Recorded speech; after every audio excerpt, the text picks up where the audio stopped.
Hey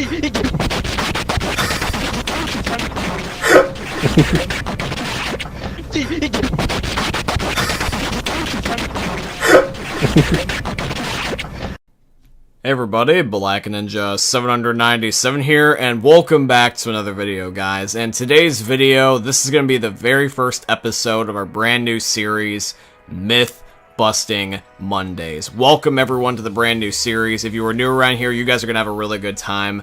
So yeah, guys, the whole entire idea is that we're going to be breaking all the myths and the icebergs that are within the Left 4 Dead series.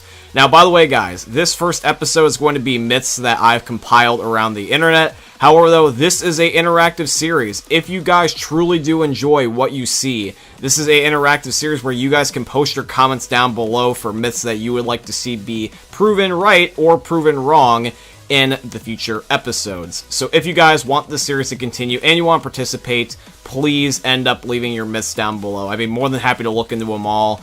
And yeah, guys, other than that, let's do the very first episode of Myth Busting Mondays. And at the very end, we might even see if it's even possible to get the Last Stand update on the Xbox 360. Myth. Can you beat the tank to death only using your fists? So the way I decided to test this myth is I ended up loading up a session with cheats. So I gave myself God mode, I gave myself unlimited ammo, and all that beautiful stuff. This way, when I tested this myth, I would not end up having a pain in the ass situation where I kept trying to melee the tank and just getting killed 24/7. So what I decided to do is that I went into the first chapter of the Sacrifice campaign, and I ended up opening up the train that guaranteed will give me a tank spawn. I got rid of all the bots so that way they would not inflict damage on it. I disabled the director so that way no other additional infected would spawn and try to attack me. So it was mono, me versus the tank, and let's see what our results were. Alright, so to test this myth, we need to know exactly what we're doing here, so let's discuss. So, in order to end up doing this, we need to know what is the tank's HP, and then divide that by the amount of damage that we're going to be doing to him.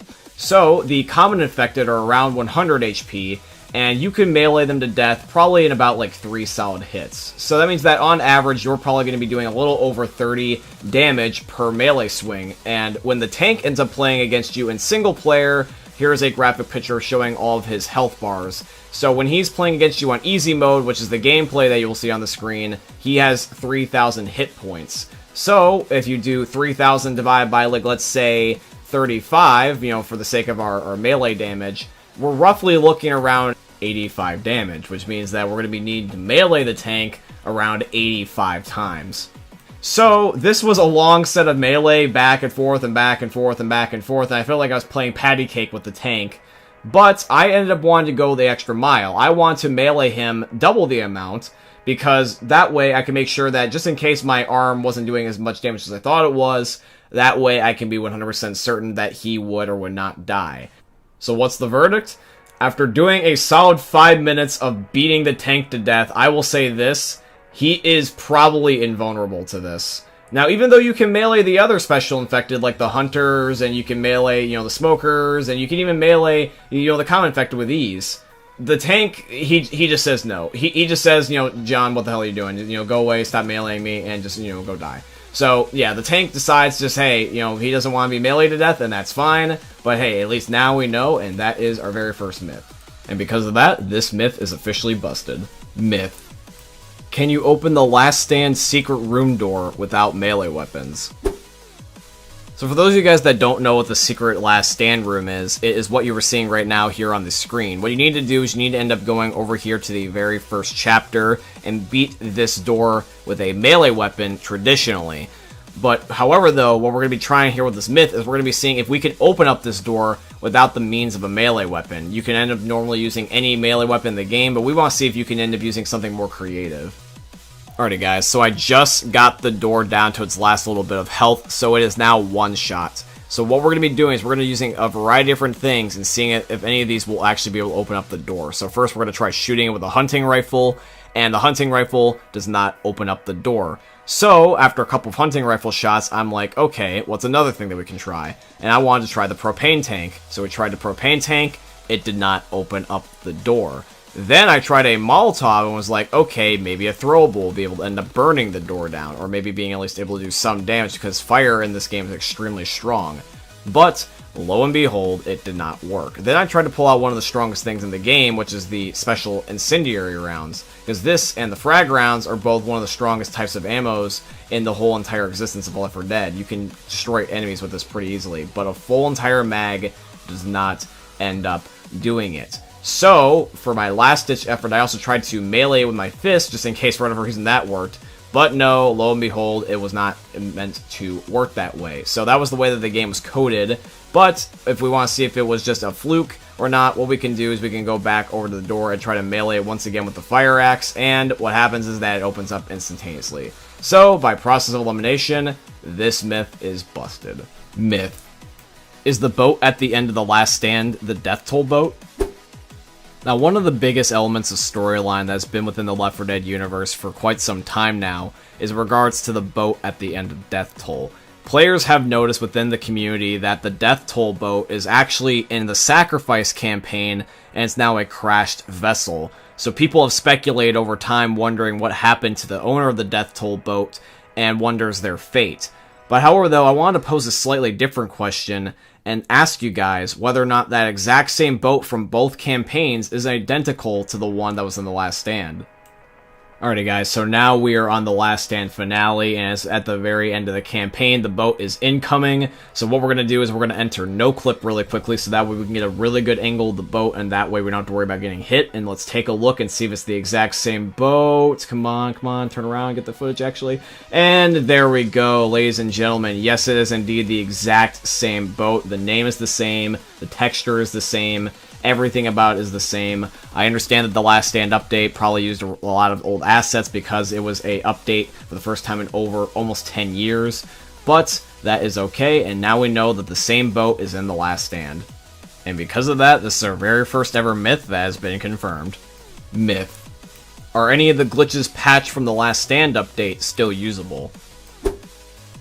Now, yes, I understand that Left 4 Dead still does have glitches. Not every single one of them have indeed been patched, but a good majority of them did get patched within the last year with the Last Stand update.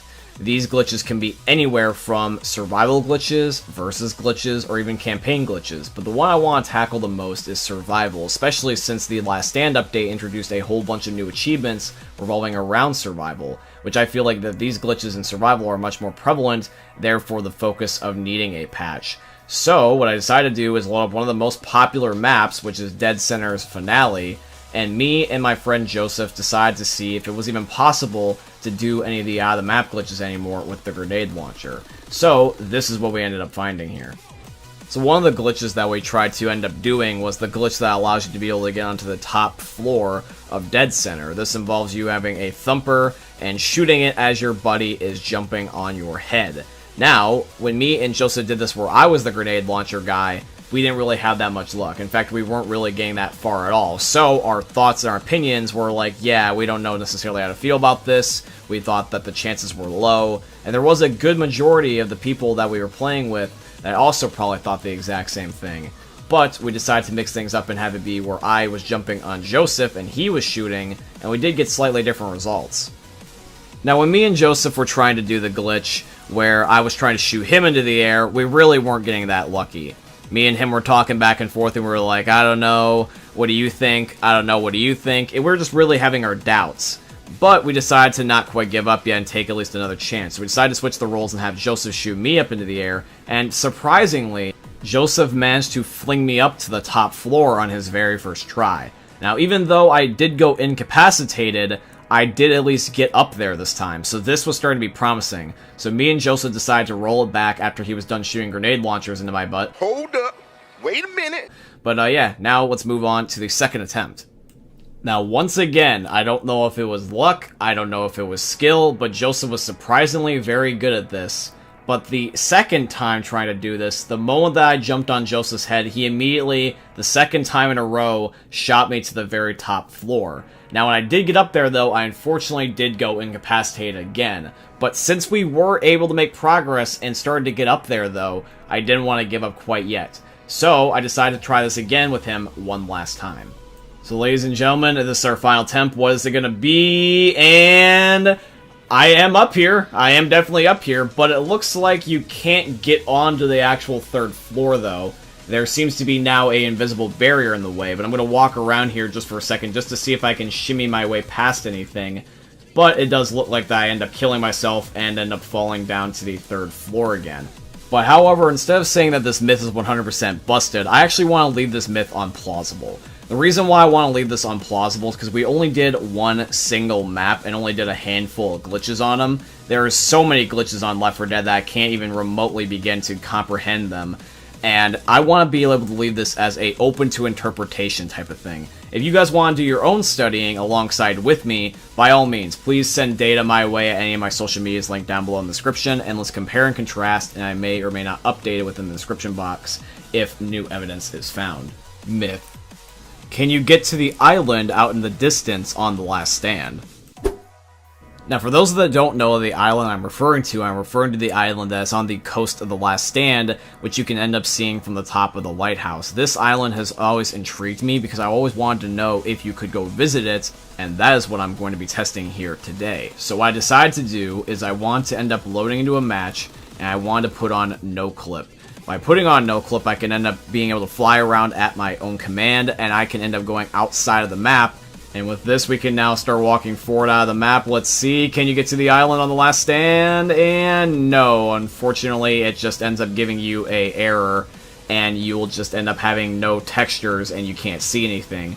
So, even though the island is there, and you can see it, you cannot go any further out of the map than it will allow you to, otherwise you'll end up just getting some texture errors. So sadly, the island will forever just remain a mystery.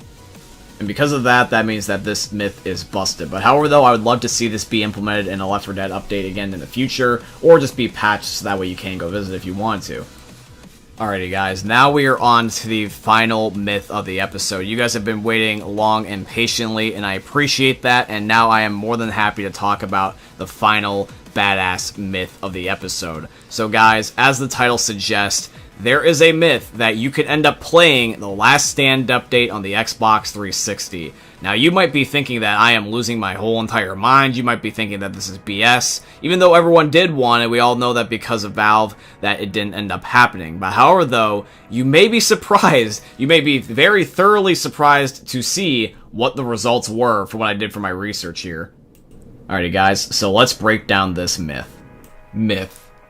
Can you get The Last Stand update on the Xbox 360? Now guys, I have been looking into this for several months now. Ever since The Last Stand update came out, I've tried doing a variety of different tactics. I thought of, for example, loading in a web browser for Steam on my Xbox and going to my Steam account through there and somehow being able to load up Left 4 Dead. I thought about modifying an Xbox 360 so that way the hardware could be different, it could process it, but that really wouldn't be an Xbox 360 at that point. And I was thinking, I really want this to work. And I found something in my recommended that honestly blew my mind and will make you guys shocked. Now let's give a little bit of context for this story so you know what happens when you're going into it. So, what happens is that I found out this bit of information. When Left 4 Dead originally released on the Xbox 360 in Germany, the German version of the game had to be censored due to the blood and gore because of Germany's rules and laws that were in state at the time. Just recently, they actually finally got the official version of Left 4 Dead 2 with all the blood and gore and everything, but at the time, it was illegal if they were going to end up having that due to their censor laws. So, as a compensation and a thank you to the fans for still buying the game, the German viewers and the German fans got this. What you are seeing here on your screen is official gameplay of the German ported version of Left 4 Dead 2, and it has every single one of the Last Stand guns or CSGO guns, and it is really, really weird, but really, really cool to end up seeing. This is gameplay that I got from a YouTuber called Trees Left 4 Dead. I will link his channel in the YouTube video description. Please definitely go check him out, because otherwise I would never know about this fact. But yes, this is the German port of the 360 version of Left 4 Dead 2, and every single Last Stand and CSGO gun is in here. He shows off the MP5, he ends up showing off the brand new assault rifle, the Ops sniper rifle. Basically every single bullet gun from the Last Stand update is in here. I would never have realized this unless it was for this YouTuber that I found. So once again, shout out to you, Trees. I really hope that everyone checks out your channel via the description, because you definitely do deserve it for bringing this gameplay, allow me to make this myth. But yeah, guys, even though the Left 4 Dead Last Stand update has never, and probably may or may not never come to Xbox 360, the closest thing that you guys can end up getting is getting the German version of the game. And by the way, you can get it pretty easily too, by the way, as long as you know where to find it. And the best news about it is that it's not region locked. So whether or not that you're from Germany or your console's from Germany, you can still play the game on whatever console you have. So if you're an American, if you're British, if you happen to be Japanese, whatever, you could end up getting the German game to work on your console. So, by that logic, guys, even though the Last Stand update is technically not on the Xbox 360, you do get some elements of it through the German copy of the game. And because of that very reason, I want to leave this myth at plausible. Yes, I understand that it's not the Last Stand update, but however, though, it is still Last Stand content. So, technically, it's not fully, nothing. You still do get something from the Last Stand update. And it's funny, because the Last Stand update, by this regard, technically came out on the Xbox 360 first. But, yeah, it's just going to be the guns. So, it's a minor mini update. And updates can be different sizes on different platforms. I've seen it before. So, depending on how you look at this, it's confirmed or it's busted. But I'm going to leave it as plausible, so you guys, at the end of the day, get to decide. Myth. Can you avoid the tank on the second chapter of Coldstream? Now, one of the requests that I got for a set of myths is just to do myths in general on Coldstream. So I'm like, okay, so what could I do on Coldstream that would be suitable for a myth? And one of the things I found out is that there is certain myths themed around shortcuts that are in Coldstream. So our first myth today is here. Can you avoid the tank on the second chapter of Coldstream? For those of you guys that don't know, the tank will always spawn in a specific spot. And all you gotta do, instead of going up the ladder, is you just go through these bushes. Right over here, there's a secret path that you can take, and then you're able to jump up on here, on either the tree he knocks down, or just on the side of the highway in general, and you will be able to cut him off and avoid him completely, and, as well, is that if you're quick enough, and make it so that way you can close the distance between them, so that way zombies can't touch you, making where he can get close enough to you to beat you, he will eventually just despawn because he's not able to attack the survivors. This is just like one of those shortcuts that are within the game that technically it wasn't supposed to be there. It's just something that is just hidden up by bushes. But however, though, if you know about it, which you do now, you can use that to your advantage. It makes it that way in versus mode especially, no one can get you. And because of that, our very first myth is confirmed here today. Myth. Can you skip the panic event on the second chapter of Coldstream? Alrighty guys, so once again, since I got a request to do Coldstream myths, I'm going to be doing at least one more, and this one's going to be around the panic events. So for those of you guys that don't know how Coldstream works, there is a panic event on the second chapter where you need to shoot exploding barrels to be able to knock down a fence, so you can end up getting to the safe room.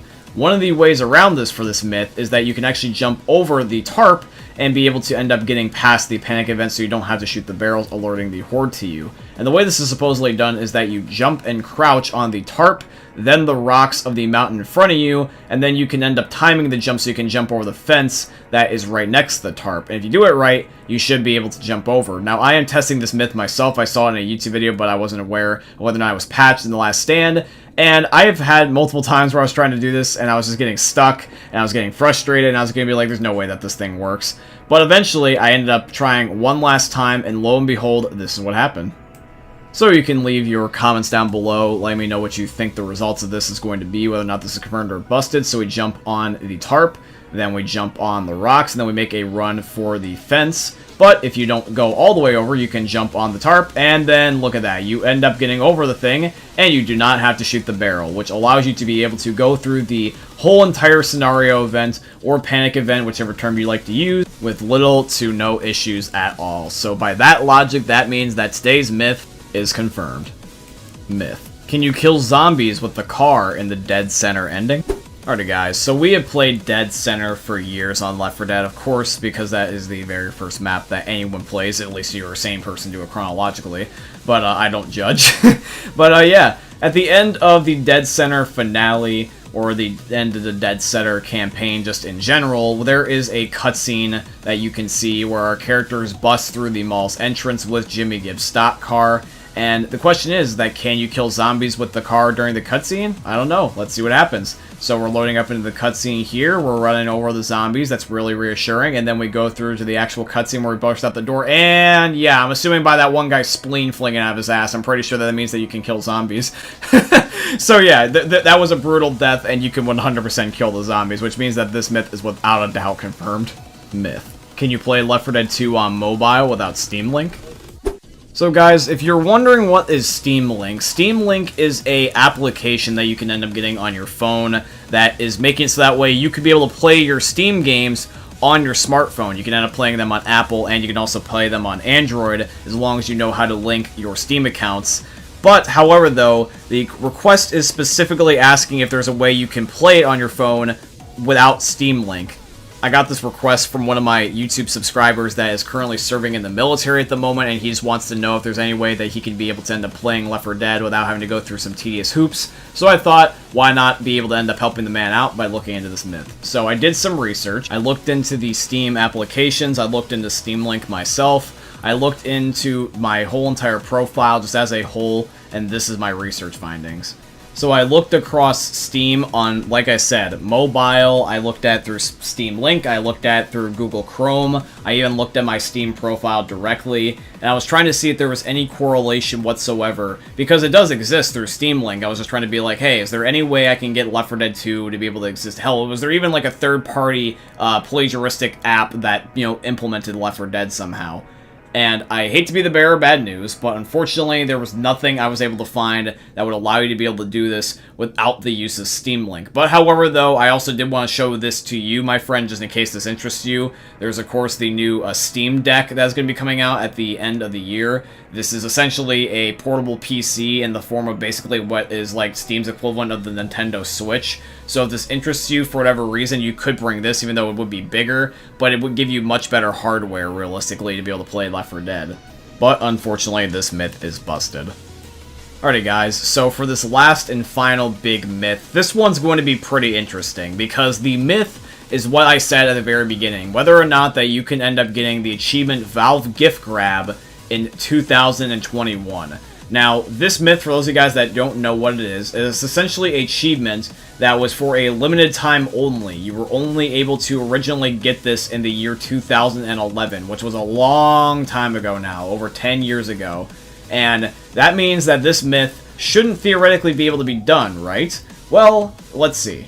Let's actually put this to the test and see if this is 100% true or 100% false, because it really could go either direction. Myth. Can you get the Valve Gift Grab achievement in 2021? Alright guys, so the way that this myth works is that if you do the following instructions, you should be able to end up getting Gift Grab in 2021. Alrighty guys, so the very first step of the myth goes as follows. You need to go into your computer's settings, not Left 4 Dead. You need to go into your manual computer settings and go to the dates setting, and you need to make it so that way your computer thinks that instead of it being the current date is instead 12/5/2011. Then you go into the console, and you need to enable the console. Once upon enabling the console, you need to end up using the console command, and from the lobby, type in the following. Map C1M1_hotel space versus. And then what's going to end up happening is that you should load into a campaign of NSenr by yourself. You will be loading in, you'll be playing a versus match by yourself, and the objective of the original achievement is this.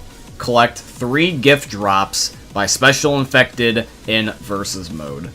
And if you also are wondering what these gifts look like, they're going to look like this. They're just a green and yellow Christmas present with the Left 4 Dead logo on it. Now guys, remember, you do need a total of 3 of these Christmas presents, so that is going to be our end goal. So we are going to be loading into the map, and we're just going to be seeing what happens. Alrighty guys, so I have been running around on the map here for several minutes now and several attempts, and sometimes what happens is that you can end up loading in as the infected when you put in that command. So what I just did is I just reload the command, and sometimes I will get the survivor, so just keep going until you end up getting the survivor. But yes, you need to kill specifically the special infected, and I was going around trying to kill every single one I can. I was ready just going boom, boom, boom, boom, boom, and nobody would drop something until this spitter did, and it landed in the one room over there. I was like, oh crap, it's real. So I went to go pick it up, and I was trying to get there, but I just kept running into normal common zombies, and they just kept killing me and killing me and killing me, and then I go down, and then I was greeted with this message, which is that the server is shutting down due to a lack of players. But the gift does exist, though. It does show up now, and I know it does exist. Now, you may be asking yourself several questions, but I can guarantee you the biggest one you're asking is, what the heck happened? Was it even possible for me to even pick up those Christmas presents? Was it possible for me to get progress towards those Christmas presents? Can you even get the achievement at all? Well, guys, this is the result. Ladies and gentlemen, you can get Valve Gift Grab in 2021. This is me on my account with my achievement right here in Wii. This is the achievement, and keep in mind that I played Left 4 Dead as late as 2013. That means that it would be physically impossible, regardless if I had a PC, to be able to even get this achievement the legitimate way at the time. So guys, I'm very happy to say that this myth is 100% confirmed. You can indeed, still to this day, in 2021, if you follow the correct steps, get the achievement Valve Gift Grab 2011 in the year 2021. All you gotta do is just follow the steps. So if you guys are big achievement hunters like I, and you want to get this achievement also to yourself, now you guys can get an achievement that you thought maybe was lost to history. Myth. Can you ride the roller coaster on Dark Carnival without an adrenaline shot? So one of my personal favorite things about Dark Carnival is the roller coaster. And the roller coaster is so fun because I'm a big fan of amusement parks, and I just like the idea of being able to bring one of my favorite IRL things into a video game. And so I always, if I can, try to get an adrenaline shot to ride the roller coaster because that was what I was always once told. But I never did test the idea of whether that it actually was a true requirement. So today I'm going to be finally seeing if it is true personally, if you must have an adrenaline shot to ride the roller coaster. So right now you guys are watching gameplay of me trying to catch up to this thing without using an adrenaline shot. I ended up turning off the director so the zombies would not spawn in front of me, so I would be able to move constantly at my maximum speed without the adrenaline and have nothing blocking me. So without stopping, this is me just chasing the roller coaster all the way until the very, very end. I'm going to see if there's at any point where it goes up, sideways, or anything that allows me to get to it, possibly if it slows down, maybe even around a corner perhaps. And so far, I'm not getting really lucky. I'm even trying to do like a little bit of bunny hopping here towards the end of its path, but unfortunately, it's not quite getting there, and sadly, no. It got to the very, very end. But in all fairness, that was pretty close. It could have easily gone either way, but now we know for at least for sure. So the first myth here today is busted. Myth. Can you get in the No Mercy chopper earlier than intended?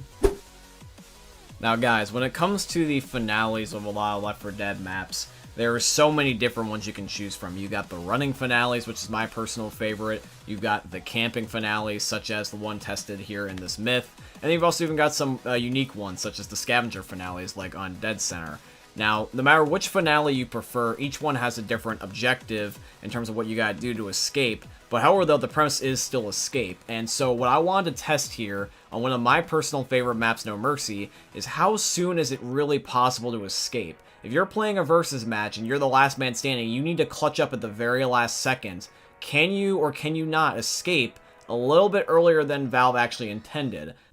Now, we're going to be just playing this out. I'm just going to be playing this out like as if it was a normal match, but however, though, I'm going to make it in my favor. No zombies or anything, but I am going to turn no clip off, and I am going to give myself an adrenaline shot. So I'm giving myself the best case scenario if this were to go my way in a real-life public match. But however, though, I still can miss because I have no clip going to be off here in a second. So as the chopper is flying by, I'm going to disable no clip, and I'm going to get my adrenaline shot ready. I'm just going to be waiting for him to swoop in. He should almost be here because right now the music's kicking up. Yep, there it goes. Now, I do mess up a little bit right here and trip, but this makes it more realistic because I'm not going to be right at the very front of the helicopter. I stick myself with an adrenaline shot, and I get in the helicopter. What looks like just a little bit early. I'm going to have to rewind it here in slow motion so you can see what I mean by that. But yes, the doors did open, so obviously I'm not glitching into the helicopter. It did open up, but they weren't open all the way. This would be very similar to when you play Coldstream, and you end up doing the very first chapter, and you open up that bunker door just ever so slightly so your character can fall in, but you technically never finish it. At least that's what I personally do to make it a little bit easier for me and my crew because we can get in there as soon as possible. But yes, guys, by technicality, even though it's not by much, it still is officially confirmed. Myth. Can you make the witch move while playing as a special infected? Alrighty guys, so we are loaded up here in a game of Versus on Dark Carnival. I'm playing as the Special Infected, and the way that the myth is exactly worded is very important to whether or not this is going to be confirmed or busted here, so I'm going to read it out loud. So this comment was left by one of my subscribers named Cage, who I see comments a lot, so shout out to you, Cage. But the way that he worded it is so.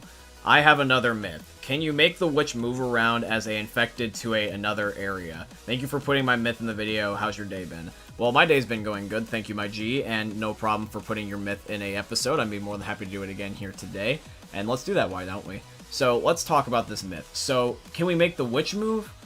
Okay, so that's what we're going to be testing here today. Now, can we make her move is the key word. So, we're going to be playing here as the hunter, and I hear a witch around here, so I'm looking for her, just want to see where she is, and yep, there she is. So, I'm going to spawn in as the hunter, and I'm going to try to melee her. Now, keep in mind, this is a stagnant witch. These are not meant to move at all unless provoked by survivors, and I am clawing her, and I'm clawing her, and I'm clawing her, but she is not wanting to move. If this was a wandering witch, you know, obviously she's going to move around because that's the whole entire gimmick behind her. But I assume the question implies that you're asking about the stagnant witch or the one that doesn't move. And unfortunately, the only thing that you can do that sort of makes her move, technically, is to enrage her early, because if someone's looking at her and you actually claw her, you can piss her off early, even though the survivors didn't do anything, which, by that logic, yes, but I would say otherwise. Because I think the original intent that we were both thinking of here, Cage, is that you wanted to know if you can just get her to move in general, period, like early. But unfortunately, if it's based off of that logic, then no. So that means that this myth is busted. Alrighty guys, so now we are down to our final big myth. Can we finally, after all these years, be able to figure out, with the ability of cheats, to see what Virgil looks like in Left 4 Dead? Now, Virgil, keep in mind, is my favorite NPC in the game, so I really would like to know this. So let me know early in the comment section down below, guys. What do you think? Do you think that this myth is going to be confirmed or busted? I don't know. Let's find out. Myth. Can you see what Virgil looks like with cheats?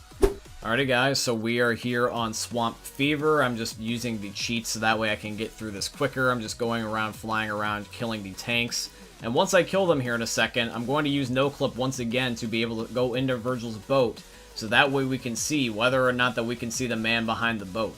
Because Virgil, like I said, once again, is one of my favorite NPCs, and it would just be really, really cool to know what he looks like. Because you can do that with some other characters, such as Whittaker, which is the guy that ends up owning the gun shop that is on NSenr. So here we go, we just finished off the last tank, and then all we gotta do is just wait for Virgil to end up blowing up the gate. So come on, Virgil, use your redneck part of view, and come on, open it, open. And, yeah, there we go. Sweet. Okay, cool. Thank you, Virgil, my favorite redneck. Alright, so yeah, guys, we're flying here with no clip, and we're just going to be going up to the boat slowly but surely. Can we see finally what he looks like after all these years? And... oh. I am honestly surprised. There is nobody in here. Not even a fake body of any kind. There is just literally nothing in there. I guess Virgil's a talking boat. Now, I did want to double check this just to make sure that I was able to do the myth to the fullest extent. So I decided to end up loading into Hard Rain's finale, because this is the only other time that you end up seeing Virgil without it being a cutscene. So I'm letting his boat park, and I'm just going to be letting him get all ready so that way I can be able to do this to the fullest extent. So let's see, I'm flying around with no clip, getting ready to go next to his boat. And I still, once again, don't see him. I don't see any sort of body in here really at all. I'm going in the exact same spots all over again, and I don't see nothing. I see Jack Diddley. Well, guys, I think that means that we can write this off as busted then, and that means that Virgil's officially now a talking boat. Myth. Is the fallen survivor the NSenr gun store owner? Alrighty, guys, so one of the myths that I was originally actually going to cover in last week's episode was whether or not that if you could be able to reveal the true identity of Whittaker, which is the guy that owns the gun store in NSenr. And I did some research, and apparently it's a commonly known fact for PC players that you can just no-clip and you can actually see him. It's very quite similar to the same methodology of how people went about trying to see if that works on Virgil and also, you know, other NPCs throughout the game. But Whittaker's one of the few that you actually can see, and so amongst the PC community, this is just kind of common knowledge, so I decided to skip out on this myth. But one of the things that I decided to look into that might not be necessarily so common knowledge, possibly at least, who knows, maybe I'm just wrong about this, is whether or not that if Whittaker is the fallen survivor, because over the last several years, we've seen the fallen survivor on some select handful of maps, but however though, in the recent last couple of updates, ever since the last stand, fallen survivors have been everywhere. Except, funnily enough, I've noticed on NSenr. NSenr, I have not found a fallen survivor and that's just from my personal experience. Maybe I just have that really weird RNG luck, but I don't see them on NSenr. Could that be a coincidence? I don't know. We'll have to debate that. So let's talk about the idea of whether or not that Whittaker is the fallen survivor. So you'll see that I'm no-clipping right here into the gun shop. And you can see there's a model for Whittaker. He is a guy that has a little fishing hat, he's got a grenade launcher, and he's got a bandolier around his chest. And he is definitely an NPC that's in the game. You can actually see him come out of that door normally if you stand outside, but you can no-clip also in there, and you can see his full entire body. So now what I want to do is I personally am going to load up onto the passing, which is where common survivors are most typically found in my experience, and it's a direct follow-up after NSenr. So we're going to be loading in here. I got a golf club. I'm looking for any fallen survivor I can see. I'm getting a prompt right about now. I'm trying to look for him, and there he is. So there's a fallen survivor, and you guys can see that he's got basically the exact same type of clothing. He's got the bandolier around his chest. He's got the fishing hat, and he's kind of around the same make and model. So, honestly, guys, personally for me, I'm going to leave this myth at confirmed, that the fallen survivor is the NSenr gun shop owner, or in this case, Whittaker. If you guys don't believe me, you guys can be able to have your own opinions as you please, but I'm going to leave this myth as confirmed. And here is some additional pics, by the way, at the fallen survivor up close, so that way you guys can see and compare. Myth. Can you reveal the identity of Church Guy and Death Toll? So just like with Virgil and just like with Whittaker, I want to be able to see every single NPC's identity if I can. And one of the NPCs that has always intrigued me is Church Guy. The Death Toll Church Guy is so interesting of a character because you never get to be able to end up knowing about him other than through his dialogue, which is really interesting as it is already.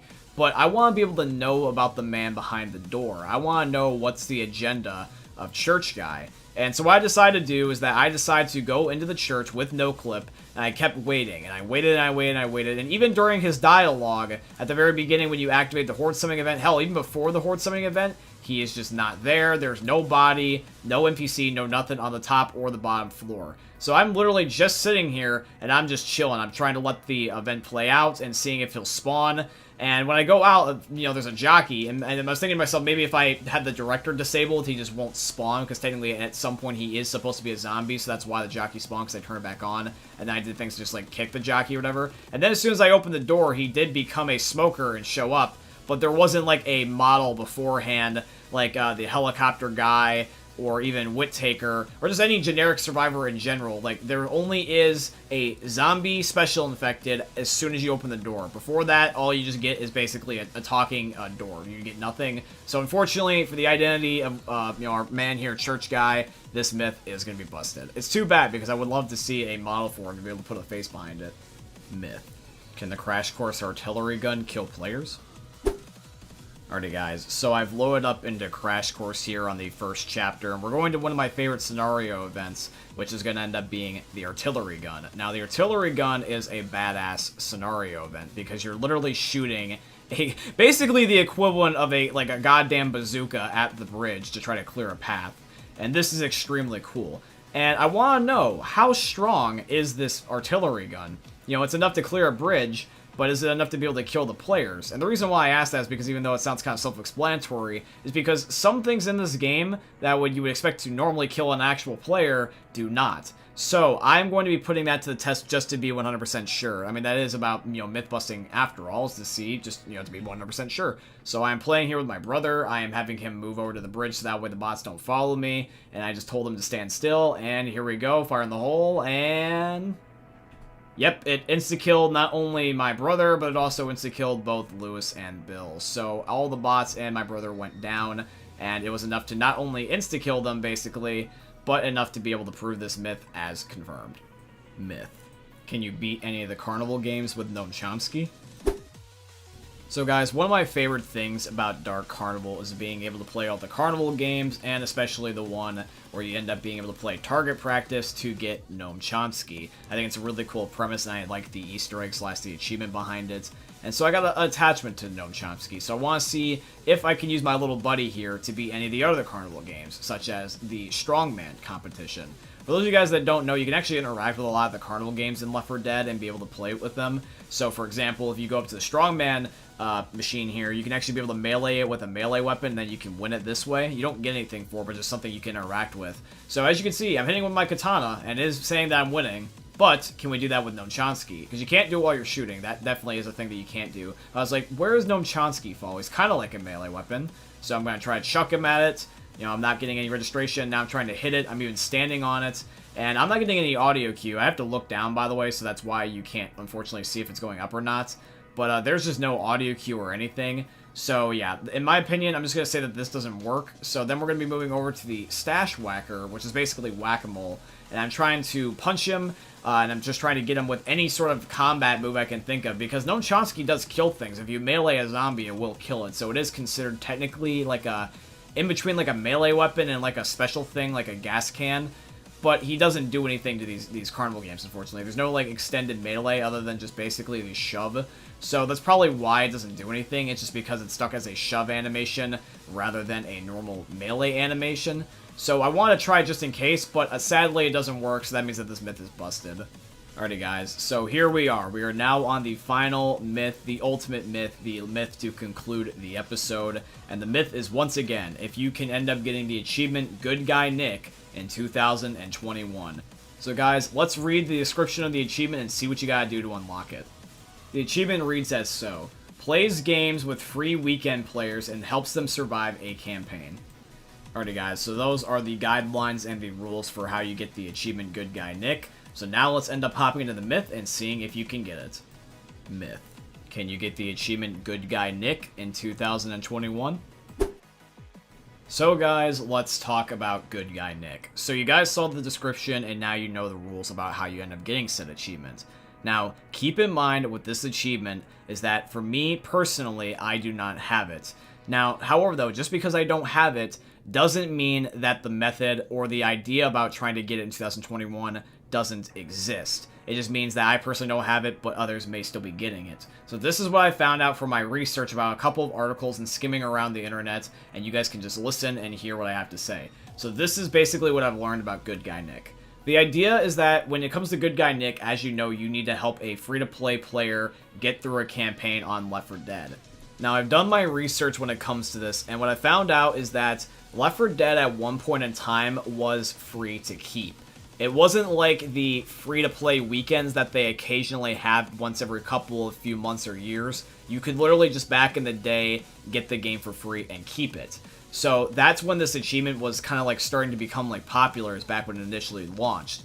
But occasionally you can still end up playing the game during a free-to-play weekend and the achievement still does count. It's just that the thing is, though, is that you have to abide by a time slot, because after that weekend, people lose the game, and then therefore the free-to-play players go away, because the only people left now in your games is people that bought it because it's only available for a temporary amount of time. Make sense so far? Okay.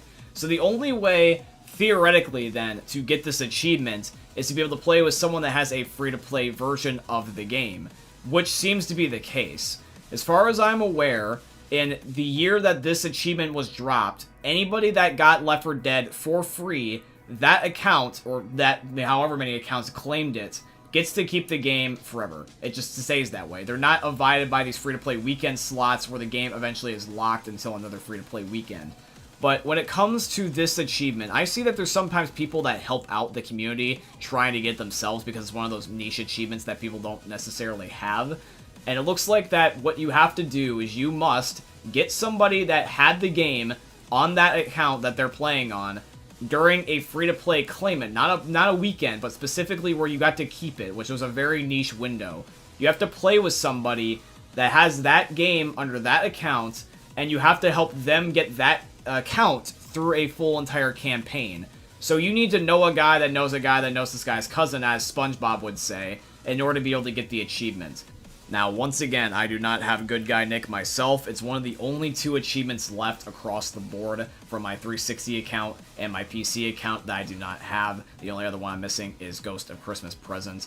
And when it comes to Ghost of Christmas Present and also Good Guy Nick, they're only limited theoretically to a certain time slot. If you don't have that time slot, you can't really get the achievement. But since I don't have the achievement, I don't want to just automatically say that this myth is busted. But I also don't want to say it's 100% confirmed either because of lack of proof. So for today's final myth, I'm going to leave this as plausible. Myth: can a boomer explosion set off a car alarm? Alrighty guys, so what I decided to do in order to get this myth to work in the best possible circumstances, I decided to load up the cemetery chapter of the parish, because there is that distinct exact area that you all know and love, or hate, depending on your circumstances you end up getting lucky with, I guess, where all the cars are set with a whole bunch of alarms. Now, the best possible circumstance for you to be able to end up testing this myth properly is to get a boomer to spawn here, and so the way I'm going to be doing that is through cheats. So I'm going to be loading up into the parish here on the cemetery chapter with all the cars, and I'm going to just spawn a boomer with cheats, and we're going to shoot him near the cars and just see what happens. Alright, so we're putting in the cheat code now, so we're going to spawn in a boomer, there it is, and then we're just going to get in a proper position right where it's near with the car, shoot it, and yep, the car alarms are going off and the lights are flashing. So yes, if you end up shooting a boomer right near a car with an alarm, regardless of whether or not you hit the car, the alarm is going to go off. So because of that, that means that today's myth is confirmed. Myth. You can get in the Left 4 Dead 1 crew's camping spot on the passing. Alrighty guys, so on the passing, we all know that the Left 4 Dead 1 crew is a big core feature to the game, because not only are they there for the storyline purposes, but they also end up helping you, the player, in the gameplay by actually defending you against zombies. Now, on the finale in particular, they have a certain area where they run around and they can end up shooting from, and they basically get a whole bunch of loot from. And I want to know, can you actually be able to get in there and be able to fight technically alongside them from that exact spot? Now, yes, you are going to need no clip for this, but I'm just curious, is this a texture you can walk on and you actually fight on? Let's see, we're going to enable no clip. And the first one that I want to try is just to try the bridge here. Now, you were able to get up here originally before in the sacrifice, so it should work again. So, yep, you can end up going right up here just like I thought you can, and technically you're not supposed to be up here, because if you were, these survivors will probably turn around and everything, but they look down, assuming that you're on the lower spot. So yeah, that is one area, but let's test out the actual area, the one where they get all their guns and their loot from. Alrighty, so now we have loaded up the actual finale, and the survivors should have ended up moving. So Zoe, Francis, and Lewis should be in position. So we're just going to get ready. We're going to just enable no clip once again. We're just going to be flying up into their little base near that ledge, and we're just going to be disabling no clip once we're in place, and we're just going to see if it's going to make us go through or let us stand. So let's end up going, and yep, you can actually sit up here. And since you actually see this ammo stash and everything for the bot characters, you can end up using it too, and you can end up picking up your own loot and be able to, like, literally fight alongside them. It's really, really cool, and now you get to basically play this from their perspective, so that's pretty nice. So, technically, yeah, you can actually end up getting up here, which means that this myth is also confirmed today. Myth. Is Zoe's hoodie from her mother? Now, you might be initially confused on what I mean by when I say that is Zoe's hoodie from her mother. Now, the reason why I say this is because one of the most iconic things about Zoe is her pink hoodie, and this is a big staple about her character appearance. And I personally want to know if the hoodie comes from her mother, because if you've ever read the Left 4 Dead comics, you'll know that the only time that we've ever seen Zoe's parents, Zoe's mom is wearing this pink coat of some kind, and I want to be able to just see and compare to know if it's that exact hoodie. Alrighty guys, so we're back on the Left 4 Dead comic for Zoe, and this is the first page of it, and you can see that you sort of see like this pink hoodie type of look on Zoe's mom in some images, but however though, if you take a closer look, rather than just taking a quick glance through like I did initially, you'll see that's not the exact same coat. In fact, it's actually more like a dress shirt of some kind, something that you would wear to the office, because Zoe ends up having a zip-up pink hoodie, whereas the coat that her mom is wearing is more of like a professional business shirt. So therefore, because of that logic, that means that this myth is busted. However, though, I do want to make an assumption, though. I do want to say that I believe that these are supposed to draw a parallel, and that the hoodie is inspired and themed to honor her mother. Myth. Can you avoid the metal detector on dead air? Alrighty guys, so the Dead Air Metal Detector is one of the horde summoning events that I would say is pretty tough. It's probably one of the most toughest in the game if you are on Lucky or if you're on a higher difficulty, because you really, for the most part, are just swarmed with zombies in a tight space, and it really would be convenient if you would be able to avoid this, because some horde summoning events in the game can be avoided or at least shortened. but can you do that with the metal detector? One of the ways I want to try to do this is by trying to find a out of the map spot, so that way I can see if I can be able to go around it, because the way that the map is laid out is that the only way is supposed to be through it. You can't go around underneath of it or anything. And I'm trying to see if I can jump on something to be able to get around it. I'm trying to see if I can actually just find a wall breach. But however, though, with the Last Stand update, I don't know. It might be a little bit harder than I think. And I'm looking and I'm looking. And I'm really, really trying here. And I'm trying to do it legitimately, too, without, adding, like, cheats or no clip. But I'm going to be honest, I'm not really having a lot of confidence in this one. In fact, I'm just going to go off an assumption that's probably not going to work. So from my humble experience, I can't find anything, but you guys can let me know. But in the meantime, I'm just going to leave this myth at busted. Alrighty guys, so now we are down to the final myth, the big ultimate myth, the one that is really going to be important to today's episode, because it does imply an idea that is going to really change the way that how we all handle the maps, such as the passing or hard rain, because of the abundance of rain that are on those maps sometimes. And that is, once again, the question, can you disable the rain in Left 4 Dead? Most notably on hard rain, because that's the main appeal about that map. So we're going to be putting that myth to the test here. And I am really, really curious if it's even remotely possible. Myth. Can you disable the rain in Left 4 Dead? Alrighty guys, so I am loaded up on the finale of Hard Rain. Probably the most rainiest chapter in the whole entire game. And I'm just going to be going into my in-game settings and looking for any particular effect that I can disable, so that way the rain texture is gone. Basically what I'm looking for is, I'm not trying to get rid of necessarily the rain on the ground, but more of like the obnoxious ones that impair your vision, that's going to be just striking down upon you throughout the whole entire campaign. And I'm looking for different settings, and it looks like that for me personally, I may have found something here. Because it may be a little bit different on screen for you guys, because of the way that YouTube does things. But however though, I personally cannot see any rain when I end up disabling the effects option in my settings. All the rain textures just go away, and the only thing that's left is the water that's on the ground. I can't see any rain, I can't see anything blocking my vision. I do see the thunderclouds, but that's really all I see. So personally for me, I think that that's actually a setting that can disable the rain, in my humble opinion. It doesn't show up for me, and I have a really high quality monitor. So from what I can see here, and from my personal experience, I'm going to say that this myth is confirmed. You can actually disable the rain settings in Left 4 Dead. And if you don't believe me, I recommend trying it for yourself. Myth. Can you get other types of melee weapons in the mutation for swordsman? So when it comes to the 4 swordsman mutation that is in Left 4 Dead, the whole entire concept is that you're just going throughout the whole entire campaign, but you just end up having a ninja sword. But however though, I want to see if you can be able to get something other than a ninja sword. But the only other melee weapon that I can think of that might possibly be in the game is the golden crowbar from the Last Stand, because nothing else spawns. So I'm going to look in a few different spots and see if I can find a golden crowbar. So there is no golden crowbar in the one spot that can spawn here on the 3rd chapter of No Mercy. So that's the first one, that's a bust. Alright, so now what we're going to be doing is we're going to be going on to the 1st chapter of Crash Course, and we're going to be looking here at this toll booth near the bridge, and there's no hidden golden crowbar in this chapter either. Alright, now the last one that we're going to be trying is the final of the sacrifice, and normally it's end up being up there in that little spot on the wall, but unfortunately it is not. So since this is not here on 3 different chapters, I'm just going to leave this myth at busted. I strongly doubt that they just decided to just skip 3 maps because they could. I'm almost just certain that every single map is like this, and that there's no reason to look. Myth. Can you shoot a gas can in midair and have it go off?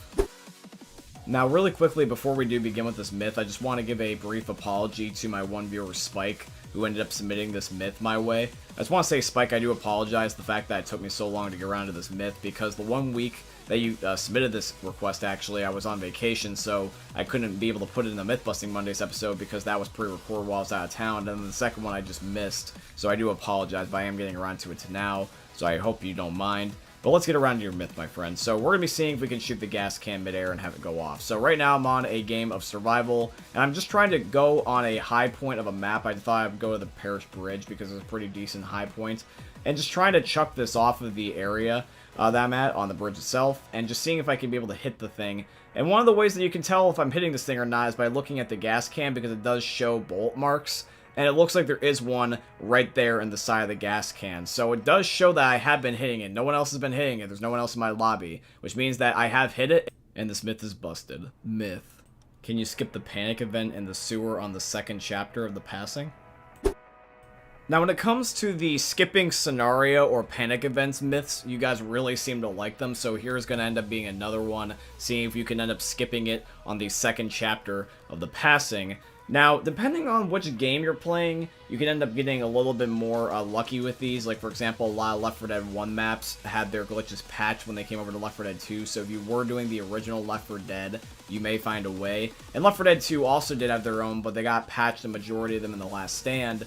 So there might be a chance this might be working, but who really knows? So I'm going to try a whole bunch of different things. I'm going to try to hug the barriers and see if there's any sort of like lip of a invisible barrier that I can end up catching myself on. And it looks like there might be one here. I'm really suspicious about this fence because there's actually a gap where there's just no part of the fence. And I'm even trying a whole bunch of other ones, such as jumping on the little button and trying to find any sort of like area that the game just won't exactly like kick me off, and like maybe I can use it to like parkour. But unfortunately, due to the very, very low ceiling, it does tend to make me slip and fall a lot, so I haven't really gotten too close. So what I'm going to try is I'm going to try that little piece of the wall again here, theory, and jump. Now, it looks like you can get on it, though, but I did slip, so I'm going to try one more time again. I'm going to jump here on the fence, we're going to jump on the pipe, and then jump on the fence, and even though there's nothing in front of me, physically, I still can't get there. I still can't get through this. It's just an invisible barrier, and it won't let me through, and if I try to fidget with it, it's just going to knock me off into the sewage water. So unfortunately, because of this, I believe it's patched, and therefore this myth is busted. Myth. Can you bring back the single-player icon to the main menu?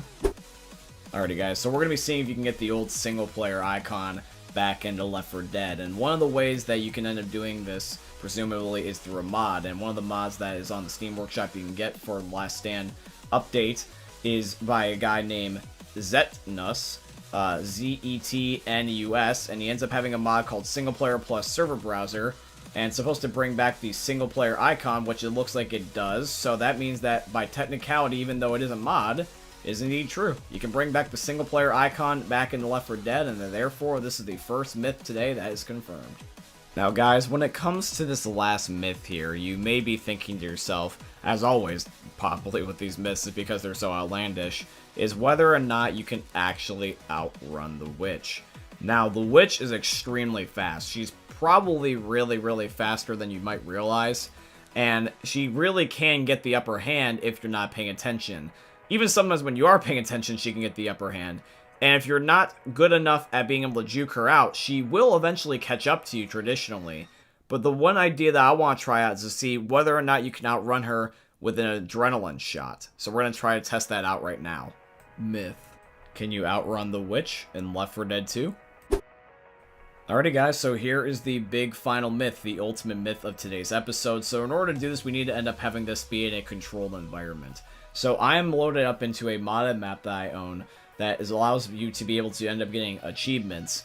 But we're going to be using this for the purpose of today's Myth-Busting Mondays episode. So what I want to do is I just want to see how long it takes for the witch to get aggro, and then if I do piss her off, when I can be able to run and be able to try to make an escape. Now you can see there's kind of like an invisible barrier on this map, which is to my advantage because then I don't have to worry about necessarily dying.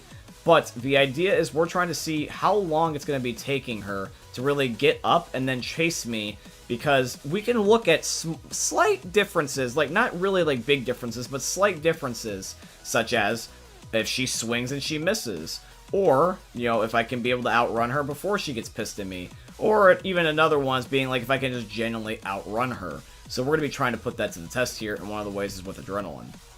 So here's going to be our very first test. We're just going to walk up to the witch with nothing. We're just going to see how long it takes her to get pissed while I'm standing on the purple square that's in the arena here. And she swings at me right away, and she pretty much instantly kills me. So therefore, that attempt really didn't work out for me, as you can see. But now we're going to try this with an adrenaline shot. So I'm going to spawn in adrenaline by using the console commands, and then we're going to stick ourselves with the adrenaline right after we end up pissing her off, or like basically just right before. So we're going to walk up to her, and then right as she's about to attack me, I'm going to stick myself and I'm going to back up.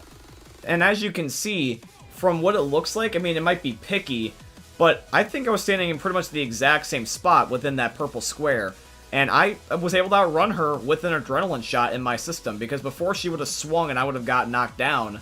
But pretty much like right as she went to get up, I stuck myself, backed up, and she got stuck by the invisible barrier. Now, instead of leaving you guys with just that last result there and saying it's all said and done, I figured you guys were going to have questions, so I want to show you one more result here.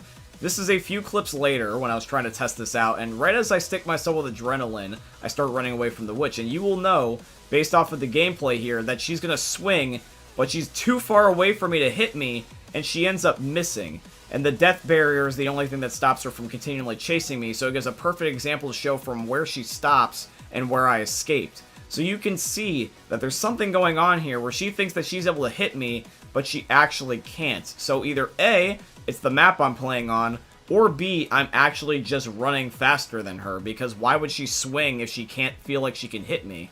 That would make no sense. Why would she just swing just to miss? She obviously thinks she can hit me somehow.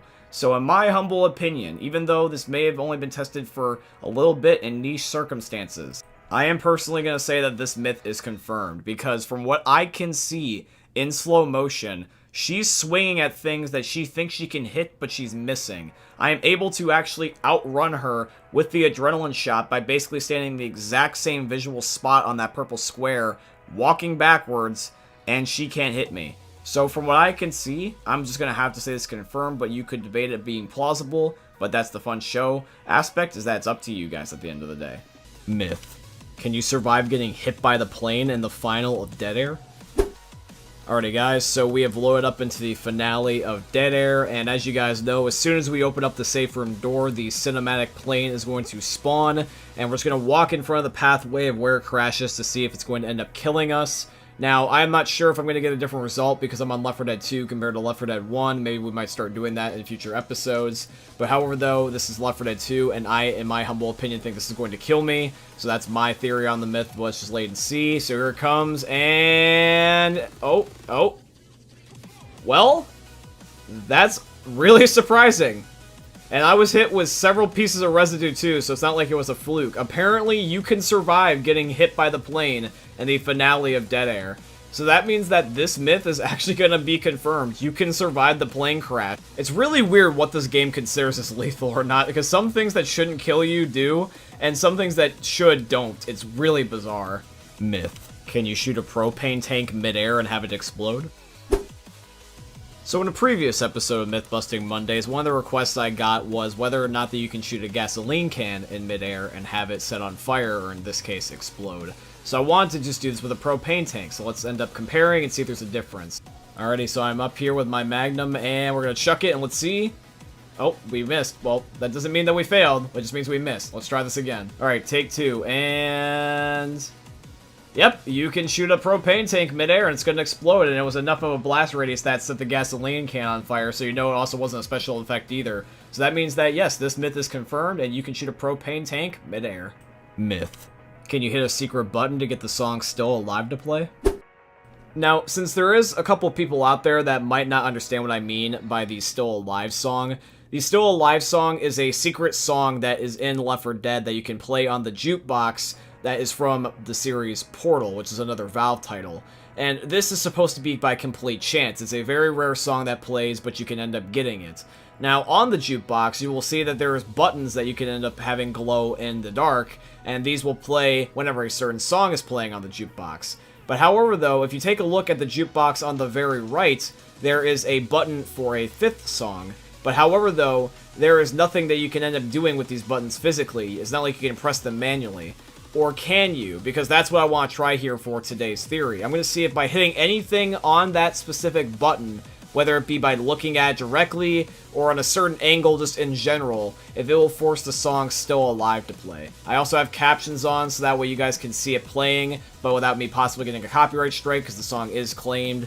But let's end up just going through this and seeing if we can get the song to play.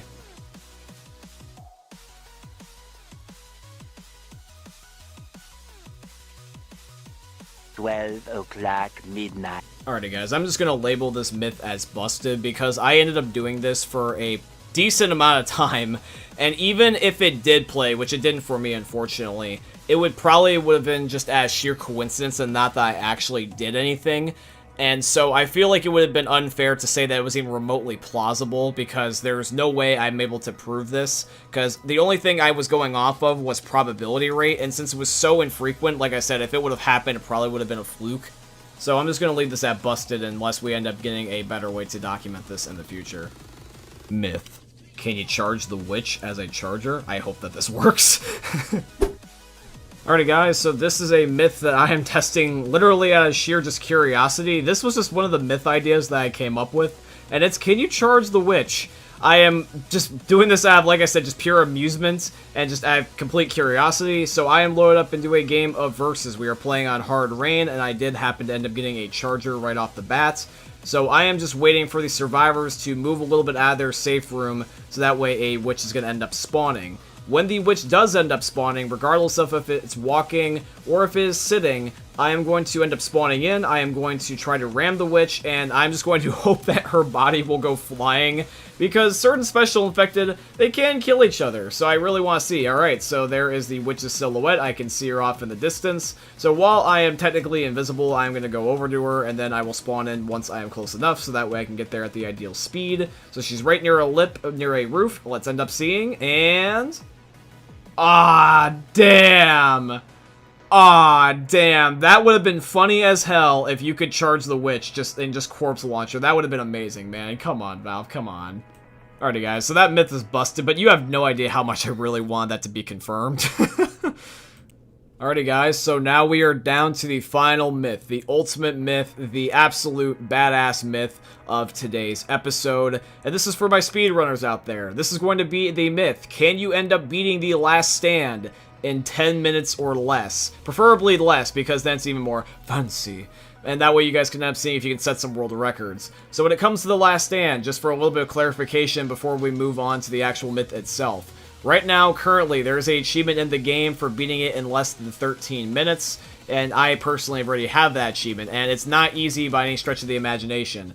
Now, what I'm going to be doing for the most ideal scenario is that I'm going to be playing with God mode on, I'm going to be playing with cheats on, and disabling the director, so that way the only things that should spawn in is going to end up being the tanks. This is going to be a fictional scenario where there's nothing stopping me and slowing me down, where just imagine that I'm going at the absolute peak speed, where there's nothing to stop or stun me, and I am just going based off of just sheerly my killing speed potential. So the only thing that would slow me down is if I happen to, like, let's say, take too long to kill the tank or anything like that. So the things that would be slowing me down would be just things that would inevitably happen. So this means that in this case, from my circumstantial video here that I am making, even though, yes, I'm technically cheating, I'm trying to emulate the possibility of perfect circumstances. So just keep that in mind when we're doing this little myth here. But other than that, let's begin and see if we can beat the last stand in 10 minutes or less. Myth. Can you beat the last stand in 10 minutes or less? Alrighty guys, so here is the gameplay for today's myth. Now, just keep in mind, I once again would like to reiterate that I am doing this while cheating. This is to be in an ideal scenario, because what the director enabled is completely based off of chance, and to try to do something this strict on probability on chance, it would take several weeks. So I am just going to be doing this based off of my own skill, and what do I mean by that? Well, that basically means that this is going to be where the only things that will spawn in is the tanks, because the tanks will spawn in no matter what, whether the director is on or off. So this is going to be only impacting my speed depending on how fast I can kill them, which means that I'm going to be setting my own speed here. So if I kill the tanks too slow, that's going to be my record. If I kill them pretty fast, then we can see if I can get under 10 minutes, but it's all up to me. So if I kill them quick enough, I might get under 10 minutes. If I don't, I may not. It really is just going to be depending. I am also putting the gameplay from the very beginning to the very end in a fast forward style, so that way you guys can see the whole entire thing with no cuts, so that way you guys can accurately be able to tell from what point I started to what point I stopped. Now, keep in mind is that I already do know the results, so that way I can clarify them at the end of the myth here. But however, though, if you guys do want to end up doing your own results, that's once again why I would like to reiterate that I'm showing you guys the gameplay from beginning to end, so that way you guys can time it yourselves. Now, see, the funny thing is with this myth is that this myth is going to end up taking 4 minutes to show you guys the gameplay in full, because even with ultra fast motion, I can only end up going so fast. The Last Stand is 2 chapters, but even when I'm trying to do this in under 10 minutes, and I also have it fast-forwarded, it still took about 4 to be able to end up getting this from the very beginning to the very end with the ultra-fast motion. So, I'm not gonna lie, there's probably gonna be a little bit of filler with this commentary for at least this initial part, but to keep your guys' ears occupied, that's why I'm going to be talking over it, just so that way you guys don't have to just have boring, mindless gameplay floating in the background. And I will just say this, is that even though there might be a little bit of rambling here in this clip, it's going to be just for fun. I really wasn't trying to make this, like, too extremely strict. I wasn't trying to be too hard on myself, being like, oh, I'm going to say this exact thing, and I'm going to do MLG podcasting. No, I'm not going to do that to myself. So, I'm mostly just going to be making a lot of dick jokes or something like that, just something stupid while you guys end up watching this myth. And for those of you guys that are calculating my time right now, I just want to say kudos to you. You help contribute to the channel and making these myths possible, so shout out to the viewers that are playing along here. And guys, once again, while the gameplay is rolling on in the background, if you guys want to participate in this series, please by all means end up showing me your guys' myths in the comments down below. I would absolutely love to see what you guys have in mind. You can end up leaving multiple myths, you can end up leaving one single myth, but I would definitely like to end up getting back to them because this is what makes this series fun, is reading your guys' myths and your ideas, because really all it is just asking the question of what if. So yeah, guys, we are getting towards the end here of the gameplay, and I'm going to be going straight down to the dock and just killing the tanks. So once I end up killing the last tank here, the boat's going to end up spawning, and then I'm going to just wait for them. And as soon as the boat allows me to get on it, that's when I'm going to stop the clock. So there is the boat, I get on, and there we go, guys. So that is going to end up being the end of the full entire gameplay. And from what I came back with, my personal numbers was, drum roll please, 11 minutes and 3 seconds. Now keep in mind, I didn't have a stopwatch. I just went back in the gameplay and looked at the moment I moved to the moment I actually got the boat cinematic, and it was, with doing a little bit of the math, not counting the beginning, the video itself when I was just messing around with the mods itself, it was 11 minutes and 3 seconds. And it's not counting nanoseconds or anything. If you guys want to do that more in depth, you can. But that's what I got so far. But unfortunately, that means that's not even close to the official 10-minute mark, let alone under 10 minutes, which means that the final myth for today's video is busted. You can't beat it under 10 minutes. Myth. Can a boomer explosion kill a special infected? Alrighty guys, so the way that I am doing this myth is I'm going to be loading up into a modded map that I have where the witch is on 1 HP, and I'm just going to be using console commands to spawn in a boomer manually. And this area is really small, so the boomer really can only go so many places. So what I'm going to do is I'm just going to fly around so that way it stands relatively close to the witch without vomiting on me or anything. And I'm just going to be shooting it with my Spaz 12, just seeing if the violent explosion from the boomer dying is enough to be able to piss off the witch and actually potentially kill her. So the witch so far has not died, but I'm not going to give up quite yet. What I'm going to do is I'm going to be figuring out and seeing if it's maybe that it's going to take more than one to be able to kill her. So I'm going to go back into my commands, and I'm going to retype in the command to spawn the boomer once again. And I'm going to maybe see if it takes more than one boomer to be able to kill her. So we're going to spawn in a boomer here again. And the boomer's running around, and so we're going to be just waiting for our opportunity to strike. I'm trying to hit at different angles. Sometimes you can't hit it because you're technically flying on the map this way. But every single time I try to hit it, I eventually end up missing and then hitting. So it seems to be a 50-50 on whether or not I'm going to get it, but that's okay. And from what I can see, so far, the witch does not die and is completely impervious to the boomer's explosions, even though they're right next to her. So from what I can see, unless there is some really crazy other way that you guys can think about doing this, I'm going to say that this myth is busted. Myth. Can you get yourself back to 100 HP? Alrighty guys, so one of the things that you may or may not know about Left 4 Dead is that so far as I'm aware, it's 100% impossible to be able to get 100 HP back in the game once you lose it. If you end up getting your HP lost, the highest you can go back up to for the rest of the game is up to 99. Now what I want to do is I want to see if we can bust this myth and technically see if by any means possible if we're able to get 100 HP back to our character. So I load up into a game, and I'm just going to be ending up injuring myself, and I'm going to be healing myself all the way up until 99, and then from there, I'm going to see if there's any way I can get past 99 and be able to put myself technically at 100 HP. So as you guys can see, I have healed myself, and instead of going back to 100, I went up to only 99. I am trying to click on this med kit, but the med kit won't do anything. It's just sitting in my hand and it won't heal me. So I decided to do from there is I decided to spawn in a adrenaline shot, and then hoping that the adrenaline shot would boost me up to 100 HP. So we're going to stab ourselves with the adrenaline shot. And nope, even for a split second, it's not up at 100. It's still stuck at 99. So then I thought to myself, okay, well, what if I give myself some pain pills? Maybe the pain pills will override it. So I decided to spawn in some pain pills for myself. And then when I decided to spawn in the pain pills, I took them right away. And the thing is with the pain pills, just like the adrenaline shot, I take it and nothing happens. I'm still stuck at 99. Then I thought to myself, what if I just literally just give myself HP? Can I just override it and put myself back up to 100? So I just type in, just give health. And then, lo and behold, I can get back 100 HP on my character. So even though this is not obtainable whatsoever without cheats, and I wasn't even necessarily worrying about trying to do it legit, I was just curious if you could just do it just to begin with. So for this myth, it's 100% confirmed you can get yourself back to 100 HP, although be it you can't do it unless you decide to cheat. Myth. Can you kill the Left 4 Dead 1 crew on the passing? Alrighty guys, so we all know that how on the passing the Left 4 Dead 1 crew tries to help us out by giving us supplies and trying to be able to kill the special infected for us while we are trying to escape. Now you might be thinking that this is a silly myth about why we're trying to see if we can kill them. Why would we want to kill them if they are our allies? Well, my friends, that's the whole entire point of the series. We want to ask the questions that seem stupid because I just want to see what the results may be.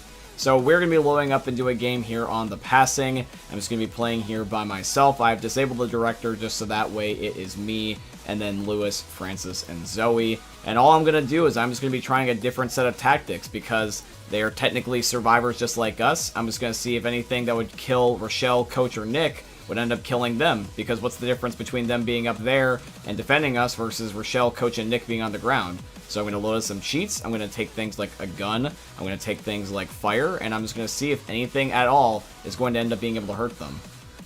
Alrighty guys, so I'm going to be starting off by shooting a gas can near Lewis. I'm just going to be seeing if he ends up getting burned. Now, he's not getting burned and he's not freaking out, he's just simply sitting there on the MG. So I'm thinking that, okay, well, maybe he's just too far away because the flames weren't exactly in his body. So maybe he was just out of reach, or he's just programmed to do that.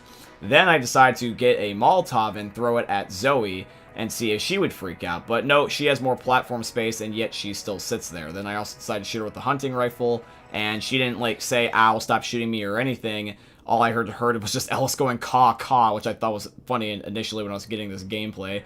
My boy Ellis was just doing that bird ASMR and going up into Francis's left ear and going, caw, caw. But legitimately, in all seriousness, nothing happened initially, so I went up to Zoe and Francis and just started laying into them with bolts from my hunting rifle, and they didn't even acknowledge me, they weren't even turning around at me. I tried shooting Lewis just once just to see if he would at least say something. He didn't say anything at all. Then I thought to myself, being like, okay, well, there's probably something to do with the fact that I got God mode on. So I turned off God mode, because God mode makes it so that way my AI is also impervious to everything. Maybe it also does the same thing with the Left 4 Dead 1 crew. So I threw a second Molotov, and then I ran over to Lewis just to see if I could maybe like hit him with like a melee weapon or something like that with God mode off. And once again, all of them still did nothing, and I'm pretty sure if I kept doing this, I would have gotten the exact same results. So instead of leaving this myth at busted and just saying that it doesn't completely work, I want to leave it actually on plausible. In my humble opinion, I have a gut feeling somewhere that says that I can kill them somehow. They are AI, sure, but however though, they're still the survivors just like us. And they should be able to end up taking damage theoretically. They shouldn't just be immune to anything. They function just like us, so if they can end up giving us stuff, if they can defend us, they should be able to die. Now, instead of just doing the flat-out kill command, because that's way too easy, I just decided, like I said, just do things like shoot them, put them on fire, stuff like that. So if you guys have any other suggestions, maybe I can come back to this myth at a later date, because I don't mind redoing myths if you guys want to see them. Now guys, there was a funny thing about this next myth that you guys are going to be seeing up here in a second.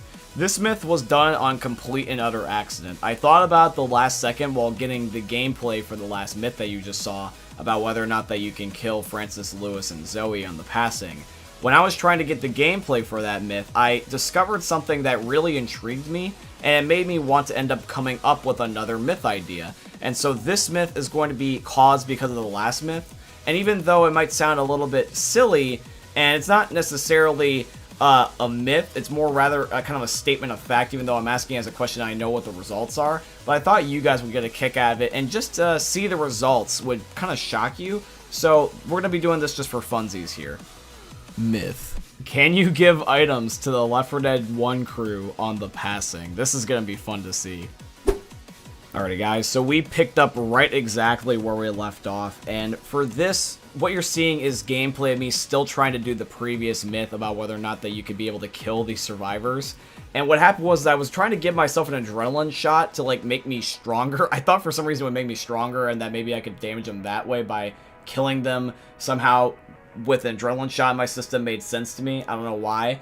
But I accidentally left-clicked and I gave the adrenaline shot to Lewis, and I was really surprised to see this because I normally am never up here. I've only been up here for a couple of times to test some recent myths for this series. So I tried it with Zoe, and she took it too. She just took it right out of my hand, and she even gave me some sort of thank you dialogue. And I was taken aback by this because I was wondering to myself, being like, is this like something intended for the game? Why are they accepting this stuff? And this goes back to what I was mentioning earlier about the previous myth about whether or not that I think you can kill them, is because you can do things like this that I didn't know about. And I only knew about this because I just randomly decided to test it. Because normally you're ending up being down on the bottom floor and you guys, can't reach them. So because of the fact that I'm now able to use mods and be able to get up to them, and I can just spawn in things out of thin air, I can now figure this out. So I was able to give all of them an adrenaline shot, and now I figured out that you can actually be able to give them items. So because of that logic, that means this myth is confirmed. This myth was just done on complete accident at the last second, and it's more rather a fact than trying to test a myth like the way that we have been doing before in the past. But this is just something that I don't know if anyone else has ever covered before. It's new to me, and if it is something that is common knowledge, I just thought it was kind of cool to include in the episode in case someone else didn't know, like how I didn't. But yeah, guys, let me know if you knew this down below in the comments, because I have not known this ever since up until now. This is something completely new to me, so you can interact with them, and it really makes me wonder what else you can do with the Left 4 Dead 1 crew. Alrighty, guys, so now we are down to our final myth. So, the question is, once again, guys, can you be able to avoid sacrificing yourself on the sacrifice campaign? This one's a biggie, because if this is true and there's some way that you can exploit this, this is going to change the whole entire meta of that map forever. And you can't tell me otherwise. People would definitely cheese this if they could. But yeah, guys, we're going to be putting this to the test. So what do you think in the comment section down below? Do you think that this is going to be busted? Do you think that this is going to be confirmed? Let me know preemptively. I am really curious. But yeah, guys, let's test the myth and see whether or not that you can avoid sacrificing yourself on the sacrifice campaign. Myth. Can you avoid sacrificing yourself on the sacrifice campaign? Alrighty, guys, so this is it. We are on the sacrifice campaign. I have God mode enabled, so I have not been able to die by anything. Neither have the other guys. And what I'm going to do at the last second is I'm going to turn on no clips. So the moment that I end up turning on the generator again, I'm going to just try to fling my mouse away from the generator, so that way I can be able to hopefully clear some distance and should not be able to be stuck down there and hopefully get back to the bridge. So let's do this. We're going to get up here. We're going to test it and see. And well, this is a really interesting set of results. I'm not there visually, but the game has ended, and it looks like they're trying to attack what looks like was supposed to be my body. And we let the end credits roll. Unfortunately, no. It still just auto-kills me anyways, because I think what happens is that when you do that, it doesn't end up continuing the game, but instead plays a cutscene. So, unfortunately, because of that, regardless of having no clip, regardless of having God mode, it's impossible to avoid killing yourself on the sacrifice. And I don't know what else you would do to test this, because I had literal God mode on. So unless you guys have any other recommendations, I can't see how that this would be confirmed. So unfortunately, sad to say, this myth is busted. Myth. Can you run over the tank with the roller coaster on Dark Carnival? Alrighty, guys, so I am loaded up on the roller coaster chapter of Dark Carnival, and I've got cheats enabled so that way I can be able to spawn in tanks. And I'm going to be even spawning in 2 at one point for good measure. So I'm just looking for a spot where I can end up being in the line of sight of the roller coaster, but give the tanks enough time to be able to follow me, because they're not going to get in front of the roller coaster, they're going to go after me, so the only way I can get them to get in front of the roller coaster is just to get in front of it myself. So I'm just trying to get a decent spot, and it looks like I'm going to probably have to go to the very, very end where the roller coaster is going to end up being, because the tanks get stuck at certain points. So I'm just waiting around for the roller coaster, which is really good, because if I try to do this like instantaneously by getting like in front of it, probably would not work. You can see even that it's not even working when I give it enough time because the tank's getting stuck. So I just decided, like I said, just to go to the very, very end, or in this case where this one was. And I'm just chilling here, and I'm waiting, and now the tanks are able to reach me, but I do have God mode, so they will not kill me, but they are in the line of, sights of the roller coaster, so the roller coaster is going to go through them, and it looks like that neither tank is affected, and unfortunately does nothing. So even though the other special infected can be run over, it looks like the tank cannot. So that means, ladies and gentlemen, today's myth for the tank versus the roller coaster, it is busted. Myth. Can you survive getting run over by the van and the terminal in dead air? Alrighty guys, so we are loaded up on the 4th chapter of Dead Air, and this is the chapter with the white van that has to run over the barricade. Now this one particular step always ends up trying to keep the safety of the player in mind by pushing them out of the way with an invisible barrier. But however though, if you time it just right, you can get in front of it. I have never done this before, or at least that I can recall in my memory, so I want to see if this thing can run you over and you will either survive or die. So we're going to see if you can survive in this myth, so I'm going to activate the van now. I'm going to back up in just such a way that I'm right in front of where it's going to go. And now the invisible barrier is not going to affect me and push me out of the way, so it's coming straight for me. Let's see. And I phase right through it. It doesn't do anything to me. The only thing damaging me is the zombies at this given moment in time. So I am completely 100% safe. So yeah, that means that you can survive getting run over by the van in the terminal of Dead Air, which means that this myth is confirmed. Myth. Can you kill a zombie without headshots in the headshot only mutation mode? Alrighty, so this might sound a little bit silly, but I really am truly curious if you can break the game and be able to get non-headshot kills, because you can do it via pipe bombs and Molotovs, so if that's an exception, why not be able to do it with a gun? So I'm running around with God mode on, and I'm just literally pointing the shotgun point blank into the zombie's body parts besides the head. I have shot them in the foot, and I have shot them in the lower crotch area. And so far, nothing has happened. You guys can see there's blood and guts everywhere. The only reason why they're dying is because the bots behind me are shooting them in the head. I did not have the ability to turn them off because I'm not really familiar with the command console, and I do not know how to load up a non-single player cheating session quite just yet. So if you guys let me know in the comment section down below, I'd definitely appreciate it. So in the meantime, the bots are trying to end up killing them, so I'm just trying to outrun them essentially. And there is brief moments of time where I am alone and I'm just laying into a zombie. I'm shooting this one in the arm, for example. Pretty much every ligament besides their head. Now, when it comes to their head, I'm trying to be very careful to not end up having, like, let's say, the bullet spread or the pellets end up hitting them in the head on accident, even though I am aiming at, like, let's say, the neck. That's why I'm trying to be very careful to shotgun, and I'm usually switching back to the pistol whenever I find a decent circumstance for it. And this zombie, this is the best example. I'm inside of him, his body just spawned on me, I guess, and I'm shooting in his spinal cord right at the back of his neck, and he does not die. It literally at point blank range because I'm inside of his player model. So yeah, I have not been able to kill the zombies for the life of me in the feet, the crotch, the back, the chest, the neck, really anything other than just the head. Now, I only have used one gun or two in this episode for this particular myth, so there could be a possibility that if you end up modding the game and putting your own custom weapons, you might be able to do that because the game might only account for the certain weapons that are in the game. So, however though, even though it is kind of a little bit vague, I want to leave this myth at plausible, because even though I wasn't able to do it based off the footage that I got, because the game can only end up handling so many circumstances in its coding unless it just refuses to end up accepting any sort of input other than a headshot no matter what the item is, which I find is a little bit funny because you can't headshot with Molotovs and pipe bombs, even though those aren't exactly headshotting weapons, they're just explosives. But yeah, you can just let me know what you feel about this myth in the comments down below, but I want to leave it at plausible just in case there's the possibility. Myth. Can you ride in Virgil's boat on the parish? Alrighty guys, so I am loaded up on the parish right now.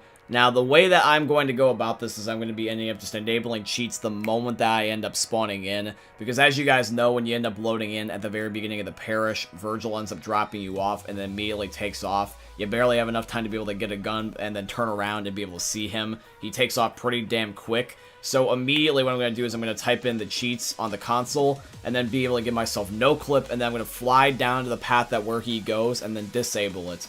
So we're going to be spawning in here as Nick. We're just not going to waste any time. We're just going to go right next to Virgil, and we're going to disable no clip, and we're going to see if we can land on his boat. And let's see. Well, I did disable it, and Rochelle teleported me, so did Ellis. I'm just stuck here, actually. Virgil just goes here, and then he doesn't move, and I'm stuck here with the bots. I'm not flying or anything. I disabled no clip, and now Virgil just disappears. I think, yeah, I really just broke the game. I don't think you're supposed to do that at all. Yeah, so this myth is definitely busted, but however, though, we did find out that Virgil can give you flying powers if you decide to end up using no clip on his boat on the parish. Alrighty guys, so now we are down to the final myth of today's episode, and once again, the myth is going to end up being that if you end up playing the song Still Alive, which is the Portal crossover song on the jukebox, the witch will end up giving you a special reaction if she is near enough to be able to hear it, just like how that she ends up reacting to that Midnight Rider song that is on the passing with the Wedding Witch. So yeah guys, we're going to be loading up into a game and just seeing what ends up happening. Myth. Will the witch give you a special reaction to the song Still Alive? Alrighty guys, so in order to test this myth, I'm going to load up cheats once again, and I'm going to be using the command console to spawn a crap ton of witches. And I mean like literally a crap ton. I'm just going to be spamming the keys, so there should be roughly about a dozen or two witches that are going to be running around on the first chapter here of the parish. And then what I'm going to be doing is I'm going to be ending up enabling God mode and no clip to keep myself away from the witches and safe. So that way I'm not the one upsetting them, and more rather it's the song if anything. So I'm just going to be going at the jukebox here for a while until I end up getting Still Alive, and when I do get it, I'm just going to record the witch's reaction and just see what happens. 6.5 hours later.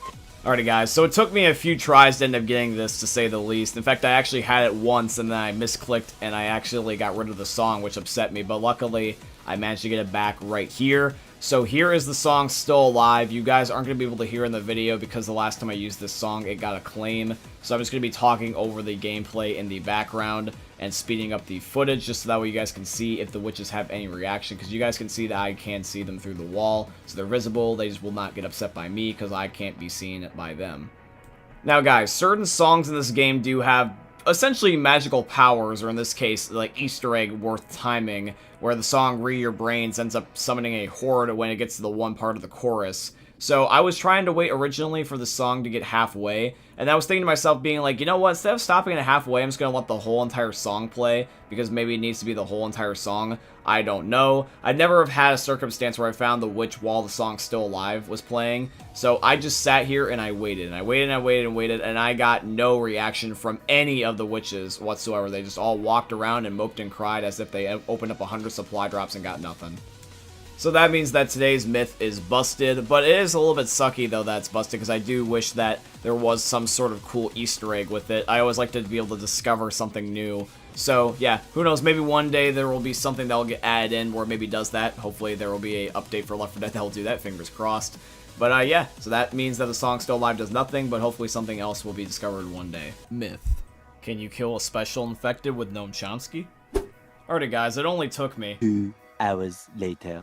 to end up getting Noam Chomsky. So right now you're just seeing the remaining gameplay of me beating the minigame in order to unlock him, because you can't end up spawning him with cheats as far as I'm aware. That is, unless there is some sort of command that if you guys happen to know if it does exist, if you could put it in the comment section, I would definitely appreciate it. But in the meantime, I just went the old-fashioned way and beat the game.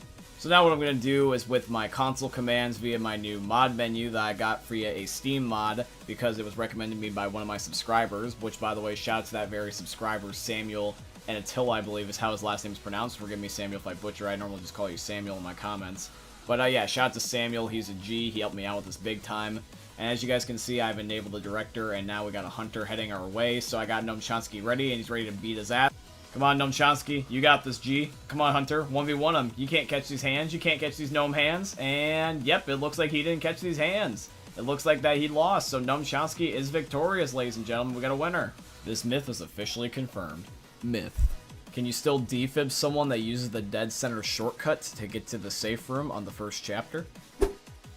Alrighty guys, so the way I decided to end up doing this was in solo, just so that way there would be no complications. And the way I did this is that I just loaded up both my normal cheat menu that I was using before I installed the mods that Samuel recommended to me, and then I also ended up using his mods as well. So what I decided to do is I decided to enable no clip and line up Nick in a certain pathway, so that way when I end up disabling no clip and I quickly switch over to Ellis, he will fall and the game will not end because the character that I'm playing as will still technically be alive, which will now be Ellis, even though originally once was Nick. And then what I will do from there is that I will kick Rochelle and Coach, so that way they won't try to revive Nick out of a safe room.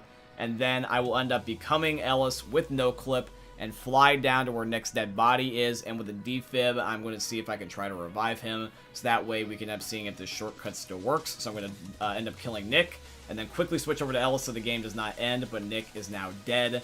And then I'm going to end up kicking Rochelle and Coach in just a few seconds here, so that way they will not mess this myth up, because I did this once, and they did that already to me once before, which kind of sucks. So I kicked them both, and now what I'm going to do with Ellis is, like I said, I'm just going to go into no clip, and I'm going to fly down to Nick, and then when I'm going to go fly down to Nick, I'm just going to grab the defib that was on his person, because I gave everyone defibs, so that way I should just be able to instantly revive him, or it may not even let me. We'll just have to wait and see. Maybe they patched this or something, so I'm going to look around after I end up disabling it real quick, so now I can run around like normal. I'm going to grab Nick's defib, and we're just going to pull it out and see. Let's see, Nick.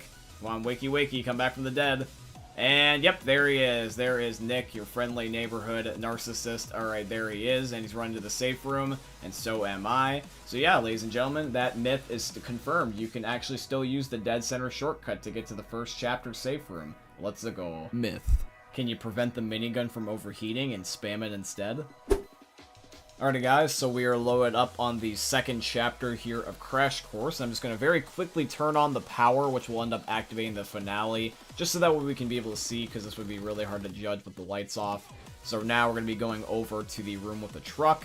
I'm just going to be getting over to the minigun here. Now this is the minigun model that's from Left 4 Dead 1, where it's the old death machine style type of Gatling gun. So it could be a different result depending on which minigun I guess you could say you use. But I'm going to be using the Crash Course Left 4 Dead 1 style minigun for this myth. And I'm just spraying into the wall, just letting you guys just see the normal gameplay, just how this ends up functioning. You guys can see that over a while, it does end up getting hot, and it ends up making it so that way you typically have to back off. But you guys can put two and two together, obviously. You guys are smart individuals. You can see that if it ends up getting red hot, that means you can't use it. If it ends up becoming neutral colors, where it's just back to normal, you can start using it again. But however, though, just because it visually looks like it's back to normal, it doesn't mean that it might be 100% back to normal. It just could end up getting rid of the red glow only. You know what I mean? Because we only backed off it for a few seconds. So now what we're going to be doing is we're going to be counting here shortly, just so that way we can see how long this thing will end up lasting. And then from there, we'll see after the base time, if doing any sort of trick will reset the time. Alrighty guys, let's see how long it will take for the minigun before it will kick us off. 1, 2, 3, 4, 5, 6, 7, 8, 9, 10, 11, 12, 13, 14, 15, 16, 17, 18, 19, 20, 21, 22, 23, 23 seconds. It takes 23 seconds before the thing will manually kick you off because it's overheated by itself. Now, guys, what we're going to do is we're going to be doing a thing where we're going to be trying to pull a technicality on the minigun. So we're going to be seeing if the minigun's cooldown is more visual, where like if the gun's not red hot visually, then you can use it again, or if it's going to be based off of just sheer amount of time. Because the amount of time that you use the thing, it should take maybe roughly about that amount of time before you should be able to use it again in the hypothetical sense, because it's obviously got to take more than just like a couple seconds. So as you guys can see, the gun is red hot, there's still smoke coming out, and we just spammed it for its normal 23 seconds. Now what we're going to be doing is we're going to be going all the way up until 20, and then when we end up doing those 20 seconds, we're going to get off and then hop back on, see if it'll only give us 3 seconds to shoot until it's fully cooled down after a certain period of time, or if it's going to give us more or less. We'll have to wait and see. So when the time that this ends up ending here where I'm shooting, it's 20 seconds. You guys can see it's red, so we should have 3 more left. 1, 2, 3. Actually, it's 4, 5, 6, 7, 8, 9, 10, 11, 12, 13, 14, 15, 16, 17, 18, 19, 20, 20. What the hell? What the hell was that? So unless this is a fluke, I'm just looking at the footage right now. Even in the editing, I'm still astonished by this. But the gun's still piping red hot, and there's smoke coming out of it. And the original base time was roughly about 23 seconds. You guys saw that. You did it with me. And yet it's going over the additional 3 seconds that I thought it had remaining. And it's basically like it cooled down like extremely abnormally fast. So I'm just confused, and so unless it's a visual thing that doesn't match up with the game, like it's a delay of some kind, then from what I'm seeing, this myth is basically confirmed. But however, though, due to the fact that I only ended up using one minigun and my data was only just based off of what I experienced, I'm going to leave it at plausible, to be fair. I don't want to say it's definitively confirmed, but I will say this, that it's definitely plausible. I'm starting to see something fishy going on here. Myth. Can you avoid the crows on the second chapter of the sacrifice? Alrighty guys, so we are on the second chapter of the sacrifice. We are on the barge. Now, as you guys know, the way that this chapter works for the crows is that you have to basically climb up this pile of trash, and you are extremely slow, and you have to end up getting on the boat via this one long giant tube, and that's the only way you can end up getting in there traditionally. Now, you might be wondering, okay, well, then if this is the only way and they set it up in such a way, then how the heck are you supposed to get around this? Well, that's what I thought about myself, my friends. I decided to end up trying to jump on the cement truck that is crashed, and there's an invisible barrier, so it blocks you, so you can't do that. So that's one way that I was going to try to do this that is unfortunately busted. Then what I decided to do is I wanted to try to see if I could climb in and interact with this parked truck, or this crashed truck. But once again, it doesn't work because this one just doesn't have a hit scan to climb in the first place. So then what I decided to do is I was like, you know what? Maybe I could just sneak up on the birds, because the birds are technically above you. They're not really like right there in your face. Not like you jump scare them like you do in Back 4 Blood. So I was thinking to myself, just being like, you know what if I just crouched and I just snuck up on them? Like, what if I like hid under the scaffolding or something, you know? So what I decided to do is I literally just crouched walked, and I even lined myself up under the thing, so that way the birds would hopefully not get scared. But as soon as I'm in line of sight, they end up, you know, instantly getting pissed at me, and they end up summoning a horde, because the way the game's code is that I just tripped an invisible barrier. So right now you might be asking yourselves, being like, is that it? Does that mean that the myth is busted? Are you done, John? Do you give up? Well, no, my friends, I do not give up, because I do have one more idea up my sleeve, and that's what I'm going to be doing here right now. I'm going to be trying this in a different game mode. This was one of the brand new mutations that was added in with the last stand update, and that is going to end up being Rocket Dude, because in Rocket Dude, you end up getting a grenade launcher, which gives you corpse launch abilities, where you can be able to fling yourself in the air like crazy, and you can get into spots that you weren't able to get into before. So now I'm curious, with this game mode, does it make an exception? Alrighty guys, so we're here, so I'm just going to be, instead of going up the right pathway, I'm going to go to the left pathway. I'm going to see if I can get on the boat, and yeah, it lets you on the boat. In fact, it does it quite easily. I am on the boat now, and that means I did not end up upsetting the crows. Now, just to clarify, in case any of you guys are skeptical, you may be wondering, being like, oh, well, what if the game mode just makes the exception by default? What if that was intended? What if that was the main purpose behind this game mode, was to neglect those types of things? Well, my friend, let me reassure you about anything that you may be doubting. So if I end up going over back to where the crows would normally end up getting triggered, I end up getting hunted, and as you guys can see via the text and the captions that I got on the screen, there is an incoming attack, which means that the horde is tripped and the crows did get upset at me. Which means that this myth is confirmed, because in Rocket Dude, it allows you to be able to end up getting through to the ship regardless of tripping the crows or not. Alrighty guys, so now we are down to the final myth. We are down to the epic fight. We are going to be going now to the fight of the century, where it is going to be the OG, the original, the buff tank versus now the new up-and-comer, the man, the myth, the legend, the underdog, Jimmy Gibbs Jr. Now keep in mind, I once again want to reiterate, is that Jimmy Gibbs is not a weak, normal zombie. He's really quite special, because out of all the infected in the game, at least for the uncommons, he's the strongest, because he's immune to essentially everything.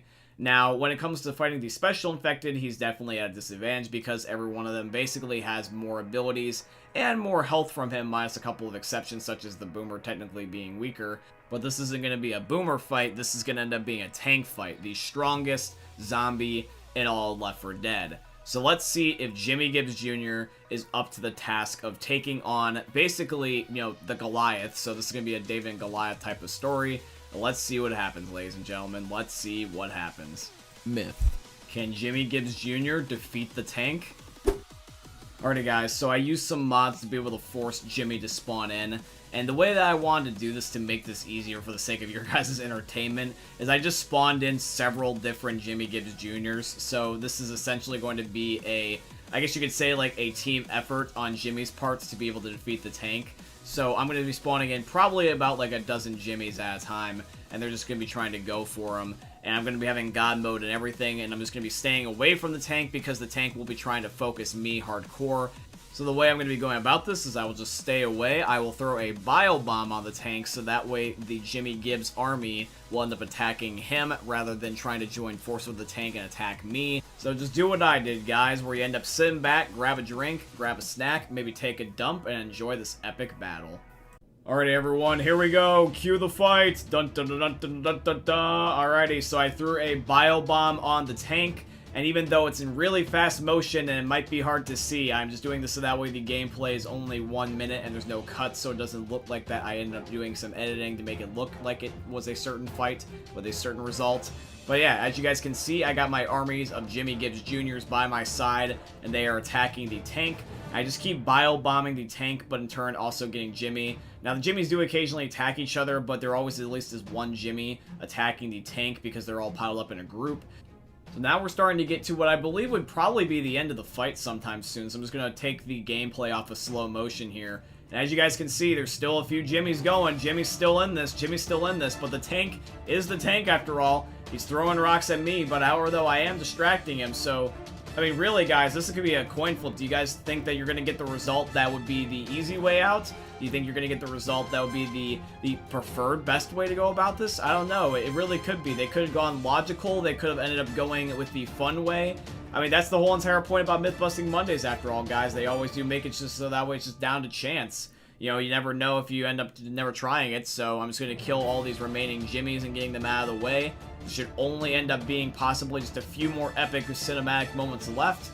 So yeah, guys, let me know in the comment section down below what you think's going to happen. So the tank is here. I'm going to throw one last bio bomb at him right here to confirm, to see if this is going to be myth busted or myth confirmed.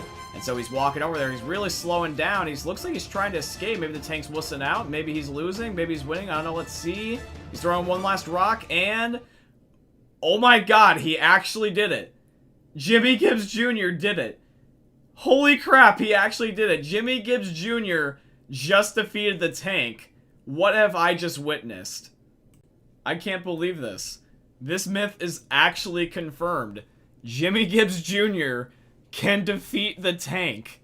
What the hell? Oh my god, that's so cool. And keep in mind, the tank was fighting back because any sort of zombies that gets in the way of him when he's trying to go after a player, he'll just punt them out of the way. But with the army of Jimmy Gibbs Jr. and I guess all the positive vibes that Ellis was putting out to Jimmy, he just got motivated. Ellis was like Jimmy's cheerleader there, and he did it. He pulled through. Jimmy Gibbs Jr. can defeat the tank. So guys, this myth is officially confirmed. What a badass battle. Myth. Can you win Noam Chomsky with the grenade launcher? Alrighty guys, so this challenge has definitely been interesting so far, because the grenade launcher just wants to end up hitting everything versus hitting a particular target. So I've tried this about a few dozen times now, and it's really just kind of like luck-based, I figured. Ironically, what's ended up happening is that even though I am hitting a decent amount of the peanut guys, I'm getting a whole bunch of multipliers by getting double kills and triple kills and quadruple kills. So I'm getting a lot of criticals, and it's allowing me to up my score and getting basically bonus points. So even though I have been having my points drop more regularly, I'm still getting a higher score at the end of the day. And I've gotten really close so far. I managed to end up getting around the top 700 or so. Now the question is that can I end up having it where I can get just enough to get Noam Chomsky? I feel that if I space out the grenade launcher enough, I could do this. Now keep in mind when I'm doing this particular myth testing, I gave myself unlimited ammo because I'm doing this in the best case scenario, imagining if I had multiple grenade launchers with me and my teammates. Plus also that, and as well, is that it just makes this a lot easier to test because now it's really more about trying to end up avoiding the peanut guy rather than just seeing if I can get enough points to begin with at all. And what do you know? I actually got 750 points exactly at the very last second, and we got our boy Noam Chomsky. Let's go. Today's myth is confirmed. You can get Noam Chomsky by using a grenade launcher. Myth. Can you see your teammate's flashlight around corners? Okay, now I would not recommend using this strategy if you're either A, playing on consoles because of the fact that the graphics are a lot lower than it can be on PC. And I also don't recommend doing this in general if you don't happen to have a good monitor, because this was even hard to see for me. Yes, so far on my screen, you can see flashlights around corners, but my god, it's such a barely noticeable thing that is not worth it. I mean, if you really have a keen eye and you're playing something like realism, I can see how this would be a benefit to you, but god, is this circumstantial. This is confirmed, but it's just not worth your time to use. Myth. Can you die at 0 seconds on survival?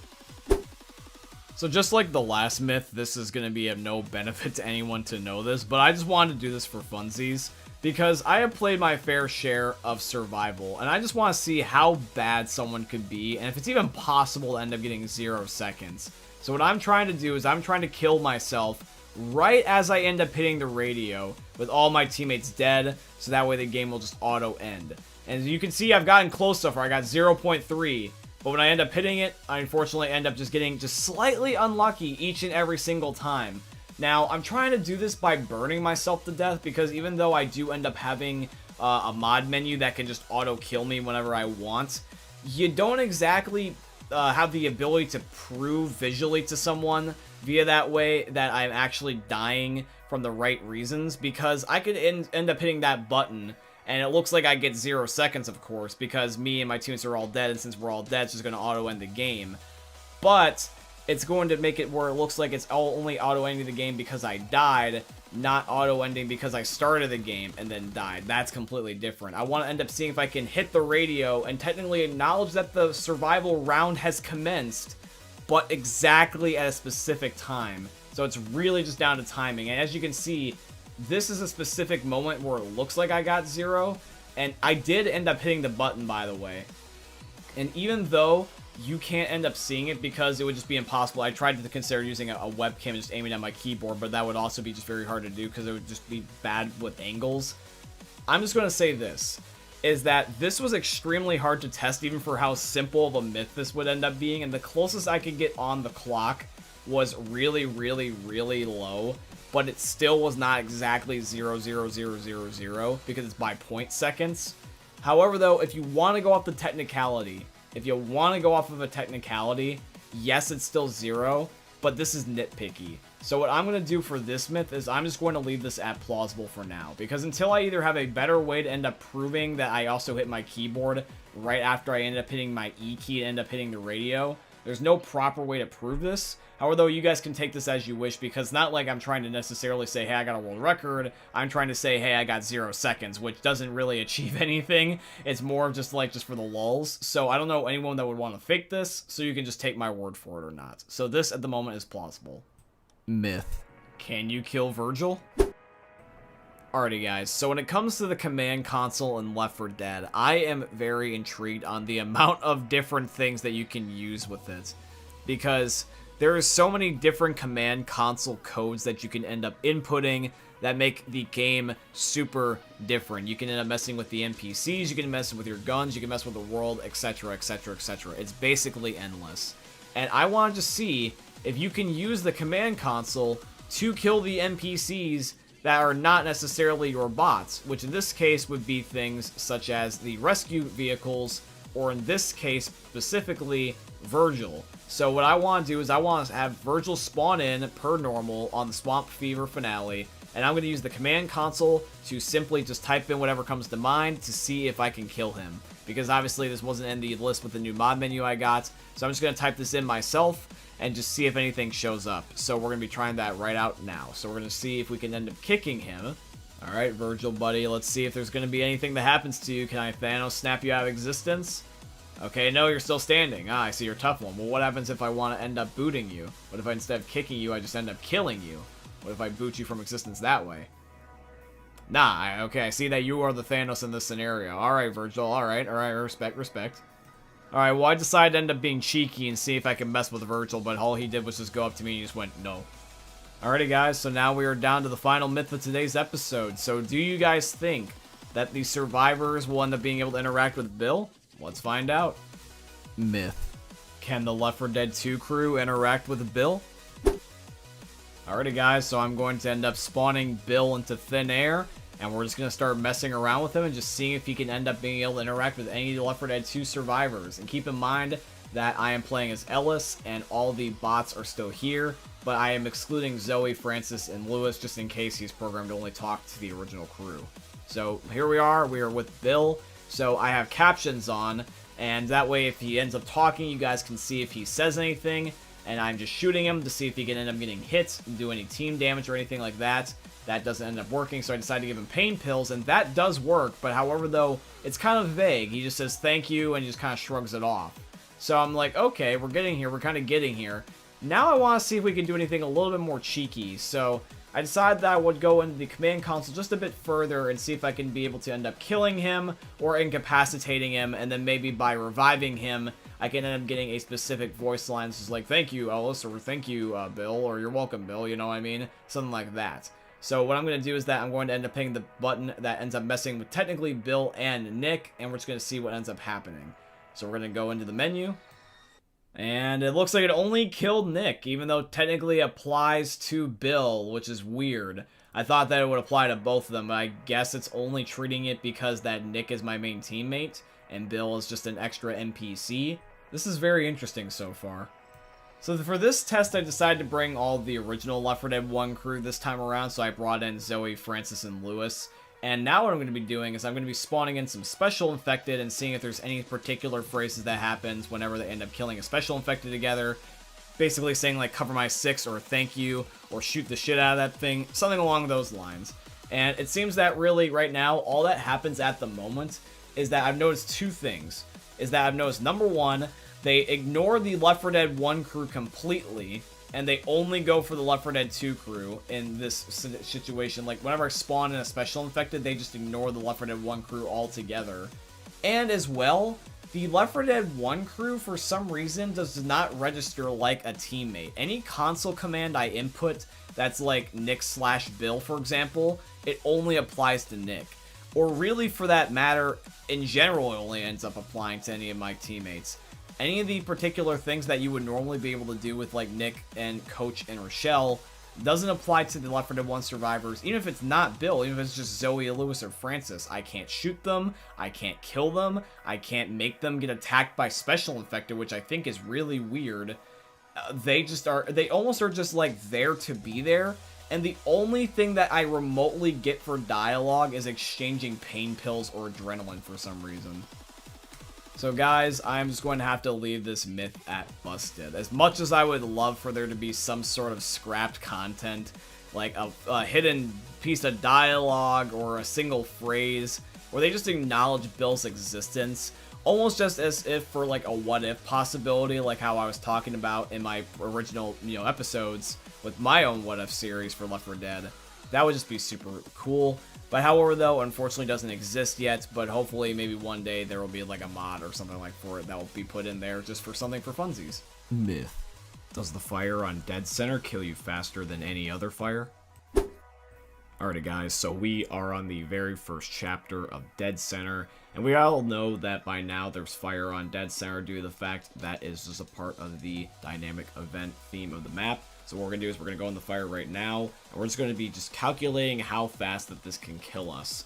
Because then what we'll do is we're going to take the other fires in the game, such as the ones from the Molotov and the one from the gas cans, we're just going to see what kills us. So now we see what the base speed is. Now let's switch over to a different set of fire. Alrighty guys, so we just respawned, and now I'm going to be using the console commands to end up spawning in a Molotov for myself, and I'm just going to throw it at my feet, and we're just going to be seeing how fast this can kill me.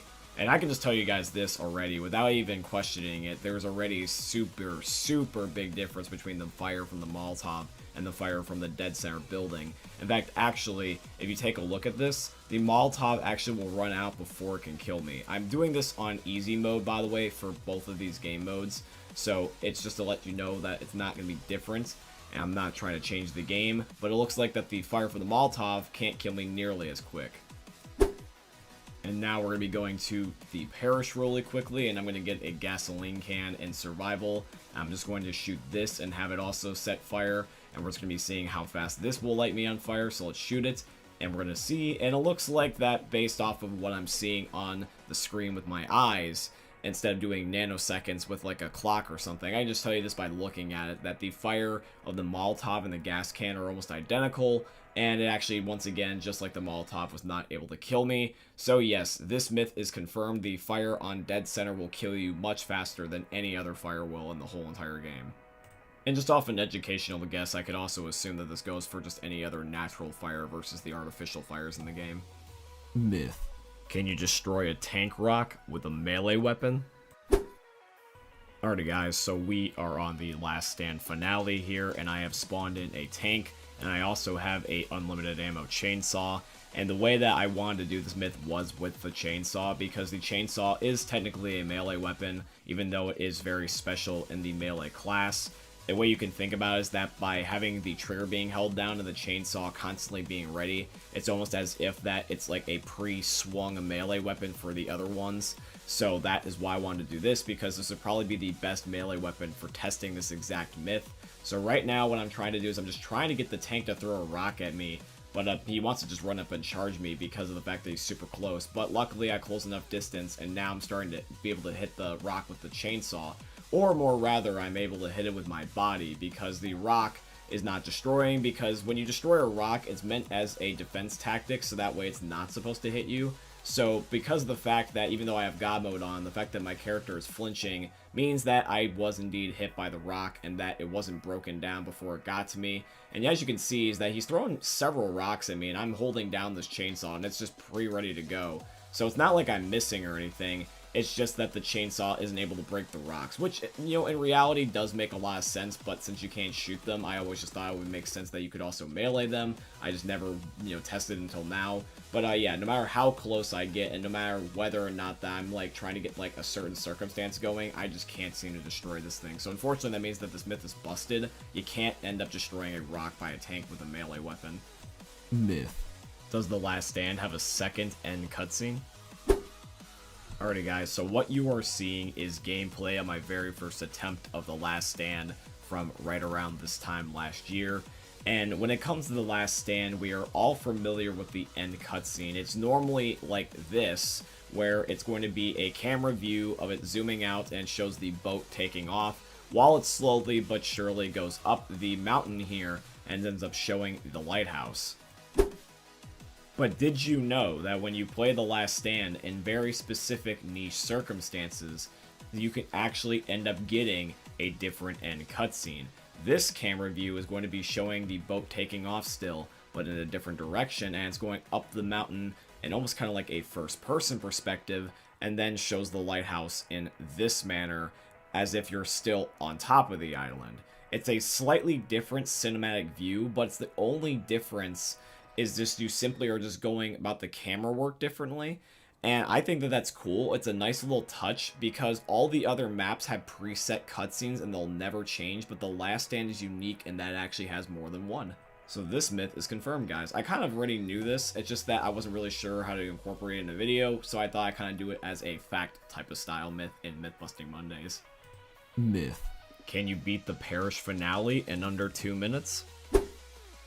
Alrighty guys, so in a previous episode of Myth Busting Mondays, I decided to test a myth about whether or not that you could complete the Last Stand campaign in under 10 minutes, because there is an achievement for completing it actually under 13 minutes. There is a very similar achievement for the parish finale. It's called Bridge Over Troubled Slaughtered, and basically it's that if you can complete the parish finale in under 3 minutes, you end up getting that exact achievement. And so I wanted to see if, similar to the Last Stand myth, if you can end up beating this faster. So what I decided to do is I loaded up into the parish finale, and as soon as the bridge dropped and I had the ability to run, I started a timer for 2 minutes. And I also ended up disabling the bots and the director, so that way it was just solely on me, and that this would be the fictional best circumstances possible, so that way it'd be the best case scenario. So I end up getting to the rescue here. And since I also put this in fast motion for the sake of the video, so that way it wasn't too long, I will just tell you guys my results, and you can test this yourselves if you don't happen to believe me, or if you just want to end up just doing it for funsies. But my results, believe it or not, was that yes, this very myth is confirmed, because my timing was actually just under 2 minutes at 1 minute and 57 seconds. I wasn't doing like milliseconds or anything, but I put just simply a clock on my Google Mini, and all I did was just, tell it to put an alarm for 2 minutes, and I forgot about it, honestly, and it actually went off after I had the cutscene playing, which means that I managed to get it done in under 2 minutes, because it started the moment that the bridge was actually starting to drop. So I actually, funnily enough, started it just like a second or two earlier before I was even supposed to go, so I actually thought that I was going to have less time, but in reality I had more time, so it's probably more like a minute and 55, but I'm just going to tell you guys that what my results were, despite the little hiccup there, which was 1 minute and 57 seconds. Alrighty guys, so now we are down to our final myth, the epic badass myth of today's episode, and we're going to be seeing if we can figure out if there's a secret hidden quote for the Coldstream loading screen, because Coldstream is one of my personal favorite maps, and I just find it very interesting how it is still to this day the only one that does not have a cheesy little quote on its loading screen. So what I'm going to do is I'm actually going to go into Photoshop, and I'm going to be taking a look at the loading screen and putting some editing tools such as brightness and then also the zoom tool to see if we can find anything. Now keep in mind is that I am not using a Google JPEG or PNG of just looking it up, because those could be modified and might end up removing possible ways of seeing anything in the loading screen itself. So what I'm going to do is that I just simply recorded my screen with my Streamlabs, and then I just hit the print screen button, and then I put that very image inside of Photoshop. So that should be the most fair image, and that's what we're going to be taking a look at here today. Myth. Does the Coldstream loading screen have a secret hidden quote? Alrighty guys, so we are in my Photoshop software, and I'm going to be pasting the PNG of Coldstream's loading screen in here. Keep in mind that once again this is a print screen of just what I had in my recording, which means that this isn't modified in Google Images by somebody else. And so what I want to do to test this is I'm going to first turn up the brightness by ending up using a brightness tool, so that way we can end up getting anything that might be in the dark and kind of actually blurred away. And then in addition to that, I'm going to be using a zoom tool, so that way I can end up making the image a lot more easy to see, and that way it's like down to the pixels, so that way we can be able to see every little nook and cranny of this thing and see if there's any little hidden item in it, because the text on the screen can be sometimes very hard to read because it's naturally meant to just be there for filler rather than actual reading purposes. And so if we zoom this in and clear it up a little bit, it should therefore be legible. And I'm just looking at every little pixel. I'm not going to let anything skate by me. I'm going to be taking a look at everything. Because remember, we're looking for something that's supposed to be hidden, so it's not going to be very easy. And yes, this does look blurry. And yes, this does look pixelated. And that is probably the point, because if there was any hidden quote for whatever reason, and they either forgot it, or they just, for whatever reason, didn't want to have one, and it was in here, it would probably want to be hidden, because otherwise then it would technically have a quote. But I can just tell you this so far, is that even if it was in here, there's some stuff that in here, like, I would not even be legitimately able to tell if it's a quote, because to me, even though I have pretty good eyesight, it does just happen to look like pixels. I see obviously the blatant things, such as the loading screen half, that it's saying Coldstream, it's saying me and the bot's names. I even see the little nano things such as Valve's name at the bottom, but anything hidden in this so far, I can't find it. And I looked everywhere, and I'm pretty sure there's some other tools that you could theoretically use, but I'm not necessarily, believe it or not, the best Photoshop person in the world. I'd say I'm pretty good. I'm not terrible, I'm not great either, I'm actually average. And I don't see anything. With the tools that I used, which was mostly just the brightness and the zoom feature, because I don't know what else you could really use without modifying the image from its original base form and then making it look like it's fake. But yeah, I just can't find anything. So sadly, that does mean that this myth is busted and that Coldstream still does not have a unique loading screen quote. But however though, the map is more unique still because the fact that it doesn't have one. So that is a plus, and I still like Coldstream regardless, but it would be kind of cool if it did have its own cheesy little quote, because that's just a little attention to detail that I like. By the way guys, just out of curiosity, in the comment section down below, if you were to make a quote for Coldstream's loading screen yourself, what would it be? Because I just want to know what some of the people in the community might think, so that way we can have kind of one in spirit form. So yeah, let me know what you think, and yeah. Myth. Can you win Noam Chomsky using melee weapons? Alrighty guys, so we have done our fair share of myths on Dark Carnival, because a lot of the Carnival games are just really good for myth material. and specifically the Gnome Chomsky myths, because the Gnome Chomsky, garden gnome, there's so many different ways that you can end up using him throughout the game, and one of the ways that I wanted to try to do these myths is by seeing different ways you can end up trying to win him. So far, we have tried the grenade launcher, and we've also done some other myths where you can end up seeing if maybe you can use him to end up earning prizes or other rewards in the game other than himself.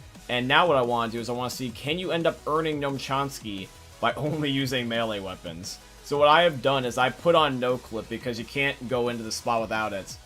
I go into the Gnome Chomsky, like, little target range area, and I'm using a chainsaw with unlimited ammo to try to melee, or in this case slash, the skeletons, because the skeletons are the main way that you end up getting the most amount of points to end up getting the Gnome Chomsky prize. And you can see I got 150 points there, but it's not even nearly as close as what I need to actually be able to earn Gnome Chomsky legitimately.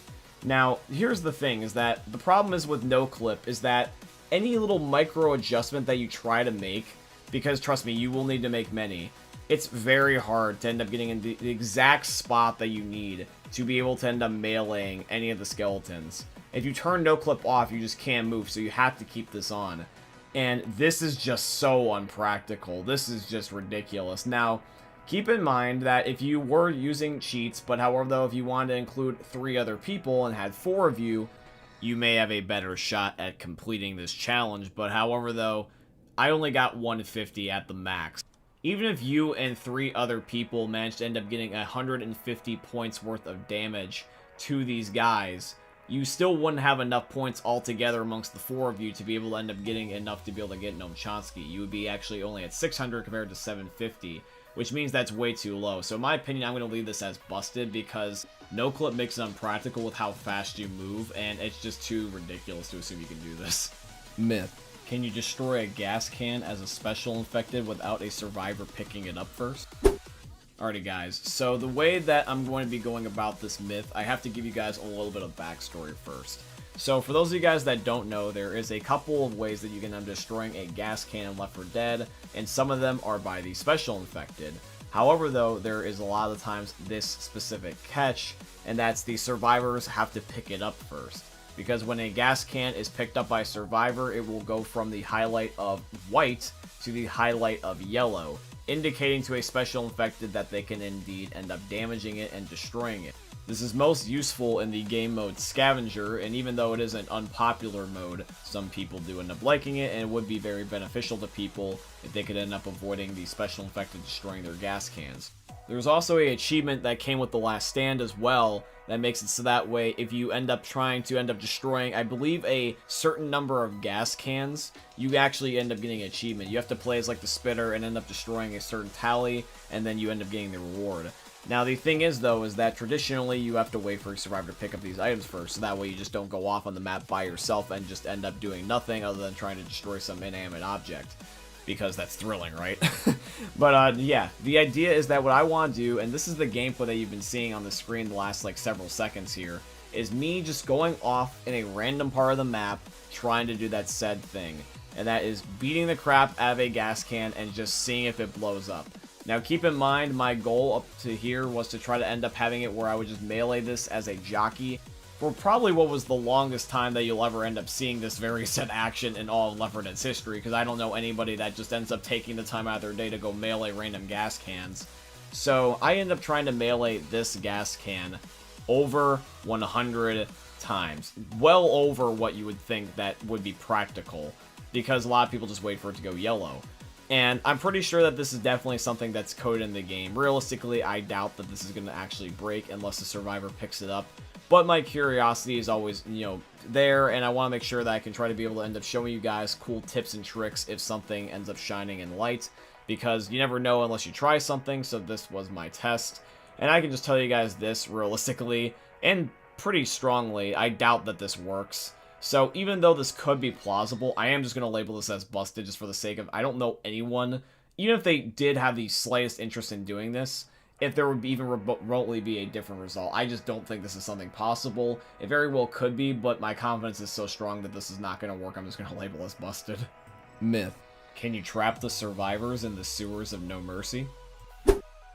Alrighty guys, so what I'm doing right now is that I am on the 3rd chapter of No Mercy, and I'm just trying to melee a trash can right to the ladder of the sewer of No Mercy, right before you emerge, where you would end up going straight to the No Mercy Hospital.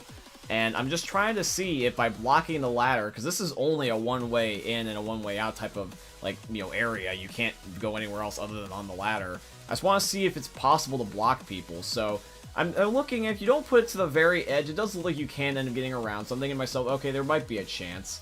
But I'm like, you know what, I don't want to necessarily just assume, let me just make sure about this. So I'm pushing this, you know, this trash can, like, right to the very edge before it falls in. And I just want to see, is it possible to completely block everyone from coming in and out of this sewer?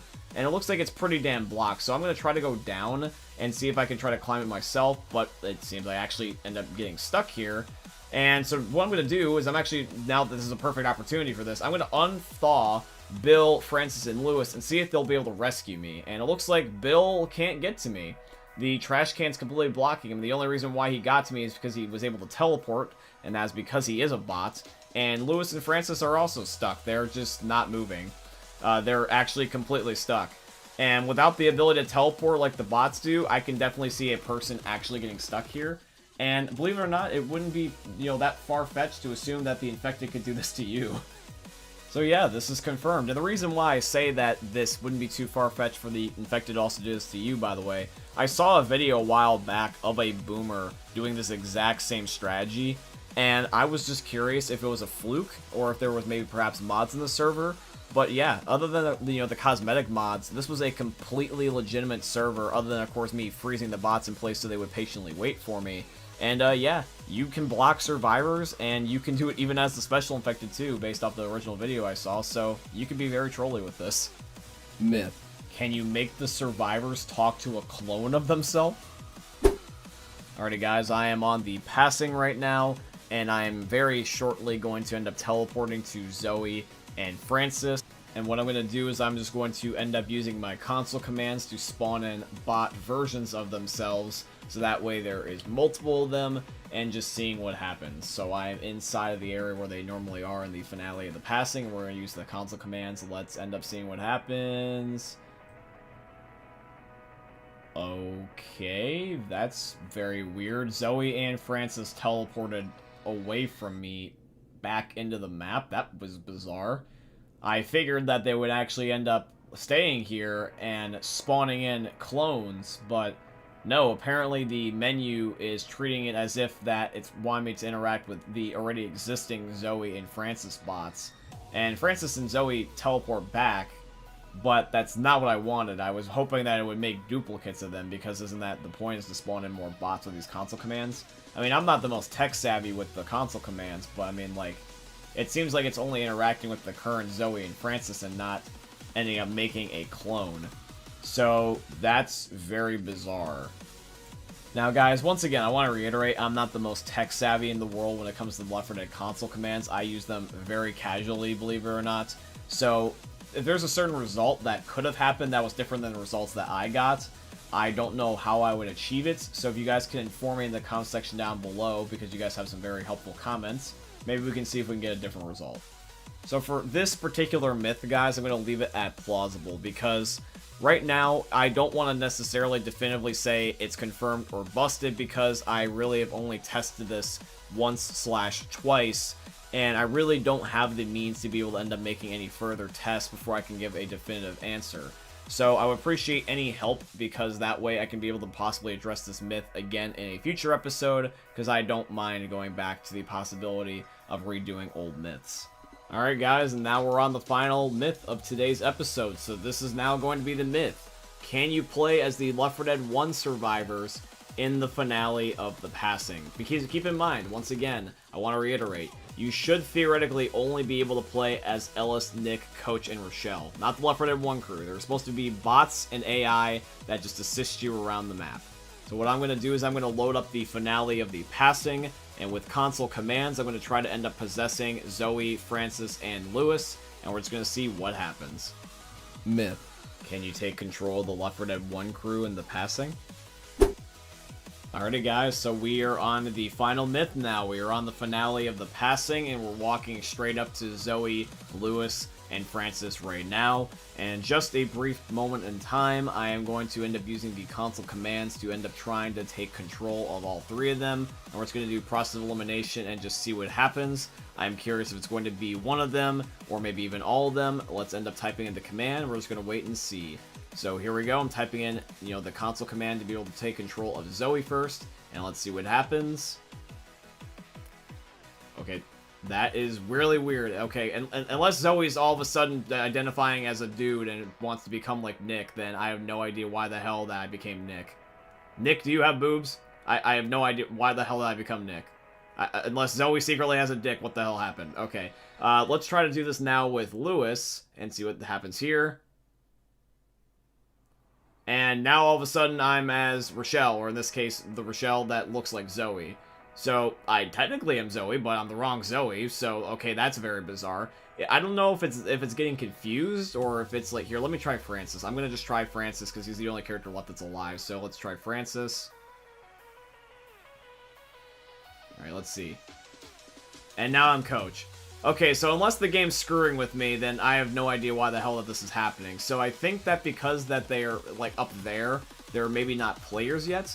Okay, so what I'm going to do is that instead of giving up on this right away, what I'm going to do is I'm going to go down to the bottom floor, and I'm going to end up actually making where this finale starts, and with them as running around as players, even though they'll be AI, they'll be running around rather than just standing still. I'm hoping that since Zoe and Francis and Lewis will all be running around shooting and basically being like traditional AI, that maybe I'll be able to possess them then.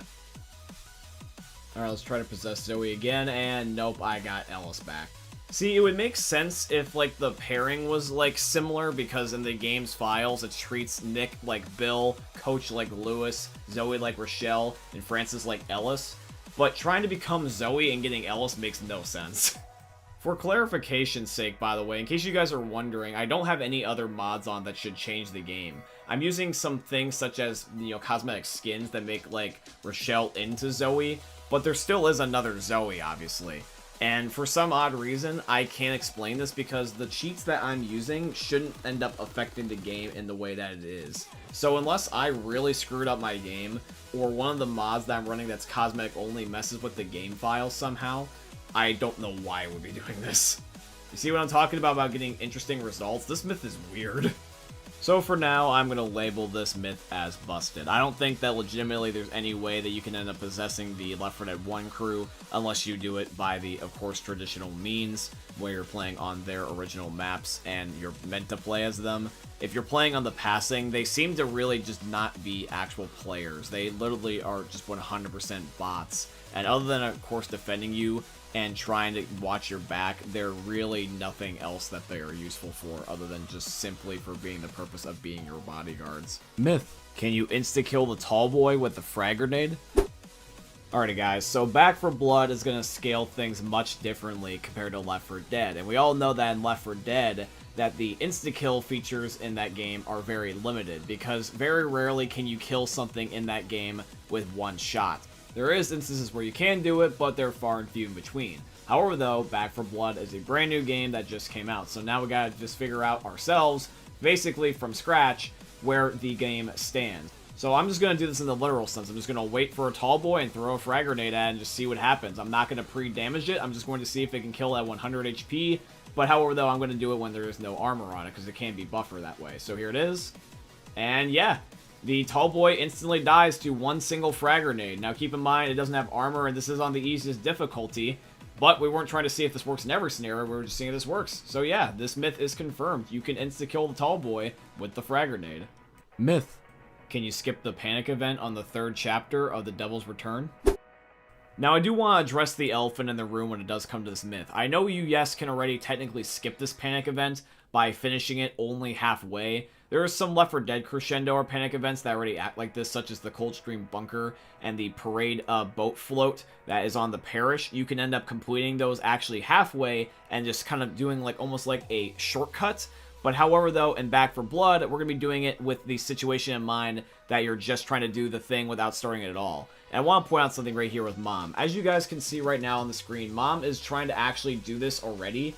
She, for some reason, was trying to run past the crate after I did it, as if she was trying to track me, but didn't realize that I stopped. And so what's happening is that she's warping up there, trying to teleport, on top of the crate, but there's an invisible barrier because I've yet to start the event, because otherwise she would have gotten across, because most of the bots do that in this game, but unfortunately she just warps right back to the ground. So that means that since there's an invisible barrier there, you can't skip this, and you can only end up doing it halfway. Or in other words, the less complicated way of saying it is that this myth is busted, because unless I start the event, there is a barrier that is invisible, and we can't get past it otherwise. Myth. Can you avoid alerting the snitches in the finale of 1022? Alrighty guys, so in the finale of the map 1022, which is called the Grave Danger, there is a specific challenge that you must complete, and that is you have to end up killing 5 snitches that are around the map, and regardless of whether or not that you scare them or you kill them, they will alert a horde. However, though, I want to see if there is a way that we can avoid this, because technically, in this type of situation, they're supposed to be unavoidable. Normally, the snitch just only ends up freaking out if you shoot it and get scared, kind of like the witch or the old Left 4 Dead Screamer, but this specific version on this finale is they'll scream no matter what you do. So what we're going to be doing is that we're going to be doing this. There is a way, if you can get lucky enough, to end up having 2 snitches or more in your line of sight. Because normally they are separated. They're supposed to be blocked off wall to wall and they just don't move, and they're supposed to be by themselves. What we're going to do is that we're going to have the snitches in line of sight for us on just different sides of the map, and we're going to shoot both of them at the exact same time. The idea behind this is that I'm trying to get the game to trick itself into thinking that we only scared 1 rather than 2, and I want to see if it's going to avoid stacking. So we're going to shoot 1 snitch, and then we're going to shoot the other, and then we're immediately going to finish the other one off, running away from the other one, acting like it doesn't exist. I don't even want to be in my render distance. I'm just going to be basically acting like I literally just almost like preset it off, if that makes any sense. So that is what we're going to be doing, and we're just going to test that out right now. Alrighty guys, so this is a little bit of a long, kind of drawn out myth, but it's not my intent. It's just I want to show you guys the footage without any editing so you guys can see it in real time. So here we go. We're going to shoot both snitches, and then we're going to run over to this particular snitch, and we're going to end up killing this one. And I just want to let you guys know that the text on screen is only showing 1 snitch is alerted. It's not like it's showing the prompt twice, and it's not showing it plural. And it only shows 1 snitch so far out of 5 has been defeated. Which means that if I go back over to the second snitch, there's going to be 1 of 2 possibilities. Either A, the snitch is going to get alerted anyways and it's just delayed, or the myth is actually confirmed and the snitch just for some reason just did not register and it technically exploited the game thinking that I actually did kill it, even though it didn't alert the horde. So we're going to run over and we're just going to see what happens. Now the text did show up, but however though, I want you guys to see something. I have captions on and there's nothing popping up about a horde coming. It is just saying nothing and just showing all the idle and death dialogue about the other special infected, and the snitch just gets shot and burned by the bots and just keels over and dies. Which means that yes, this is confirmed. If you do a little bit of kind of like specific minute trickery on the game and you can get it to RNG give you 2 snitches in line of sight each other, you just shoot them both at the same time and ignore the one, and hopefully you should be able to replicate the results seen here and basically skip this process. If you were to do this, you could only end up doing this sort of halfway, I'd say, because there is 5. You can't exactly do this more than twice. But the good news is that even though you can't avoid the event completely, you can at least make it easier. Myth. Can you juggle them back for blood? Alrighty, for those of you guys that don't know what juggling is, let me explain. It is a term that is used in Left 4 Dead to describe the technique of basically carrying multiple items to a destination. So in Left 4 Dead, this would be most notably useful in survival mode, where you're trying to get a whole bunch of items into a specific camping spot usually. And what you do is you basically press your interaction key over and over and over again on 2 different items, so that way you can have them fall on the floor, come closer to you, fall on the floor, and come closer to you while you're backing up. And the idea is you're trying to pull it away from its original spawn point, so that way you don't have to have certain loot being unaccessible because it's specifically locked to a certain area. That is basically the best way I can describe juggling. It's mostly a Left 4 Dead thing, but I want to see if you can do it in Back 4 Blood. So basically, we're going to do it the exact same way that you would do it in Left 4 Dead. we're just going to go over to a set of items and just mash our interaction key while backing up and just seeing if we can drag it away from its spawn point and bring it over to a slightly different location. It doesn't need to necessarily be a big distance, but I just want to see if it moves, because normally, if it doesn't work, it will just teleport literally in the exact same spot, standing straight up. So for example, if it was on a desk, it would go back on the desk rather than just being on the floor next to the desk. So we're just going to be testing it out here in just a second. Alrighty guys, so we are on the diner finale. There's a whole bunch of throwables here, and we're just going to be seeing what happens. So I got a pipe bomb, and I'm going to start juggling the frag, or at least try to. Alright, let's see what happens. Come on. Oh, it's moving. It's moving. Hey, look at that. You actually can do it. What do you know? Alright guys. So yeah, that's cool. I'm moving the pipe bomb and also the frag grenade. Let's go. Yeah, I had the frag grenade before I walked over to the diner, and I picked up the pipe bomb. Now I want to see if you can do it with the Molotov, just in case. I want to see if this works with all the throwables. And yep, it's doing the exact same thing. The Molotov and the frag are both moving. And I want to see if I can bring it over to the pipe bomb just for to see how far they both can get. And yeah, you can drag them pretty far. So yeah, guys, this myth is confirmed. You can juggle just like in Left 4 Dead and Back 4 Blood. Let's go. Alrighty, everybody. Now we are on to the final myth of Myth-Busting Mondays here today. This is going to be, once again, the myth. Can you melee the final boss of Back 4 Blood, the Abomination, to death? Now, the final boss, by the way, for those of you guys that don't know how it works yet, if you guys just want to hear these spoilers, and you just don't know what the Abomination is, then this is basically going to be what this clarification part is for. The idea, guys, for this final boss in Back 4 Blood, it's supposed to be only able to die by shooting, because there's certain specific spore spots, and they're in parts of its mouth, and also in its back, arms, and like chest and ligaments, basically things that are not in melee distance range. And the idea is I want to see how close we can get, if anything, to meleeing this thing to death. If I can even get one hit point, that at least makes it possible rather than busted. But however, though, I also do want to see if it is even possible at all, because it could just be, like I said, just busted. We might not even acknowledge it, but possible is at least still better than that. I doubt it's going to be confirmed. I doubt I'm even going to be remotely close to killing this thing, but I do want to see and just, like, wing it. So let's go ahead and just give it our best shot. Myth. Can you melee the Abomination to death in Back 4 Blood?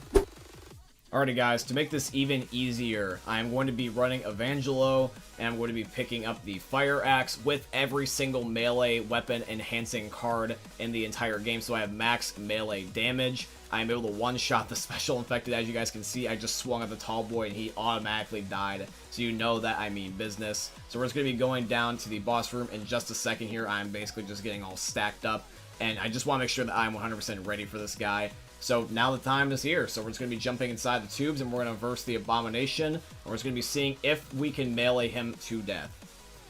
Come here, you son of a bitch! Oh, okay. Let's redo that take again. Come here, you son of a bitch! Ah, open your mouth, you son of a... Oh, okay, never mind. Oh, okay, never mind. What the hell is going on? Okay, hold on. I might just not be in the proper range. I might not be in the proper spot. Let's just go at it from the side again, and let's try this again. Alright, ready? Here we go. I'm going to sneak up. Okay, never mind. Apparently, the game just says no. Alright, but I'm going to persist. Come on. Okay, no, it's still not doing it. This is very, very bizarre. It's not even remotely letting me get close to this guy. I've tried to just go around, and there must be an invisible barrier. What about the front? Nope, it does in the front, too. Okay, god damn it. Alrighty guys, now even though the spores in the mouth did not work, I am still going to not give up quite yet. I'm going to try the spores on the other parts of the Abomination's body and just see if this works. And one of the best ways I can do this is to try to get the ones on the bottom near his stomach. So I'm going to swing, and looks like I either am missing or I can't reach. And unfortunately, he actually ran me over here and incapacitated me. That's the problem with trying to reach these things by not shooting, is that he normally just crushes you. And yeah, I just swung at that just fair and square. That spore right there, I clearly hit it, and it just didn't acknowledge it. Yeah, this is literally impossible. It just doesn't even acknowledge a melee weapon at all. So that means, guys, that today's myth is busted. You can't kill the Abomination, or even damage it for that matter, with a melee weapon. It just doesn't acknowledge it. You can't get to its mouth because there's an invisible barrier that bounces you off. And the ones that are even able to be reached, the ones on his stomach, you can't even damage it at all. It just doesn't acknowledge it. It neglects it. I was clearly hitting it, and it's just saying no. It just doesn't count, and that's fine. But at least now we know. But it does suck because now we know that you can't use a certain weapon class against this thing. So I hope you guys stockpile on ammo, because you may or may not have a really hard time killing this thing, since you have to only use your gun. Myth. Can you play any of the Left 4 Dead jukebox songs in Back 4 Blood?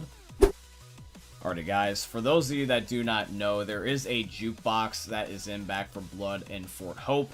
You can actually go up to this jukebox and end up playing some music on it. This was originally in the beta as well, but however though you couldn't actually play any of the music, it was just there cosmetically, but now you can play it. It does end up playing a lot of licensed songs, unlike Left 4 Dead where they're more, themed to the game and non-copyright.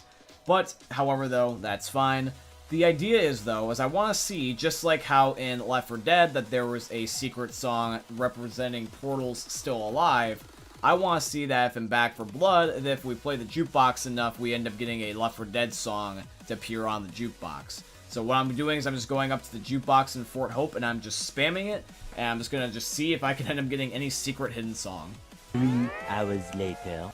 Well, I can tell you guys that after doing this an unhealthy amount of times, that no, there is not a secret Left 4 Dead song. However, though, I did notice that there was another licensed song that appeared at random. There was a whole bunch of licensed songs on this jukebox, but there was one that did pop up only like once, and I think that's supposed to be the secret hidden song, but it's not Left 4 Dead, and I also don't know what these songs are by who to tell you guys what song it was that popped up, so I do apologize. You'll just have to do this by trial and error by yourselves. But there is a secret hidden song, it's just not a Left 4 Dead one, so technically it wasn't the result I was thinking I would get, but we did at least get a result, and that means that this myth is busted. There is no secret Left 4 Dead song on the jukebox. Myth: can you shove the witch to death in Left 4 Dead 2? Alrighty guys, so we are on Left 4 Dead 2, and we're going to be spawning in the witch here, and we're just going to be just applying God mode and just seeing if we can end up shoving the witch to death, because otherwise she'll kill me without the God mode. But I'm curious, because I did a myth very similar to this. In fact, the very first ever myth we ever did on Mythbusting Mondays was doing this exact same thing, but to the tank, and the tank we could not shove to death. Certain infected you can, like the hunter and stuff like that, but you can't do it to the tank. So now we're going to be seeing if you can end up doing it to the witch. So we're just going to be just going up to her and just smacking her repeatedly, and just seeing after a while if she ends up dying or giving in. 3 hours later. So, just like the last myth, I ended up doing this for an unhealthy amount of time, and no, you cannot end up mailing the witch to death. Unfortunately, what just happens is that the game just does not register it as a melee. I'm very confident in my opinion when I say that. I don't think that it was a lack of melees, which is the reason why I got the result I did. I just think that the game was not meant to be working in that sort of way. And you can see that I did put in the effort. I mean, there's enough blood in this room that looks like that there was a clown orgy while the clown had hemorrhoids. I just doubt that this is going to give you guys different results if you meleeed a little bit longer than I did. So for today's myth on the witch, this myth is busted. Myth: can you blow up the crows in Back 4 Blood to prevent them from alerting a horde?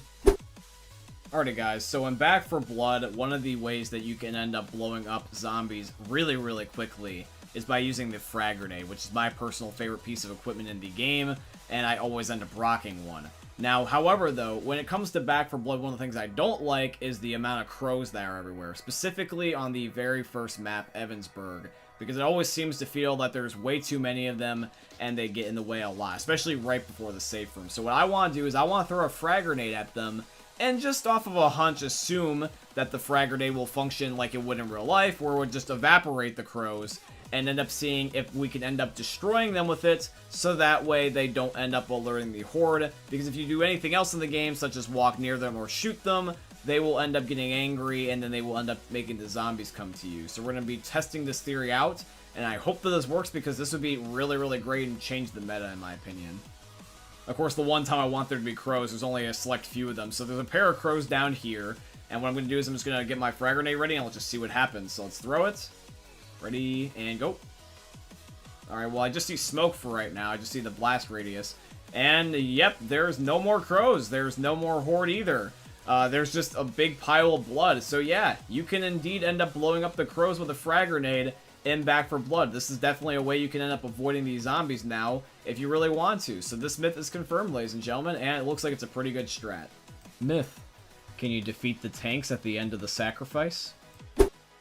Alrighty guys, so we have loaded up into the end of the sacrifice here. We are on the very last step of the finale. I have God mode and unlimited ammo, and I have the bots here with me. And I'm just going to be lasering the tanks, and I just want to see if we can even kill them. I've never done this before, and I just am curious, can you even physically kill them? Because they should just function like normal tanks, it's just that there's a lot of them. But normally, people just end up trying to complete the finale the legitimate way, but I want to be a weirdo and just see if you can end up killing them. I'm pretty sure this has been done somewhere before, but I personally haven't done it, so I just want to see what happens.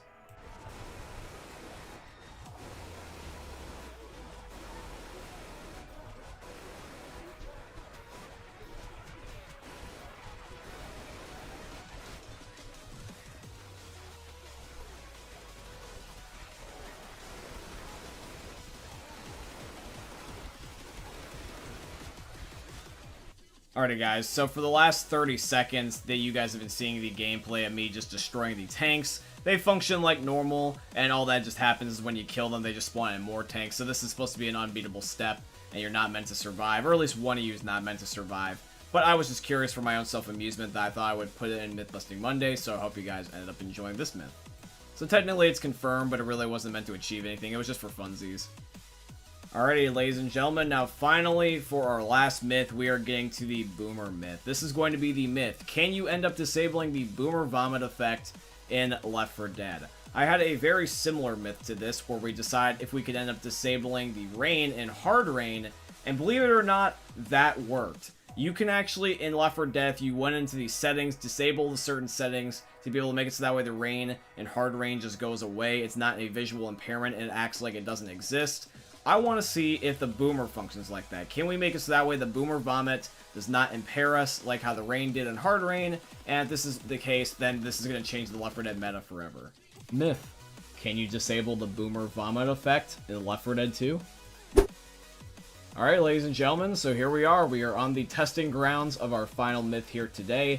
I am in a sandbox map, and this map is going to allow me to be able to end up spawning in a Boomer in controlled settings. And I'm just going to have the Boomers all vomit on me, and I'm just going to keep modifying my settings until I find something that hopefully works. If it doesn't, it doesn't. If it does, it does. But it's really just going to be a trial and error thing.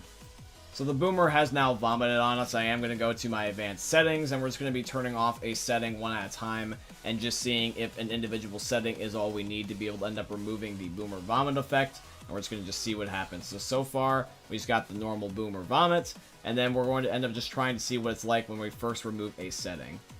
Alright, so let's put our effect detail at low. This should be one of the best possible settings for testing this. So let's back out and let's just see. Alright, nope, we still got the green vomit. Not a big deal though, we got more settings to test.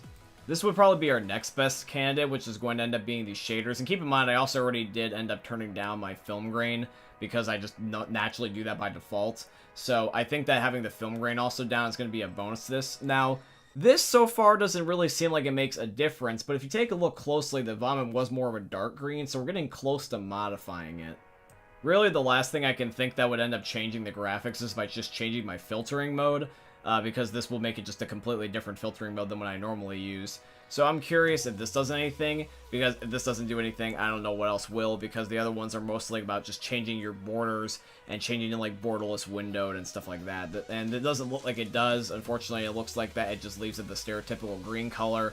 The closest we got was when we end up changing the green from like light green to dark green, but that's really not much of a big difference. So yeah, guys, this myth is busted. I am almost 100% sure that this was to be expected, because Valve is trying to end up making it where you can't break their game, unlike some people I know, such as Activision with Call of Duty. So when it comes to Left 4 Dead and the Boomer Vomit, you cannot disable it. It is built into the game and is something else that you have to turn on or off, but we do not have access to it. So sadly, you can't end up cheesing the game, but that's probably for the best at the end of the day. Myth. Can you fill up the generator on the finale of The Last Stand with the OG red gas can? Alrighty guys, so on The Last Stand, there is one noticeable difference about the gas cans comparison to the normal gas cans that you find in Left 4 Dead, and that's going to be that the gas cans on The Last Stand are actually green. Now, the normal gas can color that we end up getting is going to end up being red. And I just want to see, just out of curiosity, because even though this myth seems stupid and it, theoretically should work, I've never seen anyone do this to know. So we're just going to be seeing if you can fill up the generator when it inevitably malfunctions with a red gas can versus the green ones that you find lying around the map that are pre-spawned. because you don't find red ones at all, except for in the beginning, and most people don't carry a gas can to end up testing this. So I've never seen this done, and I just want to see, can you fill it up with a red gas can versus the green gas can? Alrighty, so the generator just stopped working, and now what I'm going to do is I'm just going to break this window really quickly and just leave my red gas can from the first chapter over there, and I'm just going to go simply around the corner and get a green gas can, so that way we can have them side by side just to show the difference really quickly here. And we're just going to be seeing whether or not that these have a difference. Now the silhouettes are different. The green one does show up as yellow for its silhouette, and then the red one has a white silhouette. So let's just go for the red one. Oh, it's working. Hey, and look at that, the number went up. What do you know? And the green one still works, it didn't mess it up? No, it just works like normal. All of this is literally just red versus green. So that means that this myth is confirmed, guys. You can use the red gas cans to fill up the generator on the last stand. And you can even use this if you want to. I mean, it would be a little bit tedious, but you could actually pre-get some red gas cans, bring them to the finale with you, and then that way you don't have to end up getting all the green ones. You can just stockpile up the red ones with the green. That'd be pretty cool. Myth. Can you free the survivor NPCs on the first chapter of Search and Rescue by using grenades? Alrighty, my friends, we are now on a Back for Blood myth, and this takes place on the second map in the game, which is going to end up being called Search and Rescue. And this very first chapter, we are rescuing survivors that are going to be strapped to the walls with hawker spits, and we have to end up freeing them normally by ending up using our hands, and we just rip off all the spit and the goo, and we just free them by ourselves. But I want to see if there's a way we can do it quicker by using the equipment in the game, such as the frag grenades. So what I'm going to do is I'm just going to go up to a survivor, throw a frag, and let's just see what happens. Okay, that doesn't do anything other than hurt me, so that was just a complete instant fail. Yeah, but as you can see, Evangelo just immediately just goes and frees them by using his hands, but I'm going to try again just, to see. And nope, it wasn't a fluke, it just continues to do it no matter what you do. Well, that means that this myth is busted, but it's not the biggest deal in the world. I mean, I think you can also use a toolkit, which makes it a little bit quicker, but I was hoping that we could find something that would just work, like, instantaneously. But it's not a big deal. Myth. If you shoot a grenade launcher shot straight up in the air, will it come back down and hurt you? Alrighty, guys, so I am on the beginning of the passing, and I'm going to spawn in a grenade launcher for myself. And all I'm just going to do is I'm literally just going to aim straight up in the air, shoot, and just see if it will come back down and hurt me. I just want to see if gravity functions in Left 4 Dead. Or if there will end up being ghost bullets, where you basically can shoot it and it will just disappear. So we're just going to aim it straight up and just shoot, and we're just going to wait and see. So let's just see. We're going to have a Looney Tunes moment where it's going to come back and hit me in the face. Oh, I see it moving. Oh, yeah, there it goes. Look at that. I don't know if you guys saw that, but I went from 100 HP to 99 HP. And the grenade launcher shots are indeed falling back down to the earth. They do, in fact, end up having the effects of gravity. You can see them happening before your very eyes. It isn't like a thing that you just can't see. You can see it, and it will affect your character. So this is actually going to be double confirmed. The grenade launcher does indeed, in fact, actually hit you if you just shoot up straight in the air. It will come back down and hit you. Nice. Well, it's technically not nice because it means it's hurting you, but at least it's cool that's confirmed. Myth. If a player shoots a witch and the player dies before she can get to them, does the witch attack someone else? Okay, now this myth is a little bit confusing, so let me explain. So basically the idea is that I want to see in a hypothetical situation, let's say somebody shoots the witch, right? And that player is now going to get attacked by the witch because she obviously, got pissed off at that player. Now, if the player does die or ends up DCing because they had something else happen, does that mean that the witch, because they can't attack the player that pissed them off because it's no longer there, what will happen? Will the witch get aggroed towards someone else and think it's them, or will she just end up backing off or bug out or whatever have you? That is what I want to see here with today's myth. So that is exactly what we're going to test. So right now I am playing as Nick, and I have my hotkey to switch to Ellis ready. And what I'm going to do is that with the witch I just spawned in, I'm going to shoot her as Nick. She's right over there. And then as soon as I have her pissed off at Nick, I am going to switch over to Ellis and then actually kick Nick from the game. So the person that pissed her off shouldn't be there anymore, and I just want to see what happens. So the witch is down there, we're going to shoot her, and now I'm going to quickly switch over to Ellis, and I'm going to kick Nick from the lobby as the witch is coming over. And, okay, so she's standing there, and no, she runs away. She is not attacking Ellis, which in this case is just only me, because I also kicked all the other bots. and she's just running away as if she got her kill and moved on, versus what actually happened where her AI just got tricked and now she's just running away. So that means that this myth is busted, which is a good thing, because if the witch just attacks someone just for the sake of attacking somebody, that would be really, really annoying, and I'm very glad that the witch is programmed to only go after the person that actually shot her, because otherwise that'd be very, very problematic. Alrighty guys, so now we are on to the final big myth of today's episode, and that is once again if we can end up killing the ogre, one of the big final bosses in Back 4 Blood in 10 seconds or less. I just want to see how fast we can melt this guy. Is the supposed second basically biggest boss in the whole entire game right before the Abomination a pushover, or is he someone that's actually not worth messing with? Because we've had issues with this ogre before, where he's been very, very hard to fight sometimes, and there's been other times where he's just extremely easy to fight, and that's just depending on how the devs treat the game. He's had different stages throughout the alpha, beta, and even just in certain specific random instances that aren't exactly replicatable. So we're just going to be finally putting this to bed and just seeing whether or not that if it's consistently realistic to end up killing the ogre fast, especially extremely fast, such as in 10 seconds or less. So let's do this final myth of today's episode. Myth: can you kill the ogre in 10 seconds or less?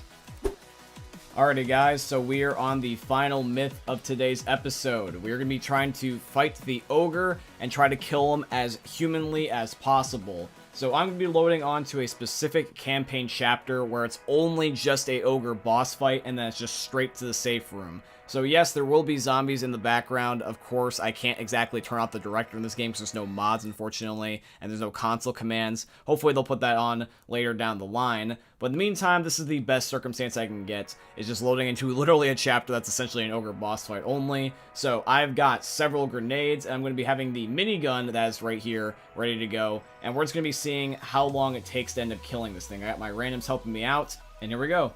1 Mississippi, 2 Mississippi, 3 Mississippi, 4 Mississippi, 5 Mississippi, 6 Mississippi, 7 Mississippi, 8 Mississippi, 9 Mississippi, 10 Mississippi.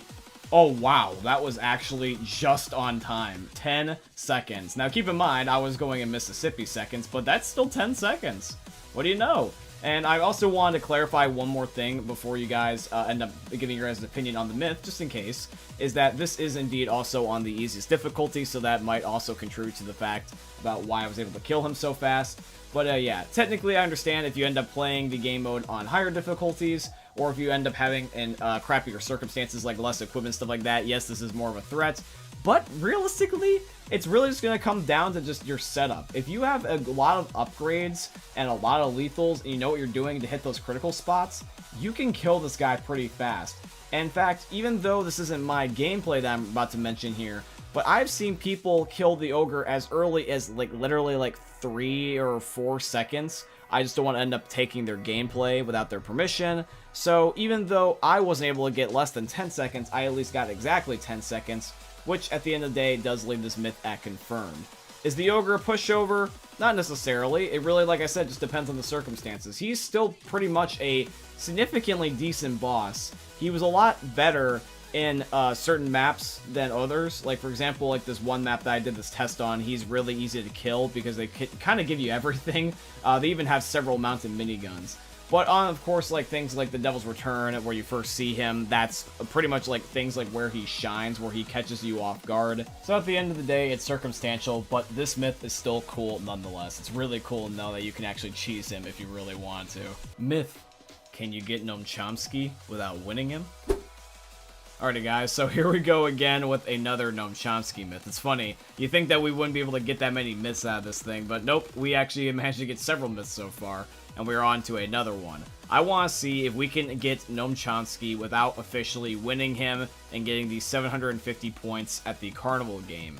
Because for Noam Chomsky, you can see that he's locked away in this box, and that we shouldn't be able to get to him. And one of the ways that I'm just going to be trying to get to him is with no clip. I just want to see if just you can even interact with him at all. Because I tried already to jump at him a couple seconds ago, and you guys saw that I wouldn't get like a random hit scan. I'm pretty sure they foolproof that. But I just want to see in general, can you just no clip and just go inside the box and we'll just like let you grab it? That's what we're going to be seeing. So we're going to be going inside the box. And once we are inside the box in a proper spot where you can really see him, we'll disable it and we'll just see what happens. So we disabled it. And he actually moved, so here, let me get out of the way. Let me, like, just get back outside the box. Can you do anything? Nope, you can't actually interact with Chomsky. If you try to no-clip, he will just teleport outside and he'll get stuck. Alrighty guys, so the very first myth for today's episode is busted. You can't end up cheesing the game to get Chomsky. You actually have to just do it the 100% legit way, so if you're just not the most accurate in the world, you may be taking a while to get him, but at the moment, it's currently the only way you can get him in the first place. Myth. Can you crown the witch with the grenade launcher? Alrighty guys, so in Left 4 Dead, we all know that you can get really lucky with the witch, where if you have a shotgun, you can shoot her in the head and crown her. Basically what you do is you essentially just insta-kill her.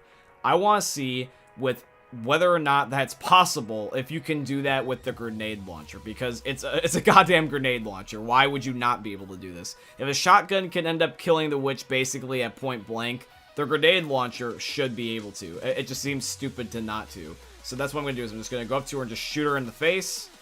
And nope, I get a hit marker even though I literally shot her right in the forehead. It took actually 2 shots. Maybe it's because of the splash damage, it's not a direct condensed shot like a shotgun shot is. That's the only reason why I could see that that would be the case. But unfortunately, regardless of the reason, you cannot crown the witch with the grenade launcher, therefore making this myth busted. But you should be able to, I mean, let's be honest. Myth. Can you get to the sacrifice within the passing? Alright guys, let me elaborate on this myth further because it might sound a little bit confusing.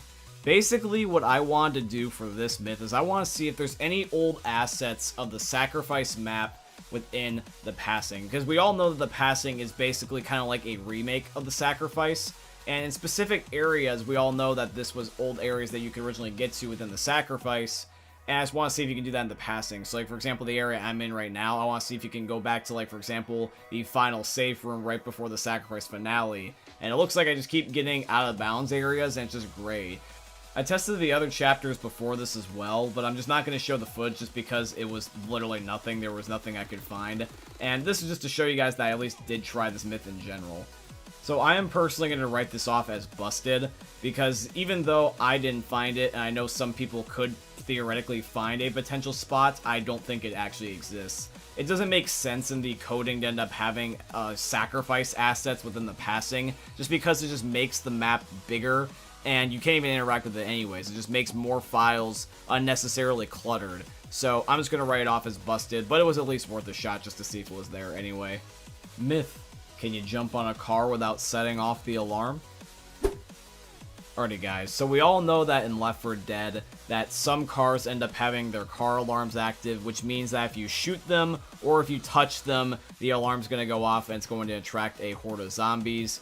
And when it comes to Left 4 Dead, the cars, we all also have gotten used to avoiding them, but I want to see if there's a way that if you can deliberately end up using them to your advantage, specifically using them as a means of transport. Can you jump on the cars, like let's say in the cemetery chapter of the passing, and not have them go off, which means that they would in turn save your life. So what we're going to be doing is we're going to be activating no clip, and we're just going to be floating over direct spots above the car, and we're just going to be landing and not moving. Because I personally, believe it or not, I don't know if this is necessarily a glitch, but I've landed on the car before and it's just not gone off. I just never have gotten successful footage of it, therefore I don't want to just be able to say like, yeah, this is confirmed, but I don't have footage of it. I think that that'd be a little bit BS. So what I'm going to do is I'm going to be trying my best to replicate my set experience. So I'm just going to no-clip over some cars, fall in a straight line, I'm not going to move, and I just want to see if there's just any dead zones.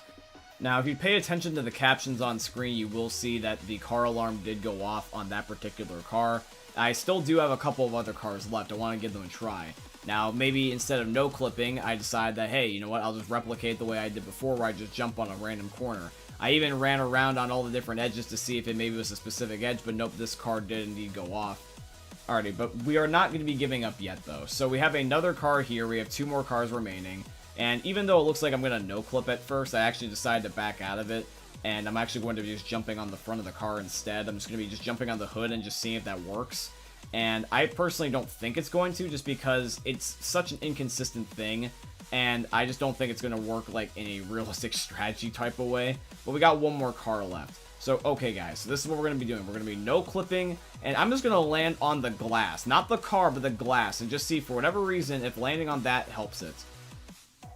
Holy crap, it actually did. What the actual hell? I just guessed. I literally just guessed. And if you guys are not believing me, take a look at the captions. There is no car alarm indicator at all. And I'm walking even sideways a little bit. And yeah, I'm completely and utterly safe. I mean, there it ended up tripping it because I landed on a piece of the actual car. But wow, if you actually land on the glass part of the car and not the, like, you know, the other parts of the car, you'll actually be able to avoid tripping the alarm. This is huge because if you can get lucky and you can get good at this, who knows, maybe you can end up using this to your advantage one day. So yeah, guys, this myth is officially confirmed. There is legitimately a way now on video that you can avoid setting off a car alarm by running on the car. It has to be perfect and it's very circumstantial, but it definitely exists. Dang, that last myth was so good it could have been the last myth. But yeah, guys, now for the actual last myth of today's episode. We are once again, I want to remind you guys, just in case you forgot, we're going to be trying to see if whether or not you can aim down sights with the non-scoped guns in Left 4 Dead. That's going to be, like I said, the things like the AK-47, the model shotgun, things like that. Because in Back 4 Blood you can aim down sights, and I'm so used to it that I want to see if there's any way you can able to do it in Left 4 Dead, whether it be a mod, whether it end up being a a setting in the command console. No matter what it is, I just want to see if it's even remotely possible, because Valve games are really not known for your aim down sights capabilities. But let's just see what we can do. Myth: can you aim down sights in Left 4 Dead 2? Alrighty guys, so now this is going to be a interesting myth because I wanted to just share with you guys my opinions on this before we get into the actual myth data. So when it comes to this is also going to be another one of my personal experiences.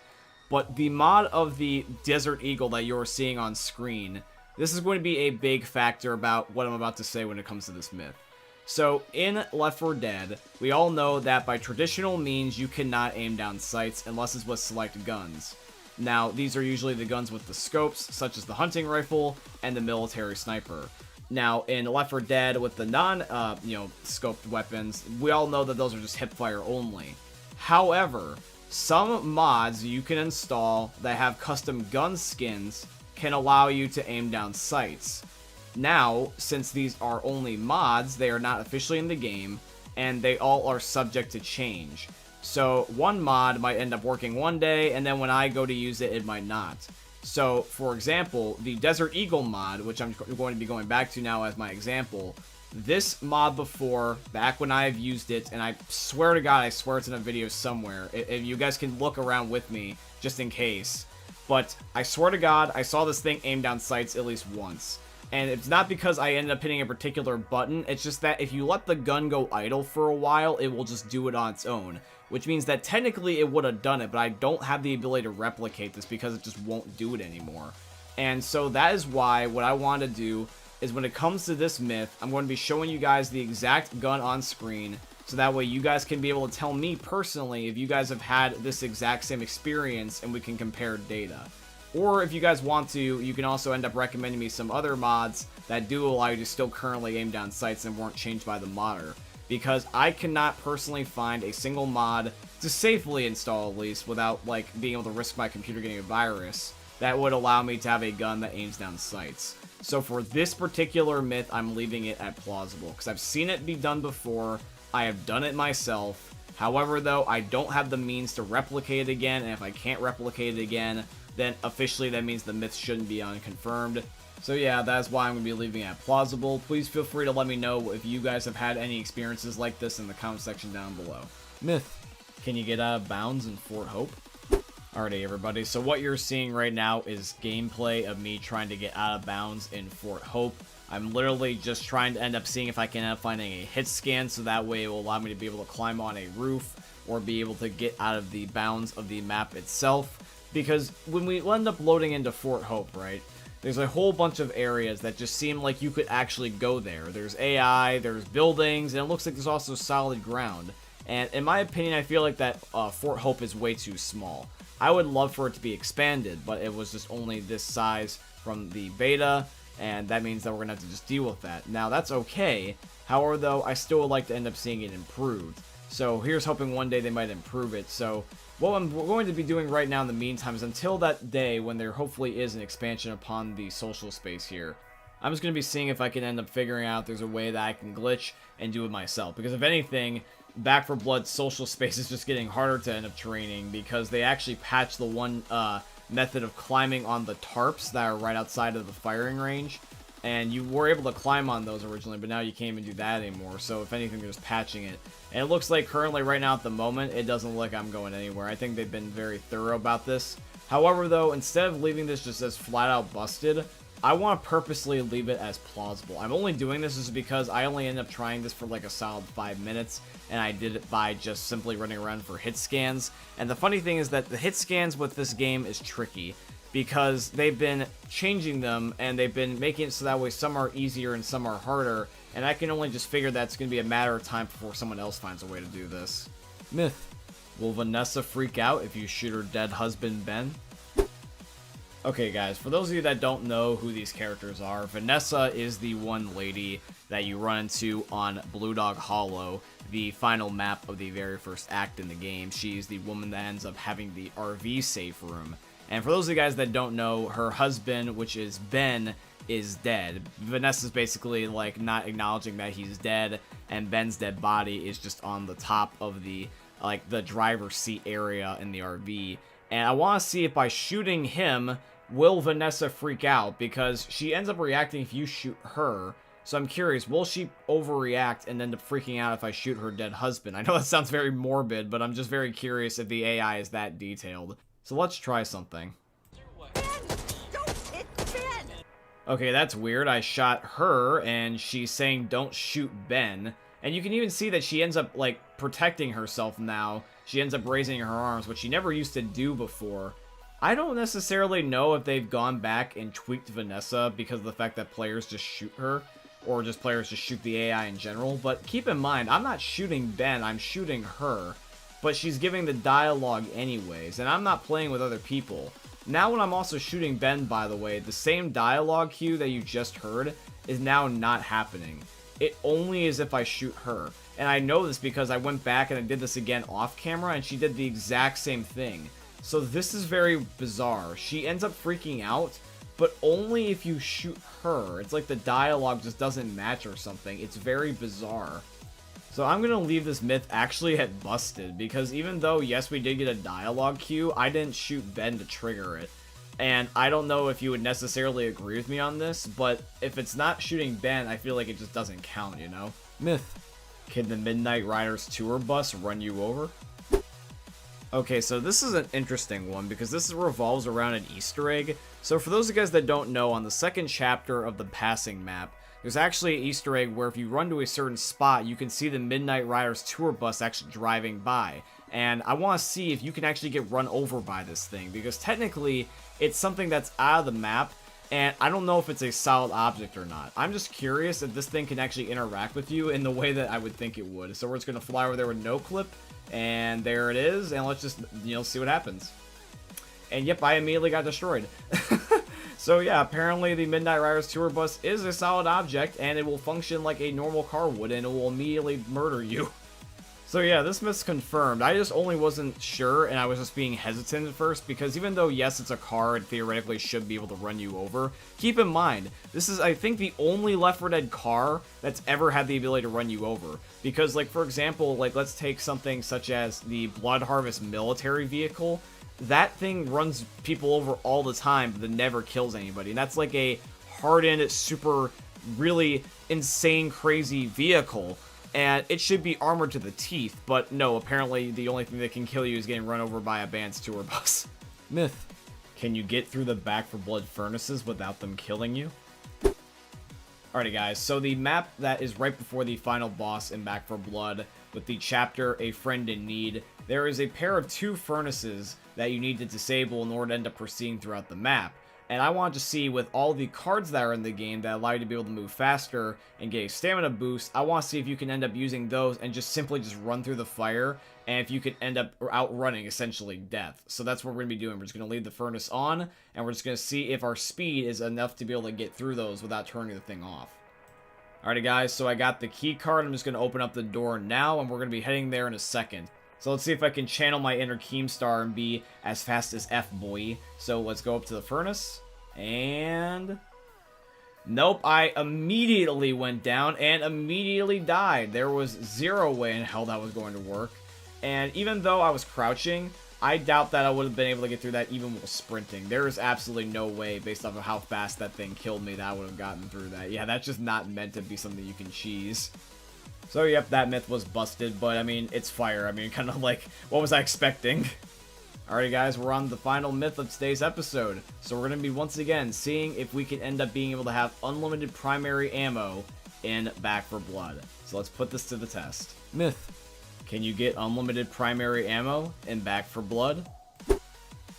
Alrighty, guys, so this is how we're going to be doing the final myth today. So, in Back 4 Blood, there's two cards in particular that are really, really strong. And that is going to be Ammo Stash, and there's also going to end up being another one that's called 2 of 1 is 1 of none, which is basically overkill. Now, with Ammo Stash, the way that that works is that whenever you end up having a secondary with this card, you have unlimited ammo in it, just like you did in Left 4 Dead. But I want to see if that applies to when you have this primary card on, so that way you can have two primary weapons. So we're going to be loading into the final map, and we're just going to be picking up a M4 and a Vector. And I just want to see if we can have unlimited ammo in either primary weapon. The Vector is technically the secondary, so let's shoot a couple bullets.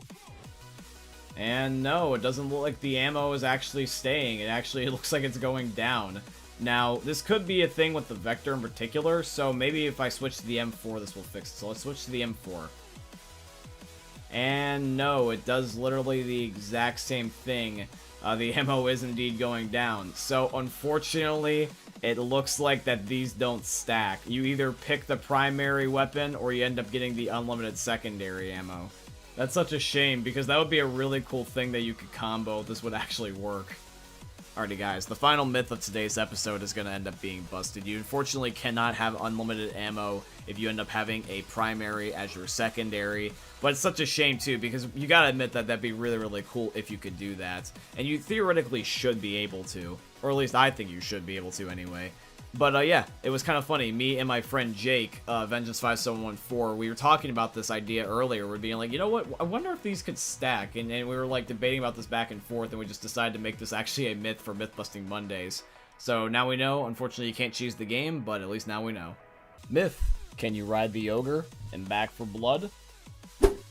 Alrighty, guys, so this is a unique myth, because I don't know if anyone's ever tried this before, but it wouldn't surprise me if someone has done this on accident, because all we're going to be doing is we're going to be going into Evansburg, where you can end up getting a guaranteed ogre spawn, and all we're going to do is we're just going to sprint over to the spot where he comes out of the road, and we're just going to be seeing by standing on that if he will end up allowing us to essentially ride his body as if he's a solid object, or if not, I'll just want to see if he'll end up, like, killing us or something. So I just want to see basically what happens. So I'm playing as Evangelo here, so that way I can end up going extra fast.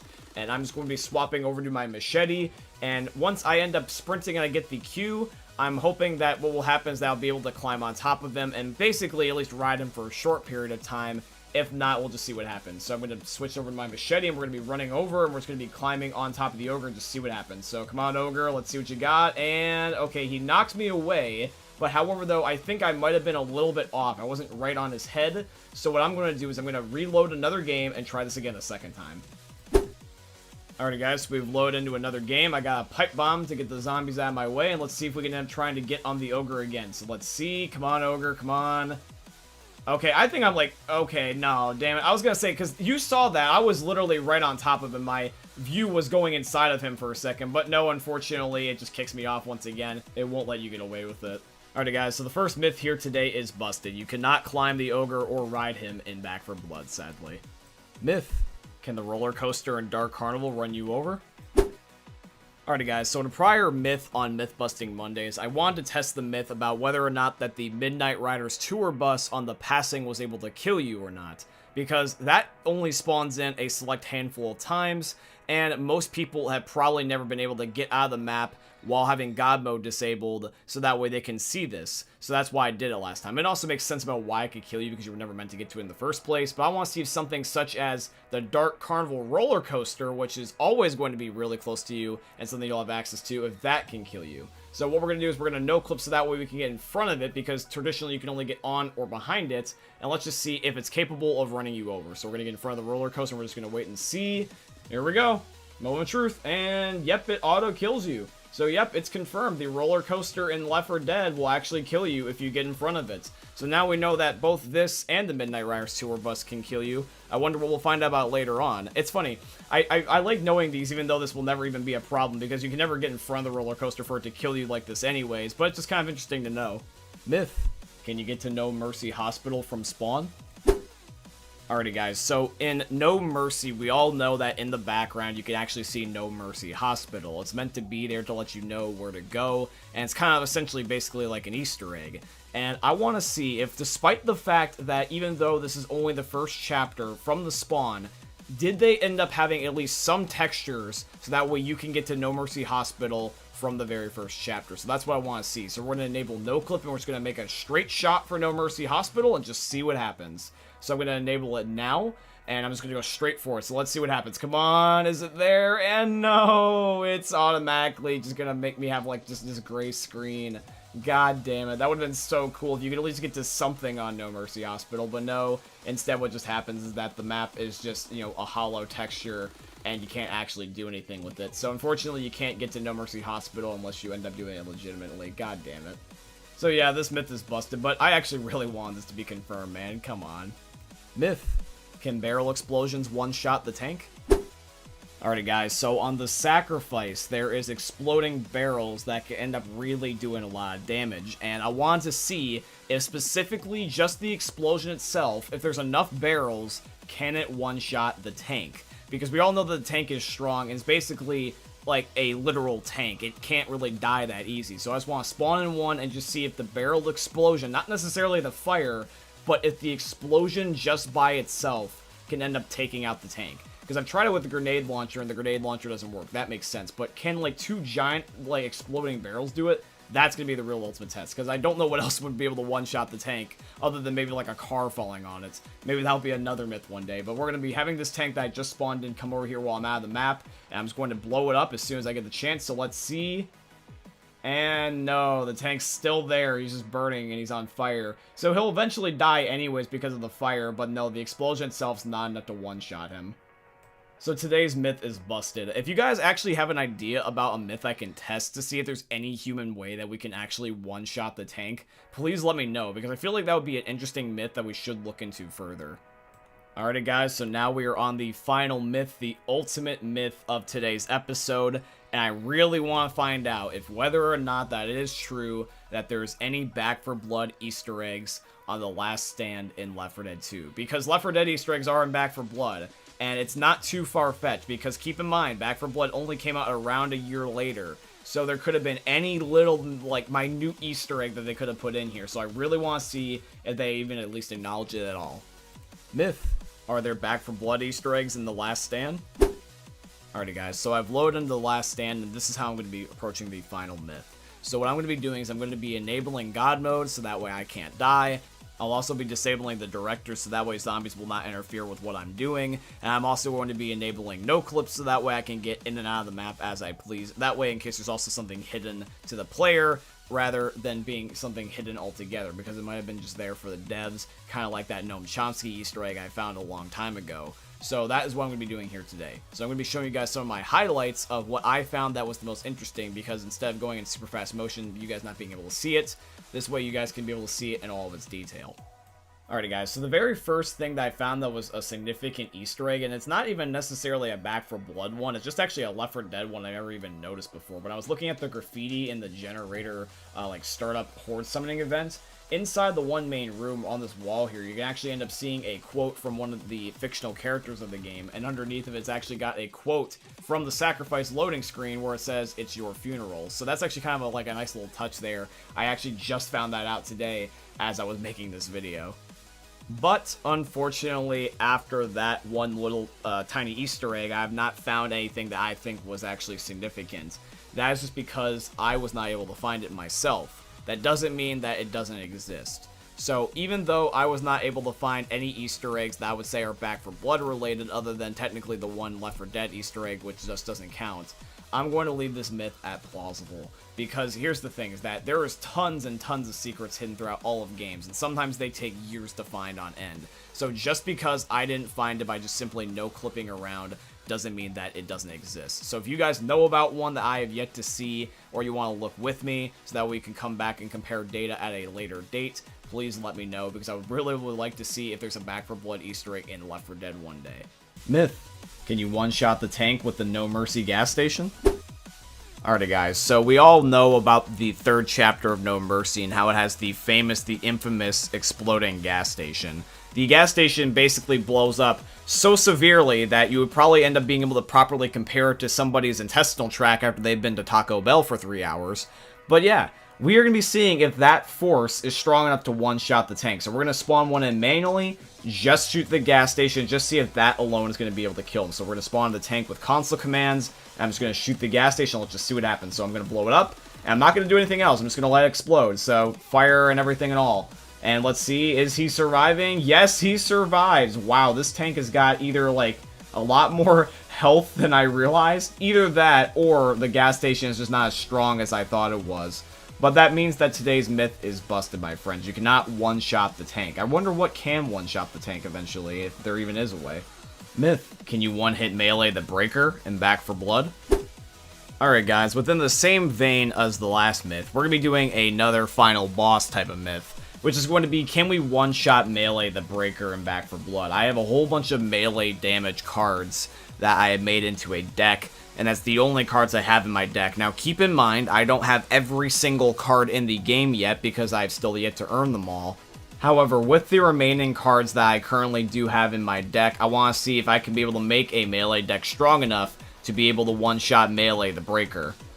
Alright guys, so with the damage melee cards that I have shown you guys from just a second ago, I'm going to be applying this to Evangelo, and I've got the machete ready, and I'm not necessarily sure if it would make any difference if I had, for example, like the fire axe or the hatchet or anything. I think it's more based off the cards, so it's really just going to depend. It's going to be very circumstantial. It kind of just sucks that we can't spawn in things manually, like with cheats, like how we can in Left 4 Dead. But, as you guys can see, regardless of that, my current deck is not strong enough to one-shot the breaker. It wasn't even close. However, though, to still be fair to the game because of the fact that I don't have every single card in the game yet, and I don't know about every single combos because we're all still learning from the game, I'm going to actually leave this at plausible. There's nothing stopping us from one day being able to figure out some sort of way, even if it does involve a little bit of minor glitching. And I just want to see if it's remotely possible one day. I encourage you guys to test this myth along with me, but in the meantime, I'm just going to leave it at plausible for now. Myth, is the golden crowbar faster than the normal crowbar? Alrighty guys, so I am on the last stand here, and I've got a normal crowbar in my inventory, and I'm going to break down the one secret room that is in the map to get the golden crowbar, and they technically count as separate weapons because you can juggle these. In comparison to some of the other items in the game, if you have duplicates, usually you can't juggle them, but you can juggle the golden crowbar with the normal crowbar. So what I'm going to do now is I'm just going to be swinging both crowbars and slowing the frames down just to see if there's any slight difference between the golden crowbar and the normal crowbar to be able to see if one swings faster. Because you guys told me about how some melee weapons are better than others because of said reasons, such as their range, or their swinging pattern, or even their speed. So that's exactly what we're going to do. Alrighty guys, so once I look up from looking down at the golden crowbar, that's when we officially start the test. I'm going to end up tapping my mouse, my left click 5 times, and just seeing how fast I can swing it. And then I'm going to hold it down and just see how it goes by holding it down and just trying to see the base speed for the normal crowbar. Then I'm going to do the exact same thing with the golden one. I'm just going to mash 5 times my left click, and then I'm going to hold it down and just see what I end up getting for the frames. And then what I'm going to do is I'm going to slow them both down and put them side by side, and we will compare and see which one's truly faster. Okay guys, my results here are actually really weird. This is interesting. So this is both the crowbars side by side, the golden one being on the left and the normal being on the right. And this is exactly the synced up footage in super slow motion. And as you guys can see, at first they're in sync, but then when I start actually holding down my left click rather than just rapidly clicking it, the golden crowbar is ever so slightly faster. So if I'm doing this, where I'm just clicking repeatedly, it's the same, but if it's not and you're holding it, it's actually faster. So believe it or not, the golden crowbar, if you make the one exception that you have to be holding down your mouse versus rapidly clicking your mouse, it's technically confirmed. Yes, the golden crowbar is better than the normal crowbar. It's gotta be something with the frame animations and tick rate, because this is something that just shouldn't happen. They should be identical melee weapons. The only difference is that the one should just be gold. And it's really weird how technically holding the mouse versus rapidly clicking it makes it theoretically faster. So hypothetically, unless I'm just seeing stuff, the golden crowbar is officially better than the normal one. What do you know? Myth, can you get past the crows by flashbanging them and Back for Blood? Alrighty guys, this is technically a follow-up myth to a prior myth that I did where I wanted to see if you can end up blowing up the birds with a frag grenade and that way you can end up getting past them. And that actually did work. Now, I'm curious with a less violent way by using the flashbang if you can essentially do the exact same thing. Can you get past the crows in Back for Blood by just flashbanging them? Because the flashbang in Back for Blood fundamentally is useless because I never really seen any proper use for this thing. But maybe this will end up being something that we can end up being able to use the flashbang for to make it useful. So there's a pair of crows over there, and luckily the explosion didn't actually kick me into them. But now what I'm going to do is I'm just going to pull out my flashbang. I got 2 of them. We're just going to throw them at this pair of crows, and we're just going to see what happens. So we're just going to see. So let's see. And okay, not only did the birds actually not, alert the horde, but they just flat out evaporated. So apparently, the flashbang is a very effective way of stopping the crows. So today's myth is confirmed. You can flashbang the crows to get around them, but by doing it very violently. I guess PETA's going to be coming after me very shortly. Alright guys, we are now down to the final myth, the ultimate myth of today's episode, and the final myth, once again, is going to be whether or not that you can end up having an instant reload cancel to essentially never reload again in Left 4 Dead. So let's get into the final myth of today's episode, guys. Myth, can you do an instant reload cancel in Left 4 Dead 2?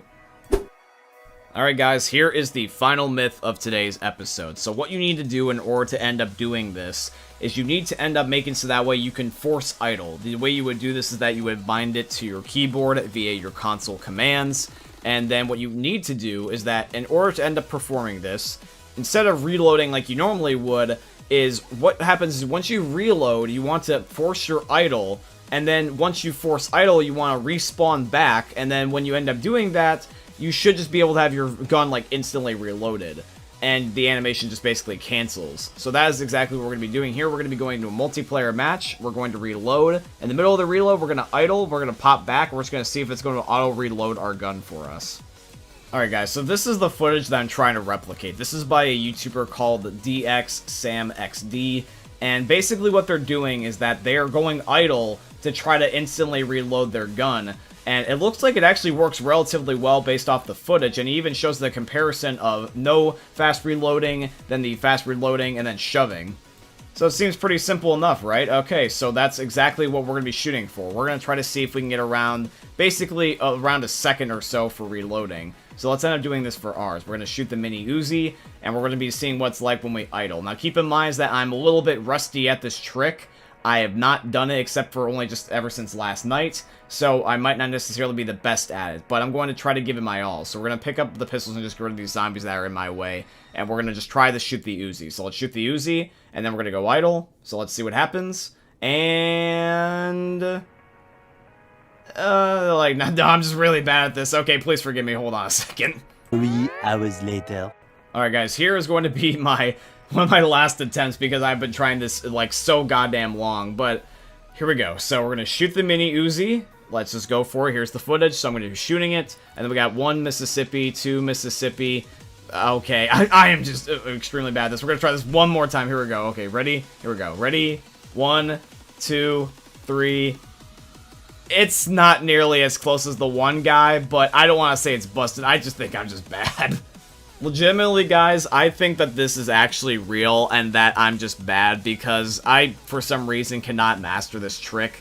I could easily have, like, for example, used my, like, hotkey for, like, 1 and 2, but I was trying to use my scroll wheel because that's just how I'm naturally used to trying to switch weapons. So I thought that would ideally be the best, but sometimes the scroll wheel is a little bit funky, and I think it was just me using bad keybinds and, like, a trial by error thing. I just think it's a human error problem.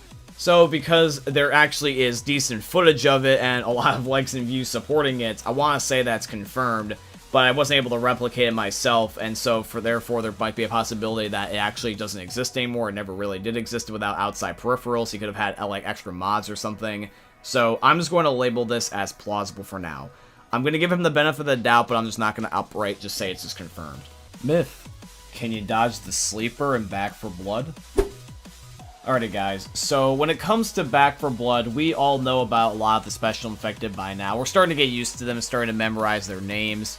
Although the one special infected that does kind of end up getting like pushed to the side and really doesn't stand out like a lot of the rest of them is the Sleeper, which is basically like the 4th secret version of the Hawker.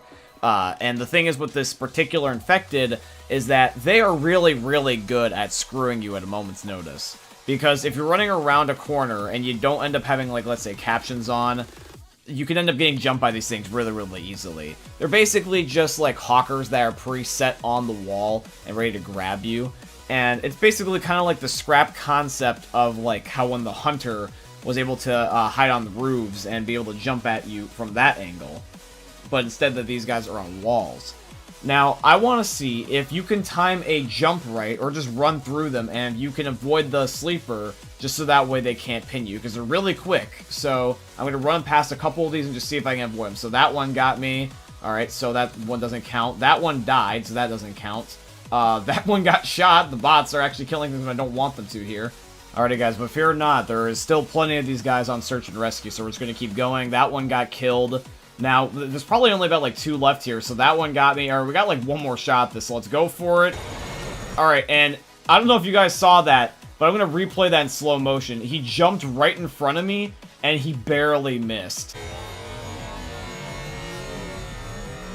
So yeah, guys, this myth is officially confirmed. You can dodge the Sleepers and Back 4 Blood, and you don't even necessarily need to have a speed build. I just ran my normal build that I end up doing in Back 4 Blood. So if anything, it's more rather about just your timing, if anything.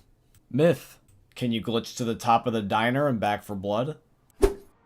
Alrighty guys, so I am now on the diner finale and Back 4 Blood, and basically the way that this myth works is that you have to take the minigun that's at the diner, and then you gotta jump on the one truck in the corner, and then you have to end up placing the minigun in just the right spot so it's actually at the tip of the diner, and will allow you to be able to place it there. And then if you can get a running jump, you can actually grab onto it, which allows you to basically get on top of the diner. This is kind of a way you can cheese the game and basically get into an invincibility spot. So we're going to be seeing if we can just try to replicate this. So I'm just going to see if I can try to even get the thing on the diner first of all. And so far it's giving me a lot of red. It's not really wanting to work with me here, but I will keep trying just in case it's maybe like a specific spot. Oh, I did see green for a split second. There might be hope here for a second. Alright, let's try this again. Let me see if I can get a specific spot where it gets green. Because it was there for just a flick of a second. And yep, there it is again. Alright, well, let's try this again. Let's try to make a good jump. If we can get a good jump and I can just mash my button, we can get it. Oh, well, what do you know? It actually worked. But now this is the real test. Can we grab onto it? So let's see. We're going to try to run at it. And I don't even know if we can get this, but we're just going to see. So let's run on it. If we can grab, we got it. Yeah. Alright, look at that. We got there, and you can even see all the survivors on the diner there. Now, I am going to try it again just to make sure it wasn't a fluke. So if we can do this again, it's basically myth confirmed at this point. Yeah, it's myth confirmed. Yep, this myth is confirmed. Myth. Can you shoot the ogre through walls? Alright guys, now the only way I know really how to control the ogre spawns, so that way we can be in an area that will basically guarantee us a safe spot where we can shoot him, is by going into Harlem's the Worm Part 1. And I'm just going to be luring the ogre over to the safe room here, so that way I have the most, like, controlled environment. I'm in the safe room, I got the bots, I've got loot, I've got basically everything in my favor. And as you guys can see, it seems to be a pretty safe spot, minus the fact that he's throwing his little, like, flesh meatball things at me, kind of like how the tank does in Left 4 Dead. Now, I'm just waiting for him to get a little bit closer so that way I can actually be able to test this myth properly. Because right now he's really at a distance, and it's really kind of like unfair to test. So you can sort of see I'm like nicking him through the wall, but it easily can be confused for his arm. But now we're starting to get into the really big obvious part where you can see that I'm aiming the crosshair like over to the left. And I'm clearly hitting him because you can see the health bar is going down. And it's not necessarily like the thickest wall in the world, I will admit that. But keep in mind that this is Fort Hope. This is basically the safe haven of Back 4 Blood. And it also is the safe room officially. So with all that stuff combined, regardless of what the wall looks like in terms of thickness, this should be a pretty damn sturdy wall. And he also is at a distance. So regardless of the fact that I have the minigun, regardless of the fact of the material of the wall, all the bullet travel alone should just be enough to be able to not register a hit on him. but yet it still manages to. So yeah, it's hitting him, and this myth is confirmed. You can clearly hit the ogre through a wall, given the circumstances. Now, is this something that you should be doing on a regular basis? No, not necessarily. You should try to see if you can juke out the ogre and hit him in his weak spots, in my opinion. But it's for everyone that end up having their own different opinions, so to each their own. But at the end of the day, this myth is confirmed. But before we do move on to the final myth, let's get to our second to last one, actually, because it's a direct follow-up, basically, with this one. Myth: can you destroy the ogre's flesh ball before it hits you? Alrighty guys, so within the exact same game of the last myth that we just did, I was thinking to myself, I was being like, you know what, this myth was really good to do, other than the part that the fact that the ogre kept hitting me with his giant flesh balls that he pulls out of his heart. I really wish I could destroy those like the tank, and I never really thought to try. So I was like, you know what, can I destroy the little flesh ball that he throws at me, kind of like how that you can destroy the tank rock? So yeah, that's what we're gonna test. It was kind of spontaneous, but I decided to grab the M4 that was just lying in the safe room, and I just was like, screw it, I'm going to be like, you know, just the old Left 4 Dead mentality here. Just going to be like, you know, the thing's super far away from me, I have enough distance, you know, why not try to do this? So in a second here, you guys are going to see me pull out the M4A1. I'm going to shoot his little flesh balls that he throws at my direction. I'm just going to see if I can destroy them. So we're going to pick up the M4 and wait for him to throw another one. And if I can shoot it in time, hopefully it will break. So come on, Ogre, hit me with your best shot. Bring it, you little B-word. Alright, and yeah, it looks like you can destroy it, just like Left 4 Dead. What do you know? Alright guys, so this myth is also confirmed. I really like it when I find out that a lot of the Left 4 Dead mechanics have transitioned over to Back 4 Blood. Because whenever it comes to like game installments, for some reason, a lot of games that I played, the sequels just never really honor old gameplay mechanics. And I'm really glad that a lot of the Left 4 Dead logic basically still applies to this game.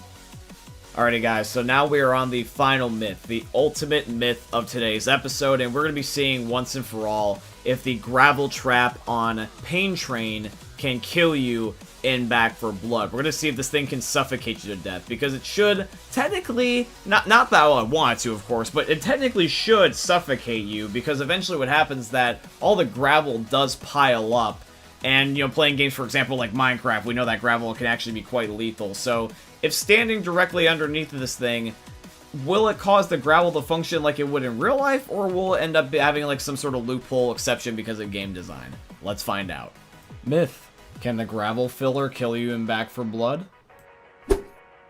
Alright guys, so here goes the final myth. We are on the Pain Train chapter, and we're just going to be activating the gravel filler, and we're just going to be standing directly underneath of the thing, and just let the gravel all fall on us. Because most people just get out of the way of this thing. And I just want to see if by just standing underneath of it, will eventually all the gravel accumulate, and we will get buried inside of it, and it will actually suffocate and hurt us. So don't actually mind all the infected that are beating on me. That's not exactly the point. It's not like I want to see if the gravel itself falling on you can kill you, because obviously in like small quantities it would hurt, but it wouldn't actually like take away your health. It wouldn't be enough to basically do like permanent damage. The main thing we're trying to actually have it be as a takeaway is we're trying to see if we actually get buried inside this thing, like where we can't move or we get stuck. And from what I can see, I don't seem to have an issue with moving, nor do I end up seeing anything happening to my teammates. The only thing seeming to affect us is literally just the abundance of zombies that is surrounding us, but that's a completely separate thing in its own right. So it looks like that the devs covered all grounds and had just good game design, so that way that this thing couldn't kill you in such a dumb way or something like that. So yeah, that means that this myth is actually going to be busted, but it's technically a good busted because, like I said, I wouldn't want this to be the case. It would be just stupid if this thing could kill you, because I know a lot of people just kind of like run around on this chapter, and I can imagine people just getting upset about just getting killed by that thing randomly. So this is a good thing, but it's kind of interesting. We almost had an episode for once where everything was just confirmed. That would have been kind of cool. Myth: can you shoot a pipe bomb out of midair and have it explode in Left 4 Dead 2? Alrighty guys, so our very first myth I unloaded up on the survival version of the Parish finale. I'm just looking around for a pipe bomb, and what I'm going to do is I'm literally just going to chuck it just straight up into the air, and I'm going to try to shoot it with my suppressed SMG and see if it will blow up when I make contact. So we're just going to be going up to the highest point here on the bridge, and we're just going to be aiming straight up, and I'm just going to be trying to hit it and just see if I can end up having it blow up in the middle of the air. So let's see and shoot. And so far, it looks like I am hitting it, and it doesn't look like it actually blows up until it hits the ground and just blows up naturally. So, just in case, I'm actually going to end up getting a military sniper rifle, so that way I can aim down sights at it, and I'm going to be trying to again here. And then what I'm going to do is I'm going to be seeing if having aim down sights will make it so that way I'm more accurate, just in case the possibility that I miss. So I'm just going to be shooting it, and it doesn't look like it's doing anything. And here's the thing, is that I genuinely believe that I shot here. I'll even show it again in slow motion.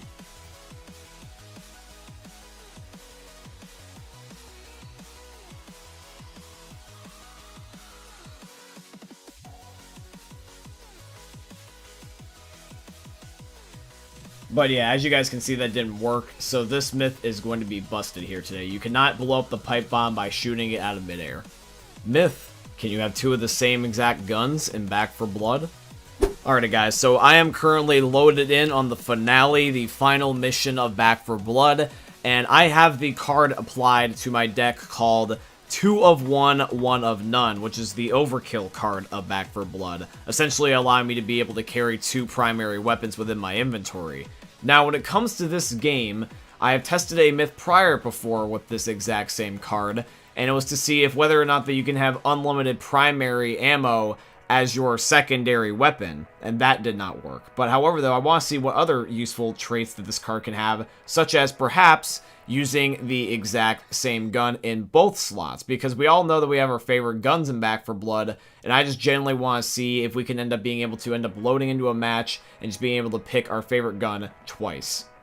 Alrighty, so now that I've shown you guys the deck that I'm using, how it's literally just that one single card, I'm going to reload into a brand new game, and I'm going to be playing as Evangelo. Because Evangelo ends up spawning in with a SMG all the time, he ends up having the mini Uzi, and the mini Uzi spawns very frequently in the finale spawn room of Back 4 Blood with the Abomination boss fight. So what I'm wanting to do is, with this card applied, I just want to see if I can pick up 2 of these mini Uzis.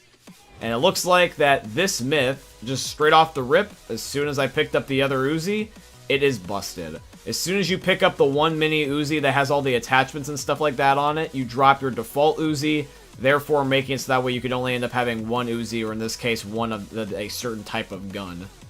Myth, can a player destroy the jukebox on the finale Ballroom Blitz? Alright guys, so one of the reasons why I wanted to do this myth here today on this week's episode is because recently I have done a achievement guide for Back 4 Blood called Jukebox Hero. And basically what that achievement is that you try to play Ballroom Blitz without the zombies interrupting the jukebox, making it where the songs cut out. Now, when it comes to that achievement, me and my friend Jake tried a little over an hour to end up completing that achievement, and I just thought about the idea literally now, only just a couple weeks later, about what if the possibility if me and him were damaging the jukebox, therefore making it so that way the jukebox was breaking because of us and not the zombies. And that's what I want to test here today, because we might have just shot it on accident, not realizing we were contributing towards our own failure. So what I want to do is I want to end up getting a whole bunch of grenades, and having a whole bunch of cards that also increase the damage of said grenades. And I also want to just see, with my gun included, because, you know, the grenades might not just be enough by itself, if I can just be able to damage the jukebox once I start it and get it to break. Because technically, the way that the game goes, that should only be the zombies that can break it. So that's what we're going to be testing out here. Alright, so we're going to head over to the jukebox now, and as soon as I start, I'm going to throw my 3 grenades that I have just straight at it. So as you guys can see, it's glowing, and that is officially on. I've also got a whole bunch of damage on these grenades, keep in mind, is that they should be doing a lot of damage to this thing. I even have a gasoline can that I just shot, and now just to be better safe than sorry, I'm also going to be laying into it with the Molotov cocktails that are up here at the bar. And these things do a lot of, like, lingering damage and immediate damage. And I can tell you this, is that if these things don't kill it, no gun or no amount of firepower will. Because this jukebox I've seen go down extremely fast before, just by a couple of, you know, common zombies. So, like I said, if these grenades can't do it, then this myth is definitely busted. But I will give it a second, let the fire accumulate and burn, and at least try to use all the Molotovs in the facility. So, but as you guys can see, the thing is still going. It's not like that the captions show it cutting out or anything. The captions would have given it away. It's still going, and it's really damn strong so far. If only the jukebox was this tough back when me and Jake were trying to get the achievement. I even threw my pipe bomb at it just off of a hunch.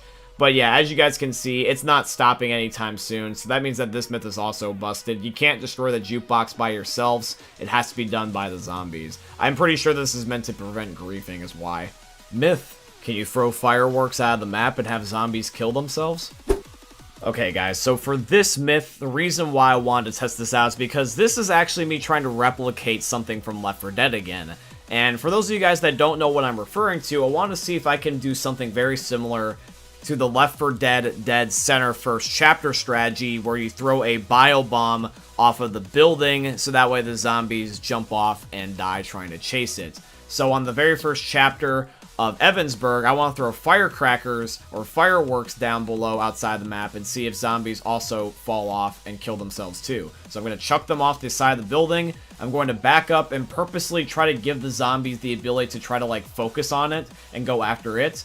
But it looks like, as you guys can see from the gameplay, they're completely ignoring the fireworks and going after me instead. And you can even see the one zombie crawling actually up from the ground outside of the map and trying to get after us, which means he completely ignored it because that's exactly where I threw it near him.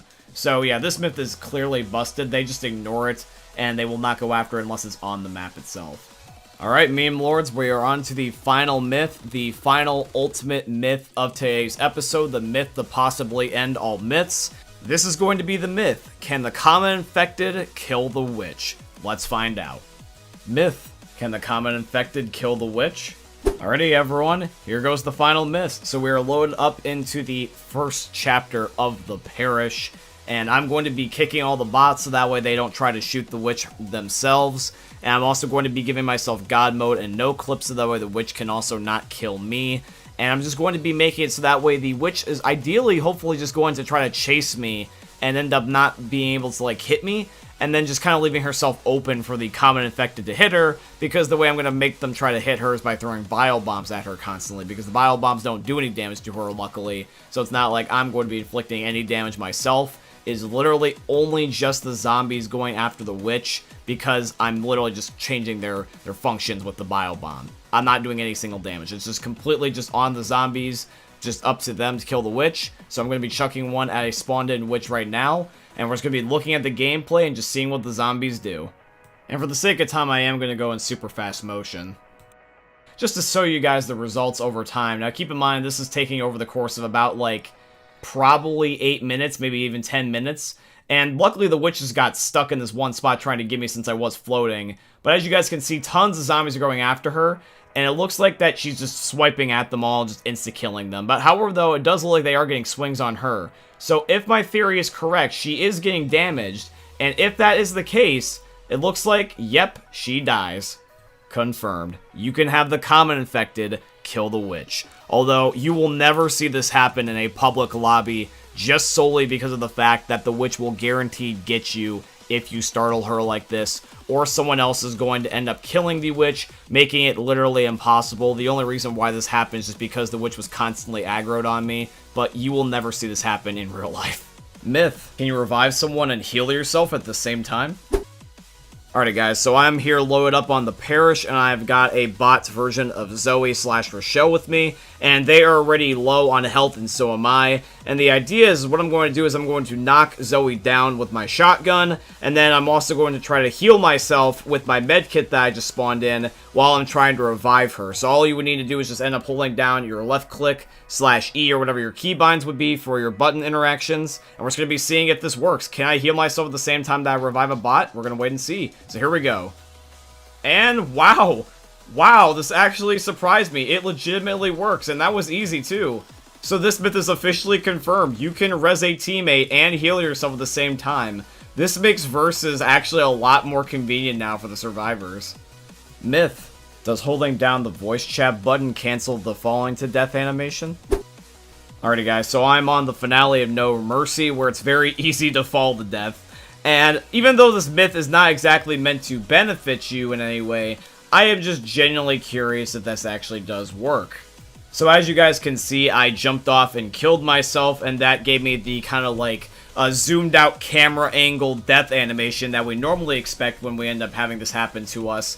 But however though, if I do that again and I hold down my voice chat button, doesn't make it so that way I only just am stuck in the first person view and I don't have that exact animation. Alright, so ladies and gentlemen, meme lords of all ages, we're going to be going right here at the rooftops again, and except this time I'm going to be hitting my one voice chat button, which is C for my keyboard, and we're just going to be seeing if holding it down makes a difference. And it looks like it does not, because I immediately panned out with my camera, and I actually was able to see my body. So this myth is busted. Holding down your voice chat button does not change your death animation when falling off of buildings, or just fall damage in general. Myth. Does jumping while hitting the boomer with a melee weapon cancel the stun animation? Alrighty guys, so as we all know that when the boomer ends up vomiting on us, it's going to end up being really inconvenient, so we want to kill it as soon as possible, and sometimes we all panic, and we just melee it to death, and therefore it explodes, and then it's everywhere, and then it ends up just getting in our ways, because it stuns us, and it makes us blind, and zombies are attacking us. It's really inconvenient, right?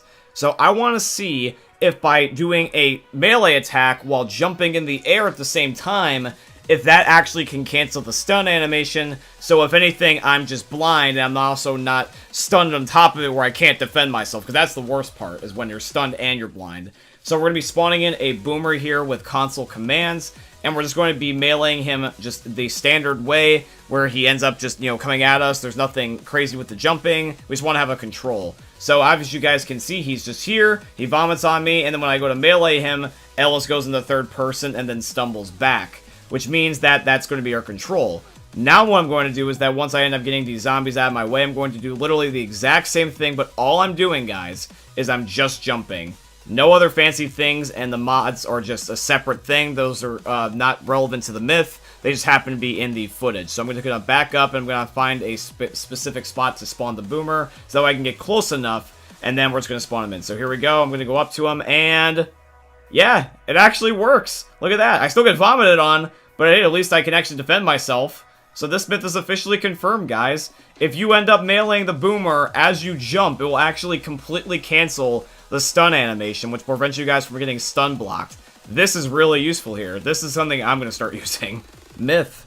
Does throwing a gas can at a tank rock destroy it before it hits you? Okay, now this is the most bizarre myth that we've had so far on this episode. A gas can, something that is meant to literally do nothing other than fill vehicles, is something that can stop a goddamn tank rock. Okay, I'm gonna have to see this one to believe it. So what I'm gonna do, guys, I'm gonna spawn on NSenr's finale where there's gas cans everywhere, and I'm just gonna spawn in a tank, and once the tank throws a rock at me, I guess what I'm supposed to do is I'm just supposed to just throw the literal gas can at him with my left click. So I'm just going to wing this. I seriously doubt that this is going to do anything, because out of all objects in Left 4 Dead, why would it be the gas can? That just doesn't make any sense to me. So yeah, we're just going to be testing this out. But I mean, hey, that's the whole entire point about Myth-Busting Mondays. We're testing everything, even if it does sound hokey, because it very might well be right sometimes. So we're just going to be seeing. So we're going to be spawning in the tank here, and then we're going to be picking up the gasoline can in just a second. So for some reason, it looks like it didn't spawn in. Not a big deal. I think it's just because I have the director off. So yeah, let me fix this really quickly. Alrighty, there we go. Thank you, thank you. And now that I got that, I'm going to spawn him in. So tank, come on at me. Come at me, buddy. Here we go. And what? Valve, we're gonna have a talk here. I have zero idea why this myth is confirmed. Why is it that I can throw a gasoline can at a tank rock and it suddenly is able to destroy it, like the power of Thanos with his snap? That just should not happen. Valve, your logic is weird.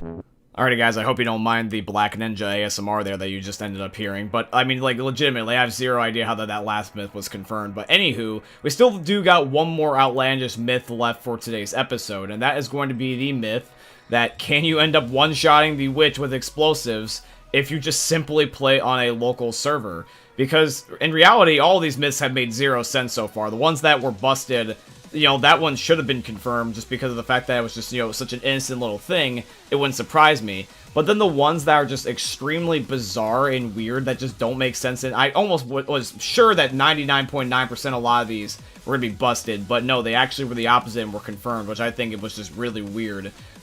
And I really am wondering what the final results of this last myth is going to be, because if this is also confirmed too, I have no idea how that the Left 4 Dead meta is going to change, because with all of these being right, these really weird ones today, my lobbies are going to get very bizarre really fast. So let's hope that this one is actually going to be something that won't end up being too drastic of a difference. Myth. Can you one-shot the witch with explosives if you play on a local server? Alrighty guys, so I feel like out of all the myths here today, this is going to be probably the easiest one to fake. So I want to show you guys, I'm loading into the game by just default. I have not enabled any mods whatsoever. There's nothing in here that would make it so that way the witch would end up being a one-hit KO, and it's just going to be me just going up against her with only things that I've spawned in, such as a grenade launcher.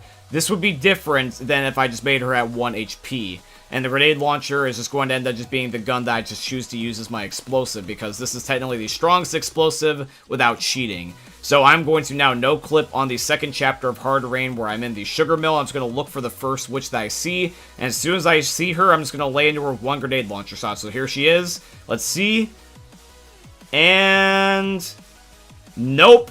Nope, it did not one-shot her because it said that I startled her, and instead she decides to go after me anyway. So now she, as you can see, just running away, and I'm even still hitting her with multiple shots, and she still doesn't want to die. She is just not dying, and it's just because, like, the game is just, I don't know, just trying to say, John, go F yourself. But yeah, as you guys can see, today's final myth is busted. But to be honest, I'm actually happy about this. This is a good thing, because otherwise, if this was actually the case, then people would definitely exploit this, and this would be something that I would not want to see, because then people would act like that they're cranking 90s Optic 360 no-scope material, and they're really not. So, I'm glad that this was busted, to be honest. Myth. Can you bash stun the witch in Left 4 Dead 2? Alrighty guys, we're starting off really strong with a pretty interesting myth. So basically, for those of you guys that don't know what a bash stun is, basically another way of saying that you basically punch a zombie to death because, you know, they can't defend themselves because you're stunning them over and over and over again. And I want to see if we can do that to the witch, because traditionally the witch is one of the boss infected that you can't do this to. You can only end up doing this to, like, the common zombies and the select special zombies, such as, like, the hunter or something. But the witch, you should not be able to shove her. It should just not be possible. However, though, in specific circumstances, you can. At least, supposedly you can. The idea is that you have to have the witch be at night, and it cannot be aggro whatsoever, and you have to shoot it in the head with 3 different types of guns. Either a Magnum, a AK-47, or the hunting rifle / military sniper.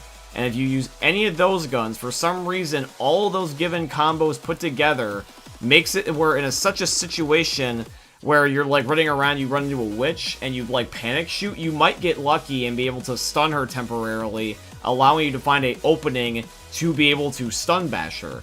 And that is what we're going to be trying to do here today. I know it sounds very convoluted, but it's actually, funnily enough, based off of a YouTube video that I've seen before that's also about Left 4 Dead facts. It's like another Left 4 Dead facts series that I happen to find that's different from my own, which I thought was kind of cool. So I thought that I would take this exact thing that the guy did and just try to replicate to see if it's accurate. So let's pull out our Magnum and give this a shot. We're going to line up for the witch's head, we're going to pop one into her, and we're just going to be seeing if she stuns backwards and if we can hit her. So there we go. It looks like she is stunned. Now can I keep it that way? That's the main thing. And so far, yeah, it's actually working. I'm actually able to keep stunning her over and over and over again. And I'm shoving her just right in the corner of the train over here. This is 100% working at the given moment.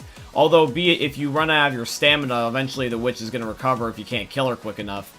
But yeah, legitimately, this 100% works. So yeah, guys, it's officially confirmed. You can stun bash the witch in Left 4 Dead 2 if you have just very specific circumstances and a lot of luck on your side. No pressure. Myth. Can you melee the witch in 4 hits on realism?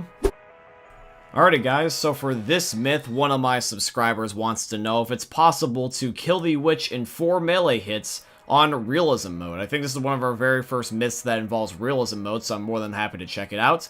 So on my game right here, I am playing on the parish and a witch is near me, so I'm just clearing out the area of the commons, so that way they don't interfere exactly with the myth.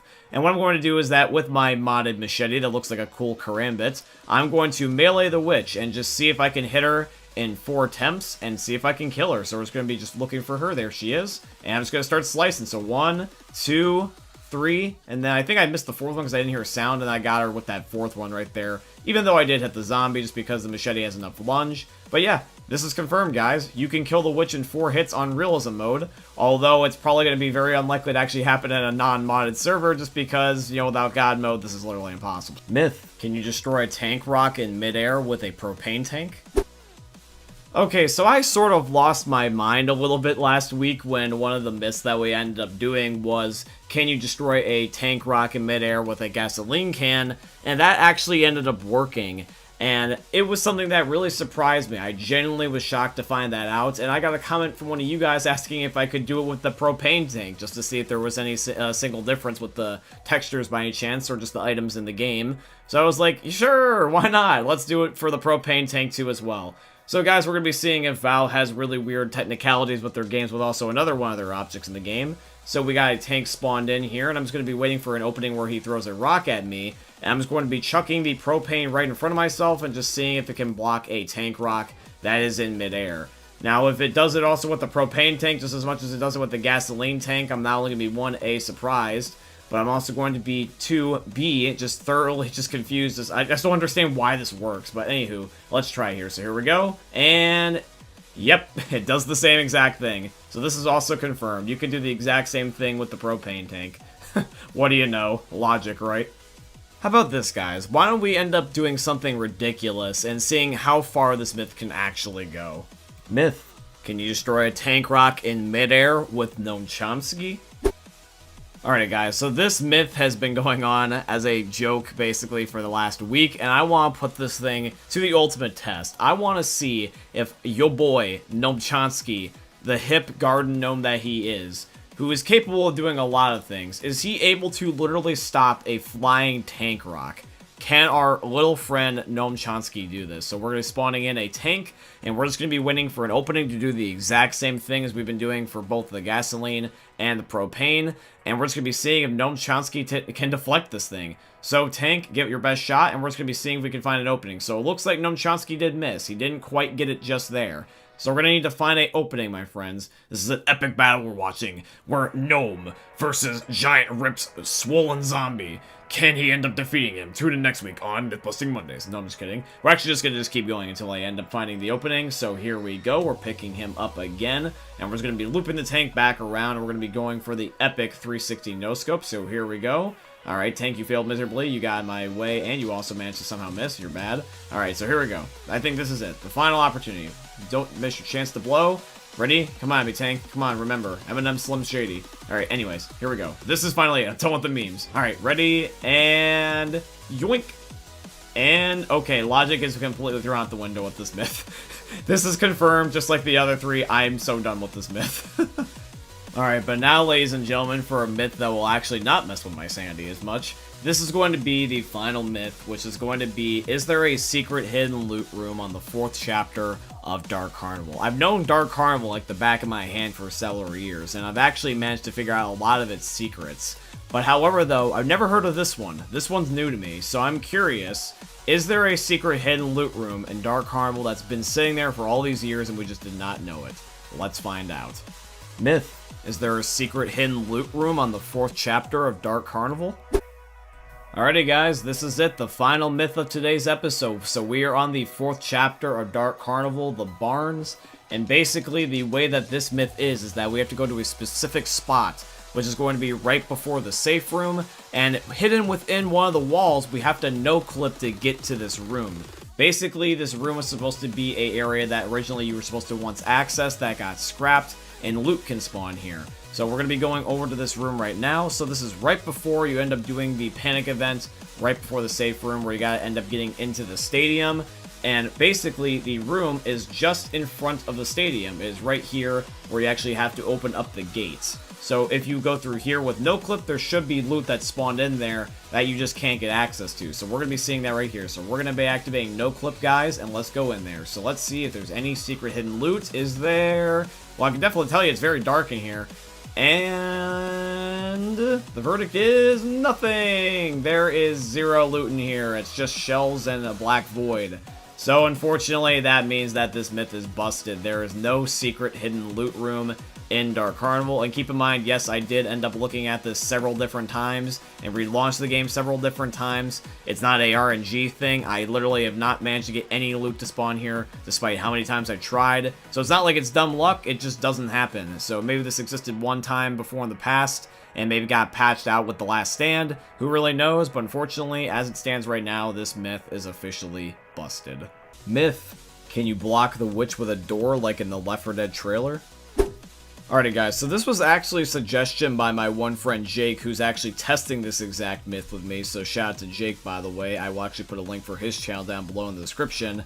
But yeah, Jake was recommending to me, being like, hey, you should do myths on the trailers of Left 4 Dead and Back 4 Blood. I'm like, that's a really good idea. So we decided to see if it was possible to block the witch with a door like you can in the Left 4 Dead 1 intro trailer. So we're going to be spawning in a witch here on NSenr, and we're just going to shut the door in her face, and we're going to be seeing if, not necessarily that she can, like, you know, be completely stopped by the door, but if instead of, like, the door just being broken down in one hit, if she'll just slowly break it over time, like, stick her hand through and stuff like that. So we're just going to be shutting the door and just genuinely seeing what happens, because I've just always ran away whenever crap like this happens.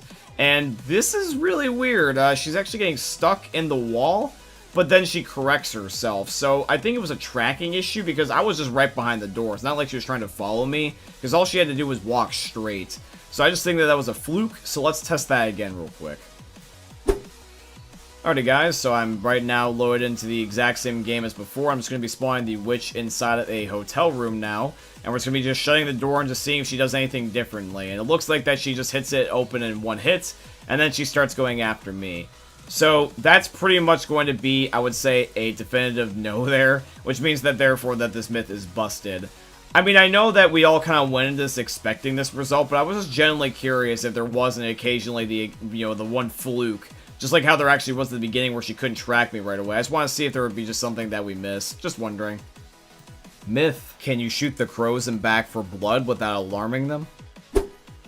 Alrighty guys, so we're on the first chapter of Evansburg, and I have a Super 90, which is one of the strongest shotguns in the game. And I'm going to be trying to shoot the crows with this shotgun to see if I can be able to end up destroying them without setting them off. And as you guys can see, there's a couple batches of them. So I shoot the first one, and I'm spraying at them, and unfortunately, they do end up getting set off. So unfortunately, that group of crows didn't work, so it means we'll have to move on to the second group.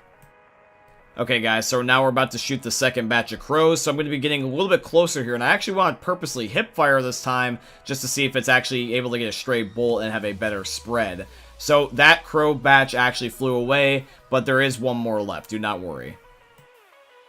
Alright guys, so I have this last group of crows right here, and we're going to be trying to shoot them. This is going to end up being my final attempt from my batch here of gameplay, and we're just going to be trying to see if whether or not that can actually be able to kill them or not before time runs out. Because you can actually sort of get away with, you know, some of them being alive. You just need to have, like, basically, like, 2 or 3, though, at the max, otherwise it just doesn't work. So here we go, and unfortunately, they ended up flying away, because I was just a little bit short. Now, you might think that this might be myth over, but however, though, I got a bonus surprise. So, from a different game, this was also another session I played with Jake. He was doing the exact same thing with me. We were just taking turns. And surprisingly, he actually managed to do this. He actually managed to end up shooting the crows with the express, and only 3 of them lived, so the alarm didn't get set off, which actually thoroughly shocked me. And I'm very glad that he was recording, just because without him and having shadow play, this would not be footage that would be possible to see. So, due to the help of Jake here, this myth is officially confirmed, and we have the proof to back it up. So thank you, Jake, once again for your contribution towards the channel. Myth. Can you have 100 witches in a single level? Alright guys, now this is not a practical myth by any means, but this is more rather just for my own amusement. I want to see if whether or not that you can have 100 witches on the map at once. Because we're playing on hard rain here on the sugar mill, and we all know that witches spawn here like crazy.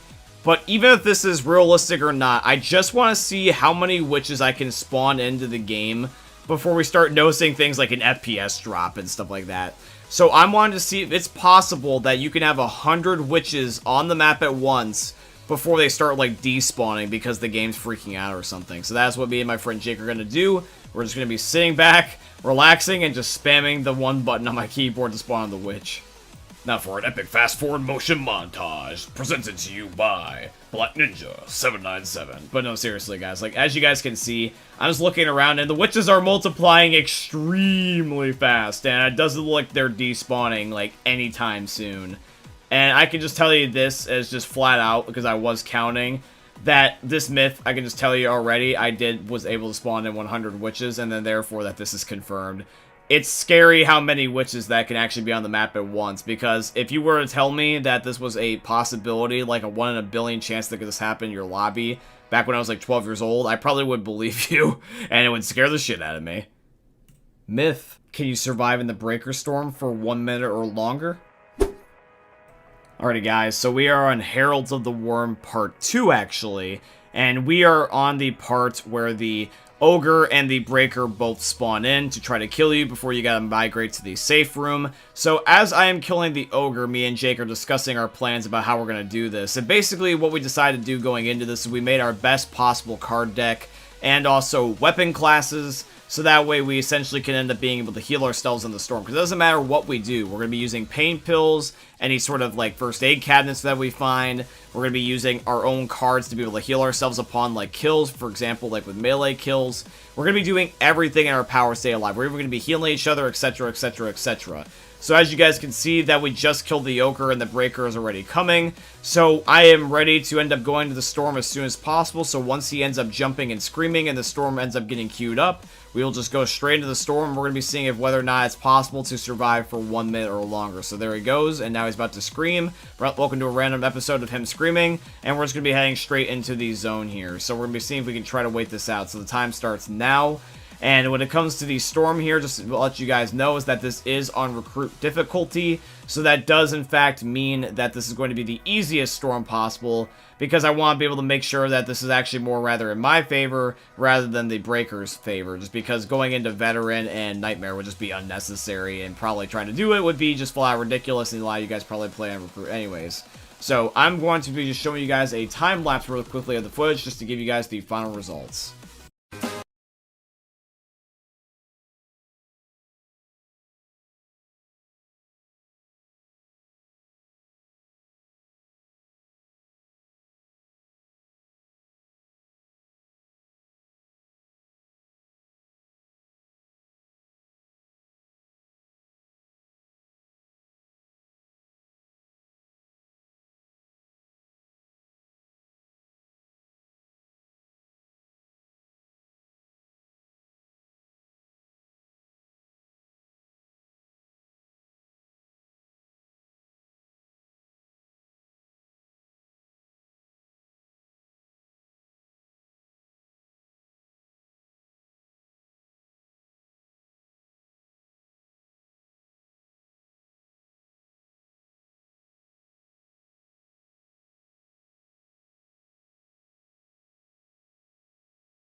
It a lot longer than 1 minute. So when it came to this myth, we actually had very similar times. Jake was actually surprisingly a lot longer than me though, but I'm only going to be basing it off of my gameplay just so that way the numbers match. But for those of you guys that were keeping track with it, even though it was sped up, I actually ended up surviving in the Breaker Storm for 3 minutes and 13 seconds, which leads this to being confirmed, and you can do this for quite a while. It really did shock me and Jake about how long you could do this, because we've been so used to playing Veteran and Nightmare recently and just getting destroyed. So going back onto easy mode with like the really like strong knowledge that we now know, you could hypothetically, if we didn't have bots killing the Breaker, we could have done this for like another like 10 minutes easily. Alrighty guys, so now we are down to the final myth, the ultimate myth, the epic myth of today's episode. And once again, it is going to be, can you kill the Abomination and Back for Blood in 1 minute or less? Keep in mind, I want to clarify something about this in case I have not said it already. When I'm talking about killing him in 1 minute or less, I'm talking about specifically his phase where he's trying to run away from you and destroy Fort Hope, where you also end up having the timer, because he takes about 5 minutes to get all the way to Fort Hope, which is a really good point of reference, by the way, because then you can also follow along with the timer as much as also my own timer with my own results. So that is going to be a good point of reference. But yeah, guys, we're going to be doing the final myth now, and let's see what the results are. Myth: you kill the Abomination and Back for Blood in 1 minute or less. Alrighty guys, once again, cue another epic montage.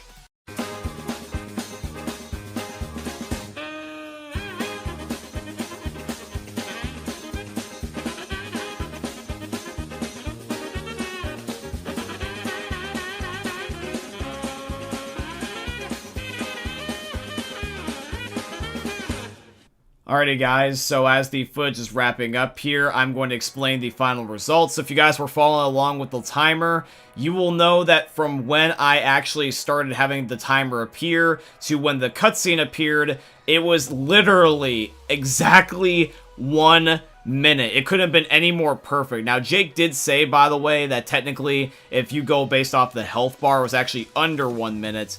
But just so you guys have a good point of reference, I just decided to say exactly 1 minute by going from when the timer popped up, when we could even start having the ability to shoot him, then to the cutscene, because you know exactly frame by frame. But yeah, you literally can do it in 1 minute or less, which is just insane, because back in the day, we all had such a hard time trying to kill this dude, and now he's being almost like a pushover. So this myth is confirmed, guys. You can kill the Abomination in 1 minute or less, and it's actually quite a lot of fun to do so. Myth: does Ellis have a different gun animation when he's injured compared to the other survivors? Okay guys, so for this very first myth, this one is really interesting because I didn't think that this would be something that would exactly be a myth to test in the first place. Like when I first heard about this being like, oh yeah, well when Ellis is injured, did you know that he has a different gun animation when, he's actually like holding a single pistol compared to the other survivors? I'm like, wait, really? Because, like, I play as Ellis all the time now, albeit I'm playing in first person most of the time and not third, so maybe that's the reason why I don't see this. So that's what I want to put to the test, is because I just didn't know this if this did happen to be true. So right now, I am in NSenr here. I got all the bots with me, and I've frozen them in place, so that way they don't actually pick up an extra pistol, because supposedly this is only done when you end up having just a single starting pistol. Now what I'm going to do is I'm actually going to be going into my console commands. I'm going to start injuring them just a little bit over time, so that way eventually they go to yellow health and red health, so that way they can basically be hunched over and starting to do their injured animations compared to just standing straight up when they're in green health. And then after I'm done doing this with all the survivors, I'm going to do this to Ellis and see if there's a difference. Okay, so as you guys can see, slowly but surely I'm taking away the health of Nick to start off with. And once he starts to get into yellow health, you will see that he is holding his pistol with 2 hands, just crouched over, and is just looking, a little bit injured. Now we're going to do the exact same thing to Rochelle. We're just going to simply just injure her one little bit at a time, see if anything changes. So right now she is in yellow health as well, and she also too does have her kind of her own like little animation. She's not exactly crouched over, but she's just kind of shrinking down to size, pulling all of her body parts closer. Then we're going to be doing this to my man Coach, and you guys can see that right now he's normal, but once I put him down to yellow, he crouches over once again, just like how Nick does, and is holding his pistol with 2 hands. Now we are going to be going over to doing this with Ellis. Okay, so now I reset the game, and I'm just going to freeze the bots back into place, and right now I am playing as Nick. And I'm literally going to just do the exact same thing to Ellis that I did to the other survivors, and just see if there's a difference with his animation. So Ellis, what do you got for us? And okay, slightly different. He's crouched over, but he's holding the pistol with 1 hand and not 2. And he's the only one out of the 4 to do this. Okay, so I guess this must have been what they were referring to. He's holding it one-handed. Very interesting. And keep in mind that, yes, I know I do have mods, but I don't think that is exactly changing this. But, yeah, that's really interesting. So this myth is confirmed. Yeah, Ellis has a secret different animation compared to the other survivors. He one-hands pistols. Interesting. Myth: can the witch kill the Left 4 Dead 1 crew on the passing? Alright guys, so I am on the finale of the passing, where the Left 4 Dead 1 crew tries to back you up and help you defend your area, so that way you can be able to escape back to Jimmy Gibbs' stock car. And we all know that on the finale of the passing, there is 0 witches to be seen. So technically, throughout the Left 4 Dead 1 campaigns, the survivors end up reacting the way that you would normally do, but we never get to see what they do in Left 4 Dead 2 when it comes to the passing, because they never run into any witches. You only ever see them at the beginning and the end of the passing, and there's never any witches to be seen within point of view of them. So I want to forcefully spawn one and just see what they do. So I'm going to spawn a witch right next to Zoe and Francis, and I just want to see what their reaction is. So there it goes. It's right there on the ledge. It's right in Francis's ass. And for some reason, I don't know why, but I'm down here, and the witch somehow targets me. Yes, I understand that my flashlight is on, and yes, I understand that I'm somewhat decently close, but right on top of the witch is Francis, and right on top of the witch is Zoe. Surely the witch would have gone for one of them two. Now, yes, keep in mind, I also do understand that they are not exactly survivors. They are kind of just set as NPCs. They're kind of meant to function almost a lot like Virgil and all the other AI that you find throughout the game. They're not really meant to actually be survivors. So maybe their targeting is a little bit different. But, dude, it's still a little bit weird. I even tried to spawn one on Lewis up here, but it wouldn't exactly spawn close enough to actually get angry. It just kind of chilled there behind him. So, yeah, unfortunately, it wasn't able to kill them. But I will say this, is that even though this didn't exactly work out the way I intended it to, I want to leave this as plausible. Even though they're not exactly traditional survivors, and even though you can't do things like such as play with them, or play as them, rather, I want to leave this as plausible, just because I want to think that there is some way to do this. It's just that we haven't found it yet, and I don't want to give it a definitive no. Myth. Can you one-hit melee the charger if you hit it in the head?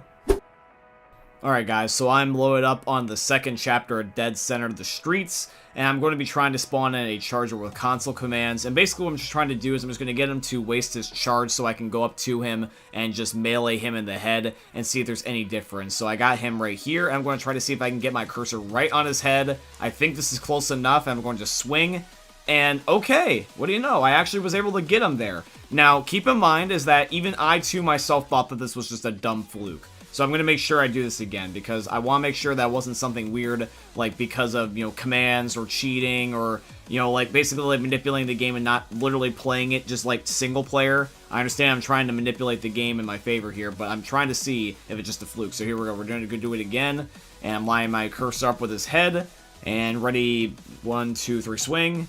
Okay, it did it again. It did it again. Interesting. This makes you think. Okay, I'm going to try this again just a couple more times. I'm going to spawn him in again, because keep in mind is that I'm loading him in, and I'm technically spawning him in artificially, so I don't know if this is making it where his health is different. I'm genuinely curious if there is a difference, but that's why I'm testing it multiple times over and over again.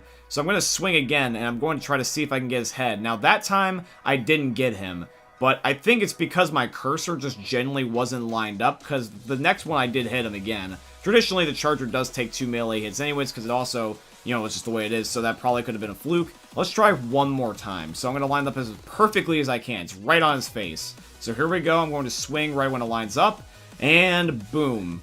Okay, now despite the fact that I spawned him in artificially, I'm going to have to say that based off what I see, that this is confirmed. Hitting the charger in the head with a melee weapon will insta-kill him. Traditionally, the charger is a 2-hit melee no matter what you do, but I guess if you hit him in the head, there's some sort of multiplier that makes it a one-shot. Now, yes, keep in mind I also did use one melee weapon. I understand that they're all slightly different, so when it comes to this, it might just be a fluke that I happen to have a specific right set of circumstances, but the myth wasn't necessarily to test it out with a specific melee weapon, or if he was moving or anything, it was just if it was possible, so the way I'm labeling this is confirmed. Myth. Is the witch faster in the day than she is at nighttime? Alrighty guys, so I'm loaded up on Hard Rain, and this map is really good for testing because it actually is a map that can both be at day and at night.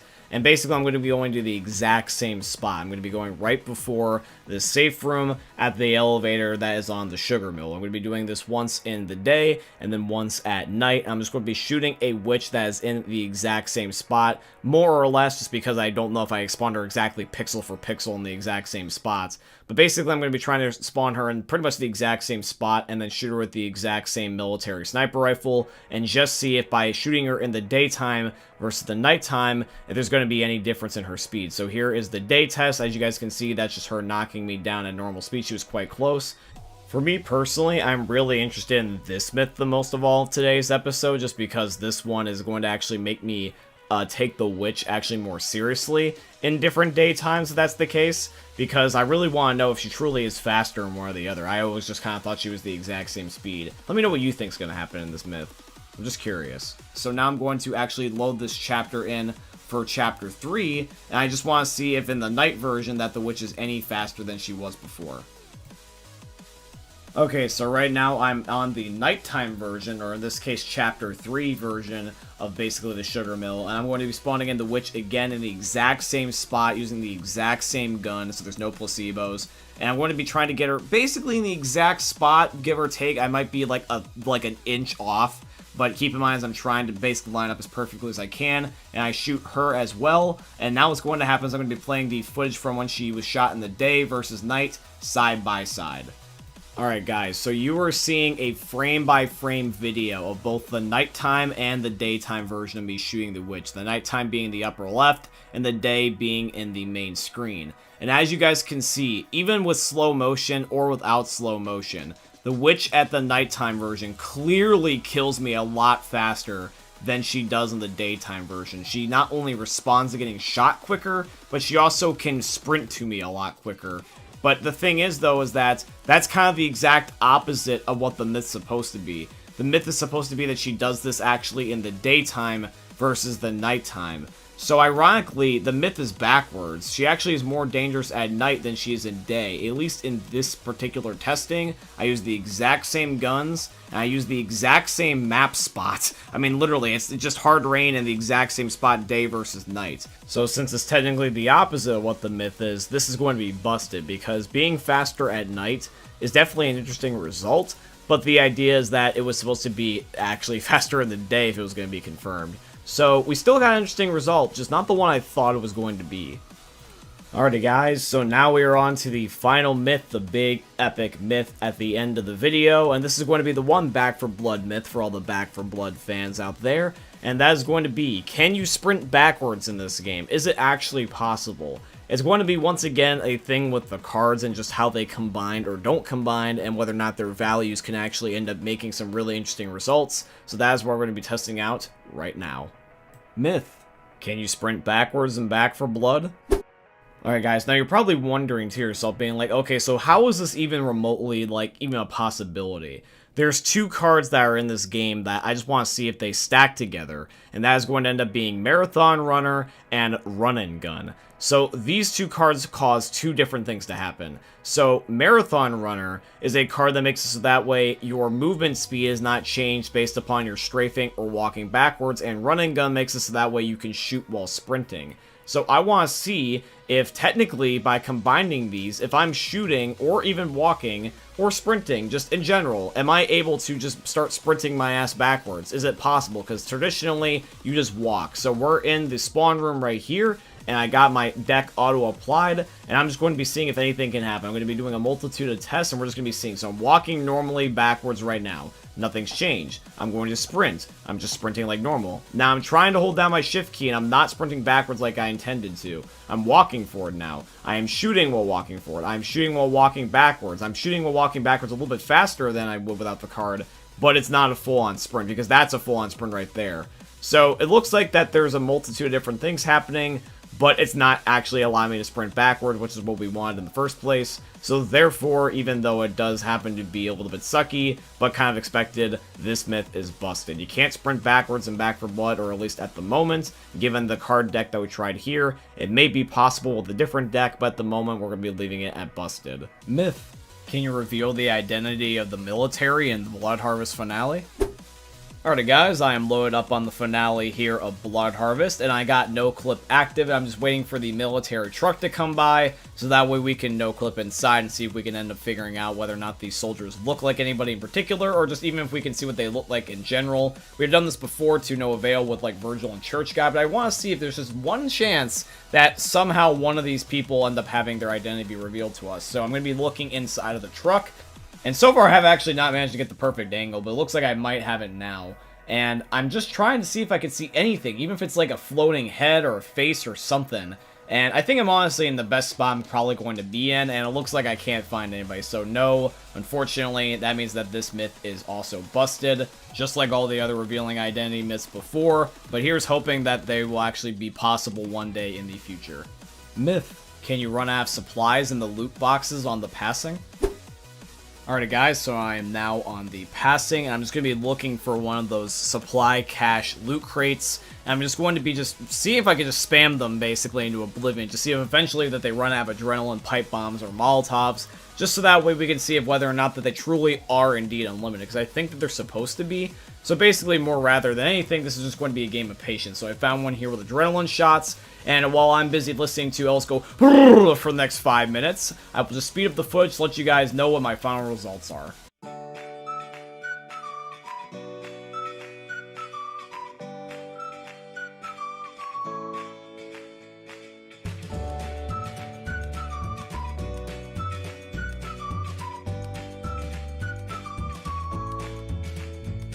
2 hours later.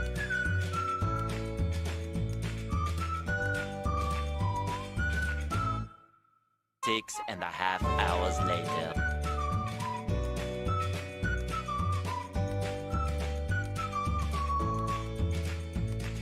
$12 o'clock midnight.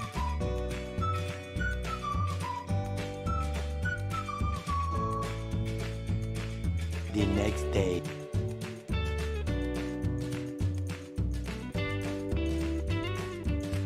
One week later.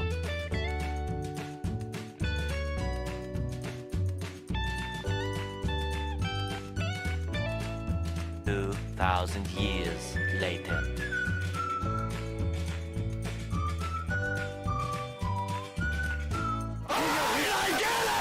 Yep, this definitely is busted. Hope I woke you up from your slumber. Myth. Can the porta potty on the passing protect you from the tank? Now guys, in Left 4 Dead 2, there are some really interesting things you can do to try to avoid the tank, most notably from hiding from him. And one of the things that I feel like a lot of people don't end up doing typically is hiding in unique places. They either usually will just hide straight behind a door that they end up having from a hallway, or maybe they end up hiding in a closet. But I want to see if it's possible if you can end up hiding in a porta potty, specifically the one that is on the passing, because it's just such a unique part of the map, and it's really one of the most unique places that you can actually interact with and actually go in and close the door. Because typically, like I said, it is either a closet or a hallway, or even maybe things such as the safe room. So that is what I want to do here today. So I am going to be spawning in a tank. I'm just going to shut the porta potty door and just see if he can attack me like normal. I think I know how this is going to go, but you never know. That's the whole entire point of myth busting. So we're just going to be spawning him in here in a second, and we're just going to see if whether or not he can truly kill me in here. So I'm just going to be typing in console commands, and let's see if the tank can kill me, ladies and gentlemen. So here we go. Alrighty guys, so I've officially spawned in the tank, and I'm just going to shut the porta potty door, and we're just going to see what happens. So he's coming at me, and I see him swing, and boom, he breaks the door instantly. It went just the way I thought it would, but I was just curious just to confirm it for myself. So that means that this myth is officially busted. You cannot use the porta potty on the passing to protect yourself from the tank, and it doesn't surprise me, but I just thought I'd test it anyway. Myth. Can you kill the tank with the artillery gun on Crash Course? Alrighty guys, so we are now on Crash Course, and I'm going to be activating some things like no clips so that way I can be able to get to the artillery gun quicker. And basically what I want to do is I'm just going to spawn the tank in front of the gun. I'm just going to try to line him up the best I can, because this is a myth I've been wanting to do for a while, and I just wanted to figure out how I wanted to do it, because when it comes to the tank's tracking, I've noticed that he never tends to walk in front of this thing naturally. Like, whenever I'm playing Crash Course naturally, I've never actually had an opportunity to do this. So I was thinking, like, should I just juke him, or should I just try to, like, wait till he, like, throws a rock or something? And I was like, oh yeah, that actually probably would be the best idea. So I wanted to wait for him to throw a rock. I thought about this idea today, so this finally allowed me to be able to do this myth, because I've been wanting to do it once again, like I said, for a while. So, literally, I'm just going to wait for a perfect opportunity before I fire the thing, because the last thing I want to do is miss. So, the tank is just right now just crawling around over the place, but once I find that perfect window, ladies and gentlemen, I'm going to take fire. So it looks like it's right now, so we're going to shoot, and I can't exactly tell, so what I'm going to do is I'm going to roll back in slow motion just to be sure before I make the call.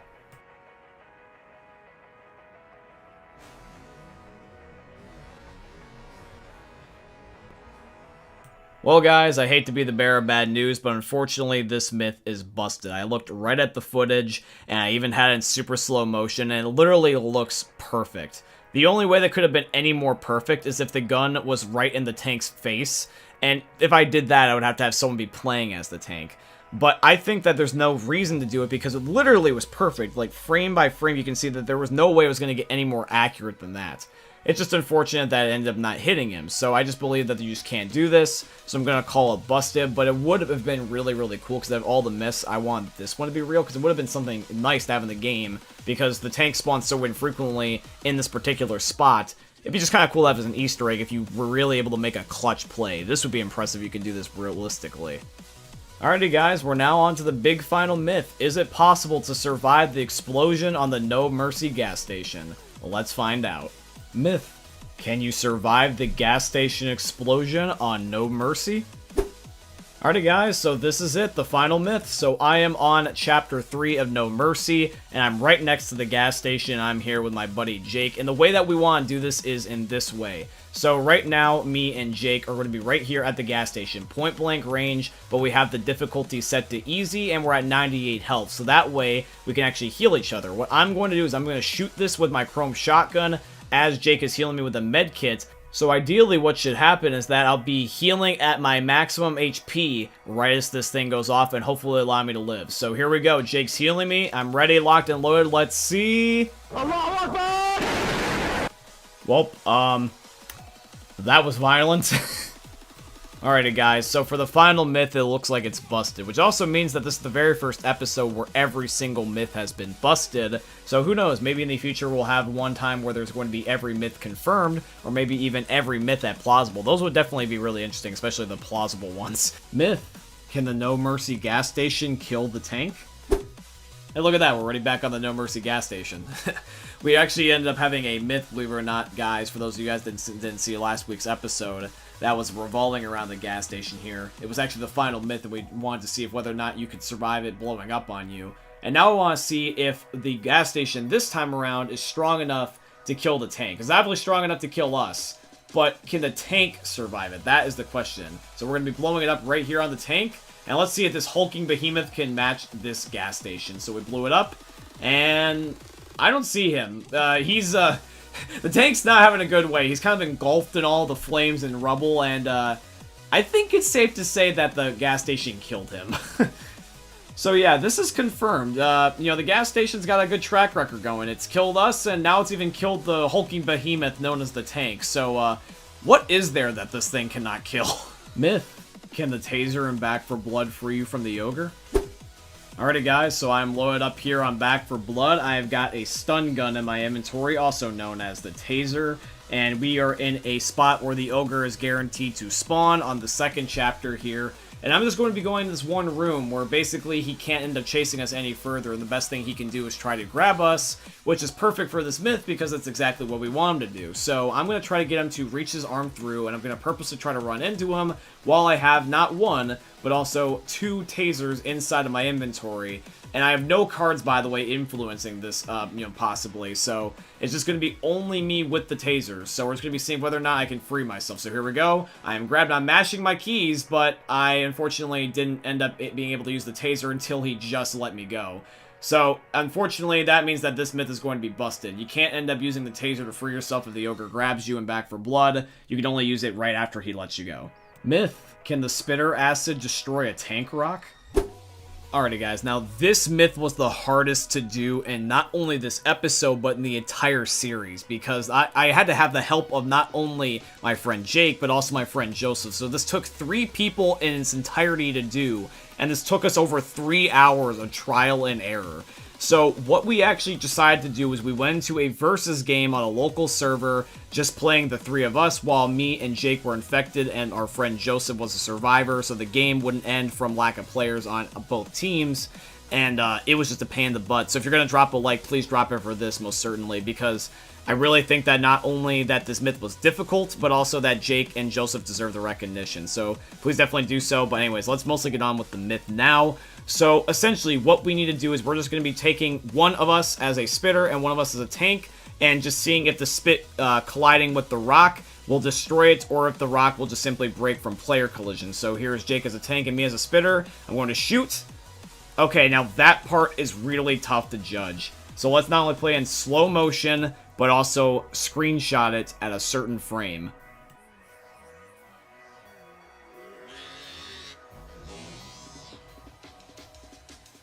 So here's the exact frame that I'm unsure about. As you guys can see from my perspective, it looks like that the spit is hitting the rock.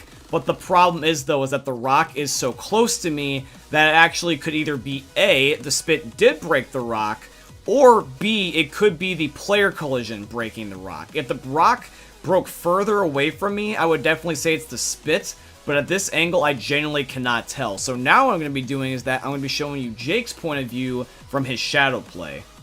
Okay, so this is Jake's point of view of the exact same circumstance. So there I am as the spitter, and as you guys can see, he's going to throw the rock now. And when I go to spit, from his point of view, it looks like that the spit went through the rock, which is a completely different result than what I got.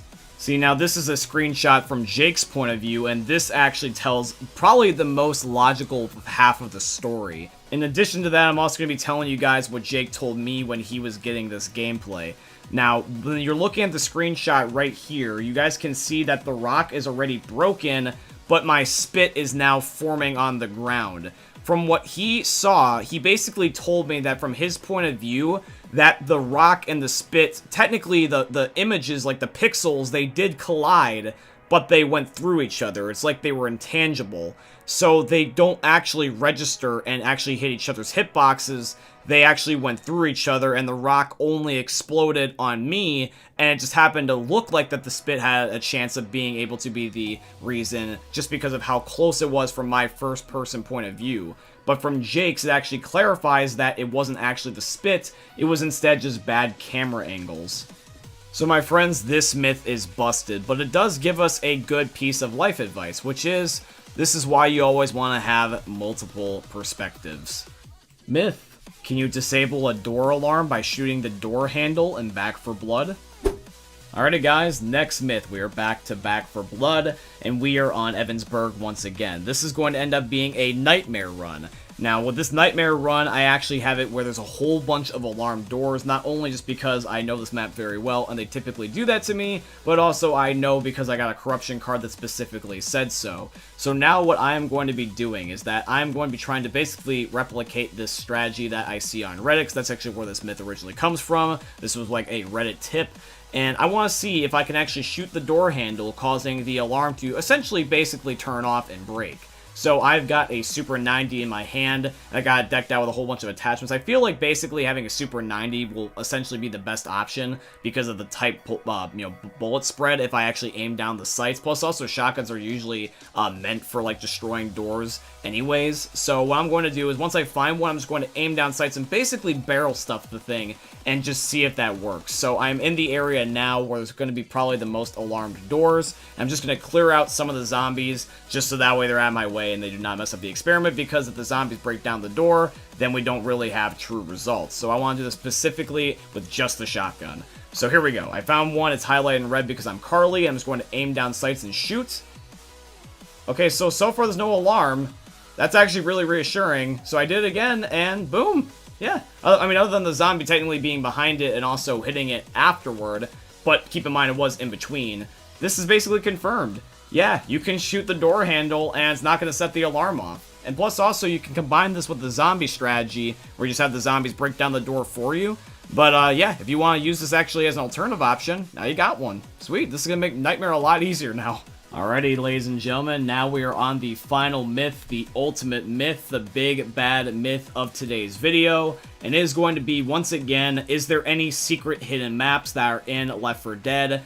The console commands have surprised me before with all the secrets that they keep in there, so let's see if there's any secret hidden maps that have been hiding in Left 4 Dead all this time. Myth: is there any secret hidden maps in Left 4 Dead 2? Alrighty, my friends, so here goes the final myth. So we're going to be going into the console commands and just typing in a command that should hopefully, ideally, pull up a map that we have never seen before. So when it comes to the console commands, we want to end up typing in this code right here. We want to type in map space tutorial underscore standards, and this is going to actually be able to supposedly pull up a brand new map. So let's do this. Boom, there it is, and oh, okay, it is loading something. It's not just BS, it is trying to load something. Okay, that definitely is promising. Now, I've seen this loading screen before. This loading screen in particular, other than Rochelle looking like that she's actually out for a bloodlust. This is basically like the map generation for like things that are not complete yet, or kind of like hidden in basically secret game modes for like the mutations. Alright, it's almost loaded. Please don't crash. Oh, holy crap. Hey, look at that. We're in there. Hey, okay, so what is this? Okay, I'm in a room. I mean, it says tutorial, so I can only figure that this is a tutorial for Left 4 Dead. Okay, well, there is zombies, and it is playing like a normal map so far. Sweet. Alright, so there's orange tubes everywhere. The building's all white. we kind of look like we're almost like an underground bunker facility, and we immediately can call an elevator. It's got a horde summoning event. I can only assume that based off the fact that there's tutorial in the name, that this literally is a Left 4 Dead tutorial. This probably was meant for the devs to practice things like, you know, certain events and certain guns and spawn rates and all that stuff. But, yeah, this is legitimately really cool. There actually is a secret hidden map in this game after all. And it's pretty well detailed, too. I mean, it's like a really small map, and it's very sandboxy, but I like the fact that it actually has pretty much one of everything. It's got med kits, it's got, you know, an elevator for, like, a horde summoning event, there's rescue, there's guns, there's, like, zombies, miniguns, everything. I mean, this is basically like a mini survival map if you think about it, although I can't explain the train. In addition to that, by the way, guys, I also found 2 other codes that also work, too. These 2 additional codes can end up loading a redone version of the parish where the textures are unfinished and it's all buggy and glitchy. And this code can actually end up loading in just a single, like, stadium, or like what it looks like is like a shuffleboard area. I don't know why, but yeah, these exist too. So my friends, there was some secret hidden maps in Left 4 Dead hiding under our noses this entire time, and it is really, really cool to know that they exist, because this was something that I was unaware of until just recently, and I'm very, very glad that I now know about this, but it's really cool. I guess you could say, the more you know. Myth, is Coach from Left 4 Dead in Fortnite? Alright, I got you. You gotta admit that I got you there. That was pretty funny. But anywho, yeah, that's what happens when you end up making videos at 2 a.m. in the morning. Anyways, let's get on with the actual myths. Myth, can you die by drowning in Left 4 Dead? Alrighty guys, I am on the finale of Death Toll at the Boathouse, which is one of the only few maps that has enough water to be able to actually make it where you can go underneath of it without killing you instantaneously. So what I'm going to be doing is that I'm just going to be going into the very deep end over here and just crouching and making it so that way I'm fully submerged underneath the water, so that way Zoe is actually covering her face, and we're just going to be seeing if she ends up holding her breath, or if the game doesn't allow for the mechanics of being able to drown in the first place. But it looks like I stand corrected, because she is indeed drowning. Now, though, I do just want to clarify that even though I was making it out to seem that I wasn't sure of the results, this particular myth I actually did know the results preemptively. It's just that I wanted to make it fun for those of you that have never known this before, because I don't think people in Left 4 Dead actively try to drown themselves. So yeah, this myth is confirmed. Now, I know that this may be common knowledge for some of you, but however, though, there is some that may not know this, and even though I knew this, I just wanted to do this just for fun, just for those that did not. Myth, can you reveal the identity of the plane pilot on The Last Stand? Alrighty guys, so in The Last Stand, we all know at the very beginning of the game, of the first chapter, one of the first things you see is a plane that is crashing, and I just want to see, by using no clip, once again, like all of our prior myths that are themed around this idea, if we can end up revealing the identity of the pilot. So we're just going to be flying up to where the plane's basically going to go, and we're just going to be looking inside and see if we can see him. So it's kind of a hard angle to get, but we're just going to take a look and just see if there's by any chance we can see who he is. Alright, so as you guys can see, I failed that attempt. In fact, I actually failed on several attempts because I needed to get the right angle. But I think that in this gameplay right here, you guys are going to see basically the best perfect angle that I can possibly get. I was literally right in front of him, and we're going to even rewind the footage in slow motion just to be sure.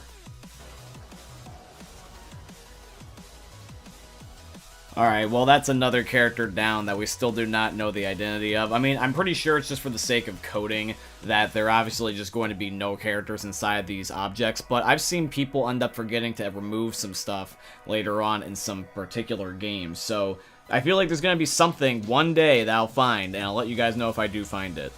Myth, can you play with bots on the Last Man on Earth mutation? Alrighty guys, now this one is an easy one, but I feel like a lot of people may or may not know this. It's a 50-50 chance, because not everyone that plays Left 4 Dead dabbles in cheats, so I just want to, you know, clear up the air and just see if it's even possible. So here I am on Dark Carnival, and I am going to be spawning in some bots, ideally by using console commands. So I'm going to be just going over to certain commands and seeing if I can just spawn in any of the bots. It's going to be either just like the Left 4 Dead 1 bots from the passing, the Left 4 Dead 2 bots in general. It doesn't matter. I just basically want to see if it's even possible if I can spawn in artificial intelligence outside of the AI that just rescues me at the end of the game. So we're going to be trying, and I'm trying to click my buttons right now, and right now at the moment they're not showing up. I'm getting a clicking sound you guys can't hear in the video, but I am actively hitting the button. So I am just going to scroll over to a different menu now to see if by any chance that I maybe need to do it with, like, for example, different survivors, because the game only ends up accounting for one type of bot, not every single type of bot. So we're just going to be going over to the next menu now and seeing if by any chance that these survivors, the passing survivors, can be spawned in. Now, even though you guys can't hear the clicking once again, I am actively hitting every single button for Bill, Zoe, Francis, and Lewis in their entirety, and it just simply does not work. So, my friends, I'm just going to leave this at busted for now, just because from what I can see from my test results personally, and from what I can see with my very own eyes, because I don't dabble in the Left 4 Dead code, I'm actually just going to leave this at busted and just assume that the game is functioning as intended, but until we find a different way, this is just staying as busted for now. Alrighty guys, so now we've got the last 2 myths of the episode, and what I want to start doing for Myth Busting Mondays now is showing you guys actually in the video with your comments. So this is going to be by Zoe, which is one of my most loyal subscribers, so shout out to Zoe. Not only is she one of my favorite Left 4 Dead characters, but she also watches one of my videos, so shout out to you, Zoe. But yeah, Zoe wants to ask basically 2 myths, and one of them is the very last one. So for the first one we're going to do before the last one is going to be, is it possible that you can go into the 3rd chapter of NSenr without trying to end up getting the Cola challenge done? So that's what we're going to be testing out. So Zoe, I will test that out for you right now. Myth: can you skip the Cola step in NSenr? Alrighty guys, so all we're literally just going to do is we're going to be activating no clip on the 2nd chapter of NSenr, and we're just going to be seeing if we can just fly past Woodtaker's gun shop and just go straight to the safe room without doing anything other than that. We're literally just going to sonic zoom this, and we're just going to be seeing if we can be able to do it. Already cue the epic fast motion montage music. No, I'm just kidding. I'm just going to narrate over this part because it's like literally not even like, I think like 15 seconds. Anywho, so as you guys can see, I just warp all the way over to the safe room, but I do need to kill Nick just simply because he's way too far away and he's in-capped and I'm lazy. So what we're going to do is I'm just going to be going into the console commands and I'm just going to kill him, and if it does go through and I do kill him and we do start to transition to the cutscene, we know that this indeed works. So I'm going to kill Nick in just a second here, and let's just see if whether or not that we can transition. So I kill Nick, and the cutscene's taking place, and yep, you can do it. You can actually end up doing this. Well, Zoe, one of your 2 myths is officially confirmed. You can skip the Cola step on NSenr. So that is myth number 1 by Zoe. But now, guys, we finally transition over to the final myth of today's episode, which is once again asked by Zoe. Is it possible to complete the 3rd chapter of Death Toll without killing Church Guy? Let's do this. Myth: can you complete Death Toll without killing Church Guy? Alrighty guys, same logic as last myth. We're just going to no clip to the safe room, and we're just going to be seeing if we can skip the panic event. We're not going to activate the door from the outside and startle Church Guy. We're just going to just show up in the room. And now I am curious, technically, if this is even going to work, because it hypothetically could go either way. This is actually what I'm just truly unsure about. So, I mean, hey, here goes nothing. So we're just going to go inside the room. We all know that Church Guy is only just a voice, and when we become solid, it technically works. I mean, it's transitioning like normal. All we did was just phase through the door, but we did not actually end up hearing the death sound of Church Guy. In fact, actually, one of the last things that happened before we actually transitioned was him talking, asking if someone was there. So, by a technicality standpoint, even though the Church Guy is indeed bit in the story, and we know he's literally moments from turning, from the standpoint of the myth, if we end up using this logic here, then yes, technically you can complete Death Toll without killing Church Guy, but we all know based off of how quick it takes him to die on the panic event that he will inevitably die anyway, but it's a cool thing to look at. Myth: can you call for rescue while incapacitated? Alrighty guys, so for this myth, we're actually going to be testing it out on multiple different maps because not every single map has the exact same rescue, at least in the sense with the rescue device you're using, because some maps don't exactly use the normal radios, they use walkie-talkies, and some are even as different as Hard Rain, where you have to call Virgil with a burger tank sign. So with that, we're going to be trying all those different methods to see if any of those make the myth slightly have different results. Alrighty guys, so for this very first one, we're going to be having my mod Monkey Shark down me, and what I'm going to be doing is that while incapacitated, I'm literally just going to be just spamming my interaction key. If you take a look over at where I'm looking, I'm hitting the thing right now and nothing is working. So now we move on to Dead Air, where there is a walkie-talkie for rescue, and once again, the exact same thing. I'm hitting the interaction key, and rescue is not coming. Now I'm at the classic radio that we all know and love, the one that's the normal cube shape, and once again, literally nothing is happening. It's just sitting there. And then one last map, we are actually going to be on the last stand here. I'm going to be seeing if I can try to flick the generator on, and just like all the other prior 3, this one does not work as well. So for this first myth, it's busted. Before we move on to the next one, I do just want to say, by the way, shoutouts once again to Monkey Shark, my mod, for helping me out. And if you guys actually want to support Monkey Shark as well, to say thanks to him, he's actually going to be having his Discord server linked down below my description, so please definitely check him out. He's a really cool dude, and he's one of my favorite mods on Twitch. Myth: do you appear in the end credits if you're incapacitated in the rescue vehicle? Alrighty guys, so for this myth, this was actually requested by one of my viewers called Glabursko, and for Glabursko, he asked literally, as I mentioned earlier, if it's possible to be in the end credits if you actually are incapacitated in the rescue vehicle. So basically, I'm assuming he wants to know if whether or not that if he dies last second, can he actually be on paper still alive, or is it going to count him as dead? So that's what we're going to be testing out with my other Twitch mod, Amble, who also wanted to help me out for this episode, so thank you to Amble as well. Amble, by the way, didn't really want a shout out. He actually just said to shout out his mom. So shout out to Amble's mom because he knows what's up.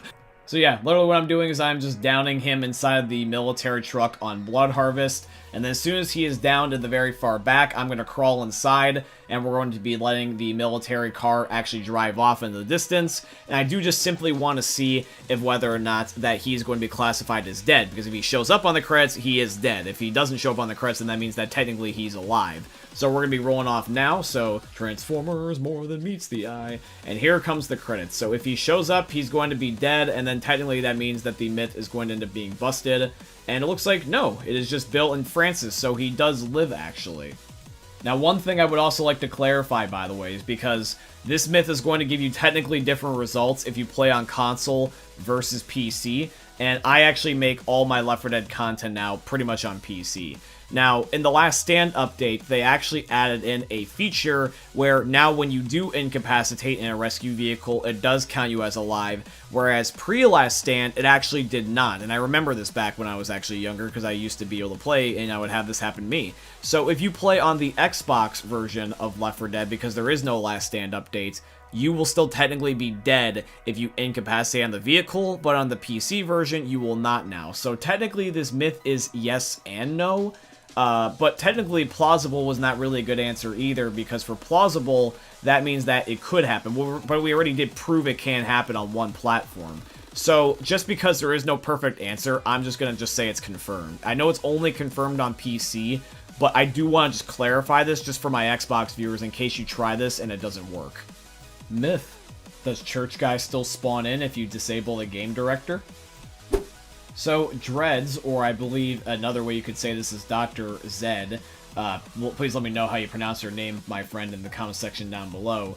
But he asks, is it possible to have Church Guy still spawn in on Death Toll if the game director is disabled? Because technically with the disabling of the director, no special infected or zombies should just spawn in at all, right? Well, that's what we're putting to the test, my friends. So we are literally here on Death Toll, and while I'm just waiting for the church bell to stop ringing, I'm just trying to see if whether or not that church guy technically transforms into anything, because technically, like I said, you know, he is a special infected in this case, he shouldn't spawn in. So we're looking at the text right now, it says he's transforming, so let's open the door.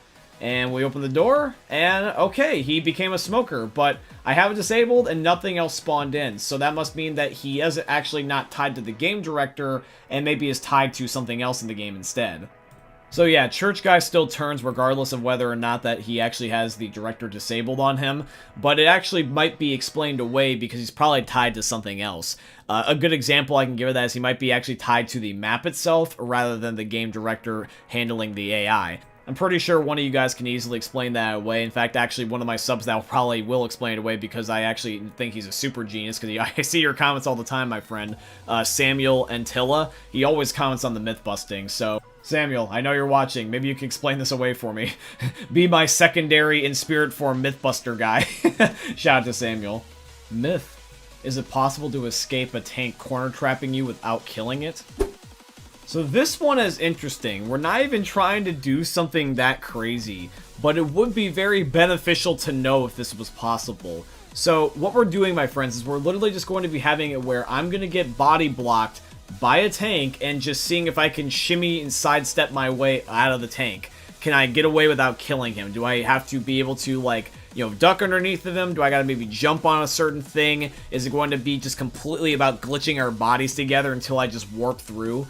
What is it going to take for me to be able to get past the tank? So I have Amble once again back here in this myth, and he is playing as a tank right now. Now he's not hitting me. He's literally doing nothing other than just sitting in a corner with me. And I'm just trying to use every possible parkour tactic that I can think of to escape him, because right now his just giant biceps are completely blocking me into this corner. I can't seem to escape at the moment. I'm trying the staircase, I'm trying crouching, jumping, and it's not like that the game is like being like buggy or weird or anything. This is just naturally how the game is. So I think that by default the tank is meant to be able to do this to you, but that doesn't mean that there can't be some way we can discover something, because the only way that this can be discovered is whether or not you just do it by trial and error. So now we're going to be trying something slightly different. We're going to be going on a different map with a slightly different terrain, and I'm going to be the tank while trapping Amble in a corner. And I just want to see if it's possible being on like different settings and maybe like also having like just different luck, because maybe I'm just not as good as this as somebody else may be, so I'm going to be having Amble tried from a different angle. And so far he's having the exact same luck as I did, where basically even though it looks like there is a little bit of shimmy room from my angle as the tank, you can't move. He can't really go backwards. He can literally only go up and like down and maybe slightly to the left or right. But I have to like basically back up to a certain degree to give him that shimmy room. But the idea is though is that we're trying to see if it's possible to escape while we're basically touching nipples. So right now I had to move just to be able to let him out. So I'm pretty sure it's safe to say that this myth is busted. You can't escape the tank. If he just traps you, your only result is to kill him. Alrighty guys, so we are now down to the final myth of today's episode. And once again, that myth is going to be, is it possible to dodge the smoker tongue? Can we Neo this? Are we able to crouch, slide to the left, slide to the right, everybody clapping their hands, and see if it's possible to be able to dodge the tongue without having to use a melee weapon? Let's do this, shall we? Myth. Can you dodge the smoker tongue in Left 4 Dead 2? Alrighty, my friends, we are on the final myth of today's episode. So, me and a Monkey Shark are inside the safe room on the parish, and what's going to be happening is that it's just going to be us. So, right now, there's no bot interference, and there's also going to be no other special infected interference. It is just going to be us. The idea is that he's going to be getting back as far as he can while still being able to reach me before he's out of bounds with his smoker tongue. And all he's just going to do is just let me know when he's going to fire, and I am just going to stand still and crouch. I'm going to be seeing if there's any way that I can basically just duck the thing. I told him to aim the crosshair at my head, so if I duck in time while he's shooting, it should just be able to make it where it would go over my head and maybe like past my shoulder and like hit the safe room door.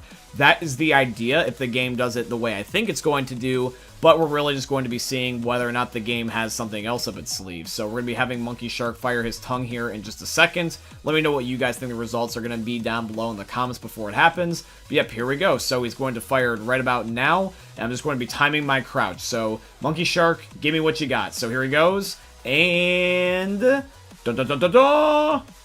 Alright, now he did grab me, but before we do call it, let's watch the footage back in slow motion and see if, like, his tongue did some voodoo magic and, like, followed me, or if I just timed my crouching bad.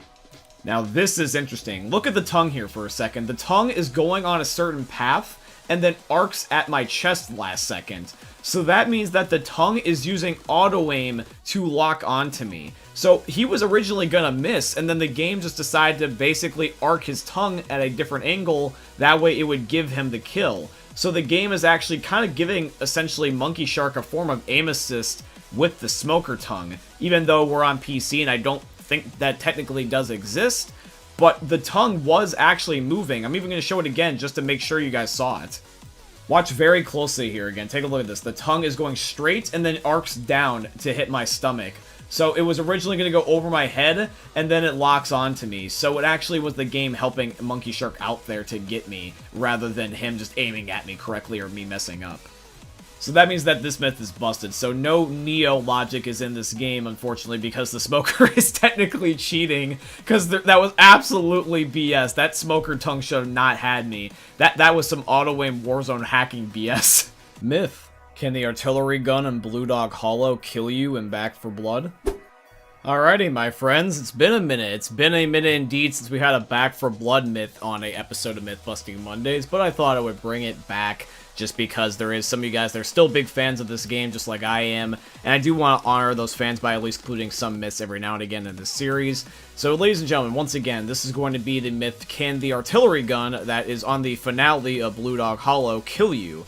Now, I'm curious about this because in Back 4 Blood, there's a lot of elements that are very similar to Left 4 Dead. I just want to see how exactly they are replicated in this game. Are they copied literally like copy and paste? Or are they more like interpreted and not every single rule applies? So I'm just curious that if I get in front of the gun and I jump in front of it, if it's going to kill me, just like how that it does in Left 4 Dead on Crash Course. So let's give this a try.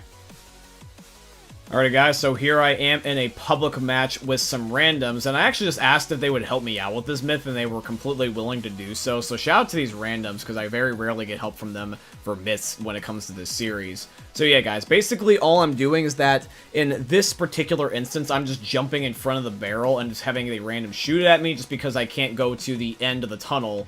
But regardless of going to the end of the tunnel or not, this thing hit me, and it hit me clean. It knocked my character straight on her ass. So yeah, this myth is absolutely confirmed. The artillery gun in Back 4 Blood most certainly can kill you. By the way, post-editing John here. Just want to let you guys also know that for this myth, I was playing on the easiest difficulty on Recruit. So regardless of the difficulty, this thing will kill you no matter what. So make sure you stay out of its barrel. Myth. Can you disable the tanks on the sacrifice ending with the director? Alrighty guys, so this myth was requested by my one viewer called Envy, and Envy is asking, can you basically disable the sacrifice tanks at the end on the finale where the port is? So the sacrifice, as we all know, ends up having 3 tanks that spawn in at the very end of the game when the bridge goes up to basically automatically kill the player guaranteed, regardless of whether or not you restart the generator. And I wanted to see if the director functions like normal and just automatically will just disable these tanks like the normal tanks, or if these tanks kind of act separately, kind of like how with the one myth that we did recently with Church Guy, where regardless of the director is off, the smoker still spawned into the safe room on Death Toll. So I'm looking around right now, and I see 0 tanks. Keep in mind that this is still the same footage where the director is disabled. I just fast forward a little bit. And I see no one. I see no tanks, I see no smokers, I see no spitters, etc. It is just me and the other remaining bots, and there's just nothing here. So now what I want to do is I just want to just simply just try to turn on the generator, and technically if this works the way I'm thinking of, then this actually is the way you can just avoid sacrificing yourself, but nope, I was wrong. The zombies automatically just show up because this triggers a cutscene and not a actual in-game event. So, technically, if you want to count the cutscene, this doesn't disable them, but if we're going to be going off of the gameplay, which I'm going to do personally, then yeah, this is confirmed. If you count just the gameplay only, yes, you can disable the tanks on the sacrifice finale. Myth. Can you defib a survivor in the rescue vehicle in Left 4 Dead 2? Alrighty, meme lord, so Dr. Zed is back, and he is asking another myth here for this week's episode, and basically, Dr. Zed wants to know if it's possible to defib anybody that is in a rescue vehicle. So, when it comes to rescue vehicles in Left 4 Dead, not every one of them is technically like a rescue vehicle like the way that I think that we're thinking about it for this myth. So like for example, when we have like let's say the Crash Course truck, you actually can go inside that rescue vehicle and it's kind of like an enclosed area versus like let's say Jimmy Gibbs stock car in DeadCenter, where it's just kind of like you're near the car and kind of like just hanging out outside of it. So regardless of whether or not that you're looking at a certain way, I'm pretty sure it does apply to both, but we are going to be trying to test it with vehicles you go inside of, so it might be slightly different with things such as Jimmy Gibbs stock cars. If you want me to return to this myth again and test that out, let me know. But basically, this is how we're going to be doing it. So me and Monkey Shark, again, my one other Twitch mod that helped me out in last week's episode, so shout out to Monkey Shark. Basically, what we're going to be doing is that I'm just going to be trying to kill him in the truck here while the bots are actually frozen outside, so that way the game doesn't end. Because technically, if everyone's in the rescue vehicle, if you're in-capped, I'm pretty sure the game is just going to try to like just rescue you and the game will end. So it has to be very niche for the circumstances. But basically, in a minute here, minus a couple of hiccups, I am going to auto-kill Monkey Shark with console commands, and then I'm going to be trying to use my defibrillator to see if I can be able to kill him and then bring him back to life. Alrighty, so this is about where I kill him, so I kill him right here. So now I'm just going to look for a hit scan to see if it'll even let me try to bring him back. And so far right now I'm getting nothing, which is why I'm meleeing in anger. But then I find somehow a spot right where his dick is, so apparently electrocuting his dick brings him back to life. Although to be honest though, at that point I kind of wish I were dead if someone was going to electrocute my dick with a defibrillator. So yeah, this myth is confirmed, guys. You can actually defibrillate somebody inside the rescue vehicles on Left 4 Dead. Now, we only did test out one, so like I said, once again, if you want me to try to test out some of the other unique ones, such as, like, the Jimmy Gibbs stock car, like, area, the area surrounding it, which is a little bit more niche and specific, let me know and I'll revisit this myth again, but in the meantime, I'm just going to leave it at confirmed. Myth: can you kill survivors in the Fort Hope social space on Back 4 Blood? Okay, now this is a really unique myth, because I'm pretty sure every single person that's played Back 4 Blood has at least thought about this once, and I don't really think that's ever gone beyond that point, just because a lot of people just assume you can't do this. But I really want to see if, at the end of the day, if it's truly impossible to kill anybody in the social space on Back 4 Blood. So, ladies and gentlemen, with the help of my one other Twitch mod named DugTyler, who, by the way, was very helpful with this myth, so shout out to Tyler. But yeah, basically what we're going to be doing is, the first thing I want to see is if I can chuck frag grenades and Molotovs above the wall here on Fort Hope, and see if the splash damage can actually make it where it can kill him. Now, you may be thinking to yourself, being like, John, it doesn't work throwing it through the blatantly obvious hole in the wall with the door. Why would it work throwing it over? Well, my friends, that's actually a very good question, and let me answer why. Basically, the idea is that video game logic isn't exactly all black and white. It's not exactly based off of what we can see. And for those of you that have played Left 4 Dead, you will know that sometimes the game can sometimes have basically these invisible barriers, where they're kind of like outlined with blue and like red lines, and basically this indicates about whether or not that you can interact with certain areas, whether things can spawn on certain areas, etc, etc. And I want to see within the social space here, if by chucking the grenade over the wall instead of through the wall, if it actually will make it so that way the grenade actually has like, you know, a multiplier or a factor, you know, such as positive or negative or yes or no or whatever it does in the coding to basically allow it to cause friendly fire damage. And so far, by using frag grenades and Molotovs, apart from the misses, I'm still actually hitting him, like, really dead on. In fact, this is going to be the most accurate hit right here, where I chuck a frag grenade literally right in the air, and it lands right on top of Tyler's head. It basically blows him up spot on, and it doesn't do anything. Now, we also know that the bullets aren't going to work, because the only way I can get an angle on Tyler is to go through the area that I'm not supposed to be able to kill him with regardless. But there is one more thing we can test out, which is the Special Infected, because they add a feature where you can now play a Special Infected in the social space. So what I want to do is I want to just try to kill Tyler this way. Now you guys can see that there's a prompt on screen that keeps appearing, basically prompting me to become a survivor if I'm going to try to get close to him. Now, I don't need to end up having a insta-kill. I don't need to have it where Tyler dies on the spot, one shot, one kill. But the one thing I'm really looking for is, can I damage him at all? Because here's the thing, is that even though it would be brutally slow and painfully annoying, if I can even damage him once, if therefore I keep replicating that same thing that just does even like one damage, eventually it will kill him over time. And that's really what I'm looking for. Is there a certain spot in the map where I can just be able to cheese a opportunity and basically kill him regardless of how long it takes.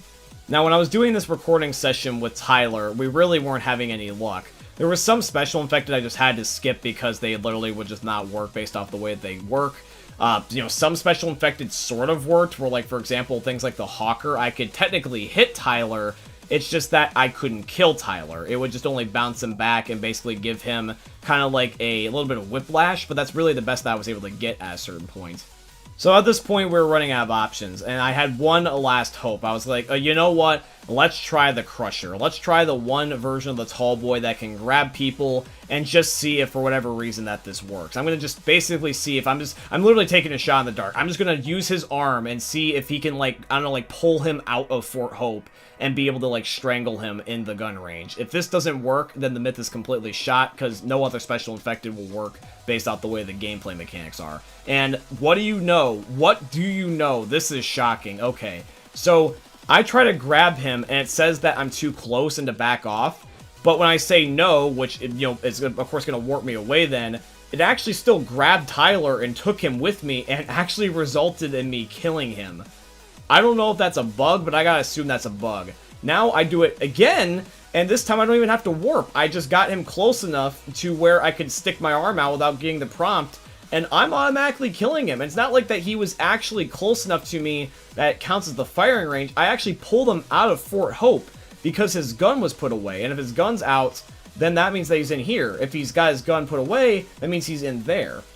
Well, what do you know? This myth is actually confirmed at the end of the day, and this shocks me because this is such a bizarre myth, and I feel like that this is a myth that a lot of people would probably just assume doesn't work, because Back 4 Blood is really hard to test for. But even within the means of the game, without even cheats enabled or anything, we were still able to figure out one specific instance where if all the stars align, you can somehow kill somebody in the Fort Hope social space. Well, my friends, the more you know. Alrighty, my friends, now we are on to the final myth of today's episode, and once again, the final myth is going to be, can we reveal the identity of who is driving the Midnight Riders tour bus on the passing? Let's do this. Myth, can you reveal the identity of who drives the Midnight Riders tour bus on the passing? Alright, ladies and gentlemen, meme lords of all ages, this is the final myth of today's episode, so we are activating no clip here on the second chapter of the passing, and we're just going to be zooming straight by the area where the bus shows up, and we're just going to be just trying to see if whether or not that is possible, if you can reveal the identity of who drives the damn bus. Alrighty guys, we're heading over there now. I'm so excited, I'm actually getting lost throughout the map. But don't worry, I will find my way here in just a second. So here we go, here's the spot, and there's the bus, and... Okay, now, I know that what that looks like, but let's just slow it down, just to be sure.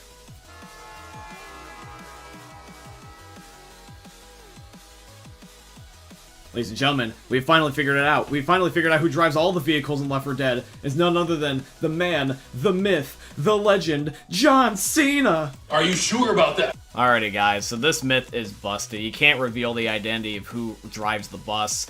I thought out of all the identity myths that this would be the one, but unfortunately it was not. But who knows, maybe one day it will happen, and who knows, maybe eventually we can try this in Back 4 Blood if the time allows, but at the meantime, right now, just like the other myths, this one, at least for revealing this identity, is busted. Myth. Can you disable the black and white filter in Left 4 Dead 2? Alrighty, my friends, so I am here on No Mercy, and basically what I want to do is I'm just going to go into the default settings, and I'm just going to be messing around with them, seeing if I can disable the black and white filter when you're basically on death's door. Now, we have been able to, funnily enough, do something really crazy with the graphics in this game. We've actually been able to go as far as disabling the rain particles on Hard Rain. If you guys have not checked that out, that prior episode, you definitely should, because it shows you that the game does have the ability to turn off and turn on certain things that may surprise you. So I'm just curious if this black and white filter is just something we can just flat out remove. It might be a advanced setting, it might even be a simple setting, but the idea is I'm just curious, is there one particular setting that can remove this and be able to make it so that we can see, if not clear, but at least just decently.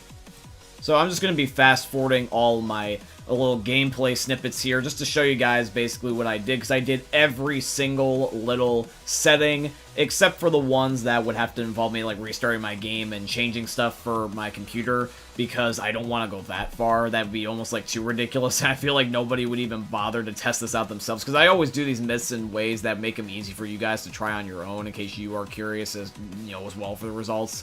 And I want to be like, oh yeah guys, you gotta break your PC. So like I'm just gonna do it this way, and it looks like personally from my discoveries it does not work. Alright, so this myth is busted just like somebody's nuts are gonna be tonight. Myth. Does spawning in a witch with console commands on the first chapter of the passing crash your game? Okay, now this is an interesting one, because I've seen people get glitches sometimes on this map, where if they spawn a witch on the first chapter, their game crashes, so I want to test it here. So I'm going to see if I'm going to personally have my game crash, and see if it matches up with the gameplay I'm seeing. Now, although there could be a lot of placebos, and also a lot of circumstantial stuff, that could be a reason about why that the games crash. It could be mods, it could be that the person's computer just flat out just doesn't run well. It could be a variety of things, but I'm going to be seeing what happens with me. And for what happens with me, I'm actually able to get the witch to spawn in just fine. And since there's so many different things that could be in factor that I just can't see, even though it does blatantly work for me just fine and I can spawn the witch okay, I just want to leave this myth at plausible. There's nothing stopping someone from having this bug happen to them regardless of what I have. Someone just might have circumstances just not work out in their favor and they'll just be unlucky, so I just don't want to be definitively saying yes or no. Myth. Can special infected drowned in Left 4 Dead? Okay, so now this myth was hard to test for, because technically, as far as I'm aware, you can't play versus whatsoever unless you have another person to be on the opposite team, because the game just shuts itself off. So, for me in particular, when I was trying to do testing, it was very hard to do this, because I know of like 2 maps where you can actually find water deep enough to drown, and that's Coldstream on one chapter, and Death Toll on another. And to try to get lobbies tonight was horrible, and I unfortunately didn't have any subs or friends to be able to play on the opposite team as me. So a lot of the time what I had to do was just get a random to join and force the game, and then just hope that I could actually get to the spot before time ran out. And that's what you're seeing right now. So as a spitter, I'm on the first chapter of Coldstream. I'm running over to this patch of water, and I spawn as quickly as I can, and I'm just shoving my face underneath of the water. This is very similar to what we did in the one myth where we're trying to see if you could just drown as a survivor. And basically it's the same concept. You don't even have to be under the water, you just got to stick your face in or your view model. And what I want to show you is the spitter's health is indeed going down, but the server shuts down before I can get enough HP taken away. So when it comes to this myth, due to circumstances out of my control, even though I do believe it is confirmed, I'm leaving this at plausible. I wanted to end up getting footage of this so bad for you guys so I can give you a definitive answer. But like I said, I just couldn't be able to get people to be in my lobby on the right maps at the right time to be able to get this through to the end. So based off of the fact that I just saw the bar of health ticking down, I want to believe this is true. But to be a good mythbuster, I'm going to leave it at plausible. Myth. Can a tank get in a rescue vehicle with you? Alrighty guys, the man, the myth, the legend, Dr. Zed has returned for another episode of Mythbusting Mondays, and he has got a new myth. He is curious if it is possible to have the tank get in a rescue vehicle with you, which is a good question, my friends, because we want to know if whether or not that, are we truly safe in said rescue vehicle? Like, is there an invisible barrier that he can't cross? Is he stuck on the outside? Is he able to go past it anyways, and we just have to kill him in time before he gets to us, regardless if it's a rescue vehicle? That is what we're going to be seeing at the end of the day, my friends. So basically, the gameplay they were watching here on screen is me in actually a versus lobby by myself, because this is how I was trying to be able to become a tank to test this out initially, because of like the things that I talked about prior. And this is something that I thought was very interesting, because I actually technically got 2 different results. Let me show you. So I become a tank right here, right? And as soon as I become the tank, this is by the time in the game where the helicopter is spawning in on Dark Carnival, so I'm like, oh, okay, great. So I'm just going to try to block basically the survivors, or, you know, block/get in. And the helicopter lands right next to me, and I try to scoot in here. I'm even holding my crouch button, but the helicopter will not let me in. I am just stuck on the very outside. And this could be due to the tank size, this could be due to an invisible barrier, but regardless, I still can't get in.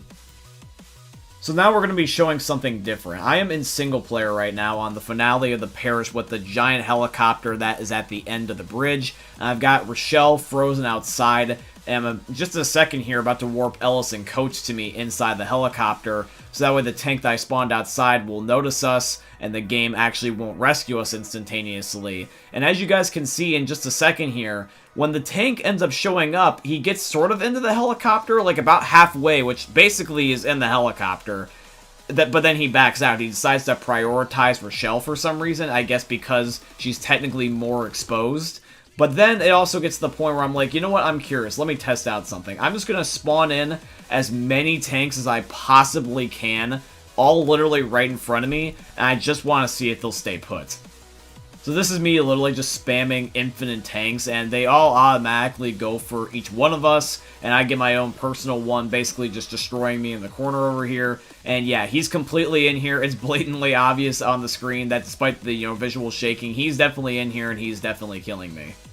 So for the 3rd myth in a row, I am labeling this as plausible. This is not only the most amount of plausible myths we have ever had per episode, but the most amount in a row. I'm not even joking. This is weird because on some maps, like Dark Carnival, And also certain game modes, I presume, such as Versus, you can end up having it where you can't get in, and then some modes like single player and just also just bigger surface area, things like the giant, back of the giant helicopter, you can get in. So you can and can't in some instances, and so that's why I think it's the most fair to once again label another myth at plausible. But now, ladies and gentlemen, we are on the final epic myth of today's episode. We're going to be seeing if it is possible at the end of the day to block a charge from a charger. And it's a lot simpler of a idea than you think it is, because we don't have to necessarily do something convoluted, and we don't have to use even console commands exactly. The tip that they recommend is so bare bones that you're going to honestly call BS. I automatically can just tell, but we'll indulge it for the sake of the episode. So guys, let's test out the final myth. Myth: can you block a charger's charge? So supposedly, my friends, the only thing you have to do for this is just block. Yes, I am not kidding you. Literally all the guy does is that he just ends up doing a melee block, and somehow the charger just stops dead in its tracks. So that's exactly what I'm going to try to do. I'm literally just going to spawn a charger in front of me and block, and I hope for the best, because this is something that I feel like we all sort of do naturally, instinctively anyway, but I don't know if it's a timing thing. I don't know if it's got to be done with a certain angle on the charger, like what part you're air quote blocking, or something like that. I don't know if it's like that specific, but I'm trying a multitude of different ways and just basically just spamming chargers on me with God mode and then just kicking them when I miss. So I'm just going to be just trying this trial by error, and I will let you guys know the final results by the end of basically my trial and error session here.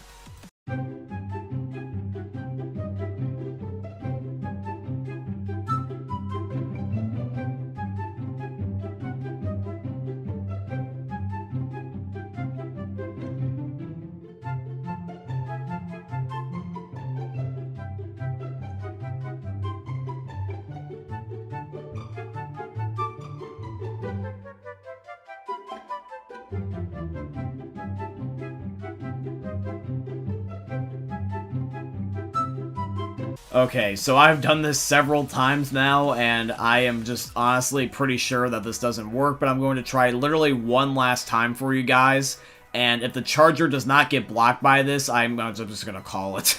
And what do you know? Go figure.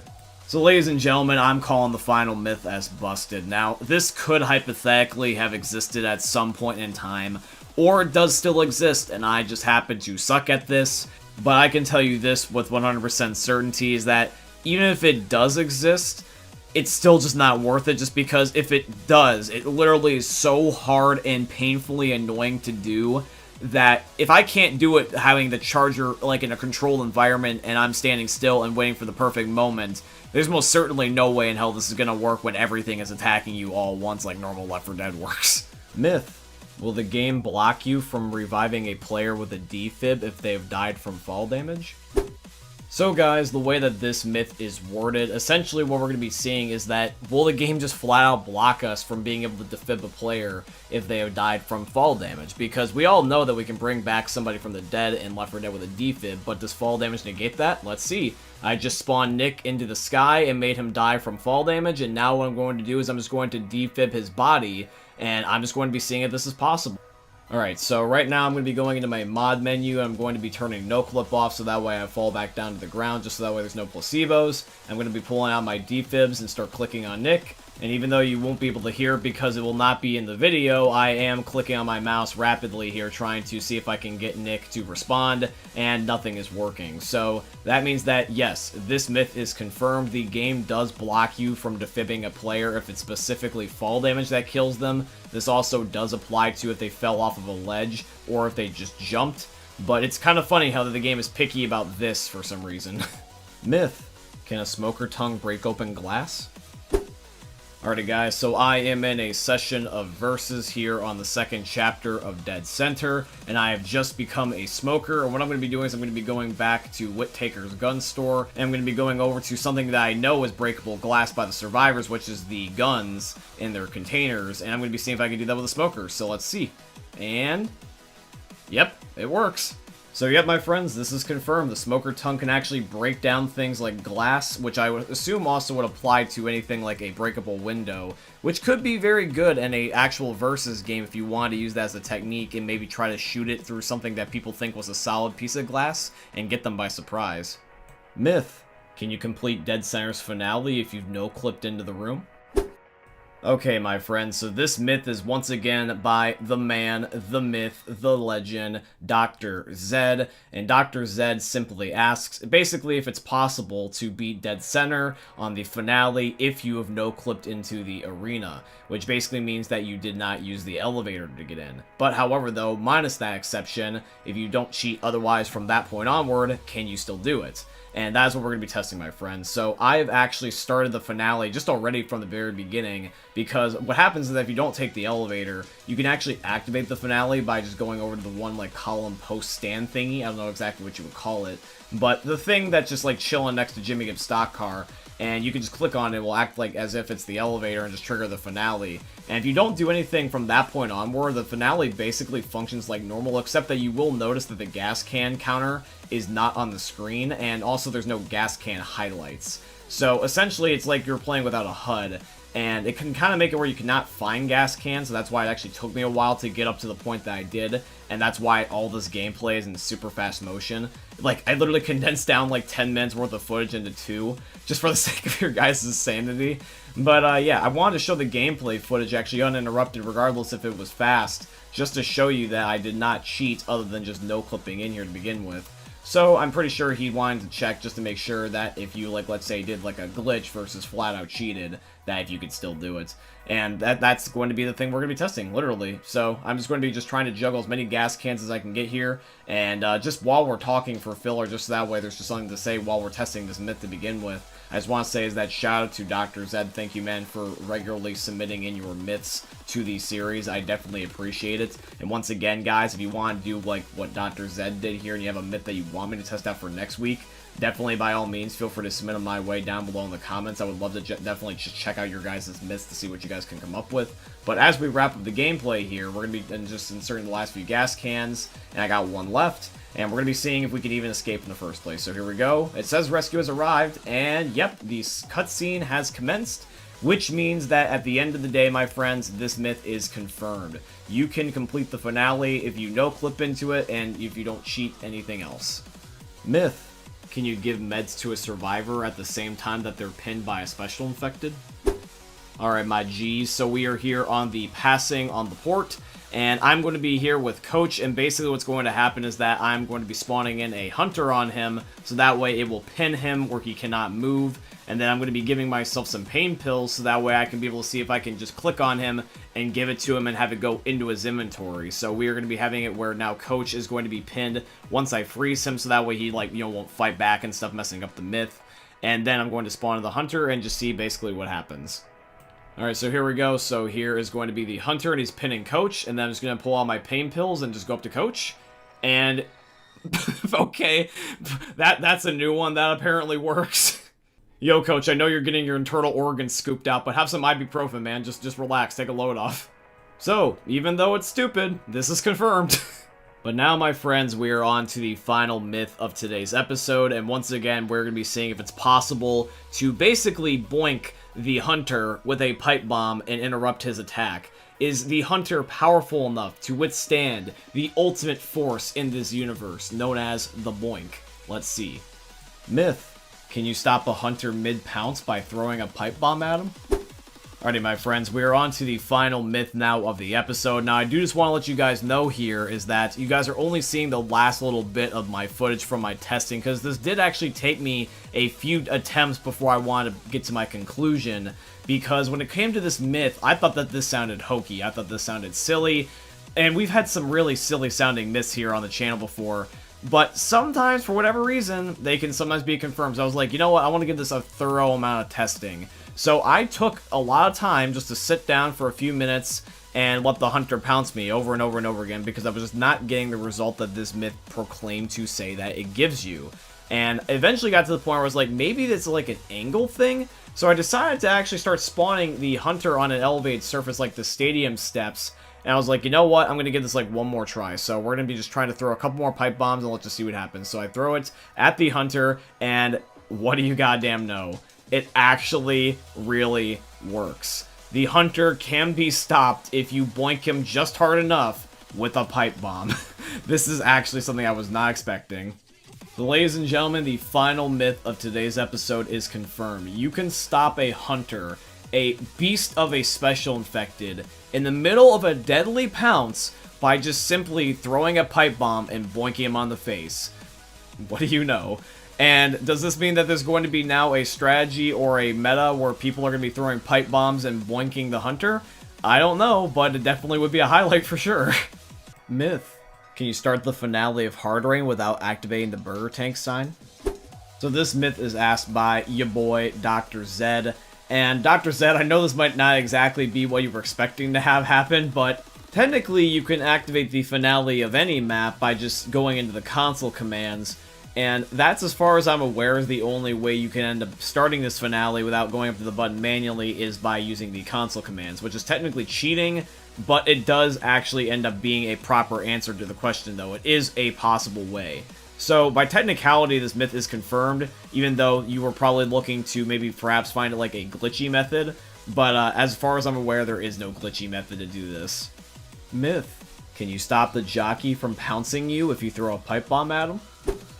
So once again, to reiterate for clarification, you guys seem to really love the last myth of the prior episode, because the prior episode, the final myth for that was, can you stop a hunter by throwing a pipe bomb at him, which actually ended up working. And now a lot of you guys really want to see if you can do that to the other special infected, and this one we're testing is the jockey. This myth was requested by a true winner 1, and he just really wants to see if it's possible to do it to the jockey too, so that's what we're going to be testing out. So, alright my friend, I'm going to be testing this out for you. I might need to be in therapy after this because it involves me getting near the jockey. It's something that I absolutely despise in this game, but I will do it for you, my friend. Now, the hunter already was hard to hit as it was because of the fact that he jumps really quick. But the jockey is even quicker. Plus, in addition to that, he doesn't jump until the very last second when he's like right next to you. So the window for throwing a pipe bomb by the time that he jumps is very, very small. I was thinking that maybe I had to like throw the pipe bomb early because like since the jockey jumps at the very last second, maybe I have to get a head start on him and actually already pre-cock my arm back. So by the time he jumps, the pipe bomb's already flinging out of my hand. And that was actually my next course of action, because that's the only thing I could think of left to do, because he literally is just so fast. Okay, guys, so this is going to end up being my pre-throw attempt, and I think that this is probably going to be the best luck that I'm ever going to end up getting, because if I can get a head start on him, maybe there will be a chance. So I'm going to spawn a jockey and throw a pipe bomb early. Let's see. Oh my god, I can't believe it, that actually works. I swear to god, even years later, this game still surprised me. So yeah, screw you, jockey. I found another thing in my arsenal that I can use to destroy you with. Screw you, you little craphead. So yeah, guys, this myth is confirmed. You can also, just like the hunter, throw a pipe bomb at the jockey if you want to stop him. Now, do I recommend this? Absolutely not. Do I even think that this would be something that you should use in an emergency situation? Honestly, knowing my luck, the jockey tends to get me half the time anyways, so I mean, you're welcome to it, but do I think it's going to realistically happen? Probably not, but at least now, the more you know. Myth. Can you stop a smoker tongue by throwing a pipe bomb at him? Alrighty guys, so this is actually one of 2 myths that was submitted my way by Zoe, so shout out to Zoe, one of the best Left 4 Dead characters. And Zoe asks if I can basically end up stopping a smoker from pulling me with his tongue by doing this pipe bomb method. This pipe bomb method that has now turned into some sort of meta. Now, do I think that this is going to work like the other prior 2 special infected? I don't know. I mean, I'm a little bit on the fence, but I mean, hey, I was proven wrong already twice, so I mean, who knows, maybe I'll be proven wrong a 3rd time. But I mean, if I can even be accurate enough in the first place to hit the smoker tongue, I'll be impressed. But, yeah, guys, I don't think so. I'm going to rewind the footage here just to show you what I saw. That clearly hit the smoker. I even threw it a little bit early, and that didn't stop him at all. You can see here in a second that when I throw the pipe bomb, the smoker's already shooting his tongue, and literally right as he shoots his tongue is when the pipe bomb pretty much makes collision with his face. And it doesn't do anything. It basically just rejects the collision effect and allows him to continue doing his smoker tongue animation anyways. So regardless if it technically in the coding says it did hit him, it doesn't at least stop him. So my friends, I'm going to be choosing to leave this myth at busted, because from what I can see, it doesn't happen, and I have never seen anybody else do this. This has never been something that I've been able to witness personally. I know that the smoker can actually have his tongue, like, be letting go of you if you actually, like, have the pipe bomb land near him, and then it blows up shortly after. That I know happens. But for directly hitting him with the pipe bomb to stop the tongue before it even connects to you and, like, interrupting it halfway like a melee weapon would, I personally don't think so. But let me know if you guys have actually had proof and experiences with this in the opposite effect. Myth. Can you stop a spitter from spitting with a gas can or a throwable item?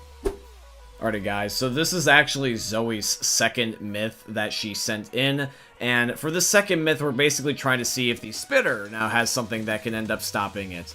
So, is it a gas can? Is it a throwable item? Because Zoe did leave it open to interpretation. It's not just one particular thing they wanted to see me test.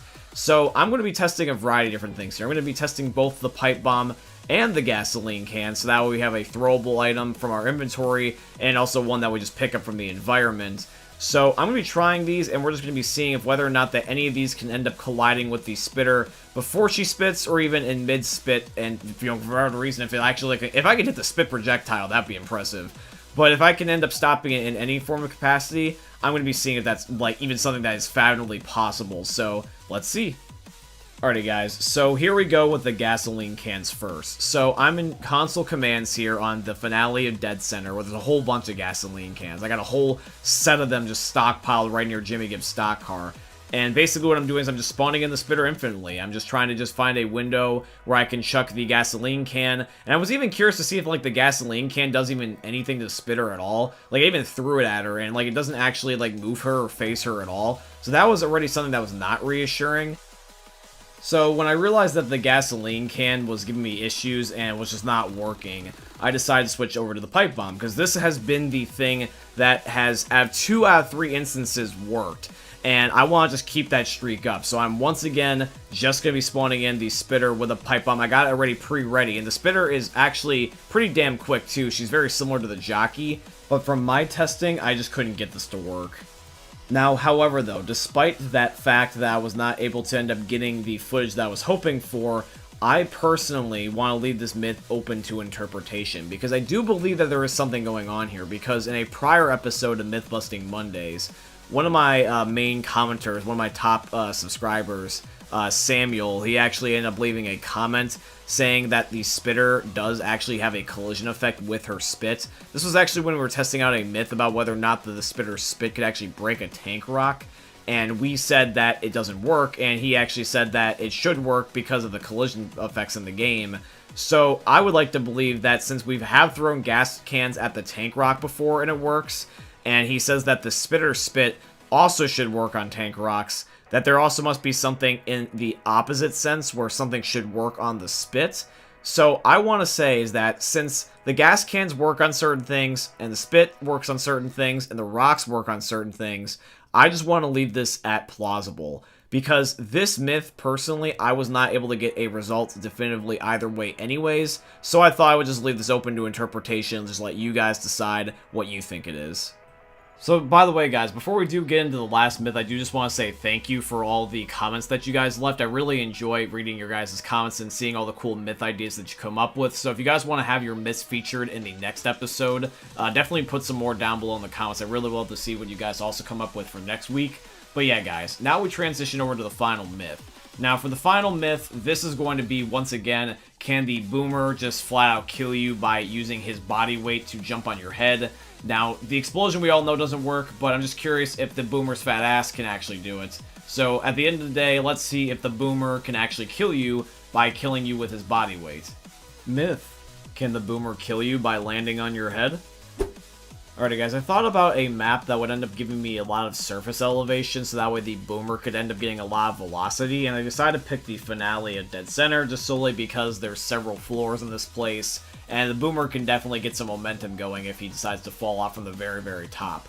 I originally tried to spawn him right at the top of the floors near the Jimmy Gibbs Jr. like tarp, But the boomer spawns were being a little bit tricky because I thought that I could just spawn him in the sky, or at least somewhat close to an edge. But he would always spawn on just nearby surfaces, so that way he could actually walk and not instantly blow up. Now, for me personally, I wish that that was not the case. I wish the boomer could just spawn in literally in the air if I want him to, because I'm in a private match. It's not like I'm hurting anybody. Well, I mean, I'm hurting the boomer, but he doesn't care. He does this all the time. So yeah, like, I'm just trying to just get this to work. So it's being a little bit finicky, but don't worry, I will actually manage to get a boomer to at least jump on me here in a second, after I end up causing a little bit of chaos. Like, for some reason, all the boomers over here were just suddenly starting to KMS, and I don't know why that they were doing that. They just decided to do it. And by the time that I got over there, they didn't want to do it anymore, so I'm like, okay, well, that's so frustrating. Then they all decide to start sneaking up on me and vomiting on me. And keep in mind is I don't have God mode on because I can't keep it on if I want to be able to test if this myth works, because if they do actually do damage to me by landing on me, I need to have God mode off to test that. And so they're just inconveniently just vomiting and burping on me. I feel like I'm in some weird, like, section of Walmart or something. So here we go, take 2. Now this is actually the legitimate results, because I actually managed to get a boomer to fall on me here. And what happened was that a couple of them were just missing. I was trying to find the perfect spot. That one landed right next to me, but not quite on me. So I'm just waiting for an opportunity. And just like last time, I got distracted by just all of them, like, just kamikazing near me. And I just so happened to look up in just a second here. And then boom, there's this boomer ass in my face. And what do you know, the boomer does blow up right on me like I actually wanted. And nothing happened. My health bar did not move at all, which means that he cannot kill you if he lands on top of your head. So despite the boomer's fat dump truck, he did not manage to do anything to affect me, which means that this myth is busted. Penis. Fuck, we're on sound file. Myth. Can a witch kill another witch in Left 4 Dead 2? Alrighty guys, so here I am on Dead Center. I've got just Zoe and me, and I have a witch that's already beating the crap out of Zoe, and I want to get a second one to specifically end up getting triggered by Zoe, so that way there's 2 witches right next to her, and since she's frozen with God mode, there's going to be nothing happening other than just the witches that are just blindly swinging, which I'm hoping will end up causing it so that way that the witches that are trying to hit Zoe will accidentally hit each other, therefore resulting in them killing each other, because the witches do have basically the ability to kill everything, so why not themselves? So we're going to be having them try to swing at themselves by having 2 witches right next to each other, because I don't think you can get a single witch to kill itself, because I don't think that they take fall damage or any sort of other damage that would be by themselves. But yeah, so the one witch is still pounding into Zoe. Hold up. Wait a minute. I'm just waiting for the second witch to end up getting triggered, so the witch looks like it's starting to get angry, and now it attacks Zoe, but instead of attacking Zoe, I see blood that looks like it's coming out of the witch, and yep, the one witch kills the other. Confirmed is what I would like to call that myth today, ladies and gentlemen. Myth. Can the military bombings on the parish hurt players? Okay, so this myth is an interesting one, chat. So basically, the way that this works is that you have to be on the 4th chapter of the parish, and when you're in the safe room where you can see the roof basically caving in due to the bombings, and basically the idea is that if you just stand directly underneath of the roof where the, like, visual rubble takes place, it's not just visual, it actually will also hurt you. What do you think, guys? Do you think I'm going to get hurt, or do you think I'm not going to get hurt? Let's see. I'm going to be walking around now, and I hear the military, and, well, what do you know? Apparently, yeah, you actually do lose health when you're standing in this safe room. You're completely vulnerable to the military explosions outside, regardless of being in a building. So that means that this myth is confirmed. You can actually end up having the military drop a bomb on the safe room on the 4th chapter of the parish, and if you're just unlucky, you can end up getting injured. Let's just hope that you're not in black and white at 1 HP when this happens. Myth. Can a propane tank block a smoker tongue? So both True Winner and Zoe want to know if a propane tank can block a smoker tongue. Let's find out, ladies and gentlemen. So here's a smoker, here's a propane. What do you get? You get me baffled, because I don't understand how this fucking works. Like, I'm not even mad that this is confirmed. I'm just honestly just surprised with, like, all the things that this propane tank can do in this game. Like, did this thing, like, suddenly be, like, blessed by Jesus Christ himself? Like, why is this thing so powerful at destroying and blocking things? Myth. Can you have no inventory in Left 4 Dead 2? So this myth is brought to you by my boy, Dr. Zed. What's up, Doc? And Dr. Zed, who said I can call him by his first name, Dan, asks if it's possible to have no inventory in Left 4 Dead. Like, no Molotov, no pipe bomb, no pain pills, no medkits, no guns at all. Like, just nothing. And that's what we're going to be testing here today. So with the use of console commands, I'm just going to just start removing everything. And it looks like immediately that it's working for both me and the bots. And just to add in a extra cherry on top, I'm even going to get rid of my HUD by also typing in console commands. So all I gotta do is just type in no HUD 4, and then boom, I have a completely clear HUD. This is not only great for also just proving that the myth is confirmed, but this is just also great if you ever want to get gameplay in Left 4 Dead and you want to have like all your stuff out of the way. So now, ladies and gentlemen, we have come full circle. We are finally going to figure out for the final myth of today's video if you can survive jumping off the 3rd floor and surviving in the dead center atrium. Let's do this, ladies and gentlemen. Myth: can you survive jumping off the 3rd floor of the dead center atrium? Alright everybody, it's time. We are on the final myth. You're watching it right here on screen. And right before we end up doing this, I want to let you guys know my method to my madness. The idea here is that I'm going to try to throw a pipe bomb underneath of my feet, and I'm going to jump off the 3rd floor right behind it just shortly after to see if whether or not the splash damage is going to end up flinging me. Let's see what happens. Here we go, and... no!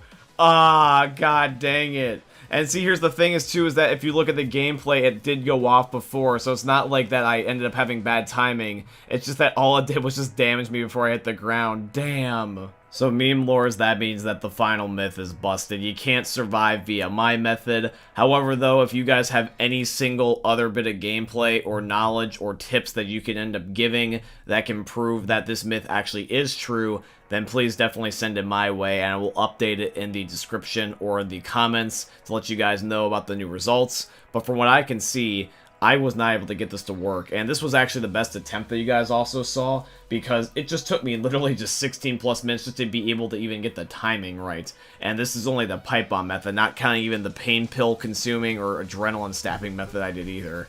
So it's a shame, but it doesn't work. Myth: can a hunter pounce underwater?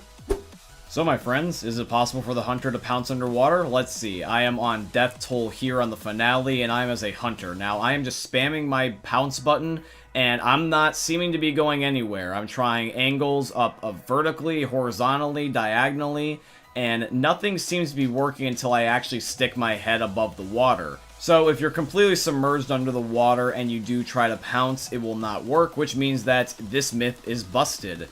You cannot pounce underwater as a hunter, which for balancing sake I guess makes sense, but I don't know why they were thinking that far ahead. Myth: can you kill a tank with a propane tank or a oxygen tank?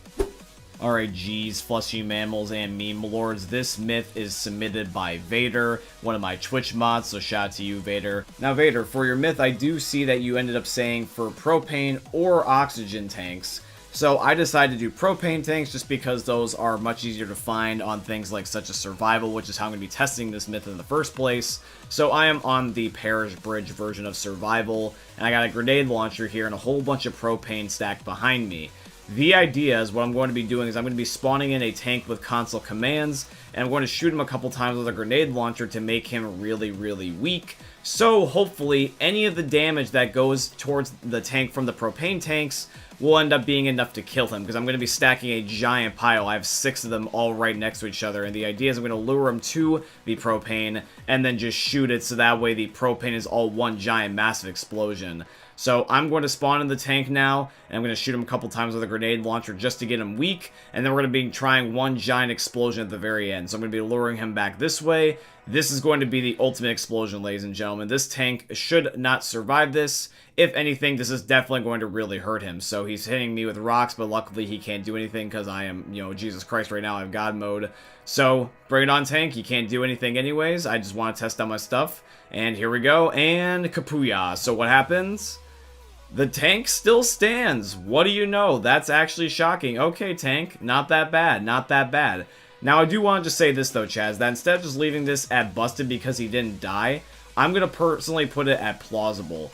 I want to believe that this is possible because the propane does damage. It kills things. I've seen it happen firsthand. Now, I was doing this solo, so I didn't have the ability to have, like, someone on, like, you know, a versus game and say that what their health is at, being, like, at 1 HP or something. So I just kind of winged this. So I'm just going to label this at plausible now just because of the fact of my circumstances that I had. So I hope you don't mind, but I do like to believe that this is possible. Myth. Can a boomer bile get zombies off of you if a boomer has vomited on you? Hey, meme lords, you want to see a magic trick? I am going to spawn 3 fat people in front of your eyes. 3, 2, 1, Alakazam! Okay, guys, so the way that I'm going to test this out for the most fair results is I'm going to purposely try to find a situation where the boomer vomits on me and a couple zombies are already attacking me, and then from there I'll throw a boomer bile and see if they change their mind and go for that instead of prioritizing me. So that way we can see if which one is their favorite.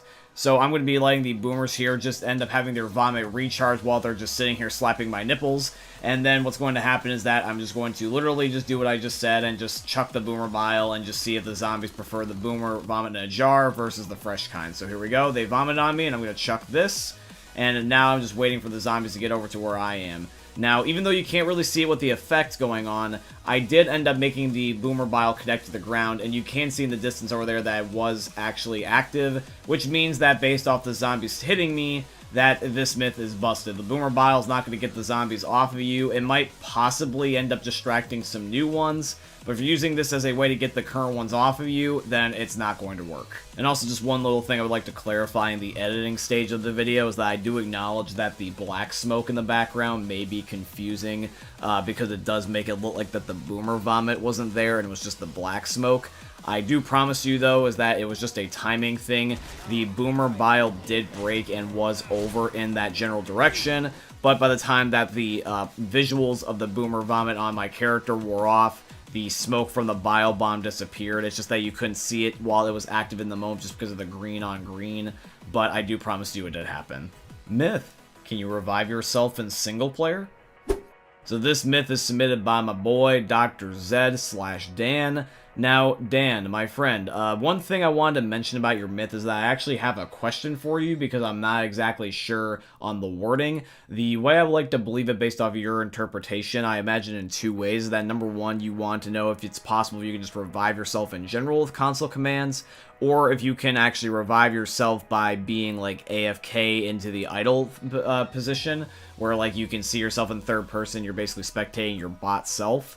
Now, I was not able to get the bot self thing to work, but however though, with console commands though, I did purposely kill myself, and then I went into the commands again, and I was actually able to revive myself. This was the one method that I found that was successful. I'm just not sure which one of these methods you were thinking of, or if you wanted to see both. So for this myth, I'm leaving this as basically plausible because I just genuinely don't know how to word it because I'm not sure the full nature of the question. Sorry if that sounds a little bit confusing, but I just genuinely don't want to end up saying it's correct or wrong because I just genuinely am not sure, and I just want to do right by you based off the knowledge that I know about the way that you worded the myth.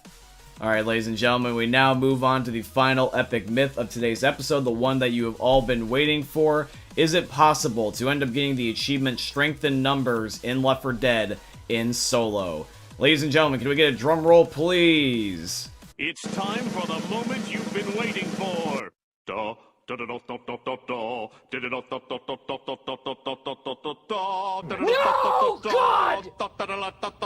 No, God, please, no! No! No! Don't worry, I'm not going to actually make you sit through the whole entire thing of the even though that'd be funny.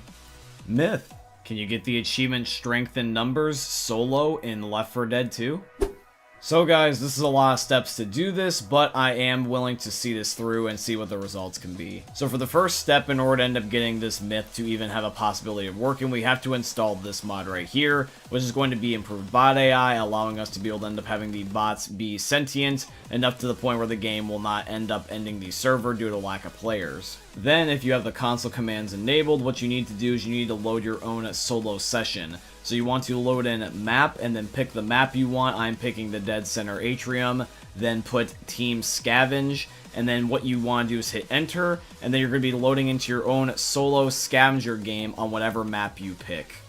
Now, based off the wording of the achievement, we don't have to win by a certain amount of points, we just have to win. The idea is that the tough part is just getting a full lobby, but we're tricking the game here supposedly to try to make it think that's full of players. So we are going to be playing a game where I'm just going to be scoring only once. I'm going to be scoring once when I'm a human, and then when I'm a zombie, I don't have to worry about being scored on because the bots are not going to score. They're just going to kill things. So I'm just going to be doing the bare minimum, plus also the game goes by quicker then because the timer doesn't end up getting longer. It only is just ending up being the little bit longer when I end up doing the 1 gas can. So within the same game here, I literally, as a jockey, just did not move. I just let the bots kill everything because it didn't matter what I did anyways. And plus also, why would I want to kill them? Because it would just make things only just go by slower, and I don't want to end up having some weird placebo effect. Okay, my friends, so as we are starting to get towards the end of the myth here, I do need to clarify something. Since this is a unofficial way to get the achievement and not doing it the way it was intended, and the way that the myth is constructed, we have to clarify something. So, the myth does state that once you end up getting this win of this first game, this is the earliest you can get the achievement, and you may get it right away. However, though, if you were unlucky, you may have to do a bonus step. So if you guys have gotten this far and you have not gotten a possible achievement, you may need to do an additional step. Now, if you guys also want to do the bonus step, what you want to do is you want to type in console commands all the stuff you did before, but you just want to add in this little extra bit of text at the very end. You just want to end up doing press return with the symbols around it, exactly the way it is written here on screen, and then you just load into the game, and then you just do the exact same thing you just did again. You just play a versus game with bots until you win, and then supposedly you'll end up getting a possible result of getting an achievement. Now, you might be thinking to yourself, being like, okay, John, so what was your results? Did you end up getting the achievement? Well, my friend, let me show you. Can we get another drum roll, please?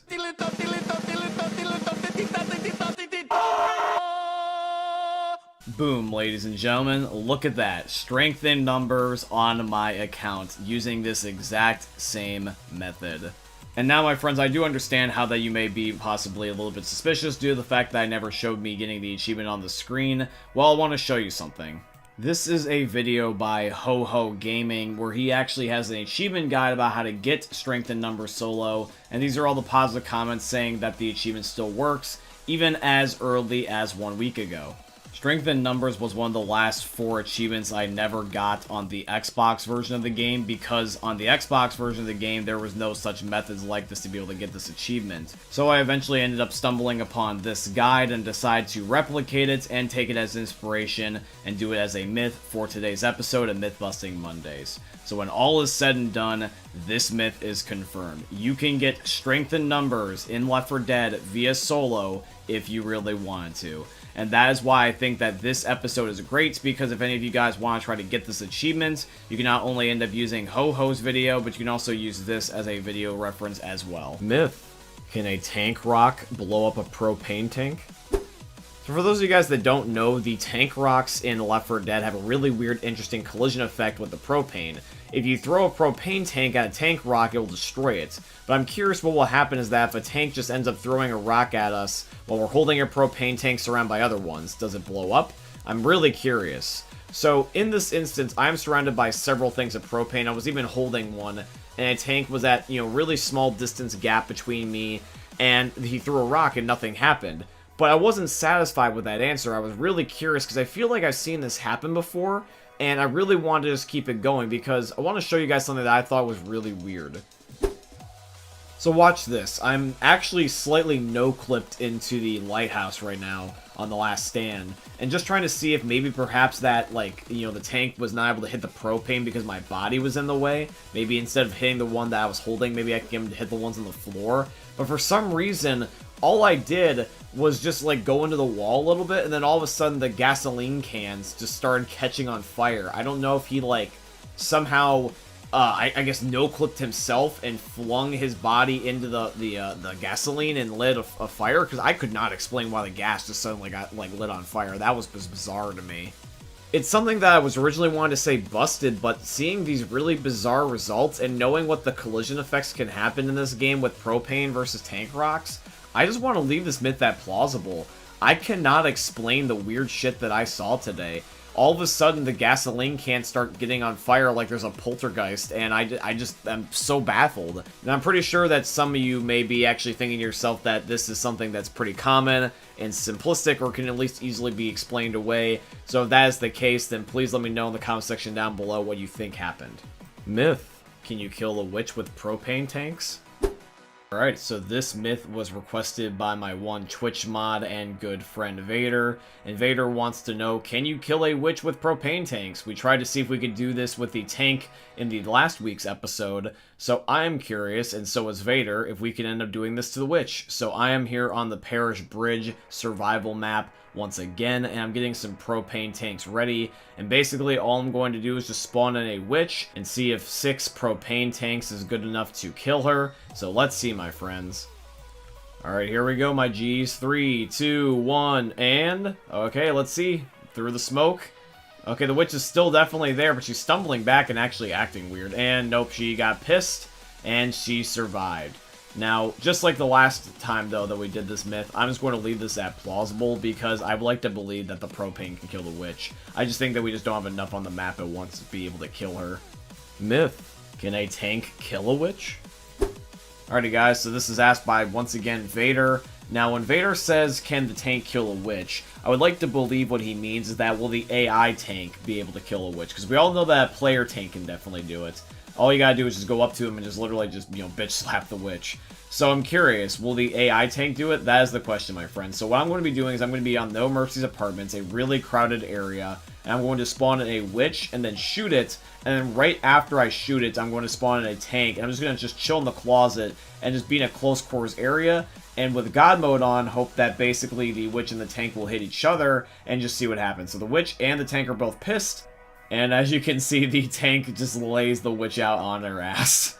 So yep, this myth is confirmed. So just like when it's a player-controlled tank, the AI tank will just completely mop the floor with the AI witch. Myth. Can a smoker pull a survivor to their death without them hanging off a ledge? So this myth is submitted by my man Dan, and Dan actually had 2 myths here, but I chose to end up doing the second one just because it actually worked out better that way. And basically for the second myth, it is, as you guys saw a second ago, basically can the smoker pull a survivor to their death without them hanging off a ledge? Essentially what I'm thinking he's asking is, can the smoker basically cause you to just skip the hanging animation and just end up just dying of fall damage? So, Zed or Dan, what I basically wanted to do here, my friend, is that I decided to play with my one Twitch mod, Monkey Shark, and he helped me out here. Basically what happened, my friend, is that I wanted to end up doing something that I would believe would be basically the best way to look at your myth. So, for those of you guys that don't know, and I'm also just clarifying this to you as well right now, Dan, is that I have had instances where I've had a smoker pull me and not end up doing the ledge hanging animation, instead just drag me off. However, though, the only times I've ever died is when it was like basically like out of the map in really weird circumstances. But for this, what I wanted to do was just jump off of a high ledge and have the smoker catch me, because I believe that if they were to catch me, I want to see if they will hang off of, like, you know, some sort of animation, or if I'll just fall straight to my death. I know it might not be exactly what you're thinking of, but instead of just leaving the myth at plausible, I just wanted to actually, like, go more in depth on this. So I am trying to do my best here, my friend. I just didn't want to leave you hanging like I did with the last myth. But yeah, guys, so here we go. So Monkey Shark and me are going to be trying to prepare this. I am Coach, and he is a smoker. And basically what's going to happen is that I am going to jump on a certain timer, and he is going to try to catch me, and we're just going to be seeing if there's going to be any sort of ledge hanging animation at all, or if I'm just going to fall straight to my death. So here we are. I am on the 3rd floor of NSenr, and we're going to be jumping here in just a second when I find an opportunity. So here we go, my friends. I'm going to jump, and he's going to grab me, and... okay, that's weird. That's kind of like a all of the above answer? What the hell? I got grabbed, and I still ended up getting choked, but I didn't die of fall damage. That was weird. Like, and I heard, like, the coach scream, and, like, it's like the animation got canceled. That was weird. It's like a transition between all 3. Now, Dan, once again, I'm pretty sure your original question was formatted in such a way that you wanted to see if I just stood still, and if I just was near a ledge and I got smoked, if I would just skip the falling animation or the hanging animation, and I would just fall straight to my death. I don't necessarily think if the smoker tongue ever grabs you, if you can ever die of fall damage, because I think it will just go into a different hanging animation, like the noose type of animation. So what I'm going to do for you, my friend, is that I'm just going to leave this myth at basically confirmed, because I would like to believe that you can skip the animation. It's just that I don't exactly know how to show a proper bit of gameplay, because I think your interpretation and my interpretation are going to be the exact same thing. It's just that to try to replicate it, it's just going to be one of those like really rare things, and the best I can do is this, my friend. Alright, meme lord, so now we're going to be seeing if it is possible to knock the tank off of No Mercy rooftops and give him a little bit of a taste of his own medicine. Let's do this. Myth. Can you knock the tank off of No Mercy's rooftop? Now, my friends, you have seriously no idea how fucking long it took to just get the right spot for the tank to end up being on the ledge. Because I would always have to be in a specific circumstance where I was in a specific spot, so that way he would not just auto jump off and kill himself.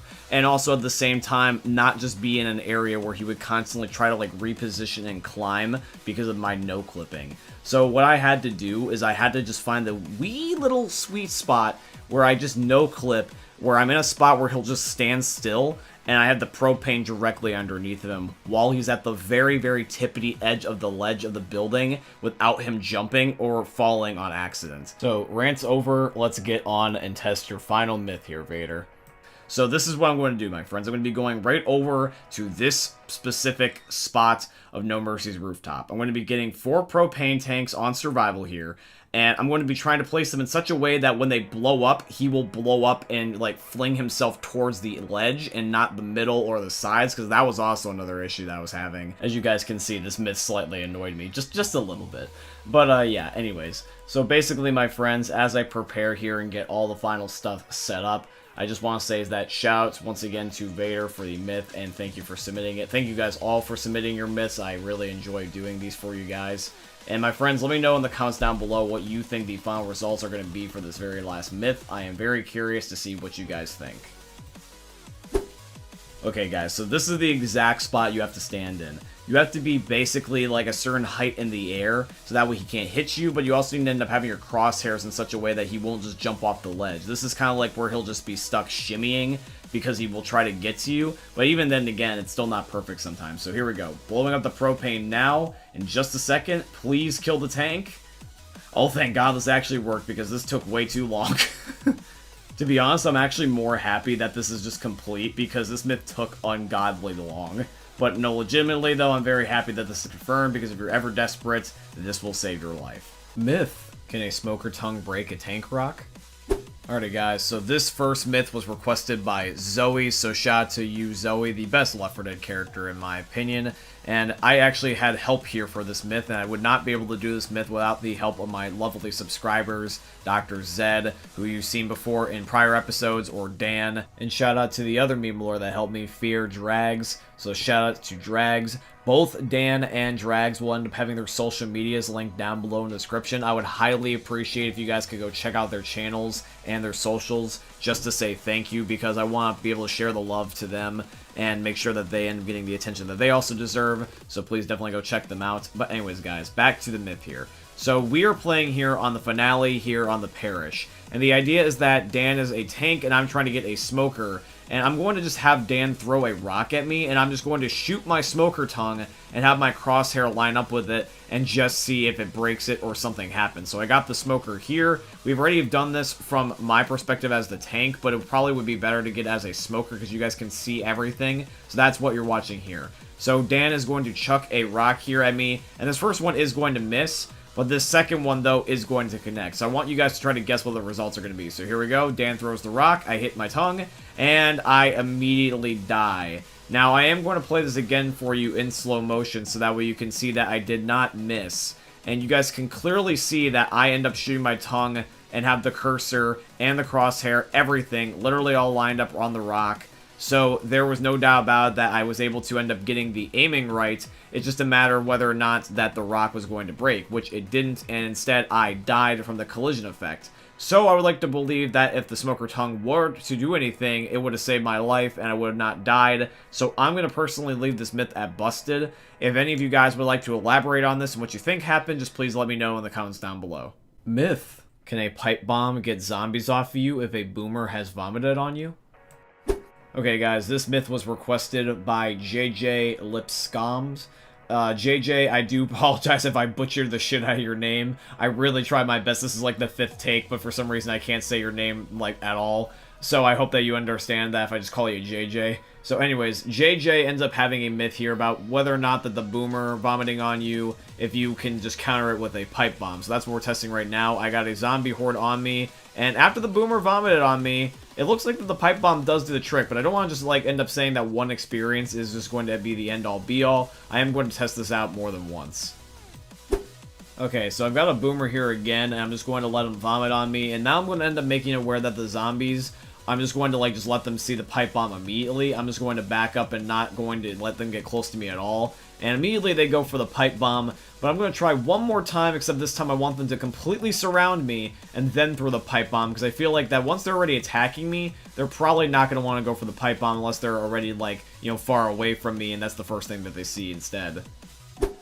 Okay, so here's the 3rd time. I got another boomer. I'm going to let them vomit on me, and I'm just going to let the zombies completely swarm me. So I'm just going to make the boomer get off of me, though, so I can be able to see past the vomit. I do throw a pipe bomb, and I barely back up, if anything, and the zombies immediately end up going for it instead. So yeah, guys, if this was just a one-off, I would consider it a fluke, but I want to label this as confirmed. On 3 different occasions, the zombies all decide to go for the pipe bomb instead once I was vomited on, so I like to believe that the pipe bomb is just simply more enticing than a boomer bile is. Myth. Can you get the hunting party achievement in solo? Alright guys, so this myth is going to be requested by Dan, the man that you have seen in the video so far. Dan, my boy.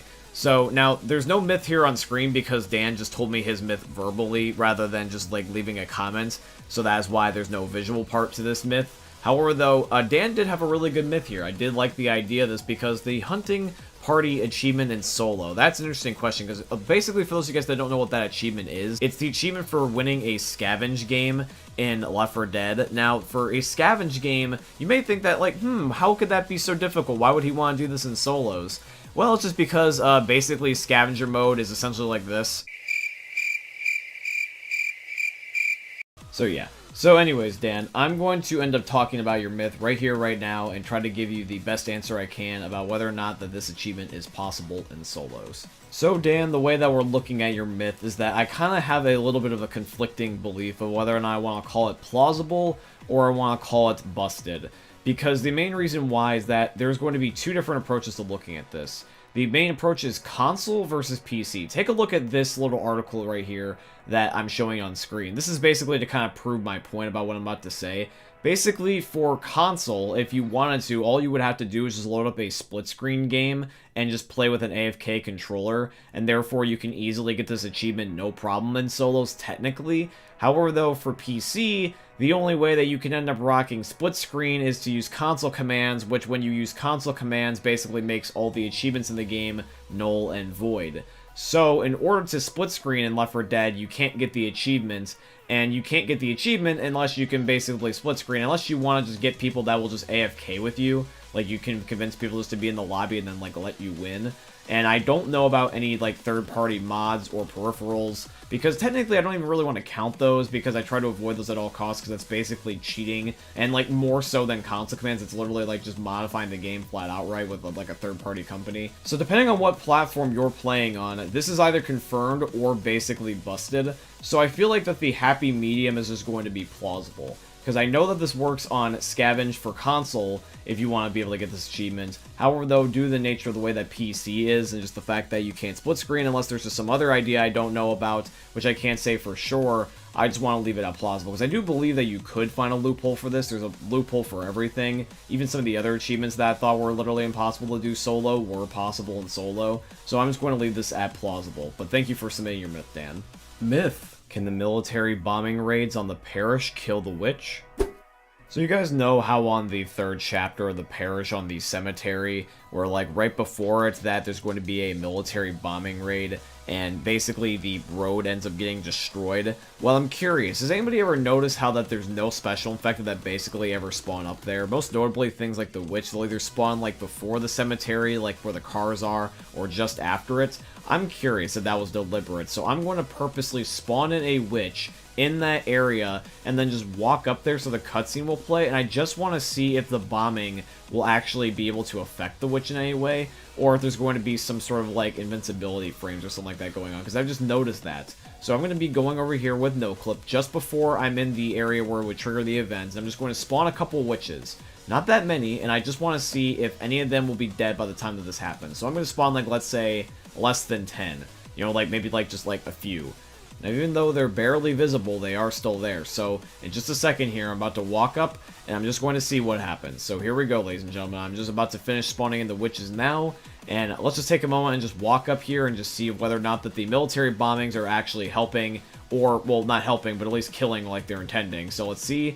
There's the car. And then, yep, boom, the witch is automatically dead. You can see her corpse is right there. Now, it's kind of funny. I feel like it was more rather the car that killed her. But nonetheless, though, it was because of the military bombings that caused that in the first place. So yes, this is confirmed. The military bombings do kill the special infected, including the witch. And they are technically getting what they want, although it's just sad that they probably were killing innocent civilians at the exact same time.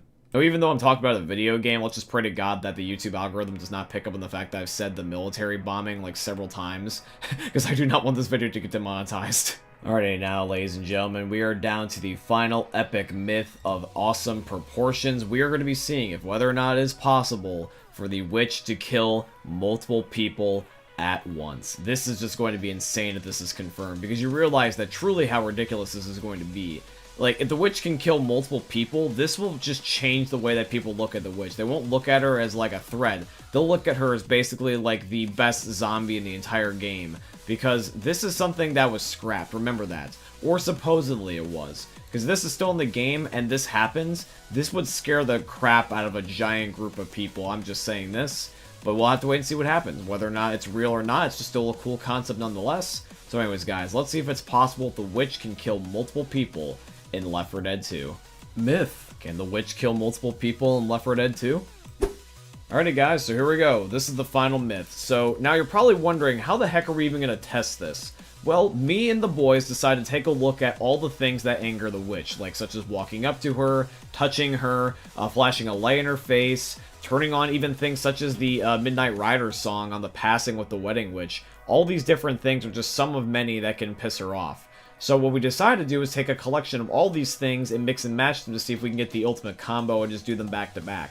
So we were going to have it where someone ends up pissing off the witch, and then what happens is that after someone pisses off the witch, regardless of whether or not it's walking up to her or shooting her a flashlight or something like that, then we're going to throw a bile bomb at her because she doesn't like the bile bomb being chucked at her, then a Molotov because she doesn't like fire, and then we're maybe even going to try like a double Molotov or like a double pipe bomb or like something, basically just a whole bunch of the different types of grenades, just so that way we can mix and match and try a whole bunch of stuff. So this is going to be pretty much our best run here, where Coach, funnily enough, accidentally shot the witch, which allowed for a fourth person when we only had 3 sentient players, so this is going to end up being our results. Alrighty guys, so here we go. So what's going to happen is that Coach is going to piss off the witch, then Dan, who has a bile bomb, is going to chuck his bile bomb. I will then throw my Molotov, and then Drags will throw his. So here we go. Coach gets the witch pissed. Then Dan throws his bile bomb, which makes the witch actually go for him. Wait a minute. And then I throw my Molotov, and she's now going for my ass. What the hell? And then, okay, well then Drags throws his, but she is still killing me though. But wow. Oh my god. Legitimately wow. Immediately, the results are shocking. The myth is confirmed. If you have the right circumstances, you can have the witch kill everybody, pretty much. I mean, technically, we ended up having it where only 3 of us got attacked. We had it where Coach ended up getting attacked because she got shot. Then Dan got a witch on him because he threw a bile bomb. Then I had it because of the Molotov. It would not surprise me if there's going to be, like, another thing, such as, like, a pipe bomb or something that would be able to get the 4th person attacked. But wow, this result is staggering. Now, the question is that, can this be done where she kills 4 people? That is the question. Future myth, question mark? Myth. Can the Midnight Riders tour bus run the tank over? Alrighty guys, so here we are on the passing, and we're starting off with a banger myth right off the rip. So for this myth, we're going to be seeing if the Midnight Riders tour bus can stop the behemoth known as the tank. So what we're going to do is we're going to be spawning in a whole bunch of tanks just in front of the pathway of the bus, and we're just going to be seeing if the bus can stop the tank or the tank will win. Let's see, ladies and gentlemen. So here we go. We spawn a whole bunch of tanks. And, okay, my game looks like it froze, but I'm moving? Oh, well, there they go. And, oh. That's honestly a shock. I was expecting this to go a certain way. I thought that the bus was gonna lose, but no, the bus was just taking its time. That's why it got stuck. I thought it got, like, stopped by the tank, and that's why I wasn't moving, but no, it looks like that the bus won. So for our very first insane myth, this is confirmed. That's just nuts to me. How that the tank is this big hulking behemoth that destroys everything, and then just a giant bus can just not only run over one, but two of them. That's just insane to me. You know how I said at the beginning of the episode that this series sometimes surprises me? Yeah, this is a perfect example of that. Myth. Does starting the Dark Carnival finale with the bots downed in the safe room kill them? Alrighty guys, so Dr. Zed/Dan sent this myth in, and Dan asks if it's possible to end up having the bots die in the safe room if they are incapped while you start the finale. Now, this is a very specific set of circumstances that has to happen, but supposedly this is a glitch that's in the game that never got fixed, and that's what we're trying to replicate here. We're trying to see if whether or not that this essentially would be a glitch. This shouldn't happen. I already agree with Dan that this is a glitch. We're going to see if basically this glitch still exists, or whether or not that got patched out with like the Last Stand update or something. So we're going to be going over to the finale now. Nick, Coach, and Rochelle are all currently incapacitated, and I'm just going to be hitting the lights, and then once I hit the lights, I will start the actual concert. In the comments, guys, let me know what you think is going to happen. I'm really curious. I really want to see what ends up happening here, whether or not that this is true or not. So here we go. So on the count of 3, I will hit the button, and let's see if any of them die. 3, 2, 1, and... oh, yep. Sure enough, Coach and Nick both automatically got killed. Now, Rochelle's still alive, but that's good enough for me, so I'm going to count this as confirmed. Now, since this is the case, Valve, make sure that you fix this going forward so that way this doesn't happen to somebody. Myth. Can you bring back the scrapped Special Infected, the Leaker, back into the game? So for those of you guys that don't know what I'm referring to by the Leaker, let me explain this really quickly. So the Leaker is a scrapped Special Infected that was meant to be in Left 4 Dead. However, though, because of unforeseen circumstances, this was removed. However, though, we're going to be seeing if we can put them back into the game because the Leaker is in the code of the game still. So with console commands, I'm going to be trying to see if I can force the Leaker to manifest in the form of another Special Infected, in this case the Boomer, because it's the most similar. So in console commands via this mod menu I've had before for the last couple weeks, I'm going to be actually going over to this one tab that shows turning the Leaker into the Boomer and vice versa, and basically what I'm going to do is that once I activate this, I'm going to spawn in a normal Boomer, and technically even though the Boomer is going to look like himself, he's going to function differently. So even though he looks normal, if I shoot him, he's not going to die right away because he has a lot more health than normal. And also, not only that, but when he explodes, he sets on fire. And now keep in mind is that this idea was never finished, so since it was scrapped, it was never fully developed, and that's why it is the way it is with the Boomer here. However, though, I still think that this is cool and definitely worth mentioning. So the way I'm going to label this myth is I'm going to leave it at plausible. Because technically, even though the Leaker is not in the game, and it's not got its own skin and its own sound effects and all that good stuff, it still has a pretty damn good close idea to what it was meant to be originally through the concept of this Boomer adaptation. Myth. Can you spawn 100 bot survivors into the game?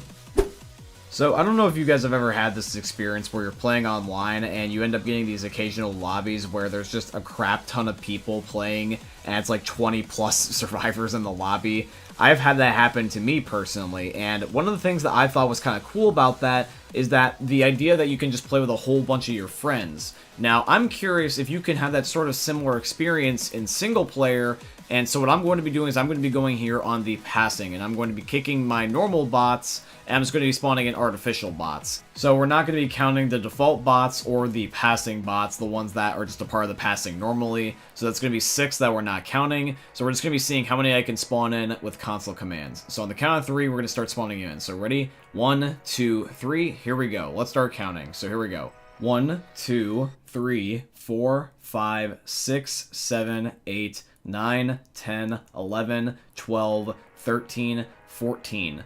And, okay, it's stuck. So it's going to be 14 bots altogether, and that's not counting the normal ones that spawn in or the passing bots. So if you count the normal passing bots and then the default other 4 characters that are in the game, you can end up having up to 21 people all at once in your lobby, which is really, really short of 100, but it is still cool nonetheless. But the myth is officially busted because it doesn't reach the number, but this is still really cool though, honestly. Alrighty guys, so here we go, the final myth of today's episode. Can the tank rock reflect a grenade launcher shot? This is going to be insane to test. It's funny, this tank rock has become the focal point of the last couple of episodes. It's almost become as valuable as an infinity stone. This is a very damn valuable rock. But anyways guys, let's see if this rock also has drive and power, and see if it stays hungry and devours. I'm sorry, I had to do that joke. But anyways, let's get on with the final myth. Myth. Can a tank rock reflect a grenade launcher shot? Alrighty guys, so here goes the final myth. So I'm going to be setting a parameter for some of the stuff I'm basically looking for. I'm trying to see if I can see it visually, like, reflecting back at me, like almost kind of like a ricochet effect. And then afterward, I'm going to be seeing if whether or not I will end up taking any of my health away. The main reason why I'm looking for these is because I feel like that these are the things that most people would deem as a reflecting shot, or like basically a ricochet, where it would end up impacting the player in some way, visually or physically. And I wanted to point out something just straight off the rip, is that normally with tank rocks, you can shoot them and destroy them. In fact, there's an achievement for doing that in the game. You can even also do this with melee weapons as well. And we've done that before on an episode, although I originally thought it was busted, but you guys let me know that it's actually true. I just apparently am bad. But yeah, so the tank rocks, I would like to believe that you can just destroy them. And what really is, I think, going to happen is that more likely than not, you're going to be just receiving splash damage if you just shoot it too close. For example, take a look at this. The tank's going to throw a rock at me, and I'm going to be shooting and destroying the rock. However, though, I get splash damage, just plain as day. And that's what I think that a lot of people refer to when they mean reflect, which makes sense because technically you can always splash damage yourself with a grenade launcher. It's just that the object is flying at you instead of just being, like, stagnant. Now, when I imagine reflecting a shot, I want to imagine it like when you ricochet a bullet. You shoot a gun, it bounces off of a surface and then comes back at you, or just bounces off and hits another direction compared to just shooting straight. Now, the grenade launcher, in its case, I think it's just detonating on impact because when the rock hits the grenade, it just explodes, and what's happening is that since you're so close to when the blast radius goes off, you're getting splash damage. So yes, technically you could say you're getting hit by shrapnel, but I don't think that a lot of players would ever go that far detailed.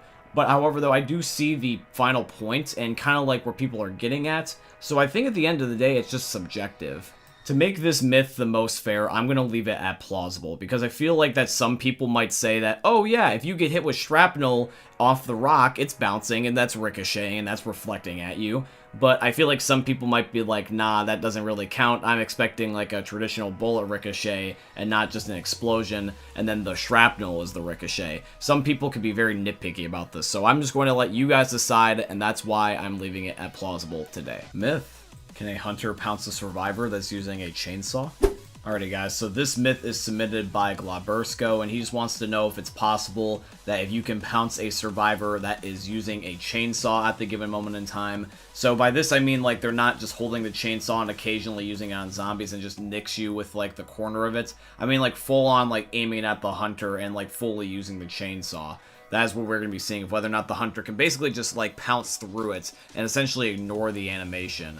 So Glabersko himself and also Dan or Dr. Zed is going to be in my lobby here, both as hunters, and one of them is going to just jump in front of the chainsaw and just see if they can end up killing me. So, ladies and gentlemen, let's put this to the test. So one of them is in front of me right now, and I'm going to be holding my chainsaw. Let's see. And, yep, automatically, Dan gets killed. So not only was this result I was expecting, but it's also the one I wanted, because the chainsaw should be able to destroy anything. If the hunter could just flat out ignore the chainsaw, that would just be stupid. But the good news is, though, is that it doesn't. Now, based off the wording of this myth, I'm going to have to leave it at busted, because the myth was trying to end up being from the perspective of the hunter or the special infected, seeing if we could end up having it where we could game the system and be able to cheese these survivors, which it wasn't, and it actually worked out in the survivor's favor. If this was going to be looking at it from the survivor's perspective and being like, can you protect yourself, then I would leave it as confirmed. But since the wording is the way it is, I'm going to leave it at busted. Myth. Can you still do the out of the map dot glitch on hard rain? Alrighty guys, so this myth is submitted by Sladen, and he asks, can you do the dot glitch on hard rain? And he also says his computer is broken, so let's just pay a small tribute to his computer real quick. F in chat.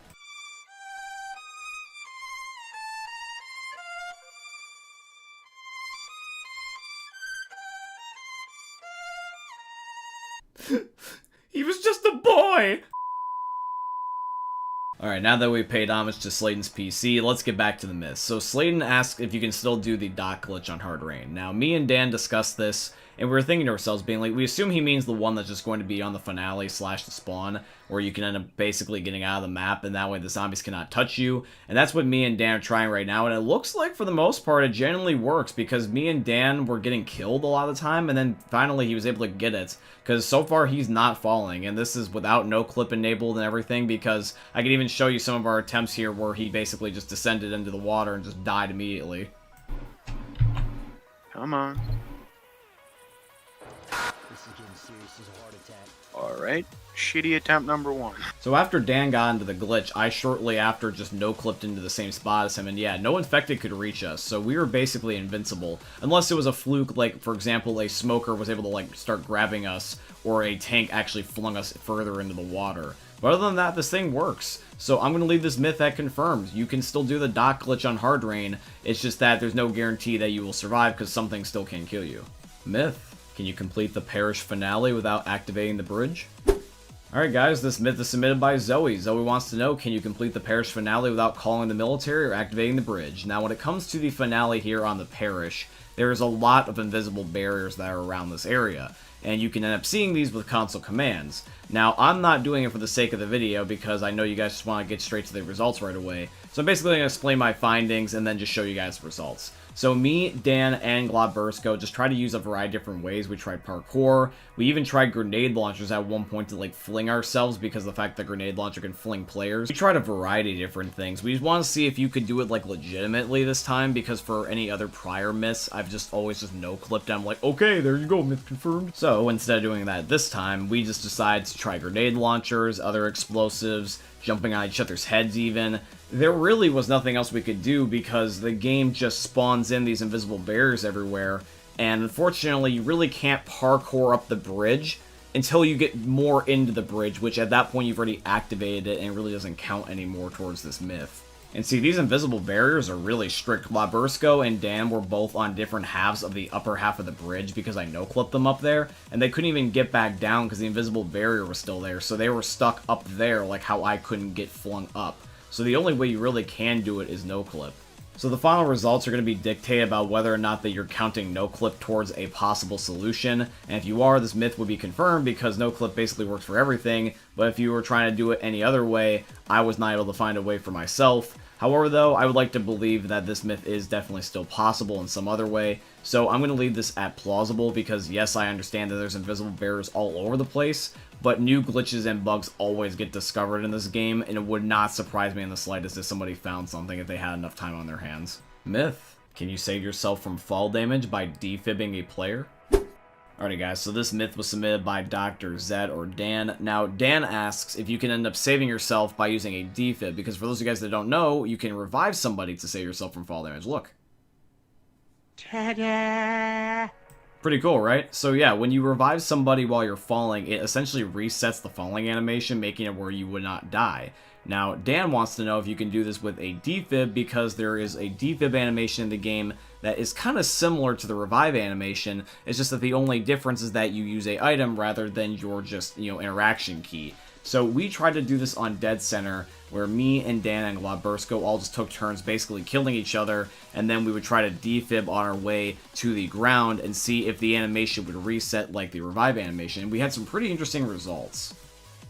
So here is footage of me testing the myth out myself. Now I have God mode on, so that way I can't die. And the reason why is because I'm not exactly trying to test right now of whether or not I can survive. I'm just testing if I can even get the hit scan going. Because reviving a player is a lot more generous with where you're looking, but if you try to defib a player, you can't just defib random parts of their body. For example, you can't aim the defib at their feet and then get the revive animation. So when you're descending on a fall animation, it's kind of hard to get your aim going, and it ends up making it where you can most likely miss. So that's one thing we noticed. The second thing also as well is that the defibrillator has a slight delay. Take a look at this footage of me and Dan trying to defibrillate Globbersko's body from a very, very small height difference. We are jumping off of essentially what's 5 feet, 10 feet in the air, and when we end up electrocuting his body, from the moment that we're clicking our mice, nothing's really happening till like a frame later, or like basically what would be what it essentially would feel like a second later. Now yes, I understand that many placebos could be at play here. There could be lag, there could end up being hit scan errors,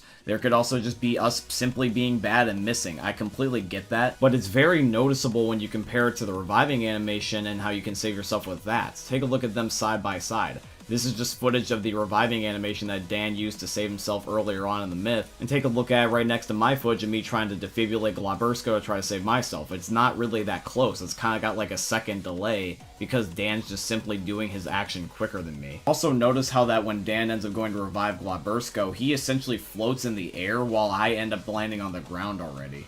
We tried troubleshooting this for a really long time, but we never really got any different results other than what I've shown you guys. So we were never able to get this done, and it was just something that we were never able to really end up like getting any progress on. So by just trial and error, and from what all three of us have experienced, I'm going to label this myth as busted. I don't think you can use the defibrillator like the revive animation in Cheese Falling. Now, I could be wrong, there always could be something discovered, but that could be the case with any single myth.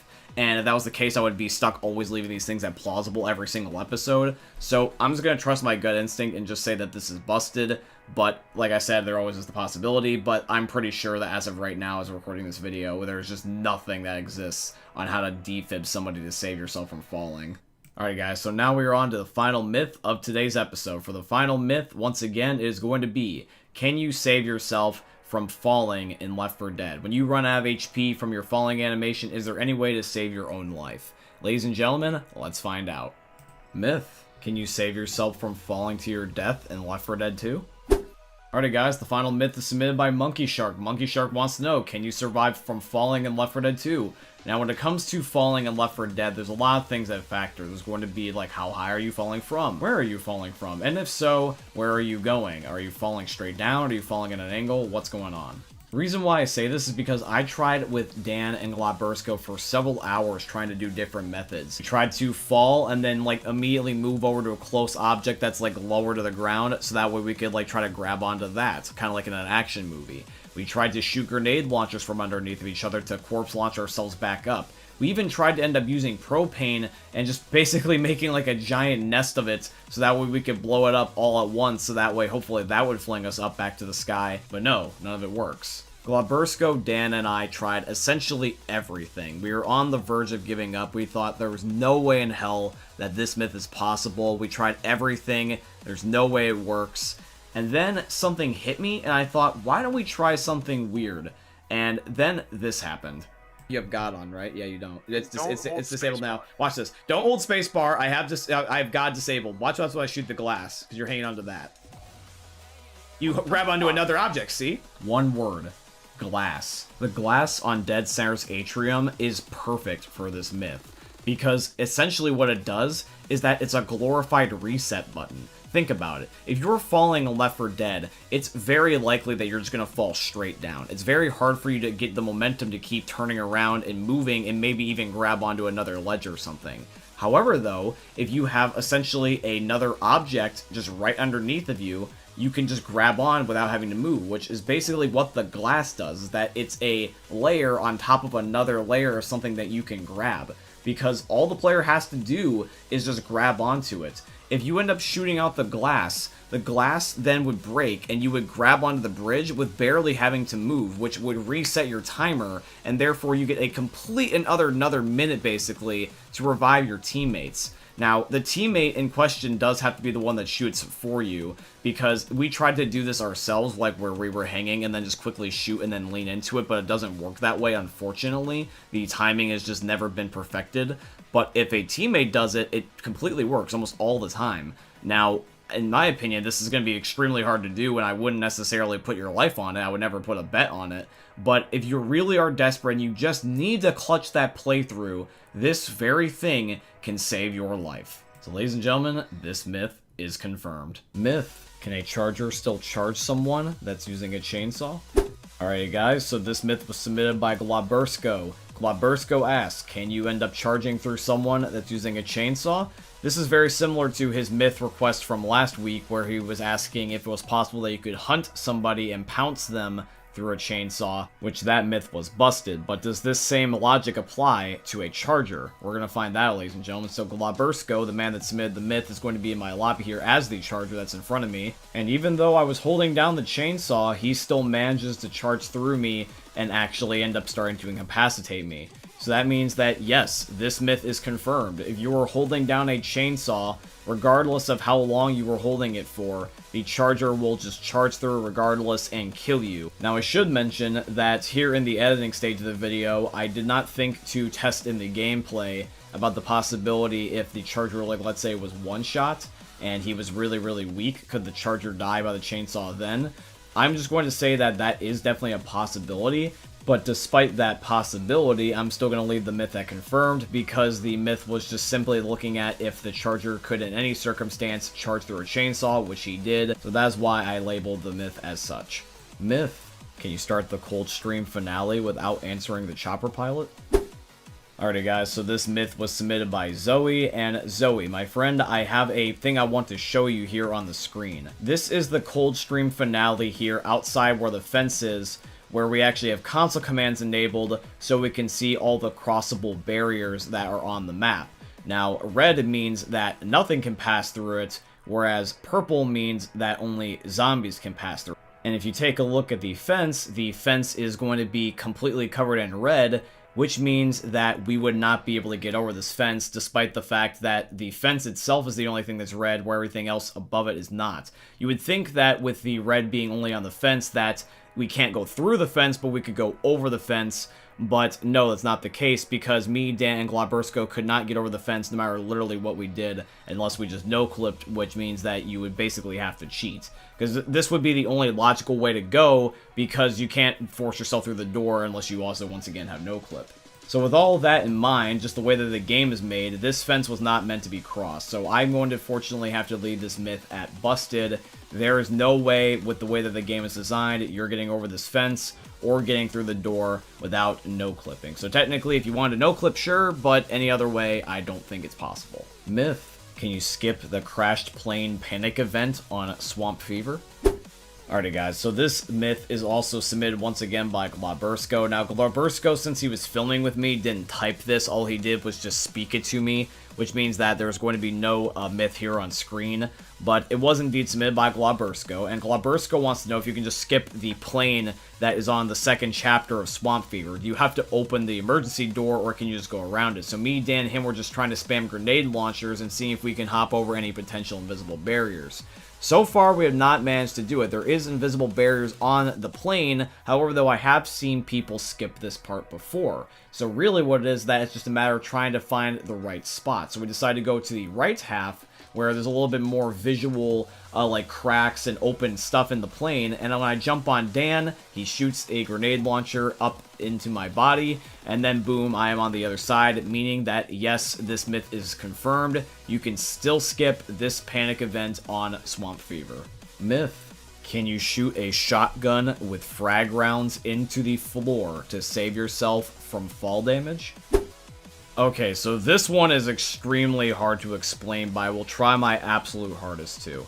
So basically, the myth is literally what I just said. Can you use specifically a shotgun with frag rounds to shoot the ground and save yourself from fall damage? Now, if you were also watching the background gameplay when I just said this, you will see that Dan does this very thing. However, though, a lot of you might have questions, so rather than trying to explain like the process and then having a build up and saying why we decided to label this as confirmed, I instead want to explain our reasoning and why we came to this said conclusion.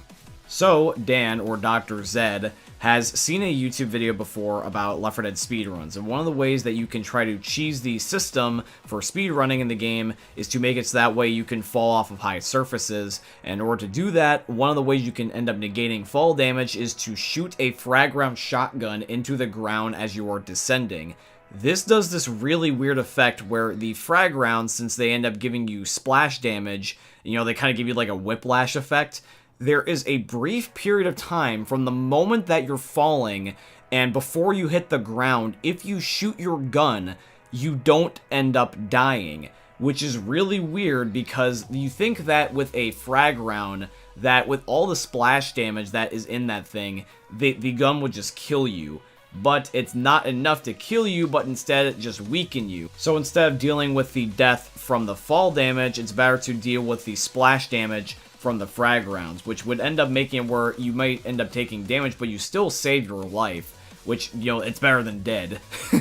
My theory about this is that it's probably a thing due to the way that the pellet spread is with a shotgun, versus if you were to do this like with an automatic or something, because it's a certain type of condensed shot.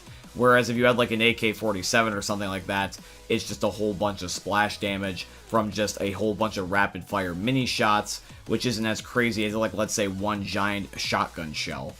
Yep, so once again, after explaining it a little bit, this myth is confirmed. It's really weird how that this works, but it's just something that is in the game and we just have to accept it. Alright everybody, now we move on to the final myth. So ladies and gentlemen, if someone were to down mid-air, and they were incapacitated while they were falling to their death, could you try to end up catching them somehow? Is there anything that we can do as a player to save our teammate's life? I don't know. Let's find out. Myth. Can you save somebody's life by catching them in Left 4 Dead 2? Alrighty guys, so me, Dan, and Glabursko are ready to end up taking on the final myth. Now we do have a couple things here that are going to be helping us out. Number one, we have slowed down the game, so that way it's going to be much easier for us to be able to react and therefore catch each other. Second of all, we're going to have adrenaline in our systems, making so that way the res speed is going to be a lot faster, making it more in our favor. And then lastly as well, we are going to be trying to be on the highest possible elevated surfaces, such as like NSenr's Atrium, even No Mercy's Hospital, just so that way we have more time to be able to hopefully catch somebody before they end up crashing into the Earth's crust. So here is our absolute best attempt from when we were doing this on NSenr. So what's going to happen is that me and Dan are going to be at the very edge of this little bridge right here. So shortly here, I will incapacitate myself once I have jumped off, and Dan will be falling off alongside me with adrenaline in his system, and he's going to be trying to hold his interaction key to try to res me. So on the count of 3, we're going to jump, and we're just going to see if Dan can end up resing me with everything in our favor. So on the count of 3, 1, 2, 3, and here we go, we're falling. Dan, can you res me? Okay, interesting results. Ladies and gentlemen, let's take a look at them, shall we? So let's replay that in extra slow motion. And as you guys see, what happens is that once I end up jumping, Dan is like just a little bit later than me, but he does start to pull a res off. The res is showing up on the screen. However, though, we both descend to the ground and we both end up dying. Going into this myth, I thought that there was a 50-50 chance that this will work. Either that number one is that this was going to end up not working whatsoever, there would be no interactions, no signs that this was working whatsoever, it'd be a complete waste of time. The other half of me was thinking like, okay, if you can end up having it where you can save yourself from fall damage while rezzing somebody while you're falling, while you're a player that's standing up, could this work in the reverse sense? And it looks like it was sort of working, but it just looks like we happened to just run out of time. So the only thing that we could do that was higher than NSenr's Atrium in order to attempt this myth was to go over to No Mercy's Hospital. So now we're at the top of No Mercy's Hospital, and we're going to do the exact same thing, except that I'm going to try to revive Dan. And the problem is that what happens is that the death cutscene for when you fall off the map immediately takes place, and therefore we end up not even having an opportunity to revive each other, because I thought that, you know, with the building being so high, we'd have a chance, but no, unfortunately that was not the case. And even though I haven't proven this myth as busted before in a prior episode, we did also just end up removing any possible placebos, tried to end up doing it where we were holding down the talk button, so that way the cutscene for when you jump off the building could be hopefully turned off, because that is a thing that used to be in the game, but unfortunately that didn't work no matter how many times we tried it. So since NSenr's Atrium doesn't give you enough time and No Mercy's Hospital ends up just killing you with the death cutscene, this myth is just simply not possible within the current means of the game. However though, with that being said, we only tested the default maps that were in the game that were a Valve official map. If there was ever a custom map that was literally just an infinite, like, straight up building where you could fall for as long as you want, I think that this could be possible. It's just that I don't think that there's a map like that that exists, but I want to say this is because the revive animation was always there. That wasn't the issue, it's just that the issue was we were running out of time, or there was a death cutscene playing, or just something like that. So instead of leaving the myth at busted, I want to leave it at plausible. I think if you ever got the right map, this could happen. It's just that the highest building in the entire game is No Mercy's Hospital, and the game doesn't let you because it has a pre-triggered cutscene. So that's just where I leave it, but let me know what you think down below in the comments. Myth. Can you jump off the top of the hotel on NSenr to get to the very first safe room and not die of fall damage? Alright guys, so this myth was submitted by Glabursko, and once again, Glaburskos wants to know, can you jump down from the top of the hotel on NSenr to basically get to the safe room, essentially end up taking a massive shortcut? Now I'm doing this with my boys, Dan or Dr. Zed and Drages. The first idea that we want to try is the frag round shotgun, because the frag round shotgun, as we know from our prior myth testing, this can actually save you from taking fall damage. Now, if we end up jumping from this height, is there a massive difference, or is it going to be identical? So what I'm going to have is Dan jump with a frag round shotgun while I'm already down here with no clip for myself, and then I'm just going to have Dan jump on the count of 3 and just see if he lives or dies. Alrighty, 1, 2, 3, Dan go, and what the heck? Okay, that was really interesting. Dan, like, died early. Take a look at the footage again. Here it is in slow motion. When Dan ends up jumping, he dies early, and he dies like right where the glass was. So I'm assuming he got killed because there must be a death barrier there. I even verified my suspicions by using no clip to get back up to where Dan was right before he died, and all I do is just hover over the area where the glass was, turn it off, and then I down and die myself. So every single spot where the glass is going to be a death barrier, which means that no matter what you do, you'll just auto die unless you just cheat and use God mode, because the game has a natural death spot here. This is probably to specifically prevent players from doing the very thing that we're doing and just basically take a shortcut and avoid the entire map. But I believe I remember seeing somewhere that you could do this, and I'm not talking about the defib method either, I mean just in general, but it must have gotten patched out with the last stand. But as it stands right now, this myth is busted. If there's a death barrier in all these window spots, it doesn't matter what you do. Unless you just cheat, it's not going to do anything, unfortunately. Myth. Can a hunter do more damage to a player if they are on fire? Alrighty guys, this myth was submitted by KOT76. Now he does have an additional myth here, and I decided to tackle on the one about the hunter being on fire. That's just because me and my friends did not feel confident in tackling the other myth, just because it felt a little bit too complicated to do. So my friend, thank you for commenting, and I hope that one myth of the two will be okay. Now guys, in order to end up having proper results for this test, we're first going to need a control. So what I'm going to do is that I, as a hunter here in this situation, I'm going to try to pounce Glabursko and or Dan, and what we're going to have happen is that I'm going to be just jumping at them from a certain spot, and then the next time that I'm going to be jumping at them from the exact same spot, I'll be on fire, and we're going to be seeing if my damage that's going to be displayed in the left-hand side of the screen is going to be increased, even if it's by a little amount. Even if it's going up by like 1 damage, we're going to end up saying that the myth is confirmed. Okay, guys, so this is the control test. So from the top of the staircase here, I'm going to be pouncing Dan near Jimmy Gibbs' stock car, and you can see I do 19 damage. Now what's going to happen is that I'm going to be lit on fire, and we're going to be seeing if I can end up getting 20 damage or higher, or even if it just stays the same or goes under. Alright, so here we got Dan here trying to light me on fire with the gasoline can, and I'm just going to let him light me on fire, and I'm just going to literally run right back upstairs, and I'm just going to do the exact same thing again. Essentially, we're just trying to see is that, does the fire that is on the hunter actually also affect the survivor? Because technically, it should logically do that if we're trying to make this realistic. You know, fire spreading from one object to another, or in this case, zombie to person. So yeah, here we go. I'm going to jump, and we're just going to see if I do any more damage. So here we go again with Dan. And the damage is the exact same. It doesn't go up or down. It's just once again exactly 19. Now, I do understand that there is a huge possibility of human error. I could have been slightly further away from Dan or closer to Dan, and same thing with him to me. And there also could have been a whole bunch of other placebos. But we tried this multiple times, and you guys are just seeing the best results for the sake of the flow of the video. So I'm going to leave this myth at busted, actually. Since the hunter did not do any damage increases from what I was able to see, I just can't, in good faith, label as confirmed from my personal testing. Myth. Can you jump in the rescue helicopter's blades and not die? Alrighty guys, so this myth was submitted by Alfonso, and he asks, can you end up surviving jumping into the blades of the helicopter on No Mercy?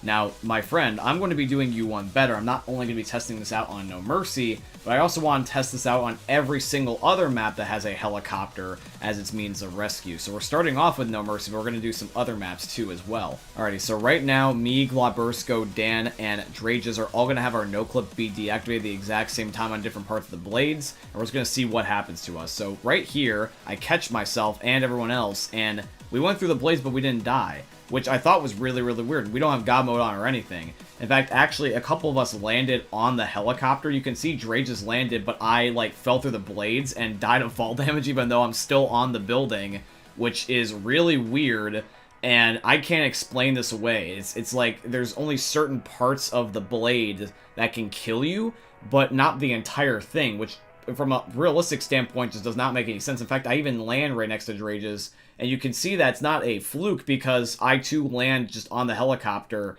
and nothing happens to us. It's really, really weird.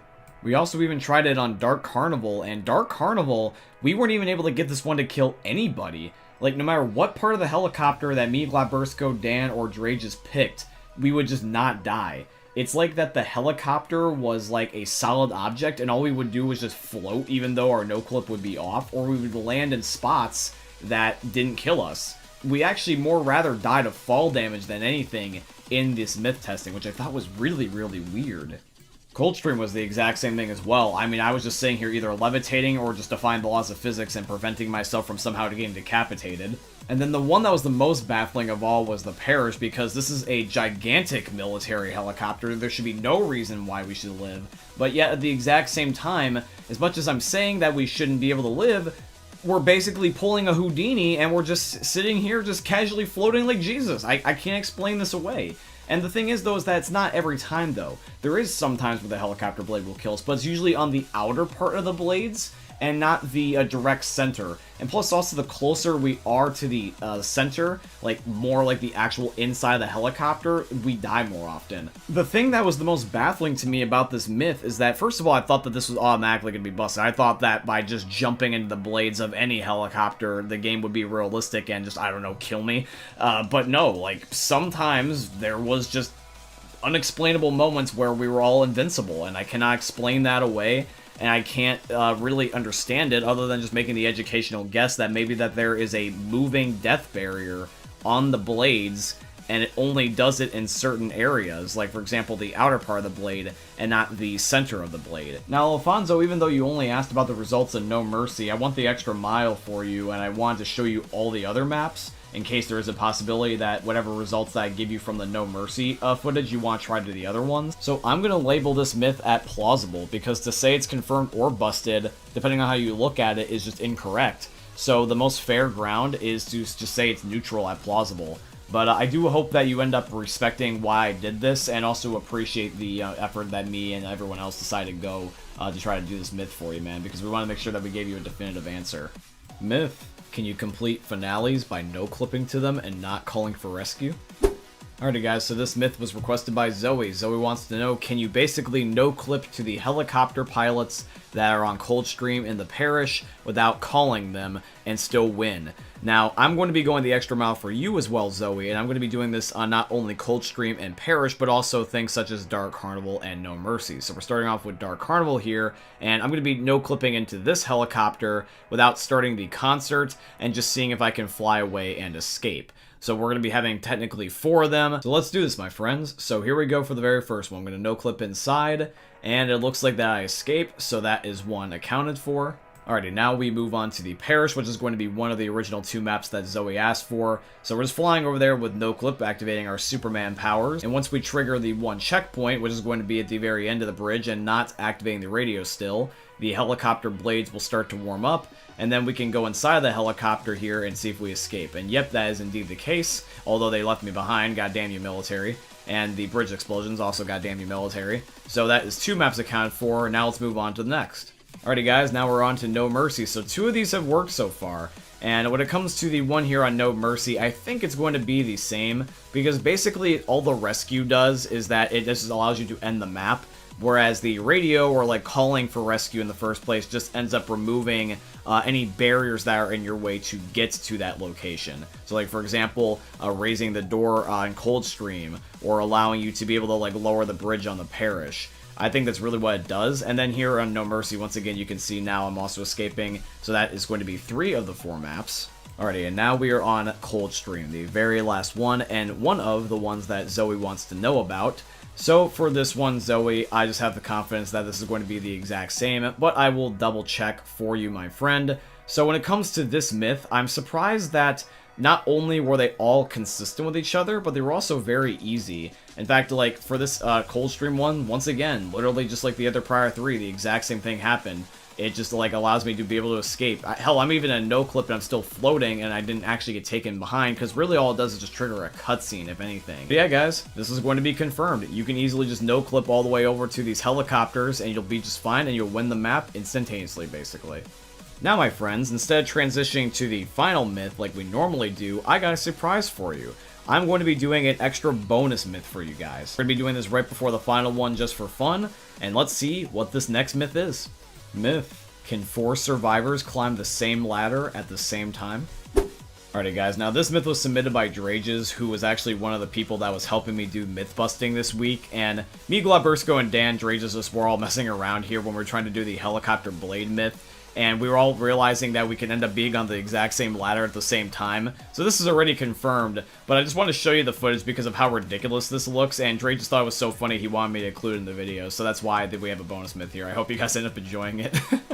But yeah, guys, after all the lulls, now we move on to the final myth, which is once again going to be, can you hit a throwable with a baseball bat and essentially play Left 4 Dead baseball? It's really a unique myth, and it was a lot of fun to test. So, ladies and gentlemen, let's jump straight into it.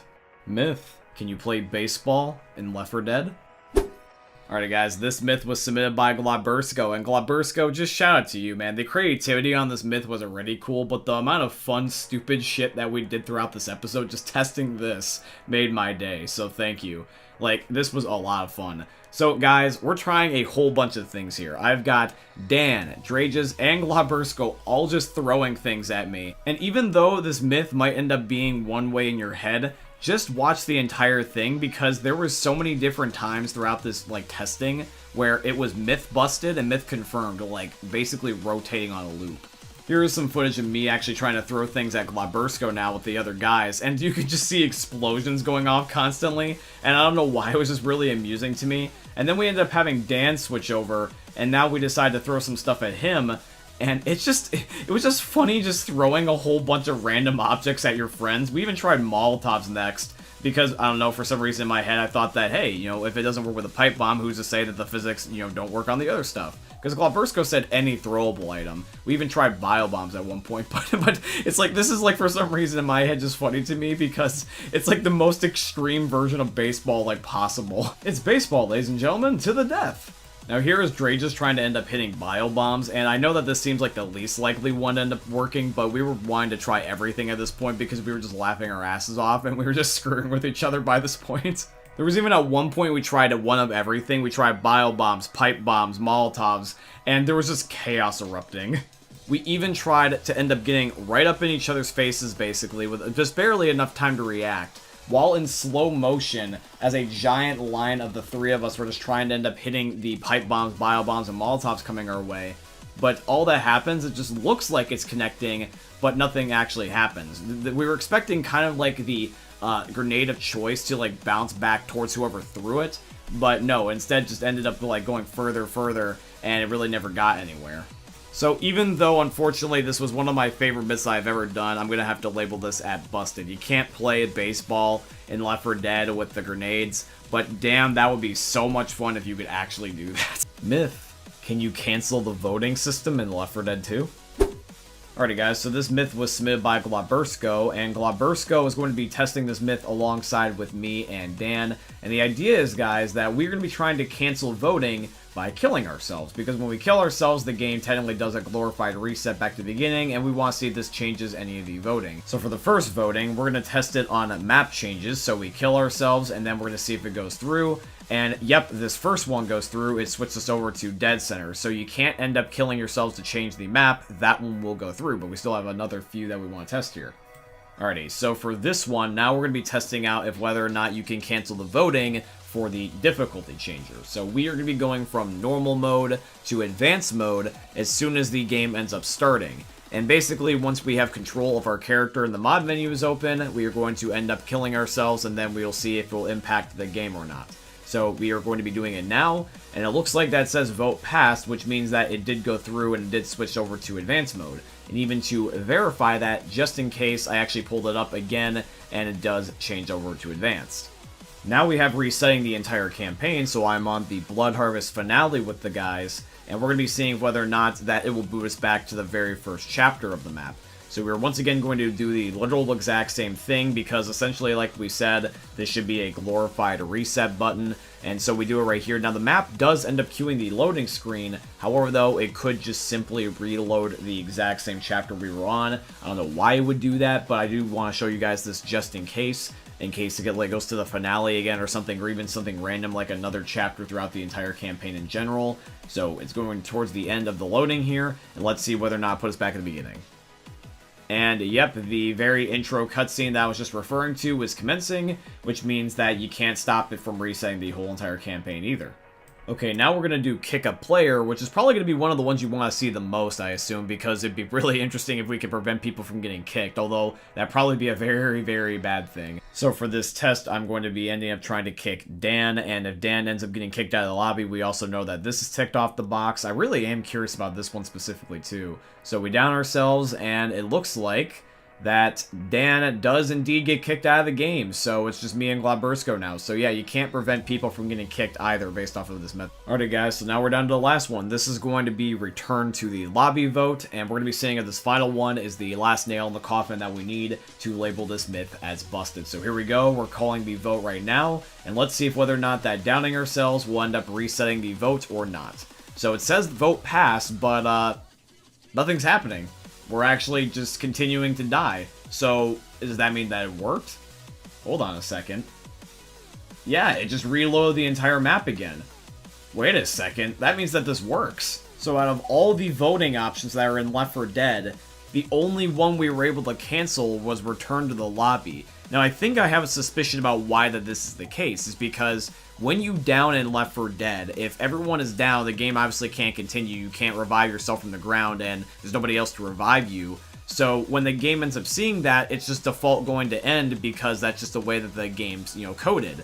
But when you vote to return to the lobby, I guess that the game ends up having a prioritization issue, where instead of prioritizing your vote, it prioritizes just simply resetting the game, which is probably just a true-false thing in the coding if X and Y ends up having a certain combination, which leads to this end up happening. So technically, that means that the myth is going to end up being at plausible, because depending on which thing you're looking at, it means that the myth is going to be confirmed or busted, but it only applies to one vote and not all or multiple of them. So you can't do this, for example, to manipulate kicking or anything, but you can do this if you want to, let's say, not end the game yet, which can be useful in a certain instance, but the chances of this happening, if you're not using an admin menu to just auto-kill yourself, then it's probably going to be slim to none, but it is kind of interesting if you want to save your game progress.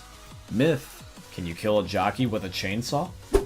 Alrighty guys, so this myth was submitted by a True Winner 1, so thank you True Winner, I appreciate you for sending a myth my way. And just really quickly before we do get into the results of the myth, Dan wanted me to specify one thing, is that anytime we've done these chainsaw myths before in the past, we've always done them on the second chapter of Coldstream, and the reason why is because the one truck that I'm in actually has a guaranteed chainsaw, just in case any of you were wondering, but anywho, I just thought I would mention that. So yes, we have a game right here on Coldstream. I have a chainsaw, and both Glabursko and Dan are special infected. And one of them here shortly is going to end up trying to attack me as the jockey after I'm done murdering my teammates very viciously here. And what's going to happen is that I'm just going to be aiming my chainsaw, and I'm just going to be seeing whether or not it simply works. Now, I am going to be arcing it up, and the reason why I'm doing this is because since the jockey jumps on your head to kill you, I don't want to have it where I miss the jockey and I just assume that the myth is going to be busted. Alrighty guys, so now that my teammates are taken care of, I'm going to be heading into this back corner here, so that way nothing other than the jockey will end up going my way. And Glabursko is a jockey here, so I'm just pre-aiming the chainsaw up with it on. Glabursko's going to try to jump on my head normally, and let's see what happens. So here we go. Glabursko, my friend, jump on my head. Let's see what you got. So here we go. And yep, I was actually able to kill the jockey. And I figured this was going to happen too anyways, because of the fact that it's a goddamn chainsaw. But no, yeah, it worked, which is really cool. And now I have something else in my arsenal that will once again be good for stopping the jockey. By the way, though, I do want to clarify something before we end up finishing this myth, is that if you end up aiming the chainsaw just straight on, the jockey will still be able to hit you, because without aiming it upward, the jockey will just jump around the chainsaw blade and then basically ignore it. So I am glad that I addressed this, because I was originally going to do it this way, which would have given me a completely different result. So when you're doing this, make sure you aim the chainsaw upward. But yeah, the myth is confirmed. You can stop the jockey with a chainsaw, which is really, really great. Myth. Can you kill 30 zombies with one SMG mag?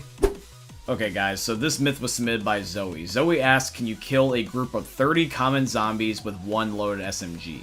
And I interpret this, my friends, as can you kill up to 30 zombies with one single SMG mag? So that is what we're going to be trying to do here today. I have this little arena where I'm going to be having multiple zombies spawned in here by both Dan and Glabursko. They're going to be Jesus here and create some zombies for me. Now, in order to do this the most efficiently possible, I'm going to be using a suppressed SMG, which has 50 rounds by default, and I'm going to be using a laser sight with incendiary rounds, going for nothing but headshots. I'm trying to maximize my amount of bullets, and I'm going to be seeing if legitimately if it's possible to do this. Because other than using frag rounds, I can't end up seeing if whether or not that this is going to be possible without hitting a precisely perfect shot every single zombie. We could just use frag rounds, and I guarantee you that that would probably work, but it's kind of like making the gun an explosive at that point, and it's really not fair. And if you want to see the true results, by the way, of this footage, just feel free to slow the video down and count along with me. But I decided to speed up for the sake of the video. But when all is said and done, how many zombies did I manage to kill doing this method?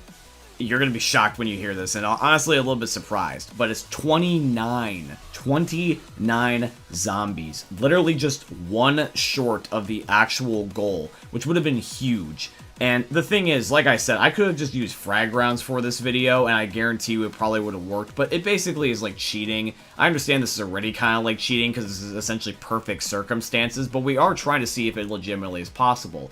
So hypothetically, yes, you could have used frag rounds, but we didn't do that, but I'm surprised this even was this close with suppressed SMGs, with only incendiary rounds and laser sights in a controlled environment just getting only headshots. Now, due to a little bit of mixture of human error, the fact that there's going to be just random zombies that are just going to be interfering with the myth, and that also I didn't use frag rounds, instead of labeling this myth at busted or confirmed, I am labeling it at plausible. I guarantee you, I cross my heart and hope to die, that there's got to be some possible way you can do this if you had enough determination, because I got close to doing it this way. If I were a little bit more accurate, if I one-tapped a little bit more frequently instead of clicking and spraying a little too much bullets, I guarantee you that this would have worked. I have that much of a gut feeling, and that's why I'm confident in labeling it at plausible. Myth. Is it possible to move your character around after being left behind by the rescue vehicle? Alrighty guys, now this myth was submitted by Drages, who wants to just simply know, can you end up moving around after you've been left behind by the rescue vehicle? Basically, I'm assuming what he means is that can you move around like in the ending cutscene where the vehicle is doing its cinematic takeoff. Now, we're going to be doing this here on No Mercy, because typically this is usually the map where we end up getting the most, bugs on with, the rescue vehicles and stuff like that. So me, Dan, and Glabursko, we're going to try a multitude of methods here. We're going to be trying to, zoom around with no-clip through the helicopter. We're going to be just simply having no-clip active while we're in the helicopter, being on, the door area of the helicopter. Maybe we can, be squeezed out. A multitude of things are going to be taking place here. So for our first method, we're going to be trying to hang out at the edge of the helicopter near the door. But this first attempt, it took away all of us, and fortunately, we were not left behind. Then for this next part, we tried to have it where we just ran with no clip straight through the helicopter. And when this ended up happening, we got a really, really interesting result. And I think that I should just show you guys just the raw audio, because this part is just goddamn hilarious. Damn it, Lewis. Oh. Wait, Lewis? What the fuck? He's floating! It's Jesus Lewis! What the fuck? Wait, try moving, try moving! I'm hitting my keys. Does it not work? I got no idea. I don't even have access to my menu. What the fuck? Yeah, but I hope you enjoyed my Jesus Lewis jokes. But yeah, unfortunately, even in that instance where we were technically left behind that time at least, and we were just having Lewis float out in the middle of the sky, Dan was not able to control Lewis. He just sat there floating. Now for this third attempt here, we tried the zigzag method where we just try to just run through the helicopter real quick, and luckily Lewis is on the ground this time, And the thing is, though, is that even though Lewis is on the ground, Dan still simply just does not have control of his character. All he does is just sit there. There's the idle animation where Lewis just kind of like just sits there and like moves at least a little bit, so it's somewhat realistic, but it's not like genuine player movement where like you can tell that it's a player versus an AI. It wasn't until the next day, right before I made this video, where the man that submitted this myth himself, Drages, wanted to clarify something to me, because he already knew that I was working on this myth, and he said that there was something that we could have tried that we didn't yet, which was going to end up being that, hey, in the console commands, if you end up like hitting the squiggle button on your keyboard and you manually end up inputting the kill command and then also the revive command, if you just revive yourself, could you be able to end up doing it that way? And I wasn't sure at first because technically I use the admin menu because I don't remember all the commands by name, and I was like, well, I don't normally have access to my commands when there's a cutscene playing, but yeah, sure, let's try this. So he ended up playing a game with me here once again on No Mercy. And when we ended up doing this, this was actually our results. As I am in the helicopter normally taking off, he just simply kills himself so that the helicopter will leave, and then he revives himself, and you can see he's jumping around, picking up his guns, interacting and everything. This is completely done by Drages himself. That's not normal bot movement, that is player movement, which means that if you do it at least specifically this way, this myth is confirmed. You can move around if you've been left behind by the rescue vehicle, but it's extremely hard to do so, and you probably can only do it if you cheat. Alrighty, meme lords, we're on to the final myth. Let's see if it's possible if you can catapult other players with throwable grenades. Myth: can you catapult players with throwable grenades? Okay guys, the final myth is submitted by Dan or Dr. Zed. And once again, the myth is going to be, can throwables basically catapult players up into the air? So here we go. I'm going to try to launch Dan to the air. Dan, do your thing. Here we go. 3, 2, 1, and... yeah! I think so. Yeah, hey, look at that! We did it! Yay! So yeah, ladies and gentlemen, this myth is going to be confirmed. You can fling players up on elevated surfaces, or just catapult them in general if you chuck a grenade underneath them. Essentially, you're making the grenade be like the way that the grenade launcher functions, where it's just a item that collides with the player, and it just gives them a boost. Pretty cool stuff. Can you open the secret Easter egg room door on the last stand as a special infected? Alrighty guys, so this very first myth was submitted by Glabursko, and Glabursko wants to know, can you open up the secret Easter egg room that is on the last stand where the golden crowbar is at? Now, we are going to be doing this by going into a versus match with me, Glabursko, Dan, and Drages, and Dan is going to be playing as a multitude of special infected, just simply trying to open up the secret room by mailing it a couple times and just seeing if his special infected powers can end up breaking down the door, because traditionally you can only break it down with a melee weapon. Now, to make this even easier for us, I even meleeed the door myself a couple of times until it was one shot, therefore making it extremely weak, so if the special infected can break it, it should only be knocked down after a few attempts, and not going to be taking literally all day. Now, we were not able to end up getting any results with the Hunter, so then Dan became a jockey and tried to use a jockey, even using the jumping powers, but unfortunately, he got no results with the jockey, just like how he didn't get it with the Hunter. Then Dan proceeded to try using the spitter, and that didn't work. Then Dan tried the boomer, and that also didn't work. And then finally, we got until about 2 special infected left. We ended up having the Charger and the Tank left, because unfortunately you can't play as the Witch, and we got no results so far with the Spitter, the Jockey, the Hunter, the Smoker, or the Boomer. And when it came to the Charger, I thought that this was going to be our most likely successful special infected attempt up until the Tank, because the Charger literally can just battering ram into the door. But unfortunately, no matter how many times that Dan tried this, it just would not budge. And then finally, we ended up having the Tank attempt. Now, out of all the special infected, other than the Witch, this is our last chance. The Tank is, like, literally the most indestructible zombie in the entire game.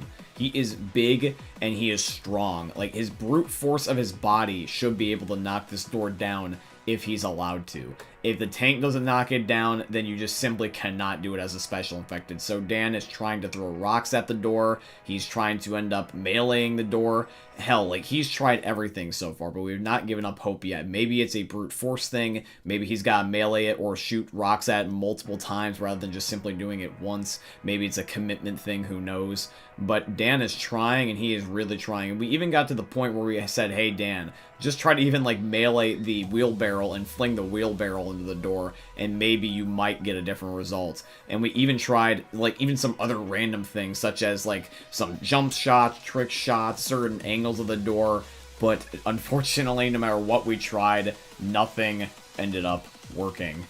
So guys, I'm going to leave this myth at busted. Unfortunately, unless we can end up figuring out a way to get a witch to maybe attempt to do this, but unfortunately you can't control the witch in the current state of the game. There is no way you can do this in the moment, and sadly, it's busted. Myth: can the crashing plane dynamic event on dead air kill a tank?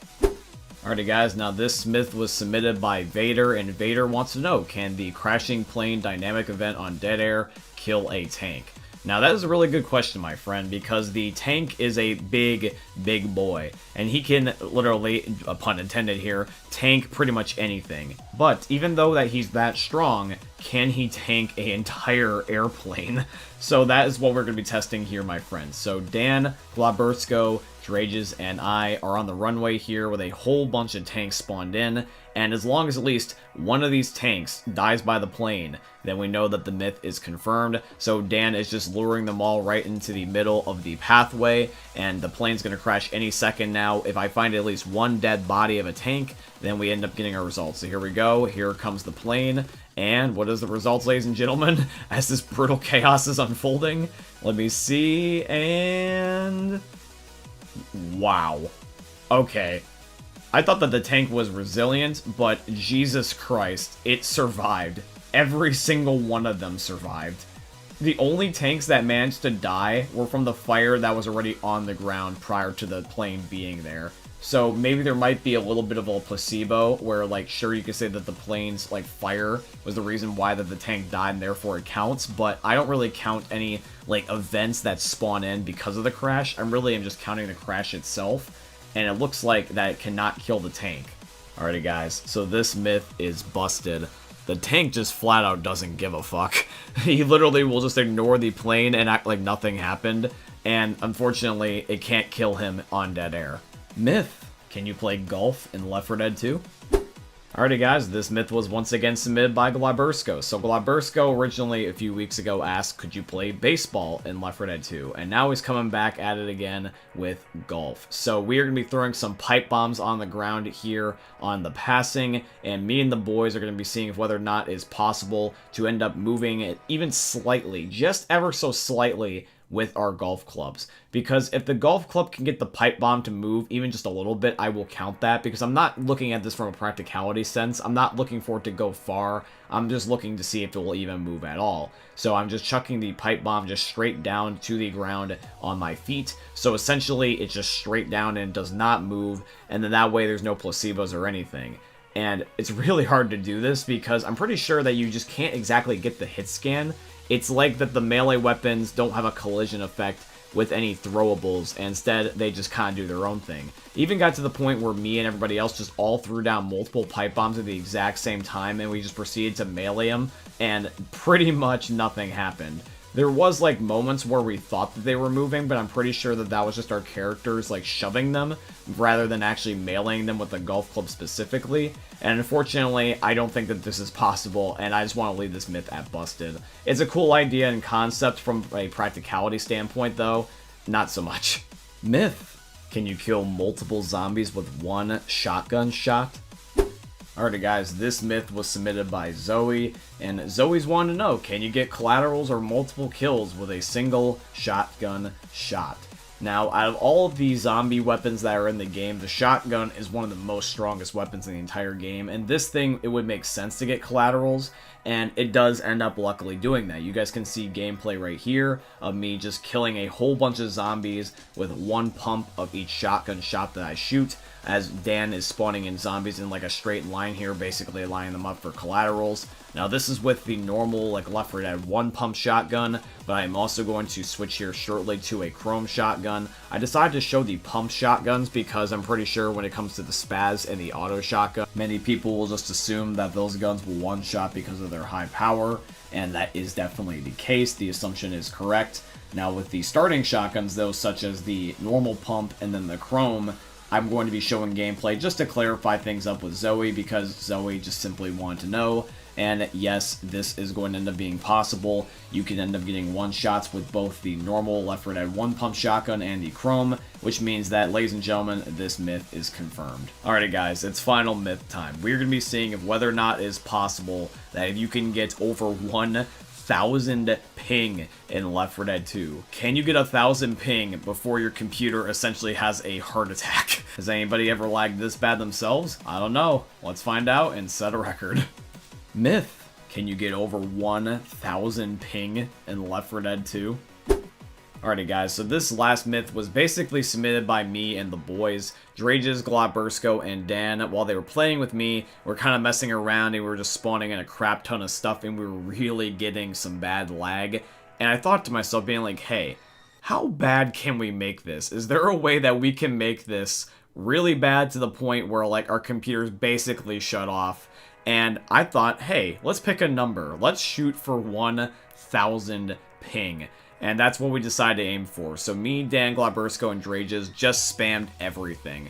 Eventually it got to the point where we just decided, hey, we're going to spawn in Special Infected, we're going to spawn in vehicles, we're going to spawn in weapons, we're going to spawn in bot survivors, we're just going to spawn in absolutely everything.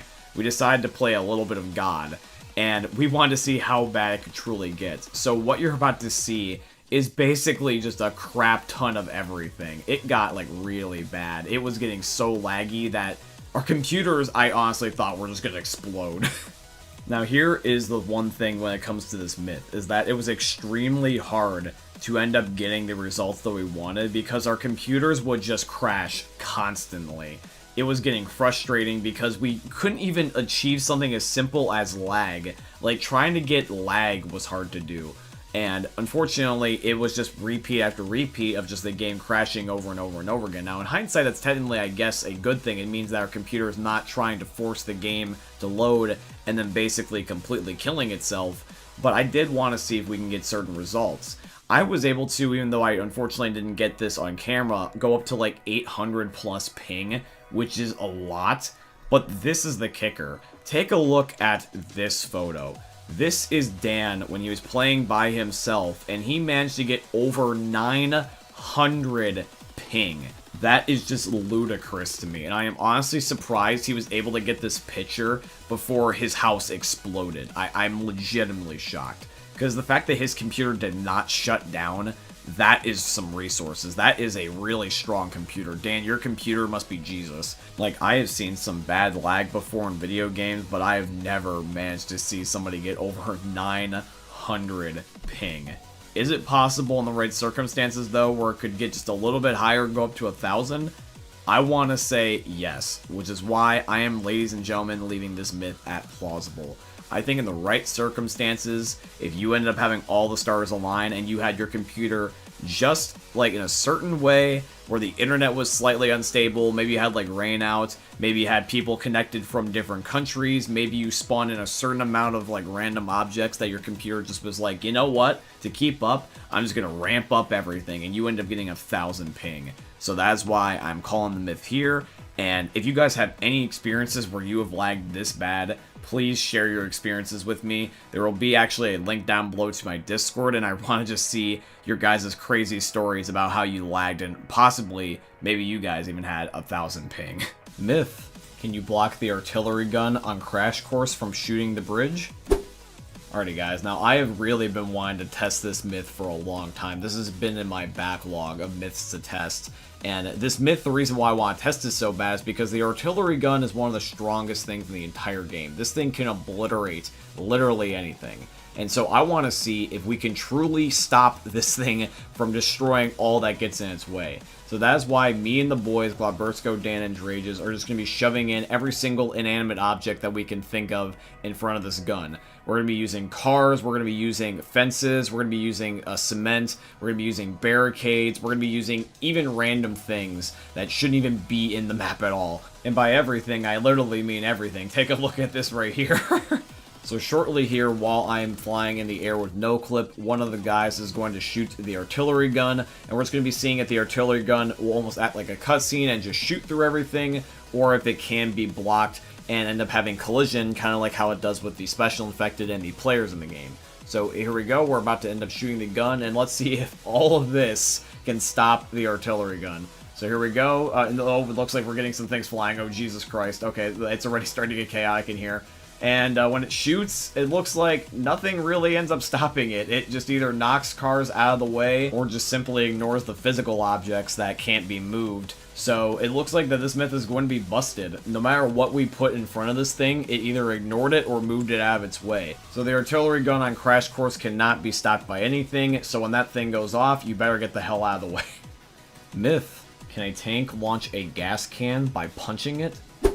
Alrighty guys, this next myth was submitted by StarSan64. Now, Star, I don't believe you've ever submitted a myth my way before, man, so thank you, I appreciate it. And I hope that you submit more, my friend. I really look forward to seeing what else you come up with.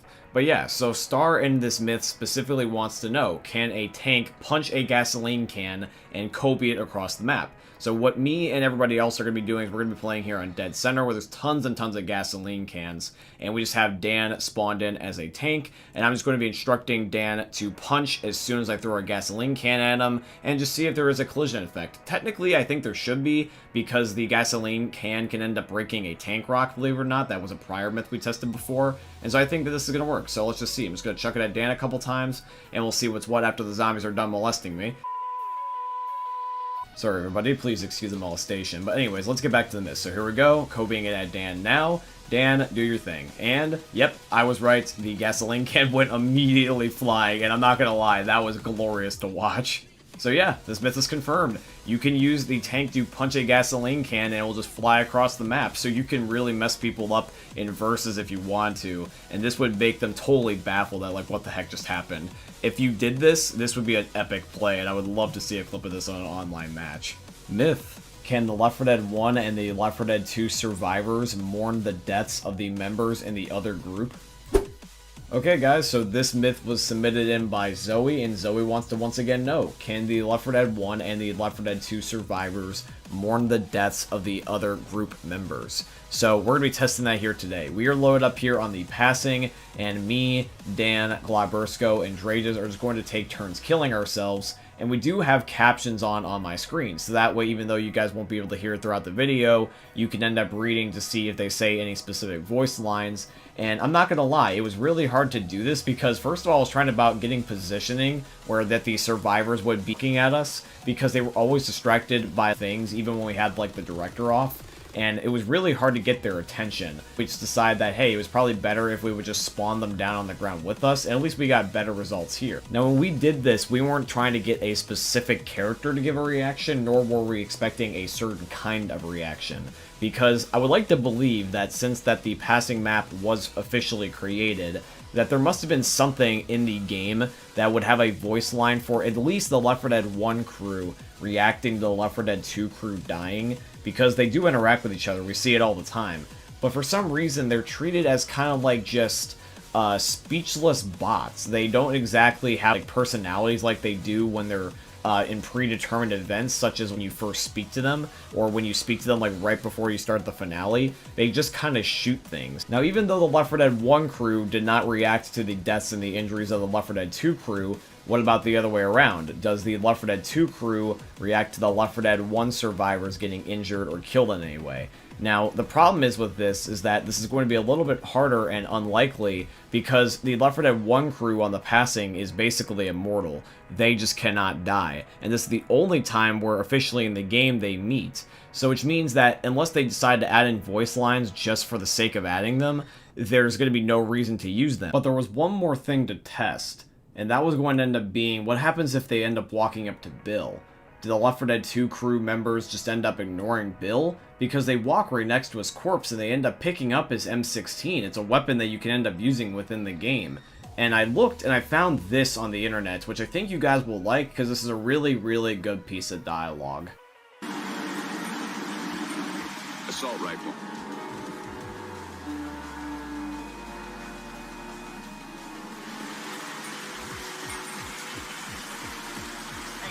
Sorry for your loss. All shit aside, I'm sorry to hear it.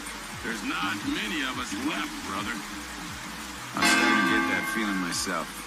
So before the Last Stand update, this was a hidden piece of dialogue that was in the game files, and since it was a hidden piece of dialogue and not officially in the game, the only way you could use this before was with add-ons. So that is probably why we didn't find it until just recently. Now, even though Nick doesn't give an over-the-top like death reaction or anything, because Bill's technically already dead, and also second of all, he didn't know him, I am glad that Nick, of all people, was trying to end up being empathetic towards the Left 4 Dead 1 crew, especially even Francis, because like Left 4 Dead 1 and Left 4 Dead 2 crew both have one asshole character, Francis and Nick respectfully, and the thing is that the fact that the two asshole characters can come together in a time of like needing other people, like, you know, grieving and stuff like that, and needing a sense of community, it's really cool that even the two like really tough as nails characters can have empathy for each other, and I really like that because it like breaks up the tension and it makes it feel refreshing to see this dialogue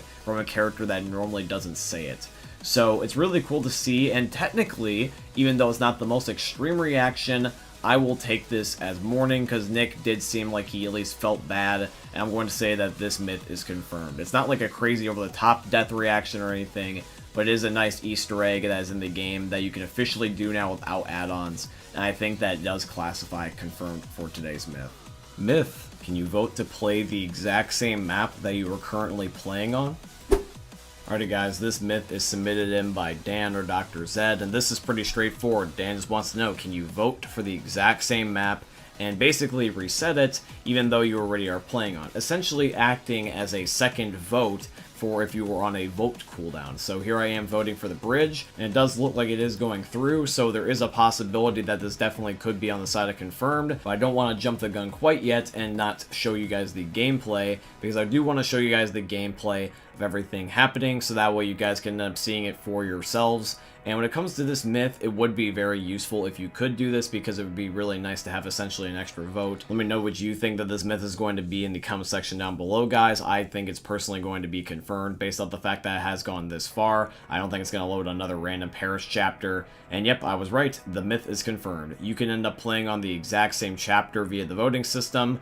It technically is just a glorified reset button if you're on vote cooldown, but it can be useful if you really need to do this.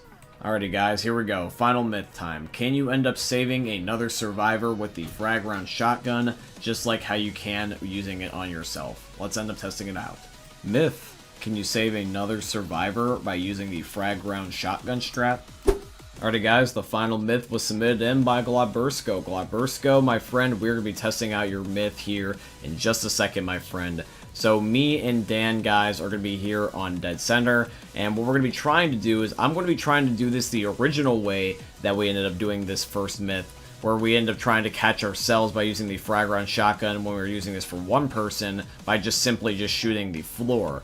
And if Dan just jumps along with me, does he end up also too getting saved? Does the frag rounds give kind of like a cushion effect within a sphere, or is it only just a straight shot right underneath of the person that's shooting the gun, so that way they can be saved? Because keep in mind is that technically this is like a glitch that became a strat, so you're not exactly supposed to do this. So if you can do this for others, it's going to be kind of a little bit nitpicky, and I feel like it'd be very, very hard to do.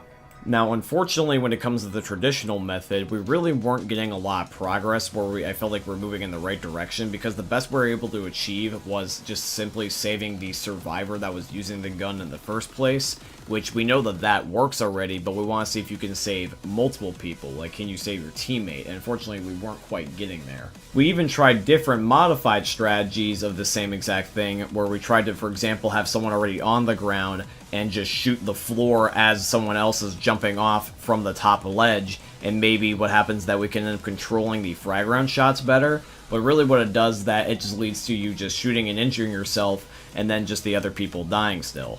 Now, originally when I was playing and trying to test out this myth, I thought that the frag rounds would be a lot more generous of splash damage, but me and Globbersko tried to test the splash damage right here, and you guys can clearly see Globbersko's just simply standing on sandbags, and it's not connecting with him. He basically has to be in the line of fire for it to count as a shot on him. Then we even tried to have it where I was off at a distance, I shot the gun like horizontally and see if maybe I can get a more accurate shot and therefore time the frag rounds better, but that didn't work either. So guys, it's not looking so hot for this myth. It's essentially on life support here. We've tried shooting the frag rounds in a multitude of different directions, and it's just simply not working. So I decided to try one more thing, mostly as a joke, because I was just kind of getting bored. I was like, you know what, guys? If we're just going to test out things here, why don't I just shoot your feet and try to act like as if it's a grenade launcher and fling you up? And the guys were like, sure. So we're mostly just doing this for the laughs. So the guys decided to jump just only a few more times. I was just going to try to aim the crosshair at their feet. And once I end up making a collision effect with one of the guys, you'll be really surprised what happens, because it's not exactly what you expect. Just here, just take a look and just see what happens. I'm not this because my ping. 1, 2, 3. Wait, I just say Dan! Wait a minute! I just said Dan! What the hell? I shot a shotgun up his ass and he stopped for a second! You can tell by our enthusiasm we were not expecting this to happen. This was mostly just for the joke. We were gonna probably make this into like a bonus clip for the end of the video. But no, legitimately, you can save your teammates by doing this. You just have to shoot their feet and basically make the shotgun into a grenade launcher, but it still works. This is really cool because this could be a good strategy you can use with your teammates, where if you want to speedrun, you could shoot the ground for yourself and save your life, and then immediately follow up and have your teammates jump and shoot their feet and therefore save their life. I really enjoy when I find strategies like this, because that's one of my favorite part about Myth-Busting Mondays, is when you can end up changing the meta of Left 4 Dead.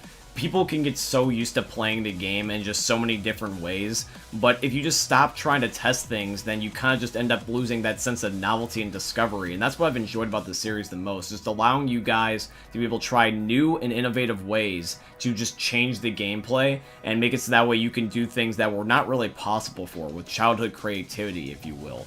So yeah, ladies and gentlemen, the final myth is confirmed. You can save your teammates with a frag round shotgun. It's just that you have to shoot their feet and not end up shooting the ground as you're falling with them, because it will give you different results. But it is good to know that you can now do this strategy in addition to all the other ones we have tried and succeeded at thus far. Myth: can you knock a witch off of No Mercy's rooftops by using a pipe bomb?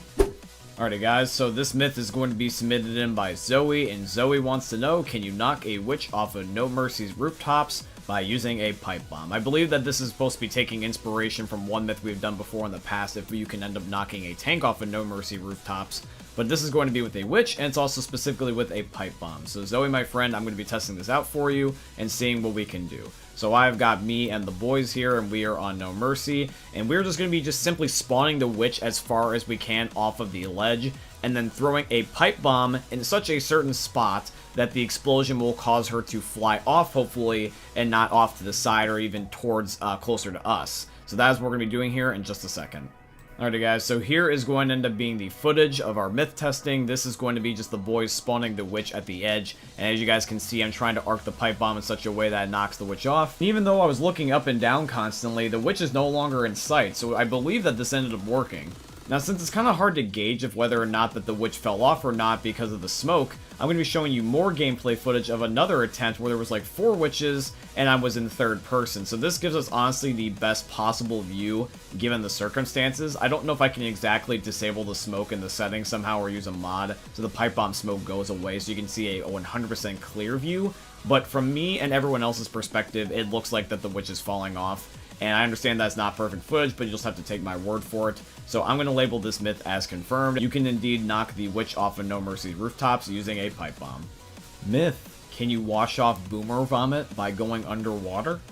Alrighty guys, so this next myth was submitted in by Globbersko. Now Globbersko, I really like your myth here because this is a really interesting question. If this works in the literal sense, then this would be very, very cool attention to detail, because it means that the game is almost like realistic in a sense, because hypothetically, no matter what's on our faces, we should just be able to wash it off underwater. So that's what I'm going to be trying to do here in today's video. So right now, I am vomited on, and I'm not only in third person, but also in first person, just sticking my head underwater while I'm at the boathouse on the finale of Death Toll. Now, when I personally got vomited on, I decided that I was going to be under the water for a decent amount of time, like a few seconds or so. So that way, if it was able to wash off, even if it was only by like a little tiny difference, that it would be noticeable. And the thing was, though, is that it didn't really feel like it was doing anything. So I decided, hey, you know what, we probably need a control. So what I'm going to do is I was going to spectate the guys here rather than doing it on myself so we can see it in real time. So what I decided to do was have a boomer vomit on Drages and then just count the time so that way we know what is our base, what is our control.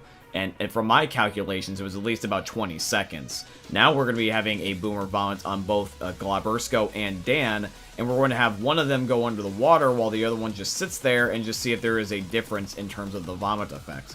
Alrighty guys, so Glabersko and Dan are ready, and I'm going to be spawning a boomer and shooting it here in just a second. The idea is that Glabersko is just going to be standing in the water, and Dan is going to submerge himself under the water, and we're going to be seeing if whether or not that Dan can remove the vomit quicker, even if it's by like a second. Because even if it's a little tiny bit, I'm going to count the myth as confirmed. However, though, if it's the exact same time, I will just end up labeling the myth as busted, because when it comes to this myth, we're trying to see if it's any bit quicker. Not by a lot, but just simply if it is quicker. So right now you can see their highlights, but unfortunately, even though that this is something that's pretty obvious, this myth is busted. They ended up getting cured at the exact same time, and you cannot remove the boomer vomit no matter what you do, whether it be going underwater or even changing the settings, because we have done a myth before like this in the past. I think the boomer vomit is just something that's just permanently in the game unless you were to just flat out hack. Myth. Can you hang on a car that is hanging over a ledge? And if so, can a tank knock you off of it?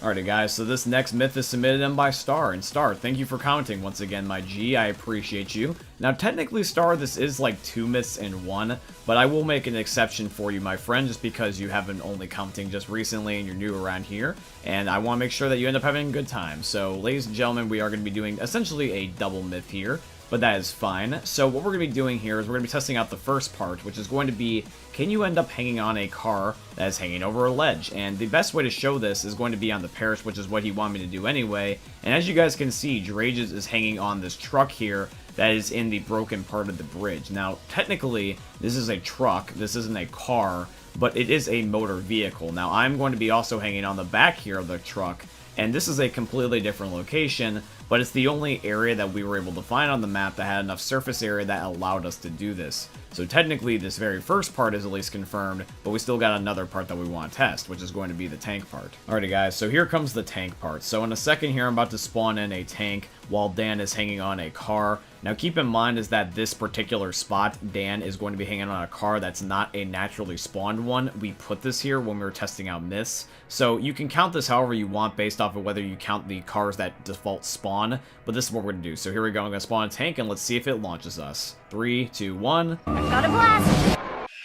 Well, Dan's gone flying, so at least I'm alive. Okay, never mind, I got bitch slapped too. Alrighty, Star, well, when all is said and done, you had a really interesting myth, and I did enjoy testing it, and I'm going to leave not only one, but both parts at confirmed. So thank you once again for submitting your myths, my friend. They were really fun to test. Myth. Can a smoker grab you through the safe room door? Alright guys, now this myth was also submitted in by Glabersko, and Glabersko ended up also testing this myth with me, by the way, guys. So he does already know the results, but I'm still going to be showing you guys them anyways, because I think you guys are going to be surprised at what they are. It's not exactly what you think, it's got a little bit of weird on the side, because let me just show you. So I'm playing here as a smoker, we're on No Mercy, and I'm going to be trying to shoot my tongue through this little slit in the door at the bots. Now, for a split second, I do grab them, and you can even see based off the captions that they're reacting to me grabbing them, but the tongue shortly thereafter does break, which means that it's not for long. Now, this little slither in the door is extremely hard to shoot through, but my crosshair is lined up, and it does work for like half of a second. Now, it wouldn't surprise me if they prevented this from happening to avoid you just cheating, because this is going to be basically your safe haven of the game. They do want you to feel safe in here, and if you could just shoot through the little crack in the door, that would be kind of unfair, so I would understand why. Maybe there is an invisible barrier that you can't cross when this is technically closed, and ends up making it where it's only if it's open that you can cross said barrier. But it is working, though, for like half of a second. It's really weird. I thought it just wouldn't work at all. But I technically don't know where to place this because of the fact that it's only working, but just briefly. Here is a little bit of better footage. This is going to be footage from Glabersko himself, and Glabersko is playing here, and it's going to be showing what it's like from the survivor's perspective for this to happen. Now keep in mind, this is also on a slightly different safe room door. This is the one that's more open and has like the bar design. But you can see the smoker tongue literally is just breaking. It's not even doing anything, it just goes through just to fall.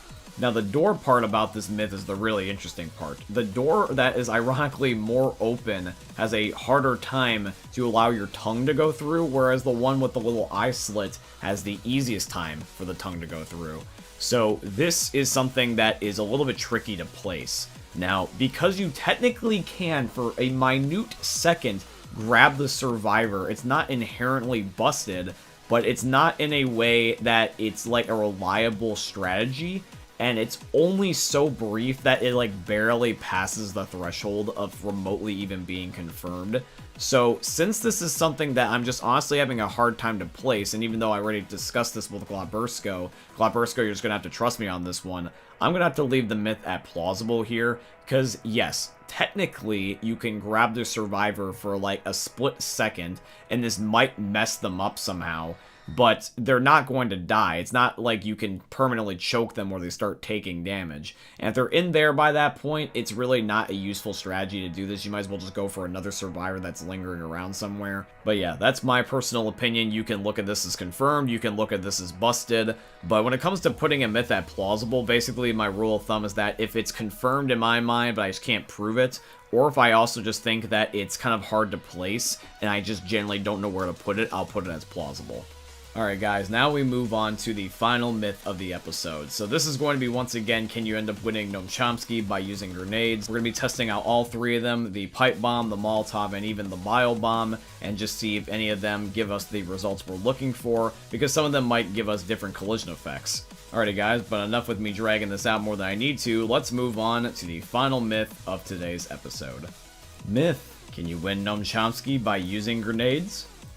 Alrighty guys, so here comes the final myth. Let's see if we can end up winning our boy with the boys while using grenades. So we're going to be spawning pipe bombs first, and then we're going to be doing Molotovs, and then we're going to be doing the bio bomb last. Now, this is going to be something that's a little bit on the tricky side, because realistically, a lot of you guys are probably going to be like, there's no way in hell you can even do this, because the pipe bomb is going to blow up everything, it's going to explode the good guys, just as much as the bad guys. Now, even though it's a very valid point, I want to point out this, though, is that there's more bad guys than there is good guys. So let's say that you were to hit every single target, good or bad, there is still going to be enough points that you can end up earning from the entire game that is enough to allow you to earn Noam Chomsky. So even if you hit everything, it's enough points. So it's a matter of what your ratio is. Can you get more bad guys than you still get good guys, as if you were playing the game normally? Now, you're just going to be doing this with a pipe bomb, so it's kind of hard to judge your timing, but when you're spamming them all over the place, when you end up having 4 people doing it like we're doing, it's going to make it where you can kind of pretty much hit every single target that's flying by. And you can see we're getting up there. We got 500 plus points, so even on our first attempt, we were not doing that bad at all. Then on our next few attempts, we were getting better and better, and this one we ended up getting, funnily enough, 69. Ha. Nice. Now, while we were cackling maniacally like a whole bunch of man-children, we decided that we were going to be playing some more, and we ended up getting 720 this time, and we only just got better and better and better. Now, even though we were having a good time, we were confident in ourselves, we didn't want to end up losing our focus because we were having times where we were getting a less score. There would be some times where we'd end up getting really low scores, in fact. So it's just going to end up being a game of practice. Some games we did good, some games we did really good, and then some games we did average, and some games we did bad. But over time, we were starting to develop a strategy and consistency. We channeled in our Allahu Akbars, and we decided that we were going to be committing to this to the fullest extent, so we just spammed pipe bombs left, right, and center, in the front, in the back, and our score kept going up, and the more it went up, the more we were getting excited, the more we wanted to blow up things. So eventually we ended up getting just enough time left to finally get just enough points in order to earn the man, the myth, the legend, Noam Chomsky. Ladies and gentlemen, we got him, baby. So yeah, guys, even though it's a little bit crazy and unpractical, and we also even got 1,000 points as a little bit of a bonus, it is confirmed. You can win Noam Chomsky by using grenades, but before we do officially wrap things up though, I want to show you guys the results of the other 2 grenades. Okay guys, now we're going to be testing out the Molotovs, and we're going to be having Noam Chomsky even by our side, and he's going to be giving us the memes and be our good luck charm. Now, when it comes to this, we're not going to be trying to reset this, we're just going to be seeing if we can earn 750 points again, because that's how much Noam Chomsky costs. Now, with this one, you guys might be thinking yourselves being like, okay, the pipe bombs were possible, sure, but there's absolutely no way in hell that you can do this with the Molotovs, because the Molotovs, you can't time these, you can't burn down specific parts, you pretty much just burn down everything, and when it comes to this, I do agree with you, this one we were not confident in whatsoever. But the thing is, though, is that, just like I said at the beginning of this particular myth, there's more bad guys than there is good guys, and if you're hypothetically hitting everything, you do get more points, and I'm not even kidding you, our very first attempt at doing this, we got enough points in order to end up getting Noam Chomsky again. In fact, it was easier doing it with the Molotov than it was with the pipe bomb, which I thought was even more of a funny thing. But with the bio bomb, though, yeah, this did absolutely nothing. It didn't even do anything. We got 0 points every single time we did this. It doesn't even, like, end up doing a direct impact. It just will literally do nothing if you hit something. It just does nothing. It's just a fart cloud in the background. But I mean, hey, 2 out of 3 ain't bad, and I'm once again going to be labeling this myth as confirmed. Myth: can you cancel a charger's charge by blowing up a propane tank?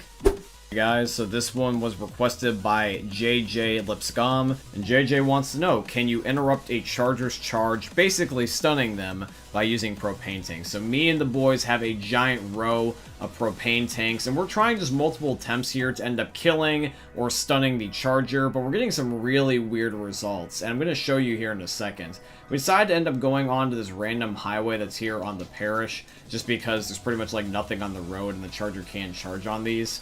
And when we blow up the propane tanks, yes, I understand that a lot of these are going to be overkill, you would think that it would end up stunning or at the very least kill the charger. But not exactly, because I'm going to show you right here in this gameplay that we had some really weird results, and this is going to be pretty insane what you're about to see here. Now, I don't know if this was a fluke, but I promise you the only thing that was modified in the game was us.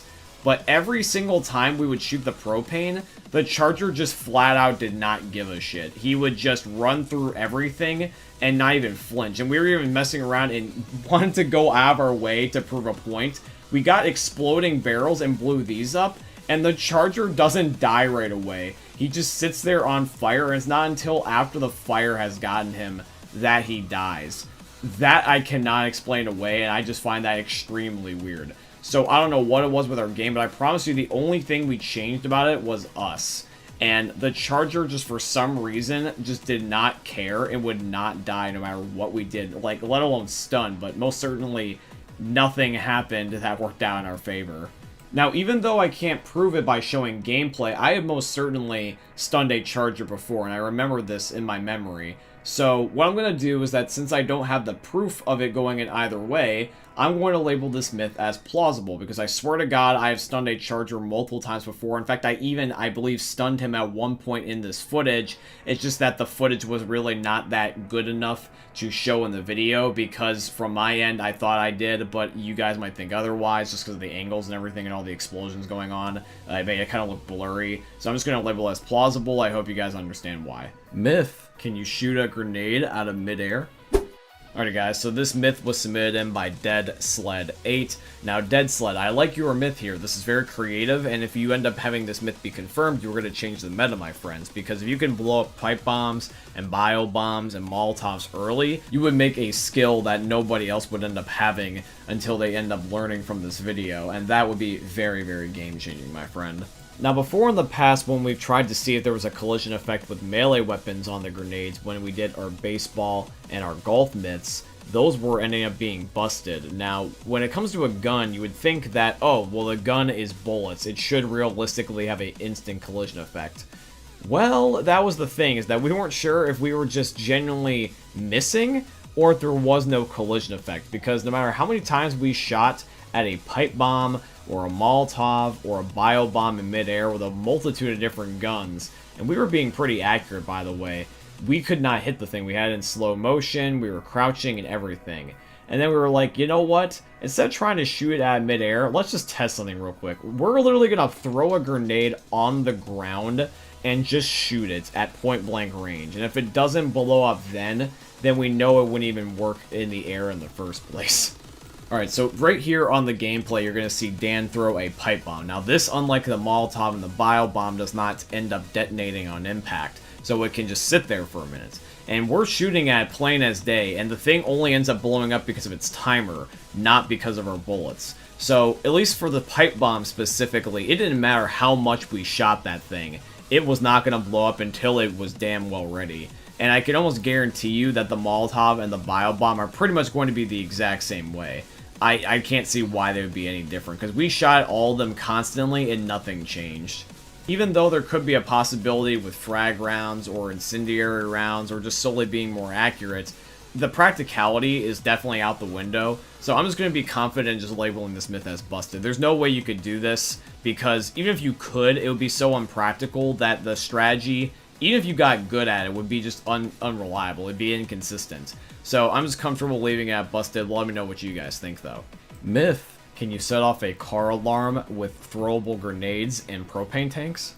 Alrighty guys, now this myth was submitted in by Star. Now Star, this myth is very creative. I like what you're going with here. And when it comes to your myth, we decided that we were just going to do this on the parish just because that this ends up having not only the best spot for alarmed cars, but we also even spawned in more of our own. And I can tell you this, is that I think your myth is going to work before we even try it, just because this game has, as far as I'm aware, pretty much like a sneeze can set off a car alarm, because knowing my luck, anything I do will end up setting off a car alarm. And propane immediately works, just so you know, because how do I know this? Well, as soon as we shot propane, every single one of these cars that Dan spawned in was enough to make me deaf, because I swear to God, that many cars going off simultaneously like that will give you an instant headache. It's not worth it, and that's why the gameplay is totally muted. Alrighty guys, now I'm done recovering from my hearing loss, so now we're going to be testing out the grenades. So we have the pipe bomb, the Molotov, and the bio bomb all ready to test. So I decided to do the pipe bomb first. Now with the pipe bomb,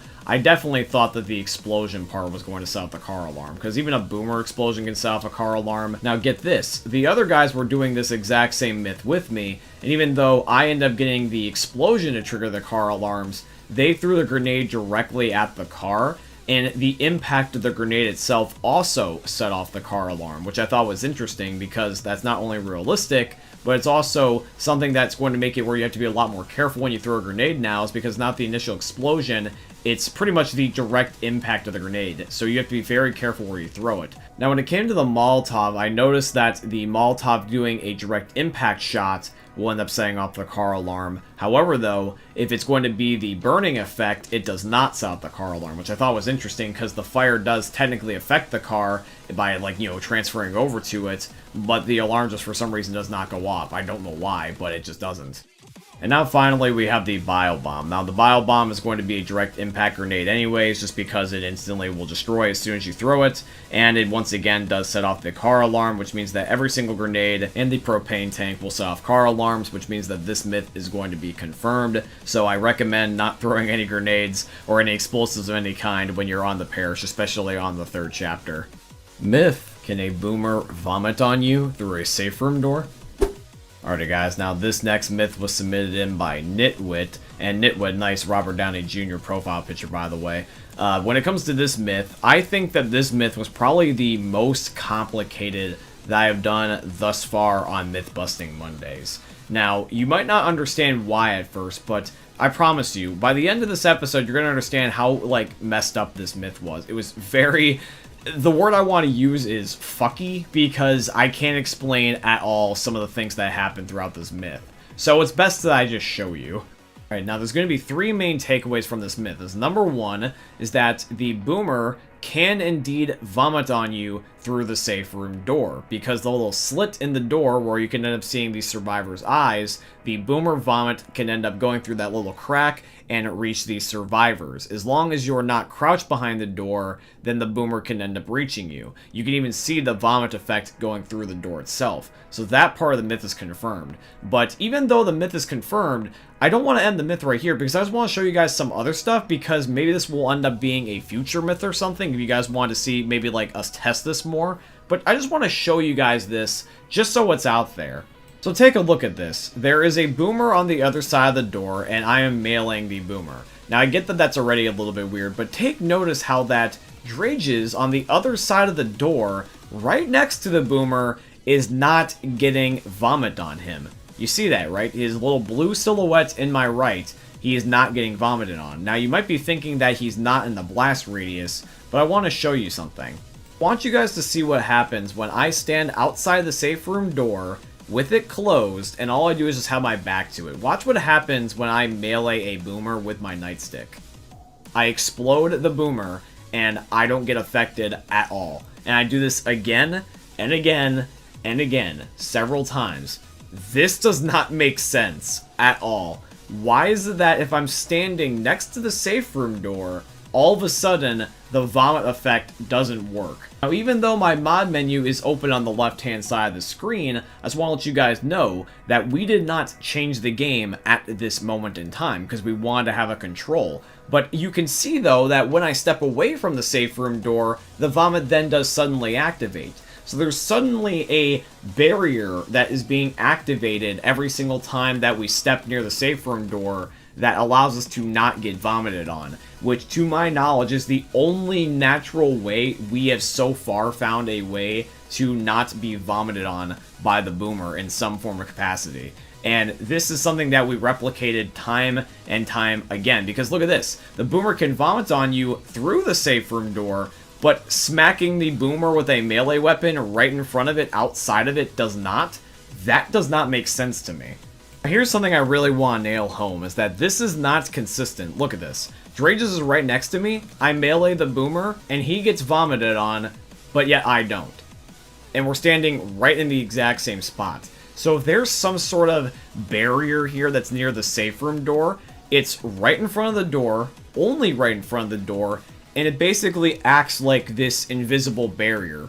Essentially, I think what's happening is that the safe room door is acting more like a 360-degree sphere, and what's happening is that when the door is shut, around it a little bit, like right in front of it, is almost an extension to itself, and I'm standing in it. So what it's thinking is happening is that the game thinks I'm in the safe room behind cover, when I'm really not, and it allows me to still be able to kill things such as the boomer and not get vomited on. But it's not everywhere in this area, it's only some areas, because if Drages, for example, is outside the area, he can get vomited on, but I can't. And as you can see, he's next to me, and he's just only slightly moved over to the right, and all of a sudden he's safe.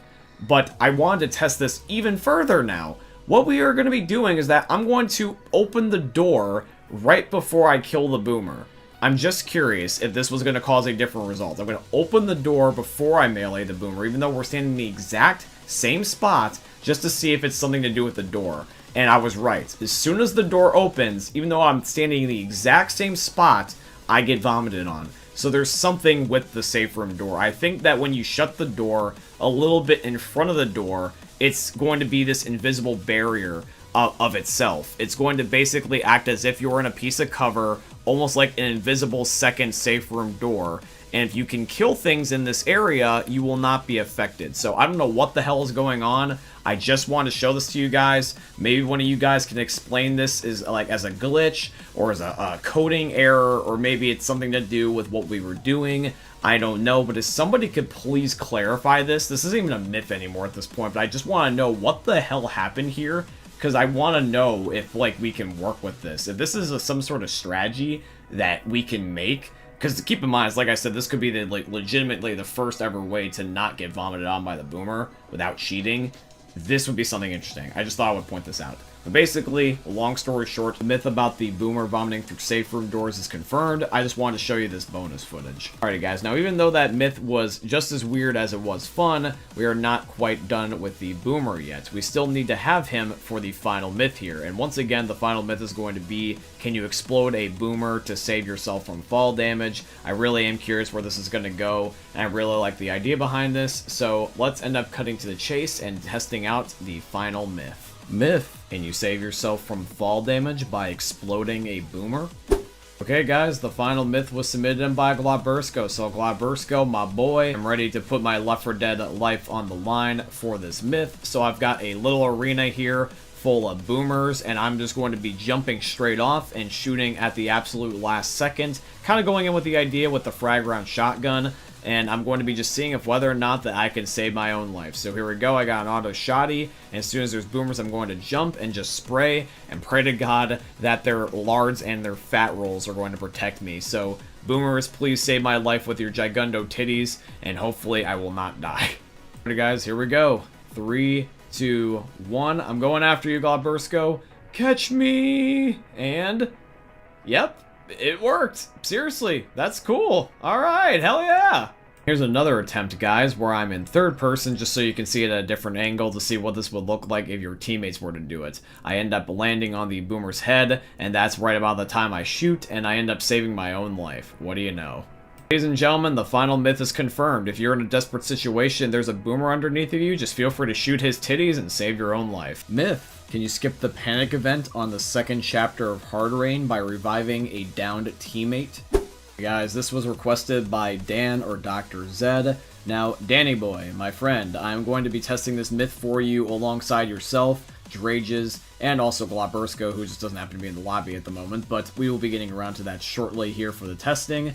And basically what we're going to be doing, guys, we're just seeing if whether or not that you can end up doing the old method where you end up having somebody down on the shed that we're shooting at, and then you end up having your other teammates end up reviving you so that way they don't take fall damage themselves, and they basically catch themselves, and then you both can just skip the elevator, crescendo, or panic event. And that is what we're going to be testing right here in just a second, so let's get all set up. Alright, so here is our very first test. So we're going to knock down Drages with console commands, and then Dan's going to try to catch himself. Now I want to show you guys something.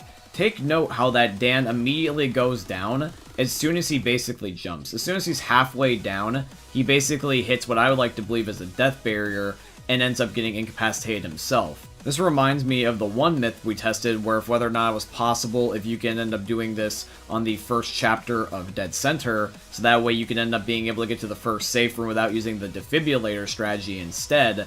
But unfortunately what happened was that even though we broke the glass, the exact same problem occurred where there was just a death barrier that no matter how many times you went through it, it would just auto-kill you. So essentially, if this death barrier is going to be in the spot that this glitch used to work on, then this is just flat out impossible so far. Then I pondered for a second, and I was like, you know what? We haven't tested this before. Let's do this. My theory was, what if we turn on the elevator, and because the panic event is already finished, is the invisible barrier that's killing us linked to this event? Can we, like, basically turn it off?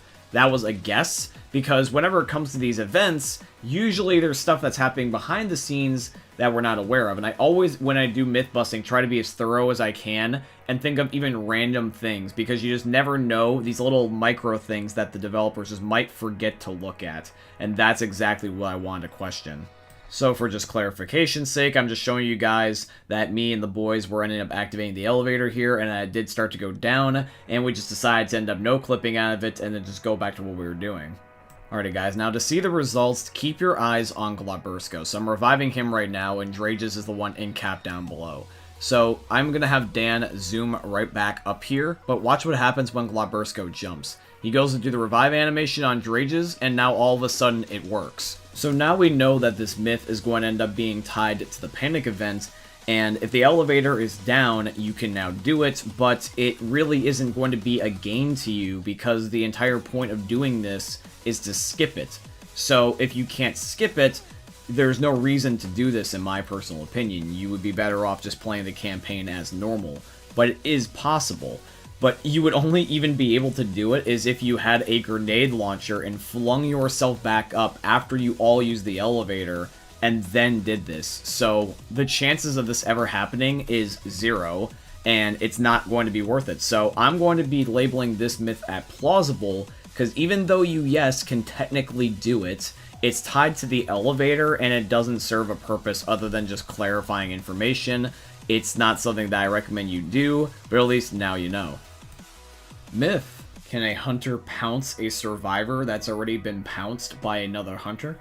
Okay guys, this myth was submitted in by Glabursko. Now Glabursko, for your myth, this is a really interesting one, but I do already think I know how this is going to go, just because of the fact that I played several of the different mutations modes and versus modes, and I've just never seen this happen.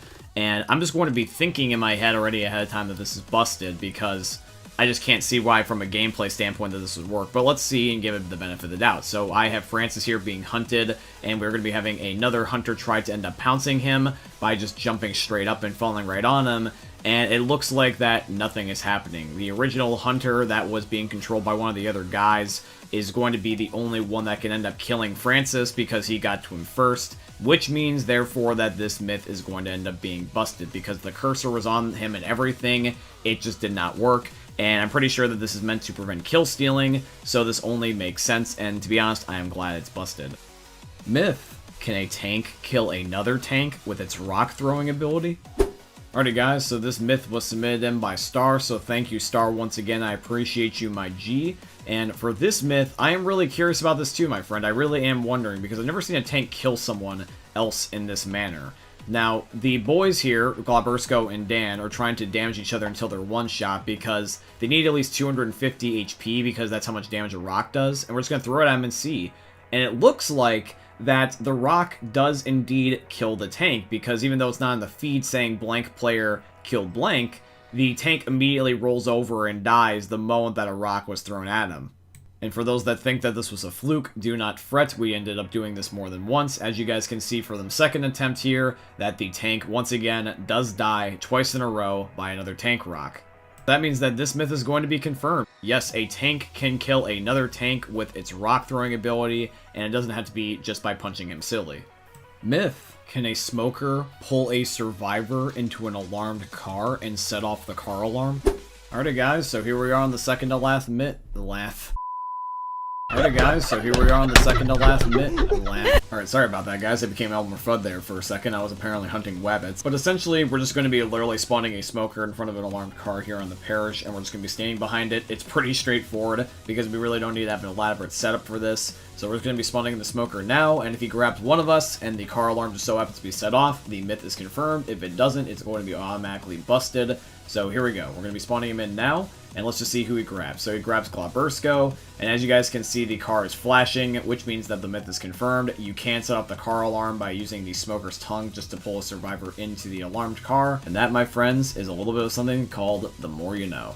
Alrighty guys, so that was the 4 myths. Now let's move on to the final one, which is once again going to be, can you avoid setting off the metal detector on dead air? So no BS, we're just going to cut straight to it.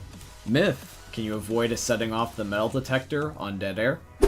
Now guys, the way we're approaching this final myth is not going to be can you skip around the metal detector, it's can you go through the metal detector. So the way we're going to be doing this is that we're getting rid of anything metal in our inventory. So that means we're getting rid of guns and all the medications, and the only thing we're walking through other than with our bodies is just the wooden baseball bat, because this is one of the only few weapons in the game that's not made out of metal whatsoever. And the cool news about approaching it this way is this is a legitimate way you can do it in the game. You don't have to take a primary weapon, you can just replace your secondary pistols with a melee weapon, and you don't need to take any medication on you. You don't need to do cheats to do this. So if you want to, and I don't know why you would, but this is a legitimate way you can do it. So we're going to test this out first, but if it does flag us, we do have a backup plan. So here we go, we're lined up in the metal detector, and we're about to go through in just a second here with a human conga line. So here we go, 3, 2, and 1, here we go, and the alarm does go off. But however though, even though that is the case, and I did think that it was going to happen this way, I do have another idea. So here we go for plan B. Alrighty, so here we go for plan B. Now plan B is to end up going through with nothing. We have our inventory completely wiped with the assistance of console commands, and it's just our T-posing bodies. If it flags at this point, then the event is unavoidable. So here we go with all of us going through once again, and just like last time, it did go off. Now, you could say that this is just going to be them being realistic and saying that's the characters like belts or something like that, like an airport would normally end up flagging with the alarm, but the characters can't go through naked, so this means that it's unavoidable, and it doesn't matter what you have in your inventory, it will just go off no matter what. Which means that the final myth is going to end up being busted. You can't go through the metal detector, you have to just simply go around, but you can only end up doing that if you were to cheat, or if you were playing the myth. Can you shove a charger to death?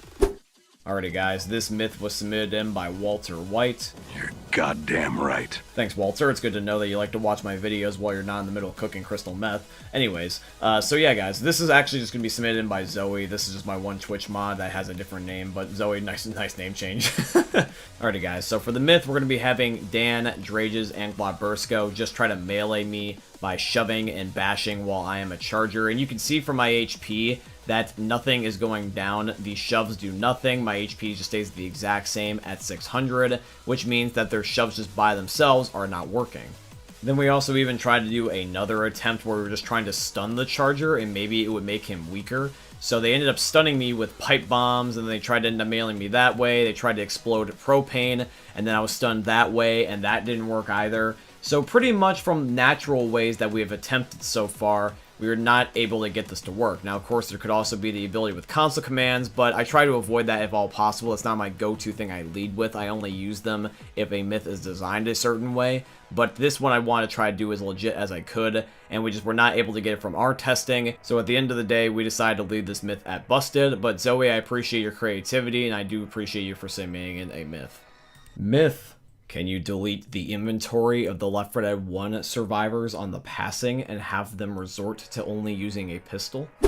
Alrighty guys, now this myth was submitted in by Adam Rakin. So Adam, thank you for submitting in a myth. I noticed that this is your first ever one you submitted in, so welcome to the myth busting episode, my friend. I appreciate you. So now let's get into the myth, guys. So when it comes to the myth, me, Dan, Glabursko, and Drages are just going to be going around and deleting all the guns that are lying around for the Left 4 Dead 1 crew because they are in predetermined spots. Lewis has his one mounted minigun and like an M16. Zoe's gonna have like some ammo near a assault rifle, and Francis is gonna have a military sniper rifle, and we can just get rid of them with console commands. They will end up having nothing just on the ground waiting for them. So what happens? Do they end up resorting to just only using a pistol? Do they make the guns reappear all of a sudden? Or will they not even be able to shoot at all and instead just be resorted to like walking around T-posing? Because for those of you guys that don't know, when you look up at the characters, they don't have their pistols on them. They have no sidearms, so they just have nothing on their person. So I really am curious to see if whether or not they'll just be walking around T-posing, but you'll never know unless you try. So Dan right now is deleting everything. I'm just calling out all the different things for him to delete, and then he's going to get rid of them. And just shortly after, we will end up calling down the elevator, which will get the Left 4 Dead 1 crew to then move over to their original spots as intended, and then that way we can see what they will do, because right now they're just kind of standing still. So here's the results of this test, guys. So we notice that the Left 4 Dead 1 crew does indeed resort to a pistol. They still do have a gun to defend themselves. However, though, some of their pathing is kind of messed up. For example, Lewis just gets stuck and he doesn't go over to the minigun, and Zoe and Francis will kind of just stand in place and they'll just end up getting frozen and they'll just stare at you. Now, if you do spawn zombies in, they will resort to shooting them, but if there's nothing to like distract them or whatever, they will just stand still just waiting for something to pop up. So they kind of just act as statues at a point, but they do indeed get the pistol, which was kind of like the main point of this entire myth. So based off of your wording, Adam, you want to know if they got a pistol, and that is true, which in that case, this means that the myth is confirmed. So in case any of you were ever wondering, you can resort the Left 4 Dead 1 crew to just a pistol, although you can't have them T-pose like I thought that they were, which would kind of be more funny. You'd have it where they were just being like the SpongeBob meme. He's just standing there. Menacingly! Myth. Can you defib a survivor through a solid wall? Alrighty guys, this myth was submitted in by Star. Now Star, I really like your myth here. This one's very creative, and you will probably be very surprised to see the results that we have. So, me and the guys end up having several different walls, not just one, all lined here on dead center. We will shortly be trying to defib Glabursko through every single one of these walls, so that way we can see if it applies to all the walls and not just select or none of the walls. So yeah, let's do this.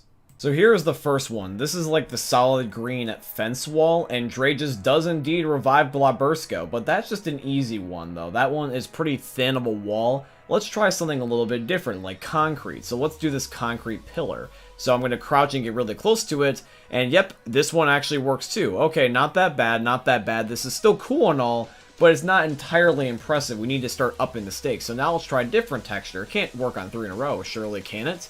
Well, I ate my own words on that one. It works through 3 different types of textures. Okay, how about a giant mass concrete pillar? Okay, game, now you're just screwing with me at this point. Okay, logic just does not exist in Left 4 Dead.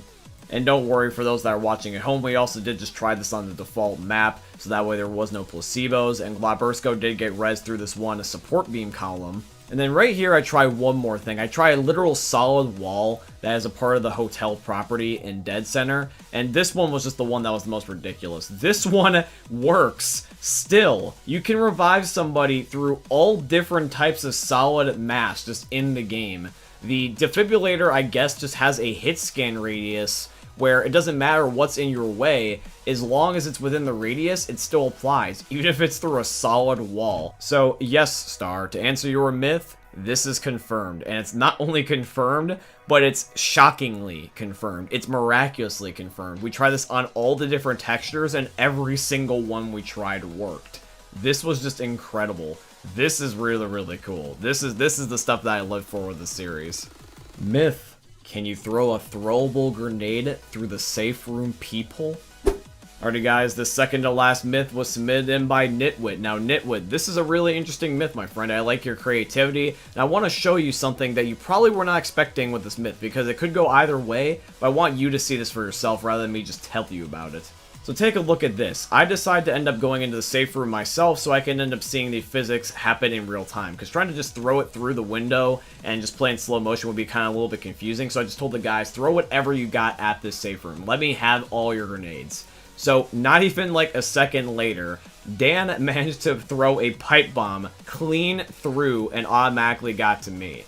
That was a really good first attempt, and I was actually really hyped for this. I was like, wait a second, there might be a possibility here that this actually works. So I was like, okay guys, give me everything, rapid fire these things, chuck them like you're playing a game of baseball. And I don't know whether or not that was a trigger for the guys, but suddenly they got extremely hyped and they started getting throw after throw after throw perfectly, and it kept getting more and more accurate and more crazy, and this room looked like that as if that there was just a bomb explosion going off. There was fire, there was explosions, there was blood and guts, everything, and it was kind of cool, to be honest, because I was honestly not expecting this myth to be going this way. I thought automatically it was just going to be giving us problems, but it got more and more and more better, which just made it even more hype.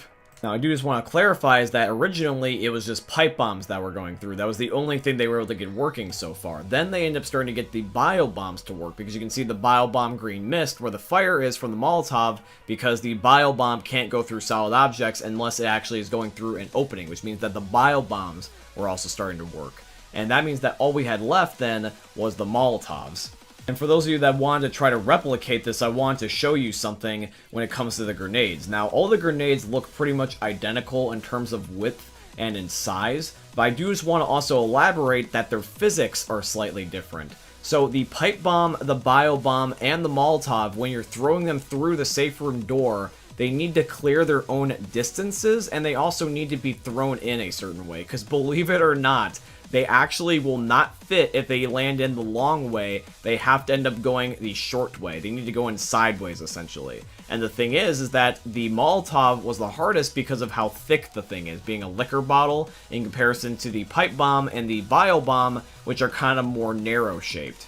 Now, I know for something so simple, this sounds extremely silly, having like grenade throwing techniques, but this is just honestly the truth. This is our experience from what we had here, and the Molotov was significantly the hardest one to get through this. But luckily, after a while, we did manage to get the hang of not one, not two, but all three grenades. And the Molotov was the most obvious one because the building just basically started to set fire. And that means that you can not only use one grenade, not two grenades, but all 3 throwable grenades and throw them in through the safe room peephole. In fact, fun fact, I don't know if you knew this, but you can also throw them in the opposite direction and throw them out. So if you're in the safe room and you want to kill Special Infected in a game of Versus, you could use this as a technique. Which means, Nitwit, my G, your myth is also confirmed. 2 myths back to back that were really cool to have confirmed. What do you know?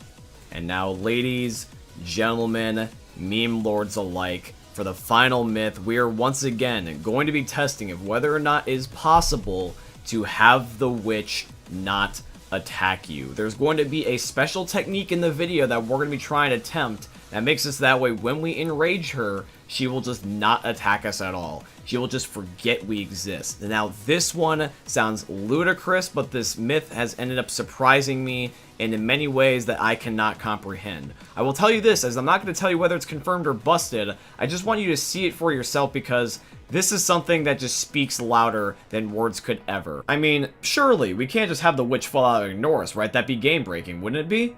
Welp. Myth. Can you anger the witch and not have her attack you? Alrighty guys, this myth was submitted in by Jesus Christ. Hey, meme lord. No, I'm just kidding. Jesus doesn't end up submitting in myths, he just watches my videos. But anyway, regardless of the joke, the final myth was actually submitted in by Nonchalant Buddhist. Now, Nonchalant Buddhist, you seem very confident in your myth. You said it's 100% legit. Oh, I see. We got a wise guy. So, we're going to put your myth to the test then, my friend. We're going to see if this is absolutely 100% legit. But in order to do this, we need to do a special technique, which is going to be throwing a Molotov and then taking a break while it's in the air because the witch will think that we're not a player. So let's do this. So we have Molotovs ready on standby. We have take a break keybound to our computer keyboards. And we are ready to start this thing. So let's spawn in some witches, and let's see if whether or not we truly can enrage the witch and make her angry and not die for it. So here we go. We have a witch spawned in. We're going to be having Danny Boy end up throwing the first Molotov, and then he's going to take a break. So Dan, let's bust this myth or confirm it once and for all. Throw the Molotov, my G. So here we go. 3, 2, 1, and what happens? The witch ends up getting burned, but silence. I see nothing on screen. I have my game director turned on and everything, and as I look through the fire and the flames, we carry on. Oh, brother, this guy stinks! But seriously though, what exactly happened? Because I honestly can't tell what the heck was going on with the fire. I see nothing popping up on my screen. Okay, there's the witch, and holy crap, she actually died. She died. She actually died. Well, spank my ass and call me Sally. Hold up.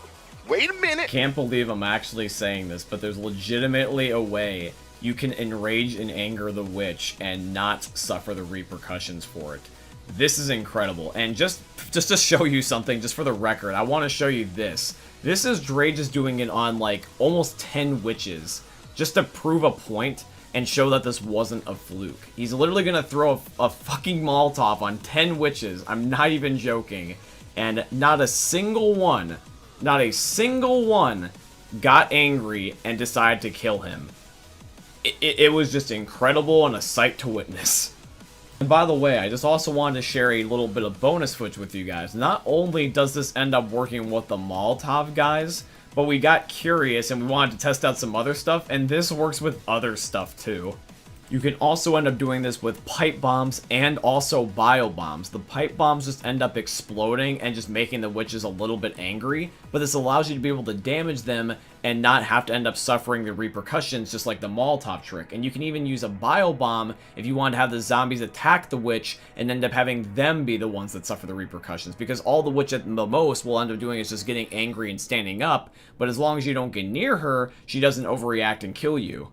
And the one that shocked me the most, and the one that's pretty much the most cool out of all of these, is going to end up being the grenade launcher. This works too, and as long as your timing is right, you can use all of these methods and end up surviving the witch.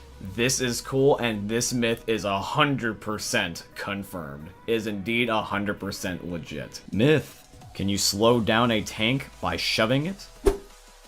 Okay, everybody, so starting off strong with the very first myth. This was submitted in by Adam Rakin. So Adam, thank you for contributing to this special episode. I appreciate you, my G. And the way that we're going to be testing out your myth, my friend, is we're going to be having Glabursko and Dan be tanks, and we're going to be having them run from one set point to another while we are meleeing one, and seeing if whether or not that the one that we're meleeing is slowed down and can keep up. So that is what we're going to be doing here on the dead center streets. We're going to be having them run from the very back of the police car to the street pole, and Drages is going to be meleeing one of the two guys, and we're going to be seeing if whether or not by meleeing that it genuinely slows the tank down. Okay, so here we go. Here comes the race. Now keep in mind that Drages is indeed meleeing the tank, which is on my left, and take a look at this. Something's going on here. Now, we do understand that this could have been a fluke, so we decided to do this once more. So rather than watching Drages do this, I decided to just melee the tank myself. So you guys can see that I'm going to be meleeing the one tank that's on the left side here.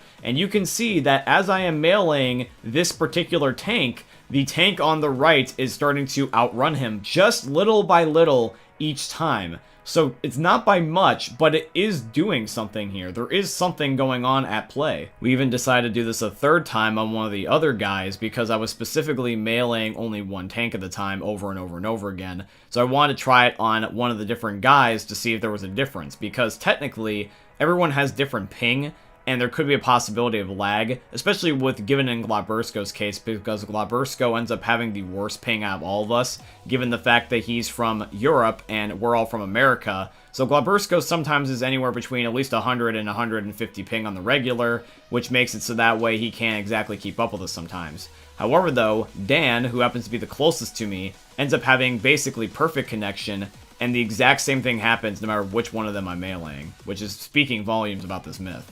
So after seeing this from Drages' perspective, and after having this be done on my perspective, and using this on all the different tanks with a whole bunch of different connections, and seeing the exact same results at play, I am really a strong believer of this myth. In fact, actually, every single time we tested it, it did work. Every single time we'd stun the tank, there would be this view wobble that the guys would experience, and they would get slower and slower and slower. It's not going to ever kill the tank, but it slows him down, which therefore means that this myth is actually confirmed. If you are ever in a situation where I guess you were just in a pinch and you just needed to get away, you could melee the tank. Now keep in mind, he could just turn around and instantly bitch slap KO you, but at least it's better than nothing. Myth: can multiple people sacrifice themselves in the sacrifice campaign? Okay guys, so for this myth, it was a little bit tricky to test, but I think that we managed to get something here. So for this myth, it was submitted in by Samuel Oliveira. So Samuel, thank you, I appreciate you for contributing to the episode. And when it comes to this myth, the reason why I say it's a little bit tricky is because within the credits, it doesn't specifically say if whether or not you sacrificed yourself or if you just flat out died. They are classified as the exact same thing. So instead of just having us all wait till the end credits, what I'm instead going to show you is the progression bar. Now, what do I mean by this? Well, basically, when you end up going to the generator, you know, you have that little yellow bar that fills up, basically saying when the generator is about to complete, and then you immediately collapse because a tank throws a rock at you. Well, what we're going to have happen is someone's going to be left behind on the bridge, so it doesn't automatically end, because if everybody jumps, the campaign just stops. But we're going to have 3 of us try to go to the generator. It's going to end up being me, Glabursko, and Drages. And when I hit E on the generator, the other guys weren't able to interact with it. In fact, when they were interacting with it, because you can see their hand go to reach for with their character model, my progress just stops. This isn't me just like letting go of it. It's just getting interrupted completely, which I thought was really interesting because it goes as in depth as this little progression bar.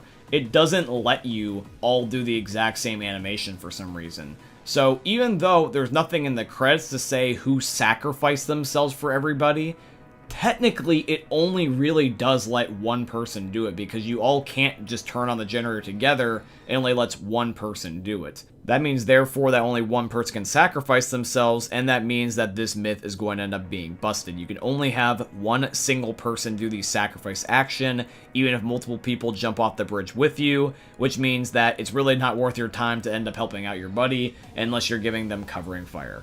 Myth: can you kill a witch with pipe bombs? Alrighty guys, so for the third myth, this is going to be submitted in by UG Spike. And UG Spike, I like what you're doing here because the witch has died in many ways, but she's never died to a pipe bomb from my knowledge. So what we're going to be doing is we're going to be making a little prison for the witch. Now via console commands, I'm going to be making a circular area in the map made out of concrete pillars. And these concrete pillars are going to make it so that way the witch cannot escape. She's just permanently stuck there no matter how much she is enraged because she can't climb these. And me and everyone else in the game are just going to spam pipe bombs at her. Now before we proceed throughout this myth, I just want to let you all know verbally, as much as I'm also putting an annotation on screen, that this myth particularly has a lot of flashing lights because the explosion of the pipe bomb is going to be just bright light in your face constantly. So if you are prone to seizures, I suggest that you skip this particular myth and move on to the next one, and if there's another set of flashing lights, I will let you know once again. Alright, so here goes the test. So what you're watching right now is sped up footage of when me and everyone were spamming the pipe bombs. Now, keep in mind that when we spammed the pipe bombs here, the witch was making noises and we were able to enrage her, so it means it was hitting her with the explosion blast radius. Now, the pipe bomb, as far as I'm aware, can kill anything because it does a set amount of damage and the witch also has a set amount of health. So we just did X amount of witch health minus the initial damage from the pipe bomb that she would have taken, and then we went to end up seeing what the results caused, and when we ended up seeing that the witch wasn't screaming anymore in pain, we noticed that her body wasn't in the chamber anymore, or at least not that I could see. So I would like to believe that after 100 pipe bombs being blown up simultaneously in front of her, that she probably just ended up dying to them, because never did she end up escaping, and nor did I see her glitch out. The game played as normal, so I would personally like to believe that this myth worked. So I'm going to say that this is confirmed. You can kill the witch with a pipe bomb, although don't even bother trying to do this in a public match, you will instantly regret it. Myth: can you heal while falling in the air? Alrighty guys, this myth was submitted in by Walter White, which is just Zoe's alternate name at the moment, and Zoe, thank you for submitting this myth in. This is a pretty cool concept and I like what you're going with here. Now, with this particular myth, I decided that I wanted to end up doing this on No Mercy, because No Mercy ends up having the elevator shaft in the hospital. To my knowledge, I believe that the elevator shaft on No Mercy's hospital is the biggest drop in the entire game naturally, so this would make the most sense to do this other than possibly NSenr's Atrium, but that's just a little bit smaller. Now, when it comes to this myth, I decided to do Medkit first, then I decided to do the pain pills, and then I decided to do the adrenaline, because those are all different healing items and one may give us a different result. So now that I am damaged, I'm going to jump and I'm going to be trying the medkit first. Now the moment that I jump, I try to start healing, but it does not work. The game just flat out denied me the option to. It's not even a matter of trying to heal before you splat, it just didn't even let me heal and I automatically splat. I had no choice. Now, that means that the medkit part, at least portion of this myth, is going to be busted, but what about the pain pills and the adrenaline shot? Okay, exact same play session, exact same spot, with the exact same circumstances. So here we go, and I take the pain pills absolutely just fine. The pain pills were not even an issue. But hey, you win some, you lose some, so we have one thing that works and another thing that doesn't, so we got one more to test. Okay, so here we go. Here is the last one. This is going to end up being with the adrenaline shot. Now with the adrenaline shot, I personally think that if it's the exact same logic as the pain pills because it's in the exact same category, that this has a chance of working. And to my surprise, yep, it indeed works. So the ratio is going to be 2 out of 3, which means that it's technically confirmed. However, though, it is a matter of luck of which item that you have in your inventory at the time, because technically, if you end up having an adrenaline shot and pain pills, you might survive the fall depending on how big it is. But if it's a medkit, though, you're kind of screwed. Okay guys, so this is normally where the final myth would kick in. However though, for the final myth, it's going to end up being 5 more myths ahead of us. So what are we going to do here? What we're going to be doing is that I want to end up having a special myth here. This is going to be what I like to call the halftime show myth. This is a myth that if we were doing a normal episode of Myth Busting Mondays would end up being final myth worthy. This myth is something that is extremely fun, and the results will end up being really, really cool to see. And I think it's honestly the equivalent of doing a final myth. So I thought that, hey, why not include this and make it something special? So it's like you get 2 final myths in 1 episode. So I think this will be pretty neat. So yeah, guys, what is this myth? Let's find out. Let's go on to the halftime show myth. But first, a word from today's sponsor. Penis. Gotcha. Myth: can you stop the Midnight Riders tour bus on the passing? So this myth was a result of Dan, Glabersko, Drages, and me coming up and brainstorming with some ideas, and this idea was really, really cool. I thought that the idea of just blocking the tour bus in the middle of the road would just be insane, and technically the bus has done stuff before, such as run over special infected like the tank, so I know that this thing is a solid object. So it's not like it's intangible. I believe that this thing can be stopped. It's possible. In fact, I actually think that this is the equivalent of our version of stopping the train in GTA 5, funnily enough. But yes, guys, is it possible to stop the Midnight Riders tour bus? Can we just shove things in front of it and block him from getting to his path? Is it possible? Let's find out. Alrighty guys, so here we go. We have got no clip active, we have got our objects ready to spawn in, we have got our mental fortitude ready. Let's get ready to open the door and cut off the Midnight Riders tour bus. So whoever's driving this damn thing, get ready, because 3 neighborhood tryhards and 1 weirdo that uploads this stuff to the internet is ready to get in front of you. Here we go, I'm spamming everything I possibly can. Let's see! Can we stop the Midnight Riders tour bus? Okay, let's see. Where is it? Oh my god, holy shit, it works! Haha! It actually fucking worked, I can't believe it. I honestly cannot believe it. And the cool thing about this too is I finally get the chance to take a damn look at this bus. I can see the outside and even the inside of it. Dude, this is so sweet. I actually am so happy that this worked, because out of all the myths that we were testing here today, this one seemed the most outlandish. This seemed like the one that was going to be the least likely to work. And when it comes to looking in the inside, by the way, there is nobody in here, because before with prior myths I did see if whether or not it was possible to end up seeing if there was a driver in here, but unfortunately there's not, so nobody drives this thing, it's just possessed by a ghost. But dude, you can even see the back with all the tour dates and everything. It's just super cool that you can see this damn bus. It is so cool. And I also do just want to clarify something, by the way, is that if you want to do this exact same thing in your own game, I want to clarify something. The objects in the game don't all treat this equally. What do I mean by this? Well, basically, when we tried to do this, you're watching the footage of the successful attempt. Not every object we tried would block the bus. It's not the walls, and it's not the concrete that blocked it. Believe it or not, it's other cars. If you spawn in other cars, they will collide, because there's something to do with the physics. But once we start deleting them in just a second here, you will see that the bus slowly inches more and more forward. It doesn't matter what wall you stick in front of it, or even if it's a destroyed building wall like Dan has. If there's no car, it's not going to stop it. It just fades through the brick wall like it's nothing. So technically, the bus is not completely immune to everything. However, though, it's immune to the weirdest of things. But yeah, that's how we did it, and now you can do it too. So this is something really cool, guys. Please definitely do this at home. I think you'll get a massive kick out of it. And the myth is indeed confirmed. Let's go. This was a lot of fun to test. And Glabersko, by the way, since you were the one that encouraged us to do this and to not give up, I wanted to also give you a special little reward, by the way. Here's your reward, my G. Penis. Myth. Can you anger a witch by throwing Nomchonsky at her? Alrighty guys, this next myth was requested by Nitwit, and Nitwit, I see that you in the Discord said that you were really extremely excited last time I announced that your myth was in an episode. Well, how about now? How about now? Let's get some hype in! Are you excited now, motherfucker? Are you excited now? Let's treat this like a monster truck derby, bitches! I'm so hyped I can light my hair on fire! Alrighty guys, now that I lit my hair on fire and we're ultimately hyped, let's end up doing this myth. So Nitwit, we are going to be spawning in a witch in the pool of the motel at Dark Carnival, and we're just going to be throwing Nomchonsky right at her. We're going to be seeing whether or not there's a enraging with the collision effect. Now keep in mind that we're also trying to do this from a safe distance so we just don't naturally piss her off, so that way there's no placebos. Okay guys, so here we go. We're about to spawn in a witch in the pool now, and we're going to start throwing Nomchonsky at her. We have multiple Nomchonskys, and it looks like that Glabersko got a direct hit, and then Dan had slide for some reason underneath of the witch. But none of those worked until we ran right next to the witch, which means that this myth is going to end up being busted. Nomchonsky alone cannot piss off the witch, but you as a player, if you were to melee her, that would probably do it, but that is not the point of the myth, so therefore I am leaving it at busted. Myth. Can a special infected that's lit on fire light a nearby gasoline can on fire?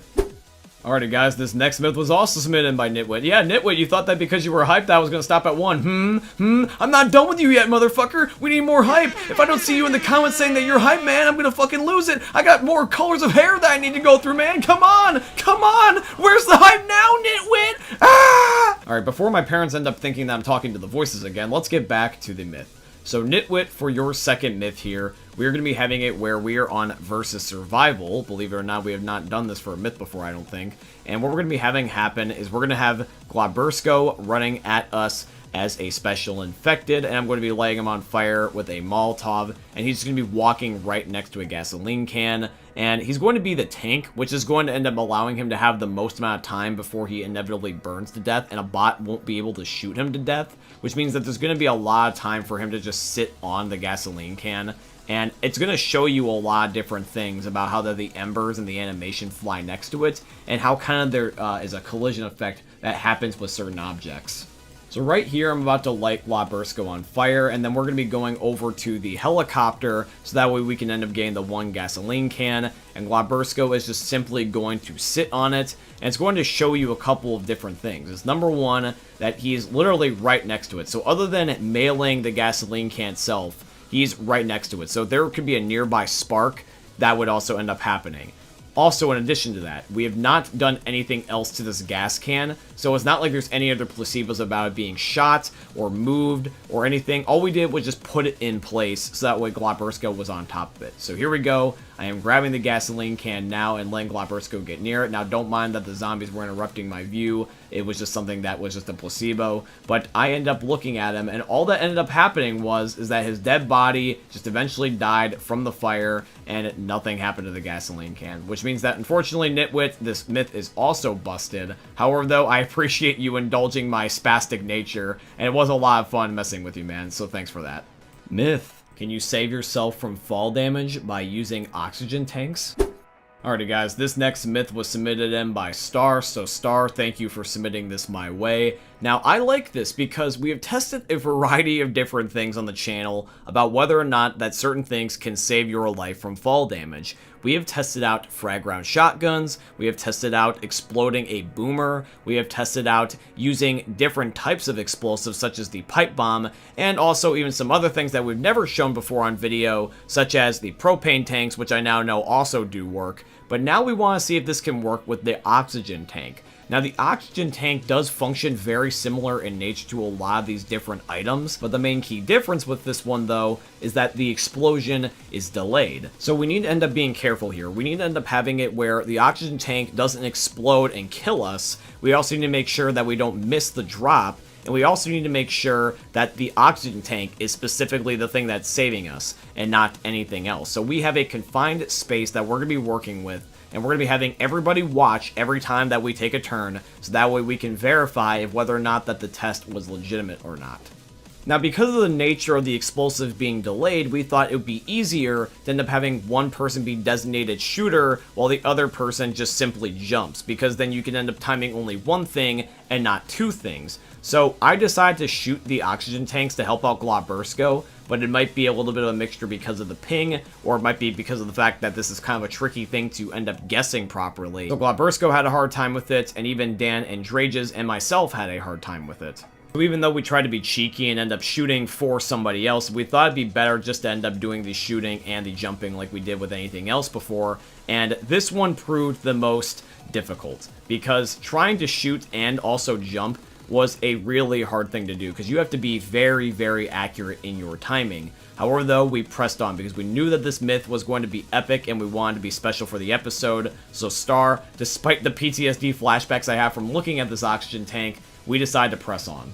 Now, because of the fact that this myth was not working the way we wanted it to, and it was giving us a hard time, we said that we were only going to do this just one more time. And if it didn't work, we were just going to label it at plausible, and basically just say that it's something that is too difficult to realistically do. So here we go. I am the very last person, and I'm doing the final hoorah for this myth. So let's do this. So on the count of 3, 1, 2, 3. Here we go. Jump. Hey! Hey! Hey! Look at that! Oh, well, that wasn't that painful at all. I only have shrapnel in my butthole now, but, yeah. Hey, look at that. It works. Well, pinch my nipples and call me Nicolas Cage. Congratulations! That was the first use of that analogy ever! Alright, meme lords, this one's confirmed. Myth. Can a tank juggle a survivor? Okay, guys, so this next myth was submitted in by my boy Globbersko. Now, Globbersko wants to know, can you end up having a survivor be juggled by the tanks? can you end up literally juggling them like a professional like circus actor, for example. Now, this is something that I think should be possible given the fact of the corpse launch nature and physics of the tanks, but I never have seen this happen before. Maybe this is something that has happened to somebody else, but this is definitely a first for me. So yeah, guys, I'm going to stop talking now and let's cut straight to the footage.